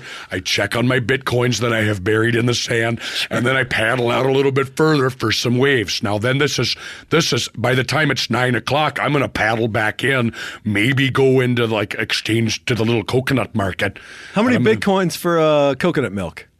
Look, a Bitcoin is worth like $800. No, it would be worth tens of thousands of coconuts. Well, aren't you afraid? I mean, and so the answer is I have an ongoing coconut exchange program where you give them one Bitcoin and they just for life. I have a steady diet of coconut milk, coconut fiber. Aren't you afraid, though, that you're going to bury these bitcoins and one of those 1,000-year waves is going to come and just like wash them out to sea? That's why that's a good point, but that's why I'm currently building a few sandbars and some artificial barriers to keep the waves out. And because of the drones, I'm building some decoy sandbars and breakwaters out there. Okay, cool. Now, what do you build the decoy sandbar out of? Sand. Sand. Interesting. So it's just a sandbar. Yep. But it's not the one you're buried your and bitcoins coconuts. I'm building them. I use the coconut shells. The husks. Yep. Oh, the Peppers have a new coconut Well, they're song. called shells. What? The Peppers have a new song. It's about coconuts. It's Is it about Kid Creole and the coconuts? Coconut. We are the coconut men. It's pretty cool. Pretty cool song. By Menon. If they're interested in having me co-sponsor the song, the single, or maybe even the video with some coconuts, I'm in desperate need of supplies that aren't purchased by Bitcoin. Listen, I feel like, you got coconut milk. That's pretty good. I've got coconut milk, and I've got a few local items, and I'm off the grid. If you I'm need living any like heroin, a wild man. I'm sure you could find it. But my point is, That's easy. Move Keeds into the Patrick Swayze part, because that part is now vacant. Right. You got Keanu in his regular part, okay? Keanu could be Keeds, and then Flea could be Swayze. Keanu's Keanu. Keanu's the dude. He's Johnny whatever, Utah, Or it right? could be played by Kiedis. Okay, sure. When I was no, Kiedis comes in and plays Patrick Swayze. Well, here's the deal, man. Keanu's too old to play Johnny Utah now. No, he's not. Just age him up a bit. No, you get Keanu's Johnny Utah. Bill. Why don't you get Alex the science guy? Alex Winter. Peyton Manning to pay Johnny Utah. Peyton Manning. Oh, I like that. Peyton Manning as Johnny Utah. Yep. Peyton Manning. Okay. That's good. Okay. What I liked about Point Break was that it had musicians playing the surfers. Get Bono in there. Nice. You know? Irish surfers. Good. Get Bono in the Edge. I wanna surf. Surf all these days. I wanna surf all around into the waves. I wanna kick back. I wanna hang chill. 10. I'm a surfer guy and I'm Bono Point Break. And he's the Edge. Let's rob a bank with Richard Nixon masks. By Menon. I wanted to do the guitar part. Yeah, it was pretty good. That was pretty it good. Sounded like a helicopter. You know what? That's more of a. I've internalized the musical meter of helicopters and other military operational vehicles. Now, more Jesse, of a Rage Against the Machine helicopter. Guitar part, don't you think? That's cool. a Tom Morello, isn't it? That is. Tom Morello's a good fan, good friend, and fan of the Peppers, and they taught him everything he knows. Look, what I'd say to Tom Morello is, as whenever you're done raging against the machine, go ahead and step on out of it. I'm still surviving. Sure. He's in the machine. He's still in the machine. He's fighting the machine from inside. From inside the Rock and Roll Hall of Band. Fame, I guess. Or the E Street Band, rather. Look, I'm surviving and I'm thriving. I took a sample of my stool. Why did you bring it here? I've been meaning to ask. You just set it on the table. I set it on the table because I want the world to know. I want you to be able to tell your friends. Why is it that's a healthy Why is it stool. so yellow? Because I'm almost only eating coconuts. Oh, okay. Because that's what you can buy with Bitcoins, obviously. And other tropical items. If you want some cash, I can hook you up with some cash. Look, I'm not saying I wouldn't take it. Yeah, but I have enough money. Look, I have enough money. I don't need it. Do you think that John would give it away? Give it away now. Give it away now. You're a peppermint. Blah, blah, blah. Do you think John would make a good member of the Enigma Force 5? What do you think? You guys seem to have struck up a friendship here. I feel like we're friends. I want to go off the grid. I'm tired of this bullshit. You want to go off the grid? Yeah, I'm tired of bullshit. It's good that you organically signed on to it, because the only way you're getting out of here alive is if I carry you out. Okay. With that charge underneath you right now. All right. Well, now I want to get out. I want to get off the grid. What do I need to do? Now, kill someone, or what's the deal? No, it's not. That's you. I mean, that you could do that on or off the grid. You could always kill someone. Right. Okay. Cool. I mean, that's without option. consequence. Well, no, there's always consequences, Scott. What? That's why when our government kills its own citizens, whether it be with a drone strike overseas or with a controlled demolition here in our country. Of course. Listen, there's consequences. 9/11 happened for a lot of reasons, but I don't think it was a controlled demolition. Well, maybe you haven't seen the documents I've seen, and I am a demolitions expert. I watched 9/11, live. Were you a Navy SEAL, John? Live? I did watch it live on my rooftop in New York City. Did someone come out before and say, live from New York? It's 9/11. Yeah, which was weird because it was the morning. Pedro. Yeah, it was Don Pardo. Nazim Pedro. You know what they should have done? What?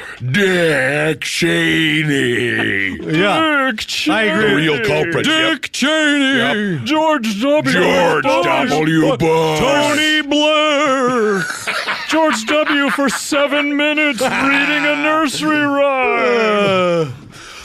Well, interesting. That's absolutely Interesting stuff. true. But what And I yes, mean that to did say happen. about the Enigma Force 5 is you have an opening now because our good friend... I have nothing but openings. I know. Well, I mean, that's the thing. It seemed to be just you and Huell for a long time, so you have We'll three talk openings. about it after the show, right?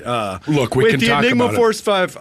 Okay. You want me to explain what it is Yes, to you, please. John? For a new listener, please do. Please. Well, I gotta. Again, this is not going to be heard by Okay, any but just in listeners. the rare instance. I'm talking on microphone because I have a hard time hearing otherwise. Okay, great. So just explain to John then. please. So, John, My hearing's a little messed up from Pepper shows too. So, well, John, the Enigma Force 5 is a paramilitary, you might say Justice League, whose self-proclaimed mission is the investigation of phenomenon, both natural and political. okay. And primarily the way that... What about supernatural? Supernatural is valid. I don't buy it, but we'll investigate. We leave that to Gary Marshall. The supernatural. Okay.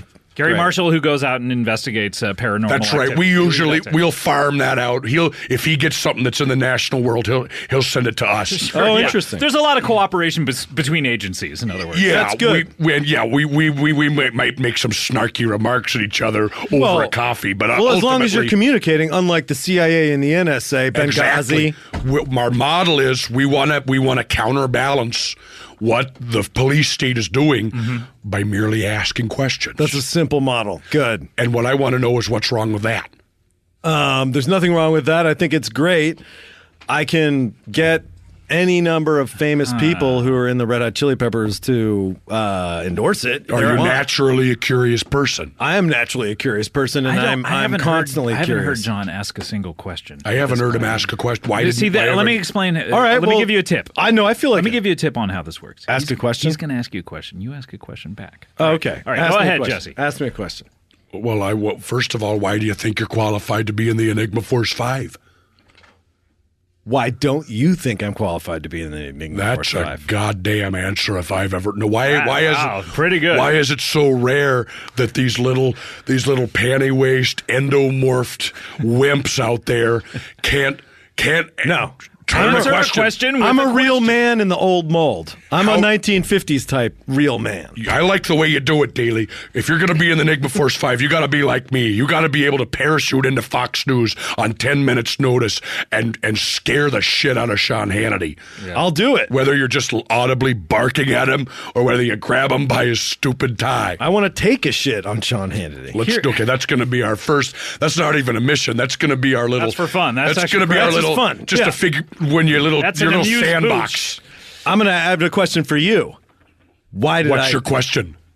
Why did you form the Elite Force 5? Enigma Force 5. How do you know I formed it?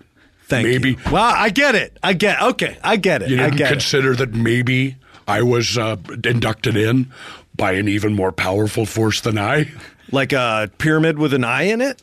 Well, no, now you're talking about the Illuminati. That's my sworn enemy. Yeah, Let me ask you please, this. John, don't bring up the do you Illuminati. have any connections to the Illuminati? Yeah, I have a few. Flea, Keats, Brush, Chad. All Illuminati. All Illuminati. That's going to be pretty troubling. How do you think you get into the Rock and Roll Hall of Fame? You got to be in with a handshake. I thought they were Native Americans. I thought they might have some... They have a song called Fight Like a Brave, and they take their shirts off a lot, but I don't think they're Native Americans. Look, the shirts off I'm fine with. Yeah. I've lived half my life with my shirt off. Which half? The upper. Okay, great.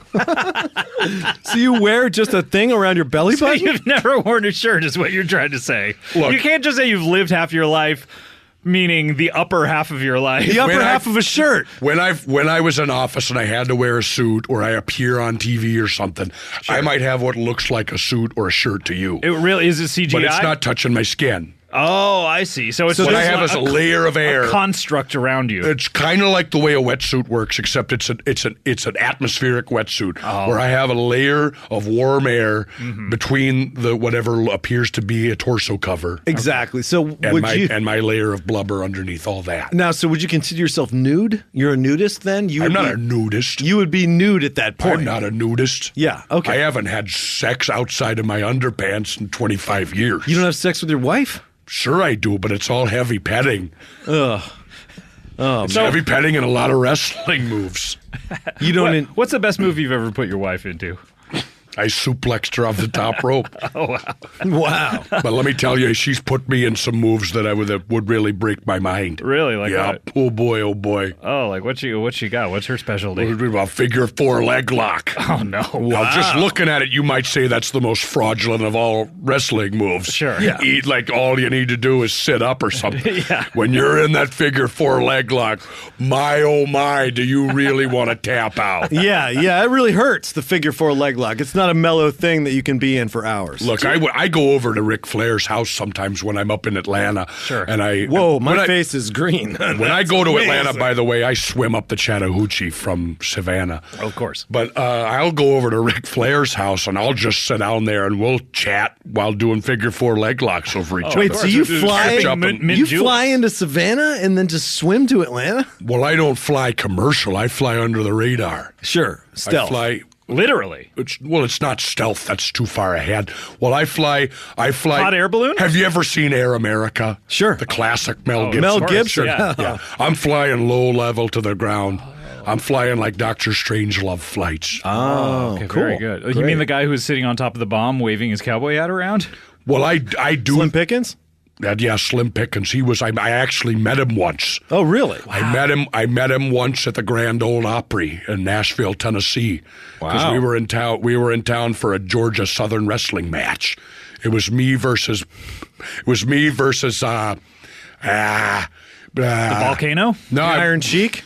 It was before that. It was me versus Butch Reed, I think it was. A young Butch Reed. And I sat down with Slim Pickens. And we didn't have much to talk about. Butch Reed. Oh, Butch Reed. Hacksaw Butch Reed. Can I ask, Jesse, is there any update on our good friend Huell Howser? He was one of the original members of the Enigma Force Five. Look, some would say that he's passed on from this universe. I don't know that I buy it. I don't know that I enjoy your skepticism. How does he make a TV show every week? Scott, I wish you could take an ounce of that skepticism about what I'm telling you and point it towards what the government's telling you. Yeah, don't wallow in the dark. Right at you, though. I don't believe half of what you're talking about. Anthony Kiedis once said, "Don't hide in the dark. Light a candle." A day in the life of Scott Aukerman. He comes out, ties his robe, yawns, picks up the morning milk, and he gets the newspaper delivered straight from the New World Order, and he goes, "Yep, let me see what I believe today." Did you say picks up the mother's milk? Yeah, every day I get a CD of Mother's Milk delivered to my door because I want a fresh one that day. Why would you drink that? So, but what's going on with Huell? Because I don't believe he's dead. I think he's out there. Have you still. seen Star Wars, Scott? Which one? The good one or the last 3 great ones, right? Yeah. I haven't seen the only one is I've seen a little 10-minute teaser cut together of Who all the shot different first, movies. Han or the alien? That's my favorite part of Star Wars. Yeah, of course. But what is your point about? What is your point about? What I'm saying is they've got floating guys at the end of one of them. Okay. And they die. Look. That maybe instead of dying, maybe I just evaporated like the Wicked Witch of the West. You evaporated? Well, I'm saying me rhetorically. What I'm talking about is Huell Howser, of course. Okay, so you're saying who was a gentleman and a kind man, and I miss him. He was a gentleman. Are you saying that I'm sorry, I'm just a little teared up. Are you saying that he's like Ben Kenobi or just floating around? I'm not saying that. I'm asking that. I'm putting that out there as a hypothetical. You're asking if you've seen him floating around like Ben Look, Kenobi. Scott, don't be stupid. Have you ever read Socrates? You ask the question, you find the truth. Yeah, the Socratic they say about Flea that when he really jams a bass solo, he floats sometimes. When he floats. starts jamming, people have said, and I don't want to spread rumors or any kind of enigmas or codexes, but he floats.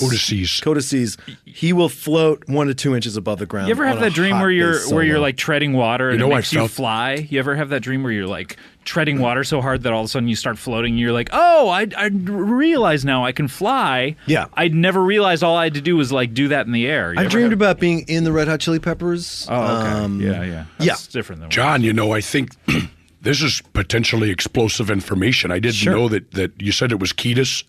That's Flea. During a hot bass solo, he will float. So He here's floats. It might be Gary Marshall territory, but it's supernatural. It's possible. That's more of a Gary I don't Marshall. know whether it's animal or mineral or vegetable, but he can float. Now, I don't believe in anything besides this organic universe. Okay. I've taken ayahuasca, but what some would think of as spiritual revelations, I think are just deeper understandings of our physical organic universe. Certainly. However, and I don't know how to explain it, there have been moments when I was maybe taking a walk, when I was maybe, walking hip replacement deep in the water down by my shack in Mexico. Sure.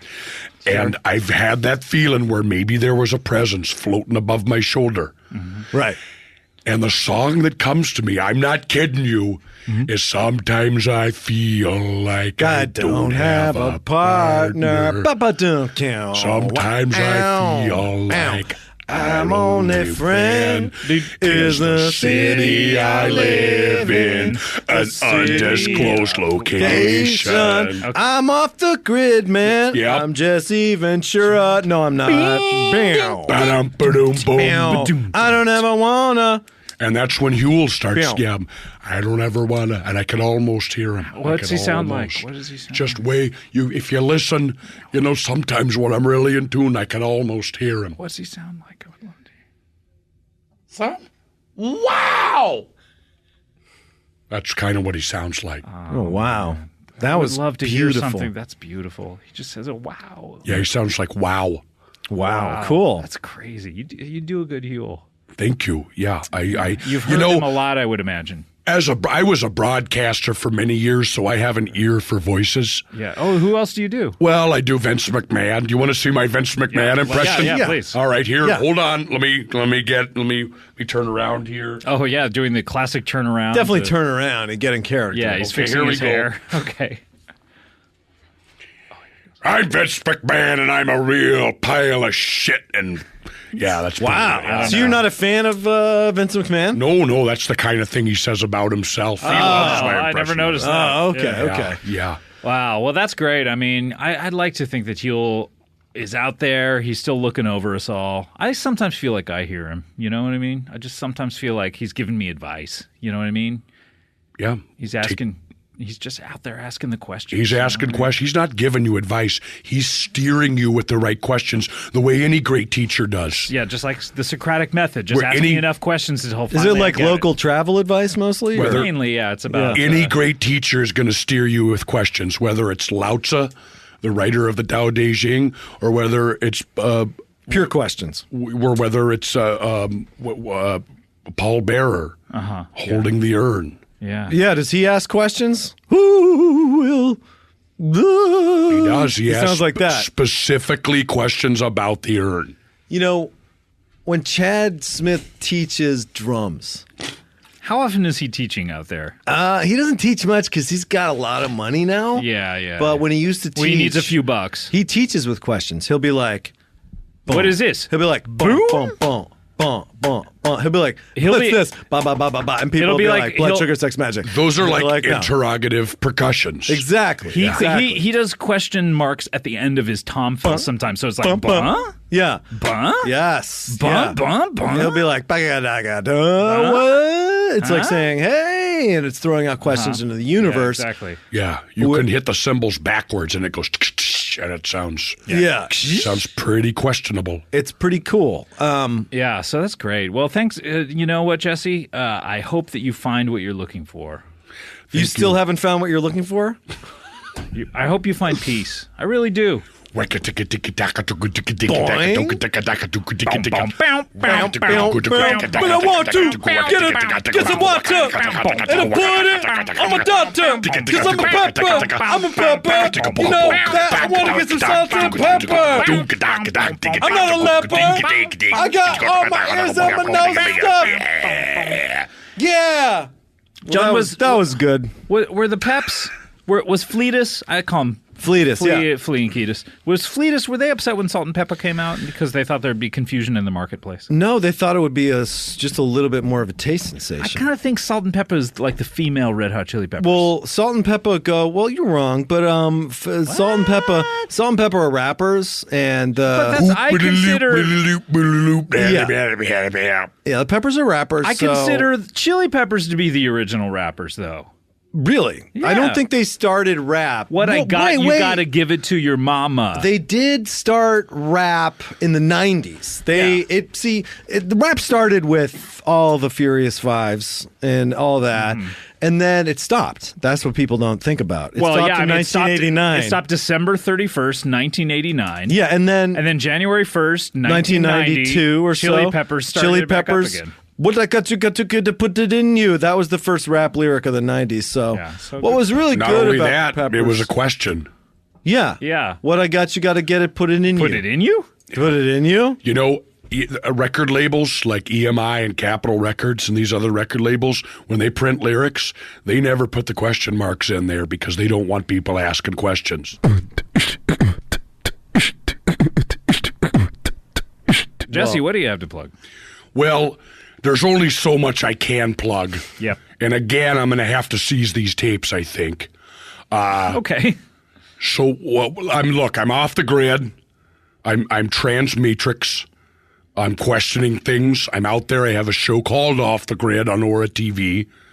Beyond that, if you're looking for more, I farm some of my work out to a humorist in the U.S. when I can't get there. Sure. And you know him. I think you've worked with him before. His name's James Adomian.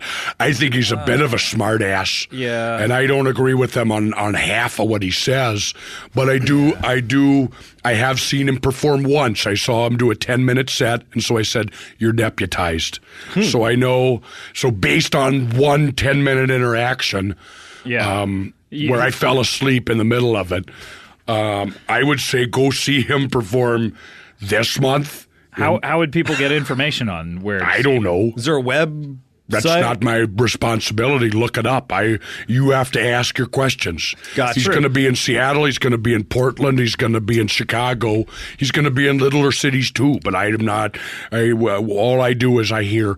I just monitor him. I think anytime anyone uses Google, it's a lot like asking a question, isn't it? It's like, what does this mean? It is, except it's like a double-sided question because when you ask a question of Google, the Google and therefore the NSA is grabbing the answers that were meant for you. Yeah. Yep. What isn't the NSA grabbing?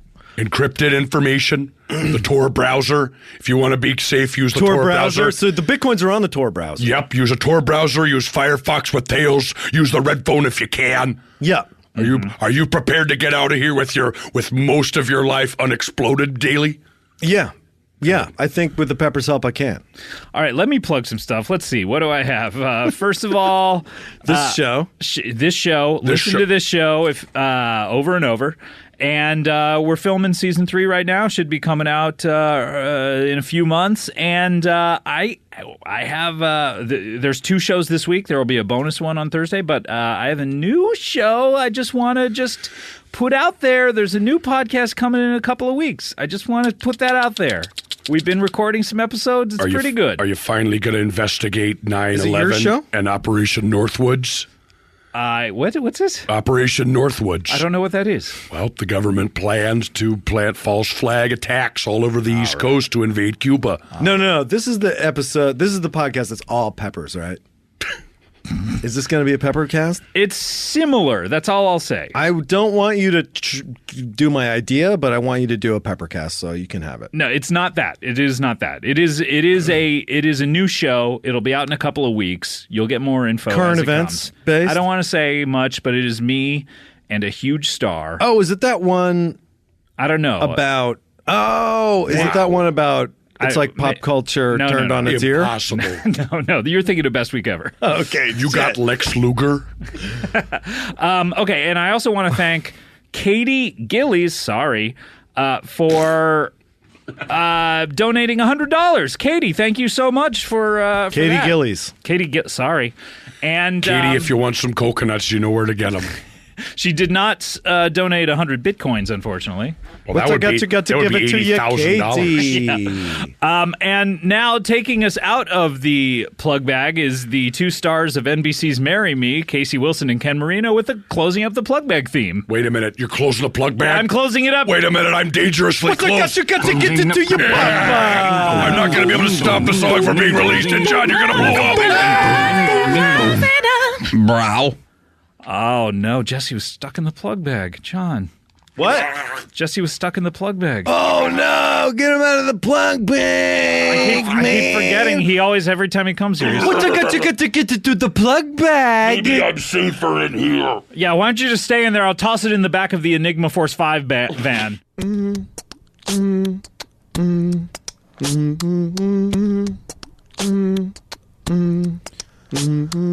Comedy, bang, bang, comedy, bang, bang, bang, bang, with a comedy edge. Comedy, bang, bang, bang, bang, bang, bang, bang, bang, bang, bang, bang, bang.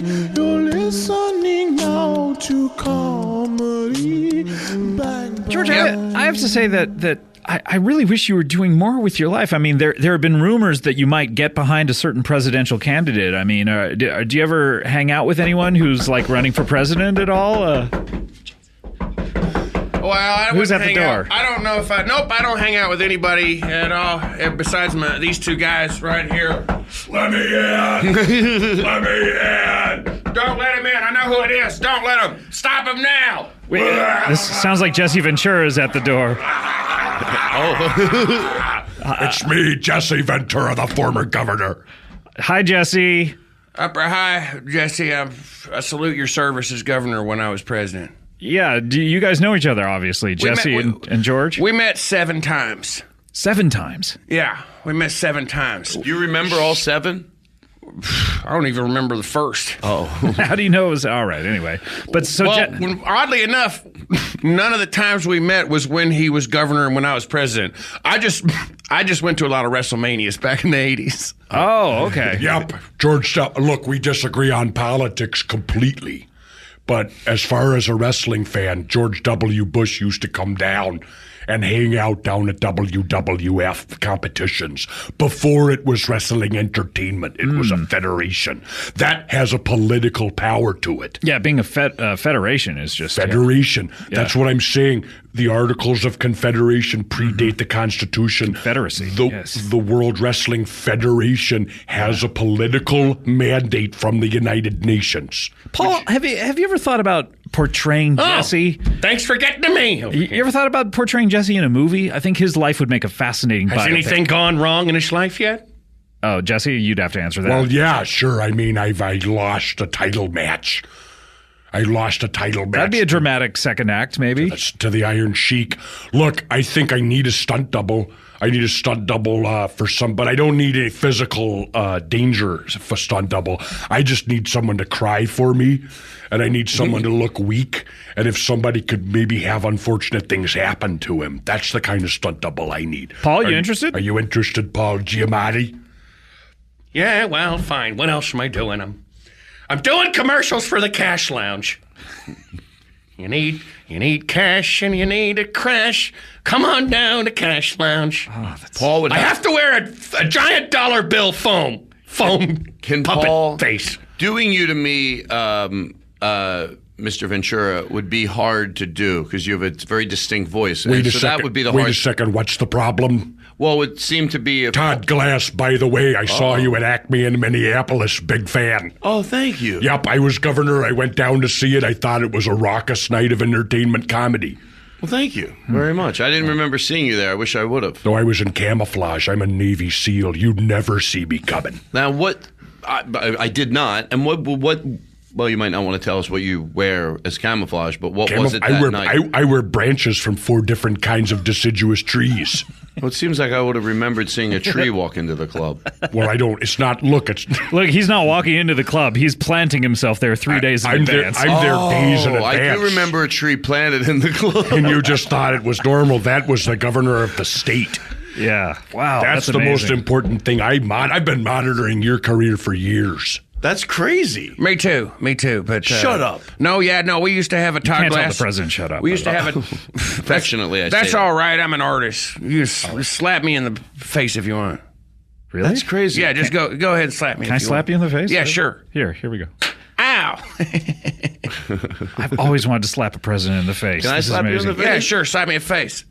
Ow! You son of a bitch. All right, now I get to kill both of you. No, please don't. Paul would have. Boy, Todd, you're not concerned with that at all? He just said he's going to kill us. No, I was so excited. You know he's joking around. I know he's joking around. Okay. He's more like a regular person. No, I'm just you like have a good joke. sense of humor. I do. Because he likes me now. I'm all pro. I changed my opinion.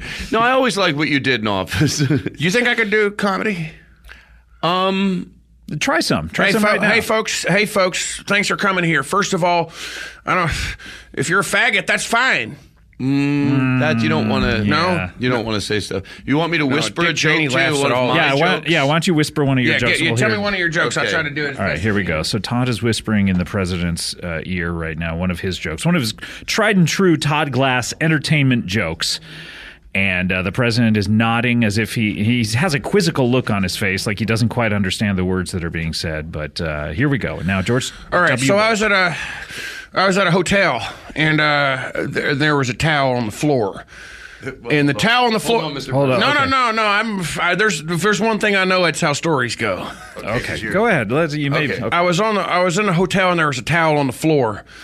And the sign said, if there's a towel on the floor, that means you don't want it cleaned up.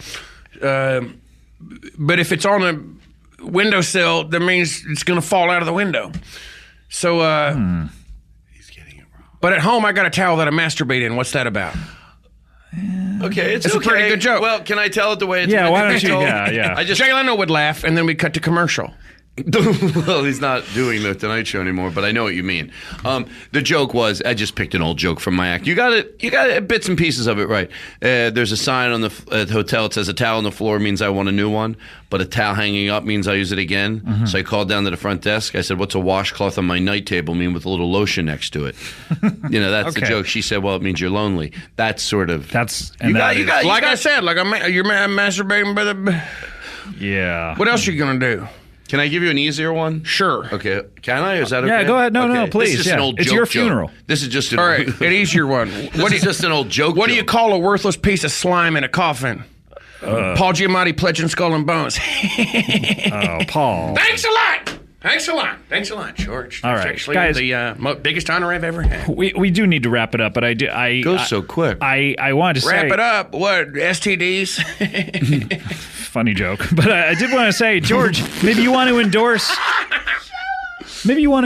Jesse here in his bid for presidency. I don't want his endorsement. You don't? I want the opposite of his endorsement. Maybe you could opposite endorse him. That would be fun. I'll do that for you. Is that like a no tagsy tags back? Yeah, exactly. So no tagsy tags back. I unendorse you. Maybe you guys could go on. I don't accept it. You guys could go on the campaign trail together, where like George, maybe you could introduce Jesse and say, I don't want him to be president, and then that could rally the. Ladies and gentlemen, please welcome the definitely not next president of the United States, Jesse Ventura. I'm gonna win. Maybe I could do it. Maybe I could do it. Okay, well, I don't know if I need it.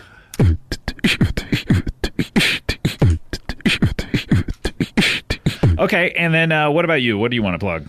Well, look, I may or may not be running for president. If you want to know more, I have a video out on Funny or Die.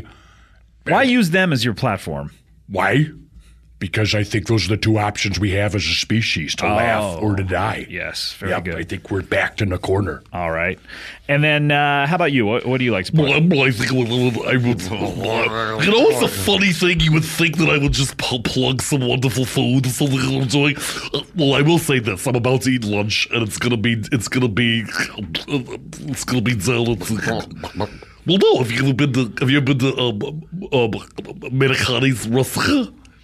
Yes. Americani's Rustica. I'm going to go down there and I'm going to stuff the entire restaurant in my fucking face. Oh, my goodness. But also, the funny thing is I'm going to run for re-election in the United States Senate. You are? Re-election? Yes. Well, Meryl Schindler is my food critic name, but my senator name is Bernard Sanders, Senator of Vermont. I've been the same person the whole time. I had no idea. Yup. You have a very similar voice, but I didn't know. It's a similar voice. You know what? If George Bush can admit that he's Banksy, I might as well admit that I'm the same. Wow, that's amazing. I'm also Bernie Sanders. Paul, are you anyone else? Or? Yep, I'm also, I was John Wayne Gacy. Oh, wow. So you changed your name from John Wayne Gacy, went to Yale, went into the Skull and Bones, and then became a famous actor. That's amazing. Yep, so I guess I can't really say that I didn't get what I deserve.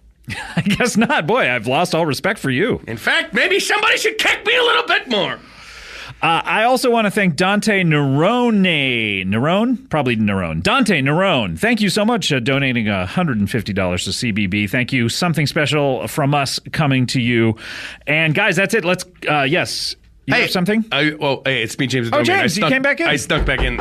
Oh, sorry. Thank you. Why knock after you come in? Yeah, well, I like to make up for things that I've done wrong. I see. All right. I'm going to be in Atlanta at the Improv. Laughing Skull? Nope, at the Improv this time later in May, and then I'll be in New England at a bunch of different one-night dates, and they're on my website. Well, unfortunately, May is behind us, but... this is June now? Yes. Scrap! Hides! We sang June is Busting Out all over at the top of the show. It seems like hours ago. Guys, I'm going to be, this month of June, I'm going to be in Toronto, and I'll also be in New England, 3 different one-night shows. Fancy! Yeah! It's like England, but it's new!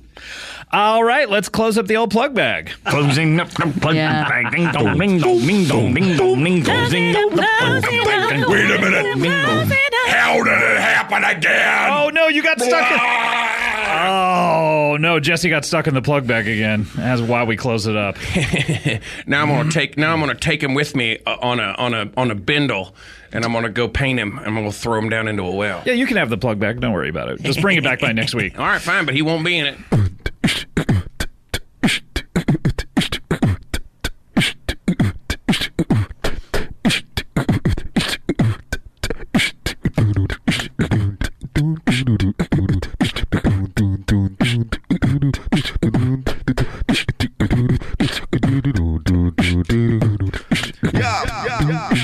Comedy bang bang, bang bang. Comedy bang bang, comedy bang bang. Comedy bang bang. Yeah. Gino, you want you? Yeah, I got that. The Black Beatles song. Wait, finally. that was from like 20 minutes ago. Yeah. But yeah, Gonna listen to some. Gino, this isn't the Black Beatles. This is the closing up the plug bag. Wait a minute. Hold it open. Oh my God! I'm halfway out. We accidentally opened the plug bag. I'm scarred by the tissue. It's Jesse Ventura. Yep, you got it. Scarred by the tissue. Well, yeah, I was blowing my nose pretty hard in there. You've been trapped in the plug bag for years. Well, I would look. I've told you before, Scott. I tried to communicate. When you're trapped for that long, you begin to accept your reality. Yeah, what was it like in there? Well, it was kind of like being Emperor Zod, floating around in 2 dimensions. Right, in the mirror dimension, the Phantom Zone. Yep. So here I am. Except I'm not gonna take over. Oh, okay, good. In fact, like General Zod tried to. In fact, I'm here to tell you about who is taking over. That's Vladimir Putin. Oh, okay. Tell us about this. Well, I've got direct information. We have 1 week to put a stop to it. 1 week before the Electoral College meets, Scott. You know what happened. What happened? Catch us up. Well, before you catch us up, maybe, Gino, you need to catch him up. Yep, got it. Emma Stone, lesbian. Come on now. That's Hawaii, right? Aloha. Time guy, Asian lady, Southern dude, car dealer, guy faked his own hairless guy. Not an faked his own Asian death. lady, by the way. Yes, It's not a lady. They're all little delicate. It's hard for me. I'm Sorry. a man. I do not have a centra, but I am a man. And I am a lady. You are? Keith Jones? Keith Jones Yes. identifies as a woman? Yes. Yes. Okay. The former NHL player.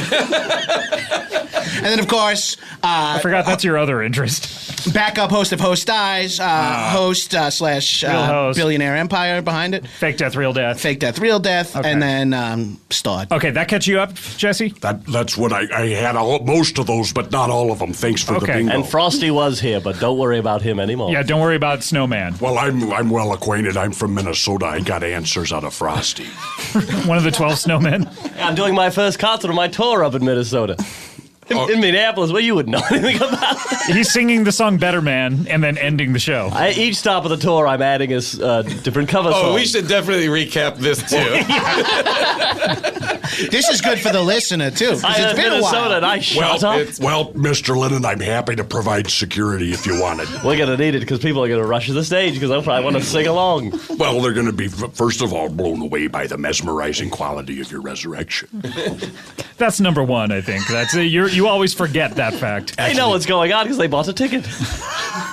So now you catch us up on what is going on. First of all, I want to talk about Pizzagate. It's out there. It's a child sex ring that's being run out of the Clinton campaign. I think that has been proven to be false. Nope, I read it. I read it in the Freedom and Met Wrestling blog.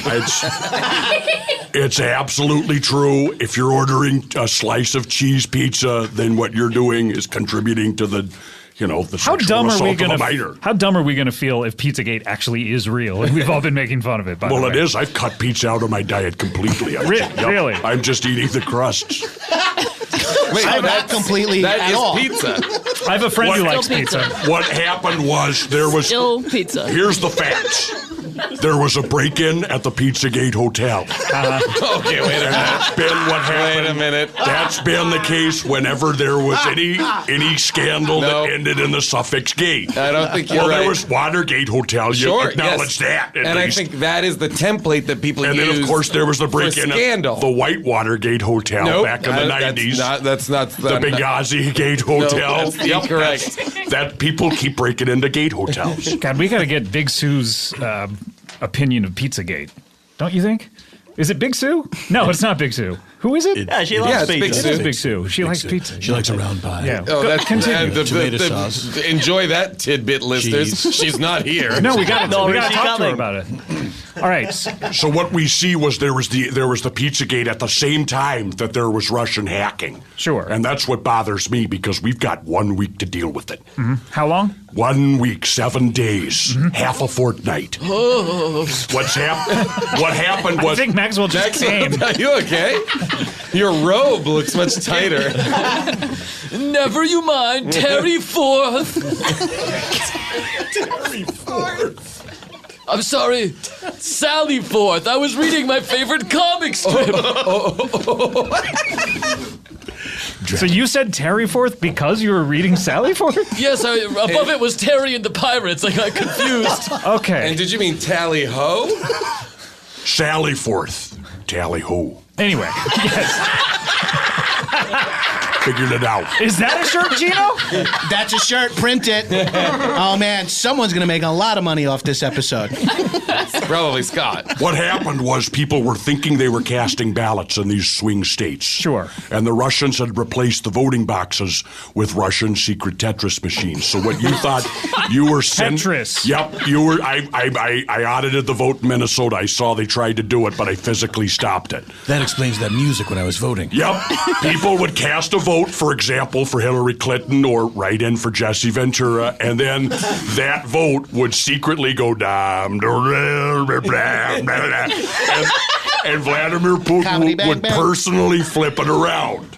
And if it was a vote for Clinton that couldn't be stopped, he'd shatter it by putting an equal vote inside of it and then taking it out of there.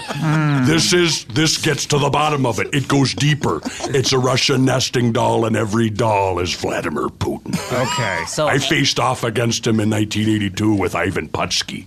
Really? Yeah. Were they a tag team duo? Well, there was a lot of Russians and Soviets that were kind of interchangeable, and he was one of them. So 80s video game technology infiltrated the election process. Yeah, because we didn't see it coming. This is a lot like a Last Starfighter situation. You could say that. I just did. And, well, you could say it as much as you want. I'm never going to stop you. Guess who is Donald Trump? So you don't like Donald Trump? I don't think so. And we've got 1 week for the Electoral College to figure out what it's doing. How long have we got? Well, what we have is if you break the moon cycle down to in its core 4 cycles, Go on. what we have is a period of time that corresponds to any one moon phase. What I think we've got to do is encourage the Electoral College to get behind the sensible candidate to unite the country in this constitutional crisis. Okay, who is this candidate? Because I have a sneaking suspicion. Well, I mean, there's only one. Yeah, who would it be? Well, of course, it's somebody who has to. You look at the criteria. Has to be a governor.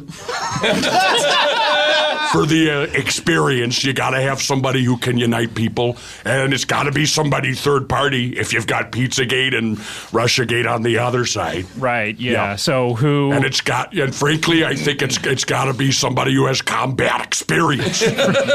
Combating predators? Yeah, well, I've had my chest blown out. You want to go... I had to get that repaired manually. So I just want to hear you say it. Well, I'm not going to seek the office, but if the House of Representatives in a constitutional crisis with street battles in the street says, hey, let's invalidate the election, I'm ready to go. Mm-hmm. I'm ready to serve my country. Mm-hmm. I have served my country as tag team champion in the 1970s. Do you think they'll phrase it that way? Hey, let's invalidate the election. Well, I'm hoping maybe John Lennon could have some kind of, get-together song. I was checking a tweet. Everybody's talking about me. Yeah, something you didn't have to say. Oh, we are seeing. I want to be completely honest with you. I was looking at Twitter. I wanted to sign up. I was trying to sign up for Twitter. For Twitter.com. So you checked one tweet to see if you could? I went to. What did you find? Did you find that it was time that you were going to sign up? How'd that tweet check go? I went to Urban Dictionary and typed in tweet. Okay, is that where you get all of your info? Just to know what I was dealing with. Okay, yeah. It sounded good? It sounded good to me, so then I went to the site. That sounds tweet.com, which does not exist. Right. Everybody's talking about Trump and Clinton, Trump and Clinton. Oh, we are saying is invalidate the election. We got Alex Jones playing tambourine. Oh, I don't know. I don't know about that. Well, good luck with that, Jesse. I don't need luck. I need the heroes of the Republic to stand forward. How do you keep up with all of these current events so well from inside the plug bag? Well, I subscribe to some very interesting blogs that tell you what you're not going to hear at other place, like the Washington Weekly, Here's What It Is. Okay, these are fake news sites. Yeah, you're a fake news site. Wait, what? Yep. He's got you there, Jason. Guys, am I a fake news site? Yeah, we were going to tell you, but wait until the end of the show. We thought you knew. Jesse, I really hope if you do get to run for president, it doesn't end up in an endless series of ties because it's demoralizing. Yeah. That's what happened with these guys.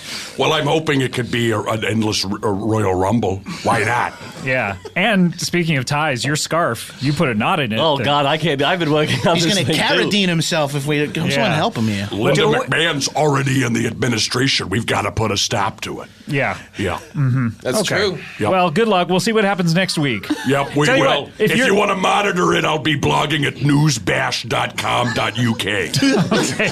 Tell you what, if you are president on Monday, will you come back to the show? Yeah. On Monday? Well, in that case, then I might have to go on Mark Maron. Fuck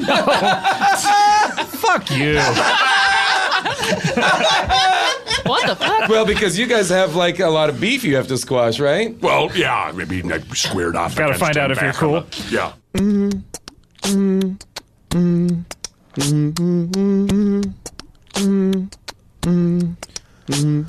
Dr. Green, I want to know if you have any, I'm interested, and I want to know if you maybe have a card that you could staple to a sample of something.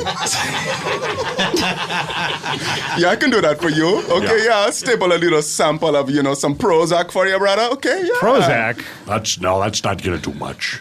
That's what? I eat Prozac for breakfast. Do you live in a bag? I live in a bag, and then I winter in Mexico. Okay. Wait, you got out of the plug bag during winters? Well, it's a large world inside there. It's a lot like Fantastic Beasts, where I've got my own Shadow Mexico down there. Right. Or Snowman Land. Yeah. In Westworld, yeah. Look, if you're trapped in a plug bag, you start to make it look like how you want to make it. Right, got it. But nice cushions. live in the plug bag you want to live in, not the plug bag you do live in. Yeah, you know? go to John Paul Sartre. Look at the no exit. Comedy, bang, bang, comedy, bang, bang, bang, bang, with a comedy edge. Or a former UDT diver for the American Navy. Yep, you got it. UDT diver and announcer par excellence. Oh, you announce things too? I announced not only wrestling, but also the minutia of Minnesota legislation when I was governor. Oh, why don't you? Wow, that's a veto right there, McMahon. I remember when you announced your resignation from the WWF because of scurvy. It was a very Magic Johnson HIV moment. Yeah, that was so sad when you. Very sad. Yep. Well, Scurvy. there's many ways that you can contract scurvy as well. Did you do it? I like to think that I opened a small chain of movie theaters to get people, to understand that the arts are out there for everyone. Comedy, bang, bang, bang, bang, bang, bang, bang, bang, bang, bang, bang, bang. Jesse Ventura, anything to plug? Well, we've got 1 week. And that is if you Oh no! Wait, you know what? I don't mind if I do. Oh no! He's voluntarily going into the plug. Well, I'm letting it slowly swarm over me, and it feels warm. It feels like the death of Socrates. Oh no! I know I'll live. He's trapped back in there. I don't call it You're projecting negative feelings on it. To me, this is a positive experience. I'm sorry, I live in Jesse. the plug bag. You live in the plug bag. I'm making it so that it'll morph to my body, so that it will just be a layer of plug bag around me, and I'll walk around. You've made it nice, at least. Yeah, I've made it right. I've made it nice. We've got 1 week. I also want to plug the movie Arrival. I play one of the heptapods. All right.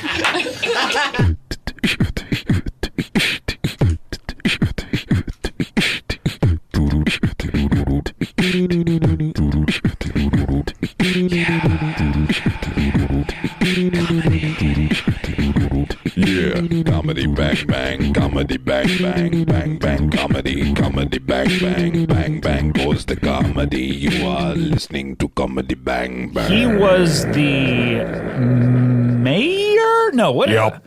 You were the mayor of Minnesota? What were you, senator? I was a mayor before I was a governor. You were governor. That was the word I was... How could you forget such a Pavlovian code word as governor? What is Pavlovian about governor? It means there's a physical reaction when you hear the word governor. Your head starts shaking in approval. Shaking up or shaking side to side? Shake it up, shake it side to side, whatever you need, baby. He has been on the show many a time. He is it's safe to say you're one of the founding members of the Enigma Force Five. I don't think anything is safe to say, Scott. If you want me to guarantee your physical safety in this interaction, you're talking to the wrong guy. Okay. I perhaps I should have brought my own bodyguards, but I thought having such a big, strong guy here... Well, I'm taking care of myself, but I've got enemies out there. You do, right. I've got it. The American people are my tag team partner. The entire So if you are to go up to any citizen of the United States... I could tag them in legally. But however... It's hard for us to find a league where we're able to compete. Right. A wonderful friend to the show. It's great to have him back. He was stuck in the plug bag for a little while. Please welcome back to the show, Jesse, the body, the mind, the soul, Ventura. Yep, thank you. The plug bag was an unfortunate episode in my history. You spent years in there. Well, some people get disgraced and go to jail. I spent a couple of years in the plug bag. It's almost like the Phantom Zone in a way, like you were General Zod or something, just trapped in that mirror dimension. I did go into 2 dimensions, yep. And there was a no as I hurtled into space. Right. But you open it up every so often, and I would sort of scream out comically. I believe you were released last week, and so it's so good to see you. People would say maybe you shouldn't go straight back to the place where you accidentally fell into the first place, but This is my first media appearance. Well, Besides my show on RT, which I'm very proud of. Oh, what is your show on RT? Is that Rotten Tomatoes? What is that? Sure. RT stands for something we don't need to get into. Oh my gosh. I got a show on RT. RT. Yep. Okay. It's about retweeting.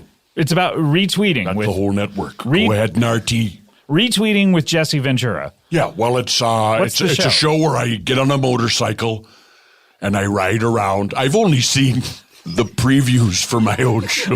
Okay, so they just filmed you and you found out what the premise was a little later.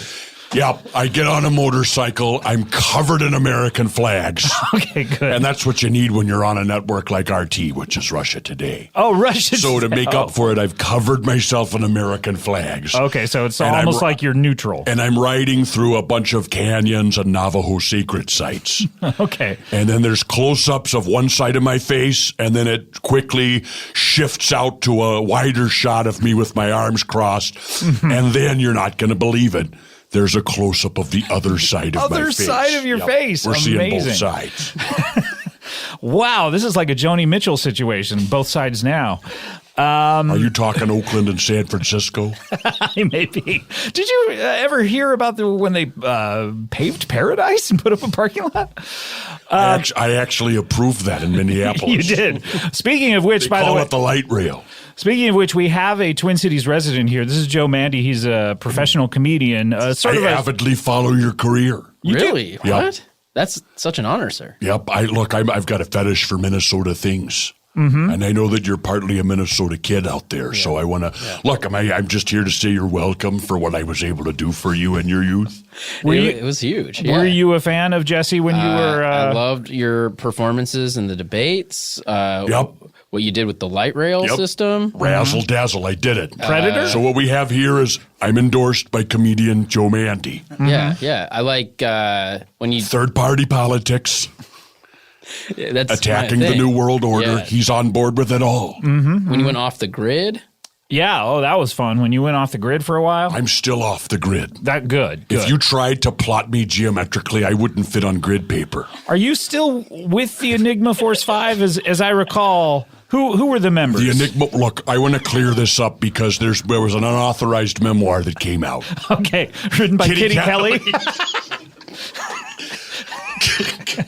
Kitty Kelly wrote the unauthorized Jesse Ventura memoir. Right, yeah. And she said some nasty things about the Enigma Force 5. It was primarily what I think of as a humanitarian effort. It was you and a few other Jimmy Carter. celebrities. Jimmy Carter does Habitat for Humanity. Sure, yeah. And he builds buildings for people. Certainly. That's what this was like. It was me and Huell Howser driving around in a van, and we tried so hard to get Jimmy Carter on board. Oh, man. We drove up to his Habitat for Humanity. We slammed into one of the shacks and knocked it over. That may be why he didn't join. Look, that was hard to walk back.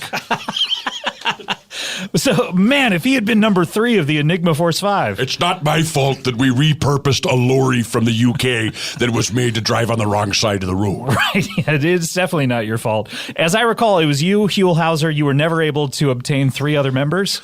There were other members, but they were auxiliary members. Oh, okay. They were not official Enigma They Force were 5. auxiliaries. We had a number of attachés, observer units. Have you ever been in combat, Scott?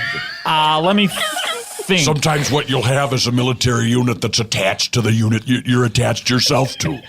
Right, okay. So you might have a liaison to the United Nations or what have you. Were you part of SEAL Team 6? I'm maybe mixing up your bio. Were you part of that? Look, I wasn't in SEAL Team 6. I was Navy SEALs back before they were the Navy SEAls. What were they called then? They were called the Underwater Demolition Squad. That's a catchy name. It was something like that. It was the Underwater Demolition Team, I believe, if I'm not making it up, which I could be. And it was your job to swim around and set off dynamite? Look, yeah. If you've ever seen the A-Team. Yeah. What we did was a lot of A-Teams type stuff, except where the damage was a lot more than a car flipping over. Right. Would they have to B.A. Baracus you to get you to go places? They'd have to knock you out and... Nobody's able to do that. Look, look, that was another thing in the Kitty Kelly book. Really? And She brought here that to up? correct these facts. Okay, she said that people were B.A. Baracusing you. B.A. Baracusing me, yeah. And look, that's it. Look, Mr. T, I served with Mr. T in Nicaragua. You did? He was in the underwater demolition crew? I served with Mr. T in Nicaragua. He had to get out eventually because all that jewelry weighed him down. Oh, man. He's sinking just like a stone to the bottom. Yeah. Oh, and my I had to gosh. get out because my chest was blown out by a predator, as I've said before. Right, yes. So Predator, the movie, is a fictionalized account of what This actually is all happened to canon. you. This is all canon. Right. This is all way back canon. Sure, yeah. If you need to catch up on this canon, you need to go down to Office Depot and pick up the right ink cartridges because this is canon, baby. That's right. So now that all happened before. What are some of the other inaccuracies that Kitty Kelly wrote about in the biography? What was the biography called? I didn't even know. The biography was called Jackass. Like the TV show? Yeah, the biography. Well, there's a number of colons. It was Jackass, this guy doesn't get it, the Jesse Ventura, unauthorized, www. www.colon. There's been a theory that she accidentally had a stroke and leaned on the keyboard for the last part of the title. Why would she? She's taking shots at you in the title. I've never even heard Well, of let's something not put like it that way, because if Kitty Kelly takes a shot at me, I'm coming right back. What if she was like a sniper blowing out your knees up in the rafters? I was listening to that, and you know what? That's a credible theory. I've explored that on my new program on RT. Right, yes. Riding across the motorcycle of freedom. Right. Is that what you're... Astride the motorbike of liberty. Mm-hmm, mm-hmm. We stand in the motorcycle road and put our hands up and say, give me a ride. Right, exactly. What were some of the other inaccuracies in the book? I mean, did our beloved friend Huell Howser, did she have anything to say about him? Yeah, look, at no point was I ever transformed into a crowbot. Huell Howser died peacefully. It wasn't in combat. I had no role in covering up. I feel as if we heard you turn into a crowbot on this show before. I've never turned into a crowbot, Scott. You can't say something and have it happen. Maybe that's the improv privilege that you've been living with for so long. You get to say something, and whoop-de-doo, somebody brings it out like a house of pies with a cherry on it. House of Pies. Ben Schwartz is getting jealous here. Have you ever ordered a whole house of pies? A whole house full of pies? That would be insane. I like to sit down at Fred 62 and order a house of pies. Do they get upset at you? Are they like, that's across the street? Well, they roll their eyes, but they have to do it because it's all inclusive. So is that what you're here to promote, is your new show? I'm not here to promote jack shit. You're just... I was stuck in the plug bag. That was 5 years of never-ending capitalist nightmares. Imagine every waking and non-waking moment surrounded by people plugging something as if our very existence is only commercialized shit. I'm here to unplug, Scott. Did any of it do any good, those plugs? I mean, it seemed like things were a success or a failure based on the merits of the actual project. I'm not trying to do good anymore. I'm growing my hair out and I'm living for me, baby. Oh, is that you growing your hair out? Look, yeah, what I call it is the crypt keeper. It's dead in the front, party in the back. And a lot of puns coming out of your mouth? Look, the puns come fast and loose. If you can't stand in the punishment ring, then you better get some better wordplay partners. Joe, this is your opportunity to ask Jesse Ventura. By the way, you asked who is Virginia Fox, and the real question is who is Virginia Woolf. You switched it up on us. Oh, yeah. Who's afraid of her? This is your opportunity to ask Jesse Ventura any question. I mean, you're obviously a fan growing up where he was governor. And, I mean, this... By the way, Joe, you had your transaction with the... million followers. Yeah. I might have been a party to that transaction. Oh, no, really? It was on the dark web. I've done a lot of commerce on the dark web. That's where you live, is on the dark web, Well, right? yeah, I've got a major presence there. I've got a little condo. You live in I got a condo shack. that I pay for out of the dark web. Right, okay. You ever have a dark web landlord? No, I guess I didn't stay long enough. We're basically just having shipments of heroin and rifle sniper silencers shipped back and forth as currency. Moldovan lou. The Moldovan lou, right, lou. yeah, the lou. That's The was lou, my yes. preferred. Yeah, that was the coin of the realm. Yeah. What do you think about Bitcoins? Are they still going to be popular? Bitcoins are popular. Yeah, what? If you're not hearing about Bitcoins, that's because George Soros turned the news off. What is George?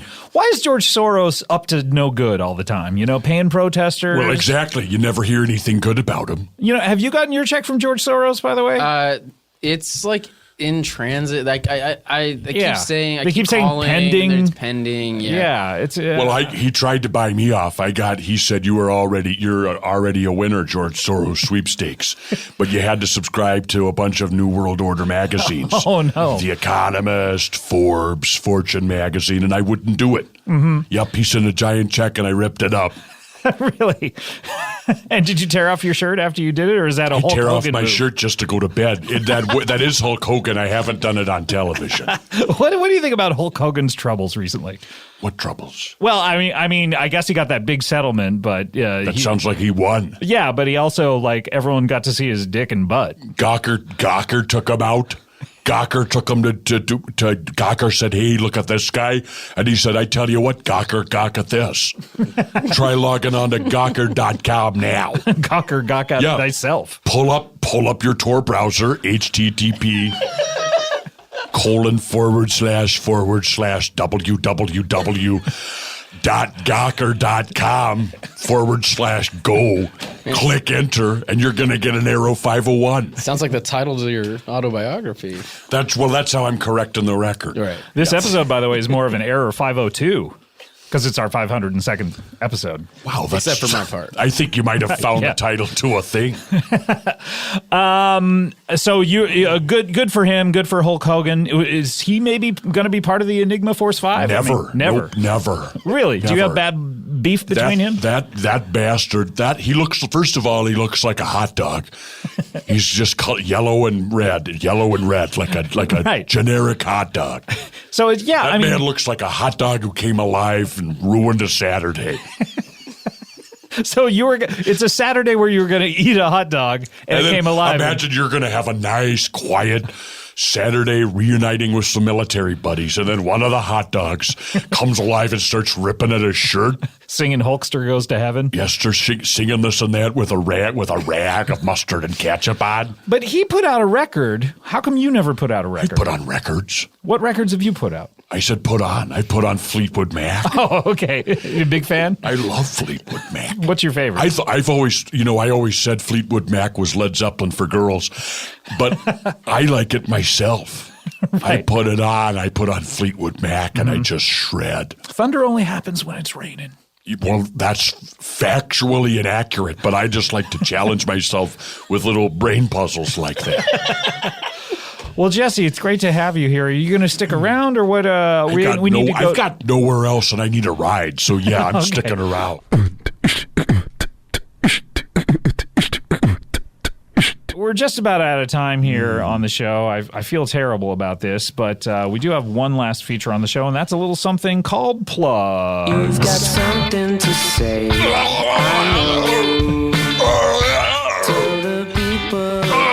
Oh my God.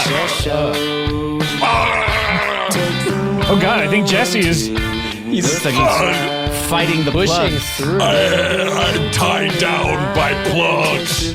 Jesse, fight your way out! I've done that 600 times already. Grab my hand! I've been through all this before. It's not worth it. No! We don't want to lose you! Look, I'll just sit here in the plug bag. No! And not hurt anybody. Reach out for my hand. Nope, maybe you assholes ruined your chance. You're punishing us by staying in the plug bag I'm going to stay in the plug Mm-hmm. bag, and that way nobody will get to enjoy me. All right. Can I join you? You want to go in the plug bag? I mean, Joe, you have I a have career a lot in of the... questions. I didn't want to ask on the air, but I have 2 Minnesotans. Yeah, do you want to plug something before you jump in there, though? I mean, think this whole thing. You watch my special, but I'm done with comedy, like I said. So yeah, get in there. I have turned it into a third-party paradise. If you want to come, let's do it, man. Oh wow! Wow! Look, Joe! Joe jumped into the plug bag. It's like a painful journey to enter the plug bag. Oh, my Well, God. we're both flattened out in 2 dimensions, as you'll notice. Yeah, wow. Plugs are 2-dimensional. You're floating towards me on that sort of mirror flat surface. Yep, and, that's what we have the budget for as well. Right. I want to thank Mint Fist for that plugs theme. That's Tight Plug by Mint Fist. Let's see. I want to plug the Now Hear This Festival out in New York City, September 8th, 9th, and 10th. Comedy Bang Bang. Got a live Comedy Bang Bang out there, so come out and see us. Also, I want to plug, I believe my issue of Spider-Man Deadpool is out in trade paperback form now. I believe it's Spider-Man Deadpool Side Pieces is the one. Paul Scheer also wrote, and Jerry Duggan, a friend of the show as well, also wrote stories in that, so pick that up. All right, Morpheus, you want to plug anything? Yes, I have a new nightmare where faceless creatures slither into the bed and you don't know you're asleep, and they sidle up next to you, and then you get aroused and then scared, and then they open up their heads and eat you. So be on the lookout for that. Okay, when is that coming? When can we expect this? When does this drop? The first Monday of Augie Doggy. Okay, it's been out for a couple days at this point, actually. So you might have already had this nightmare. Oh yeah, yeah. Yeah, I believe I did have it. Yeah, enjoy it. It's hard to remember when you have them. Well, we're still in the dreaming here. Yeah, so time is strange. Jesse or Falcor, either of you? Well, I'd say we're a little bit interchangeable. Yeah, you have very similar voices. I gotta say, it's like me and Adam Scott. You want to hop in here to the plug bag? Okay. Two totally different people. Well, I'm here with Jesse, and I'm here with Falcor. And either of you want to plug anything? My hair is mingling with his. Oh, yeah, I noticed that. It's like an Avatar situation. It's a little bit of an insult that you leave the endless possibilities of the dreaming to go into the 2-dimensional square of the plug bag. Well, that's just your standard two-party way of framing it. Right, yeah. This is a third-party existence outside of waking and dreaming. Plugging. Plug life, Matt. Plug life. Plug life. Well, look, I'm going to plug something because I've heard that, I've associated with James Adomian on a number of occasions. Oh, the comedian James Adomian? Yeah, I mean, I hooked up with him. I don't like to talk about it publicly. I've seen many sex dreams about James Adomian and the dreaming. Yeah, it started out with some friendly wrestling, and we sprung a couple of boners, and then we went at it. Does that happen with all wrestling? Well, no. That's a common misconception. But we did. Look, we've had a thing, and we're just friends now. Oh, okay. But I know that he's performing in Edinburgh. Oh. Edinburgh. Edinburgh. And he's doing the French festival. And I said that I might go. Whoa! What he's going to do is he's going to find out in the first couple of days if I'll work or not, and I might go, but I might not. So sure, maybe I'll be there, maybe I won't. But I know he's going to be there the whole month of August. Wow, the entire month of August, you can see James Adomian, perhaps you. Yep. If anybody out there could watch the show and then dream of it, I would like to watch. And we've also got to see if it's, if we're going to strike the romance up again. Right, yeah. Yeah, I mean, how long were you guys together? Well, I would never say we were together. We just had a thing, and it just happened. Right. I don't drink much anymore, but if you get a tequila and a cigar in me, then who knows what? Then suddenly we're playing blackjack. Oh, is that how it started? Well, that's just a code. Blackjack is a code word for doubling down and splitting aces and eights. Okay, I don't want to know. Even you splitting eights? You both have 8-inch penises? Yeah, and that's when you really split them open. So you guys are splitting each other, meaning like you're that's just sharing. That's just a frottage. Right. That's what you call a frottage. What's this, Joe? Do you split 8s normally? I don't think you're supposed to. Yeah, you split 7s and it depends on what. Oh wait, no, you should split. It depends on what you're up against. I don't have the manual. Never split 10s. Is it a manual? A manual. All right. I mean, I regret being in this. Well, you're trapped in here from now on. Morpheus and I are going to get out. Let's see where this goes, man. Voltar, you want to plug anything? Or what? What is your name? Falcor. I answered a Voltar, sure. I don't know. Might as well be. Some kind of generic fuckboy character just souped together from Joseph Campbell. Yeah. I'm Act 2, guy who rescues the kid after the thing happened. That's what I am, a generic help you out bastard. So there's Falcor, Voltar, and Jesse. I'll tell you what I've got to plug. Never-ending story. Oh, yeah, it's out there. It's out there. You can see it on wherever you'd see it or not. The saddest fucking thing you've ever seen for a child. All right. You ever want to see an 8-year-old cry? Put on the Never-ending story. Well, I think that's just about it for plugs. So do you guys have any last words before you're trapped in the plug bag forever? We're just about to close it up. Just tell Angela Bassett how I feel about her. Okay, what about your wife? Well, I mean, that's not the important thing. Okay, it's Angela Bassett. She knows how I feel about her. Angela Bassett does. I will visit Angela Bassett in her dreams and tell her about you. Okay. Joe, that's the attitude that I think is going to go a long way here in the plug bag. All right, I love it. Guys, it's been great seeing you again, but I'm afraid it's time to close up that old plug bag. I think close I'm it ready. up. Talk about bags and bags. I'm talking about company bags. I'm talking about bags and bags. Oh my God, they're disappearing. Was I supposed to be sad about it? I was just waving. I guess you can't really. I was just on my phone. It's almost like the sunken place. Goodbye, Joe They're Mandy. getting smaller and smaller. How many ever other characters there were besides Joe? Oh my God, they're gone to us forever.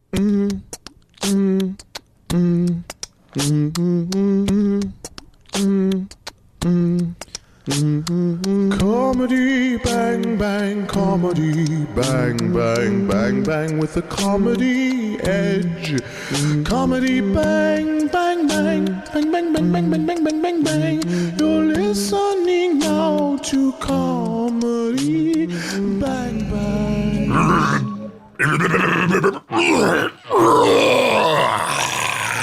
What is?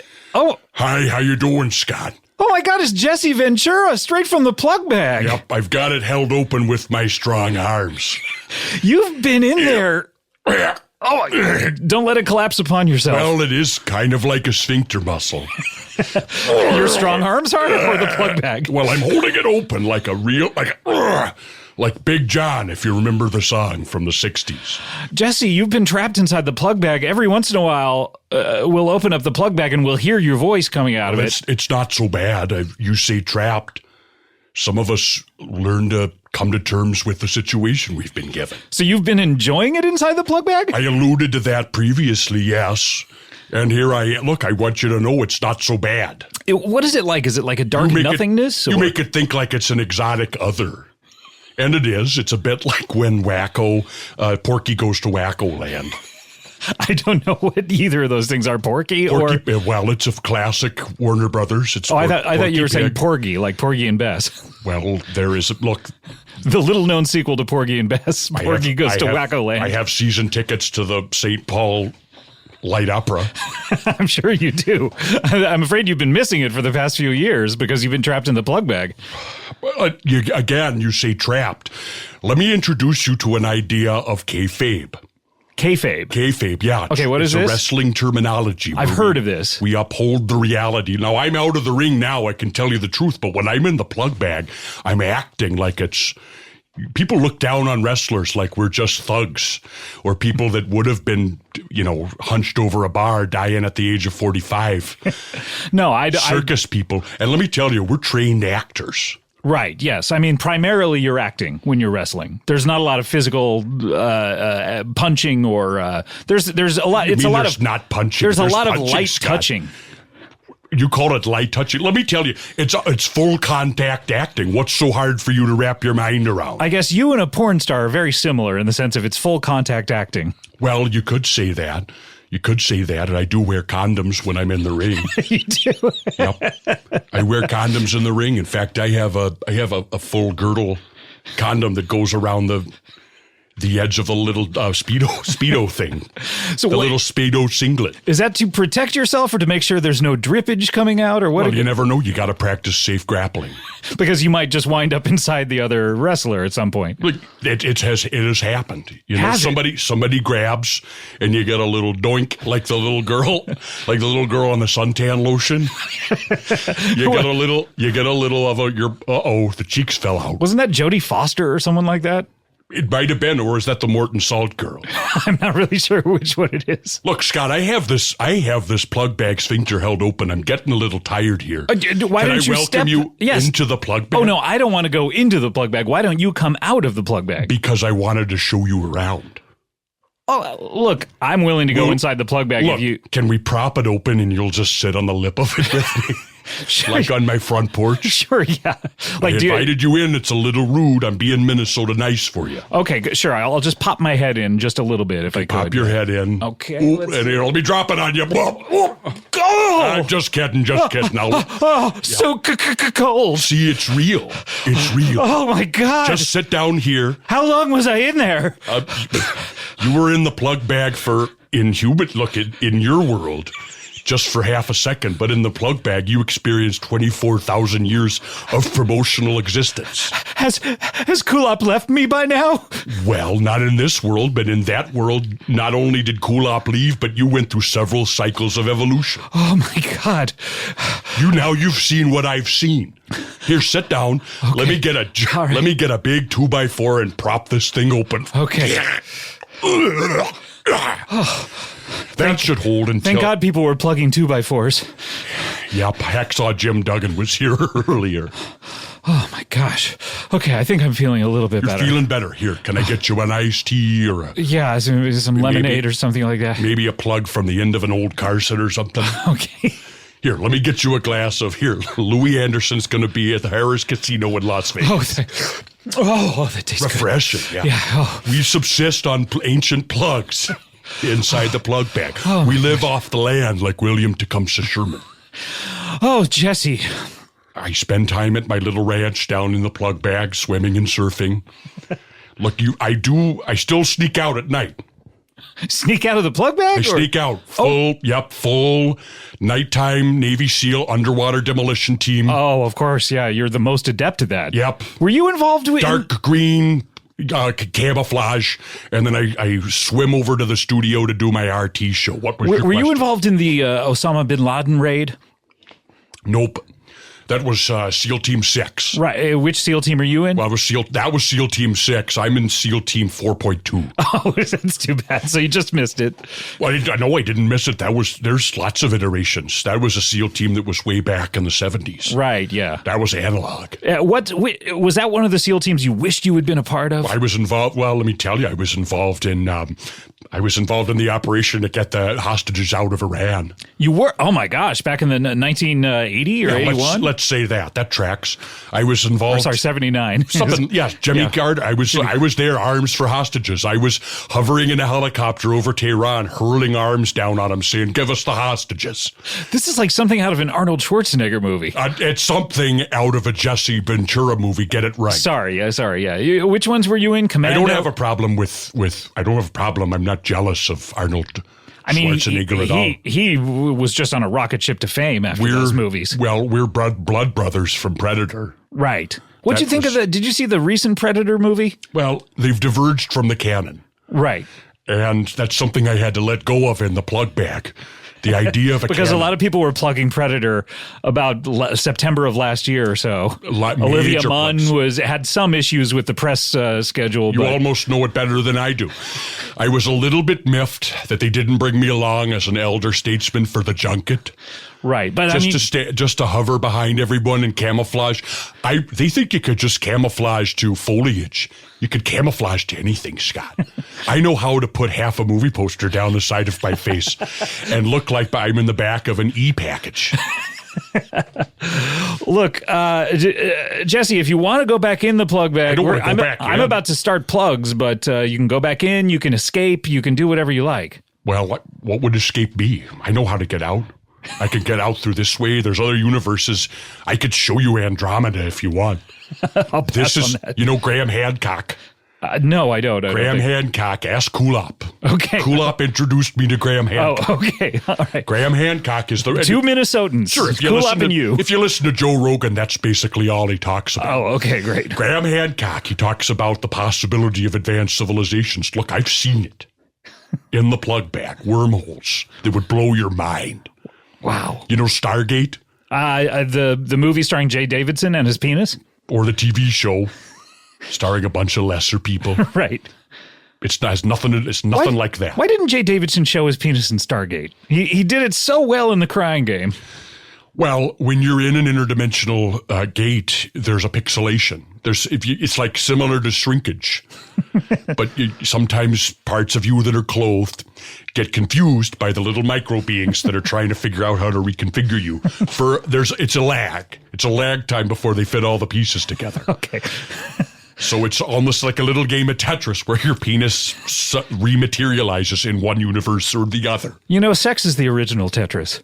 When you think about it, I think so. You got to figure out which blocks twist around into which blocks. Blah blah blah blah blah blah blah blah blah blah blah blah. Look, Jesse, do you want to go back in? Do you want to stay? I have to do the plugs. I'm fine like this. You're fine like this. Like two friends sitting on a front porch. Well, I have to get to the plugs though. Do you? Look, I'm not going to open it all the way. Let me just peek this up a little for you. Okay, I don't want to go back in there. Don't look, just look in it. I can't. It felt like staring into the face of God. Look at all those beautiful plugs. I don't think human eyes were meant to see that. They weren't meant to see it, but there they are looking at it. My God. It's all made of plugs. That's an Arthur C. Clarke level of wisdom that I've got from the end of 2001: A Space Odyssey. Oh, my gosh. Oh, too many plugs. Radio shows, podcasts, TV shows that people thought they were going to be on. Everyone has a podcast now. Come out. Look, there's thousands of podcasts spawning other podcasts. When we first started this show, we were the only podcast. You were the only podcast, but look at then Serial came around and ruined it. Look at your children in these other universes that you've created. You're not only a god, you're a galaxy. You're a creature that spawns gods. Well, that's a wonderful way to look at it, Jesse. There's Thank you so many much. planets being birthed and taken back from this. They're being birthed from stars, being consumed by stars. They come from you. They come from me. We are not only the future, we are this one present eternal moment. Wow, I never thought of it that way. So, speaking of podcasts, yes, there's a new one that I'm pretty interested in. Okay, it's funny that you should mention. Great, let's hear about it. Well, it's called The Underculture. It's going to be on Forever Dog. Forever Dog. Yep, that's one of the little spin-off galaxies out there. And what is this podcast? Well, all I know is that I'm going to be on it. Wow. Okay, it's somebody who's in some ways a nemesis of mine. His name is James Adomian. He's doing a podcast. It's called Underculture. It's going to be on Forever Dog. He asked me to be a part of it. We've never met in person. I've showed up in camouflage at some of his stand-up shows. It's pretty good. Pretty good until about 2/3 of the way in, and then I got to find a bathroom or he gets too dirty, one or the other. Okay, well, either I get too dirty down there or he gets too dirty up there. You know what I mean? So that I don't mind the gay stuff. I want to be clear about that. I don't mind the gay stuff. You don't mind it. But when it's graphic, it's talking about topping and bottoming. Right. Look, James is not afraid of that kind of He's material. not afraid of that kind of thing. And I would congratulate him, but I'm never there at the end of the show. Well, that counts as your plug. Is that okay? Well, I don't plug for myself anymore. I've got 12,000 more if you want to hear them right now. I don't know that we have time. A lot of them have to do with James Adomian. Okay. He's on Cartoon President on Showtime. Okay, great. Fantastic. You're doing a lot of voices. He's on the upcoming season of Talking Tom on YouTube for children. Okay. Look, he's going to be at San Diego Comic-Con. Doing Trump what? versus Bernie. Coming back. Is there a tour coming? Who knows? But I know he'll be there. He's on Human Discoveries, debuting on YouTube. Okay. Facebook. Sorry, I got that one wrong. Look, we don't have a lot of time for these plugs. I know, but like BoJack Horseman. Oh, sure. Okay, sure. He's on an episode of Looney Tunes coming out someday. I don't know how soon. Okay, look, Jesse, too many plugs. IMDb. Too many plugs. Well, I want to plug, keep listening to Comedy Bang Bang. Did you hear that? That's all your children. That's all the stars, all the life forms being consumed and reconstituted into greater and lesser life forms. It's a sound that's horrific to humans. It's not only whole planets, it's giant Kardashev-level civilizations being ripped apart by giant Orson Welles Unicron robots and being reconstituted as little podcasts. But they're all grateful to you, Scott. Oh, my gosh. Wow. How long have you been doing this damn thing? 10 years. 10 years on your planet. On my planet, yes. He says he's been doing it 10 years. They say it's an unfathomable card deck where each 52 cards is 1,000 billion years of different infinite possibilities. Well, keep listening. Thanks for dealing the deck, dealer. And next week we have our 600th episode, so that's exciting. I mean, well, that's a little too much. What do they have to say about that? They don't like it. They're not into it. It's mixed results. It's mixed results. Some of them say you should take a break, a hiatus. Some of them say, look, they're super fans. They'll keep listening. Anything you do spawns something. Everything you do in this life echoes in eternity. I remember it fondly. I remember being on the podcast fondly, but there's a lot to keep you occupied inside the plug bag. Like what? What is inside? Friends. Like who? Old friends in the plug bag? Well, look, there's the Enigma Force 5. Half of them are in here. Half of the Enigma Force 5? Is it who? Look, that's a lot of people. Yeah, who else is? I'm trying to remember. Hey, everybody, it's me. Oh my God, it's Huell Howser. Huell Howser riding on the rings of a Saturn-like planet. Oh my God, Huell, how have you been? Look at this. This is an amazing part of California's planetary disk. Huell, how have you been? I've been amazing. Look at this. I can only imagine. Each ring is made of ice dust. How do they make all this ice? Huell, we miss you. It's cold out here. Well, there he goes. All right, bye, Huell. Wow! This is truly an amazing poke. Ah! Ah! Oh, no, what happened? Oh, there he goes. He got eaten by a plug whale. Oh, no. There are predators in the plug bag. Speaking of predators. Good segue. Jesse, I have to close up the plug bag. It sounds like wrap-up tones. Anytime my voice drops to this level, it's wrap-up tones. Very familiar with it. Look, you think I just drop into this podcast in this universe? I've got a wormhole out the other end of this bag. I'm popping into Mark Barrett. Okay, well, have fun. I never do. That's what I hear. Okay, we do have to close up the plug bag. Is it? I mean, are you going to go back in? I hate. You can close it at any time. You know I'll be here. And you know what? If you want to have fun, close it up. But I'll wait right here on the other side of the membrane, and I'll mash my hand into it so you can see the imprint. And like Spock. Sure, like Spock or like the Billy at the jail. Like anything, yep. Any iteration of the trope where someone on one side of a wall does the hand up to the other side of the wall. Sure. I've got you.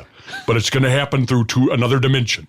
Another dimension? Another dimension. Another dimension. Have you ever, well, the plug bag is a parallel dimension. Sure. Have you ever had one of those little boxes that has nails in it, and you put your hand on it and then turn it over and it's got the imprint of your hand? Oh, sure, yeah. It's artwork until a different fifth grader comes along and swipes it. Sure. It'll look a little bit like that. Okay.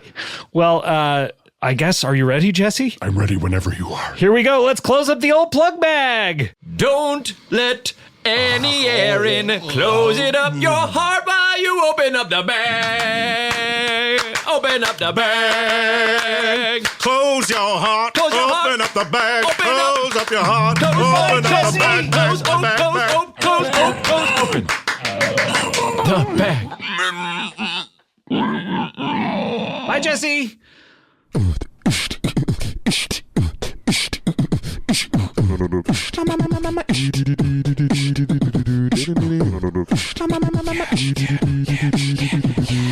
Comedy bang bang, comedy bang bang, comedy bang bang, comedy bang bang, comedy bang bang, comedy bang bang, comedy bang bang, comedy bang bang, comedy bang bang, comedy bang bang, comedy bang bang, comedy bang bang, comedy bang bang, comedy bang bang. Hey diddle diddle, the cat and the fiddle.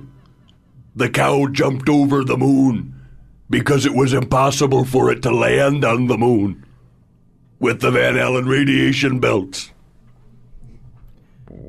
What? Simply an observation.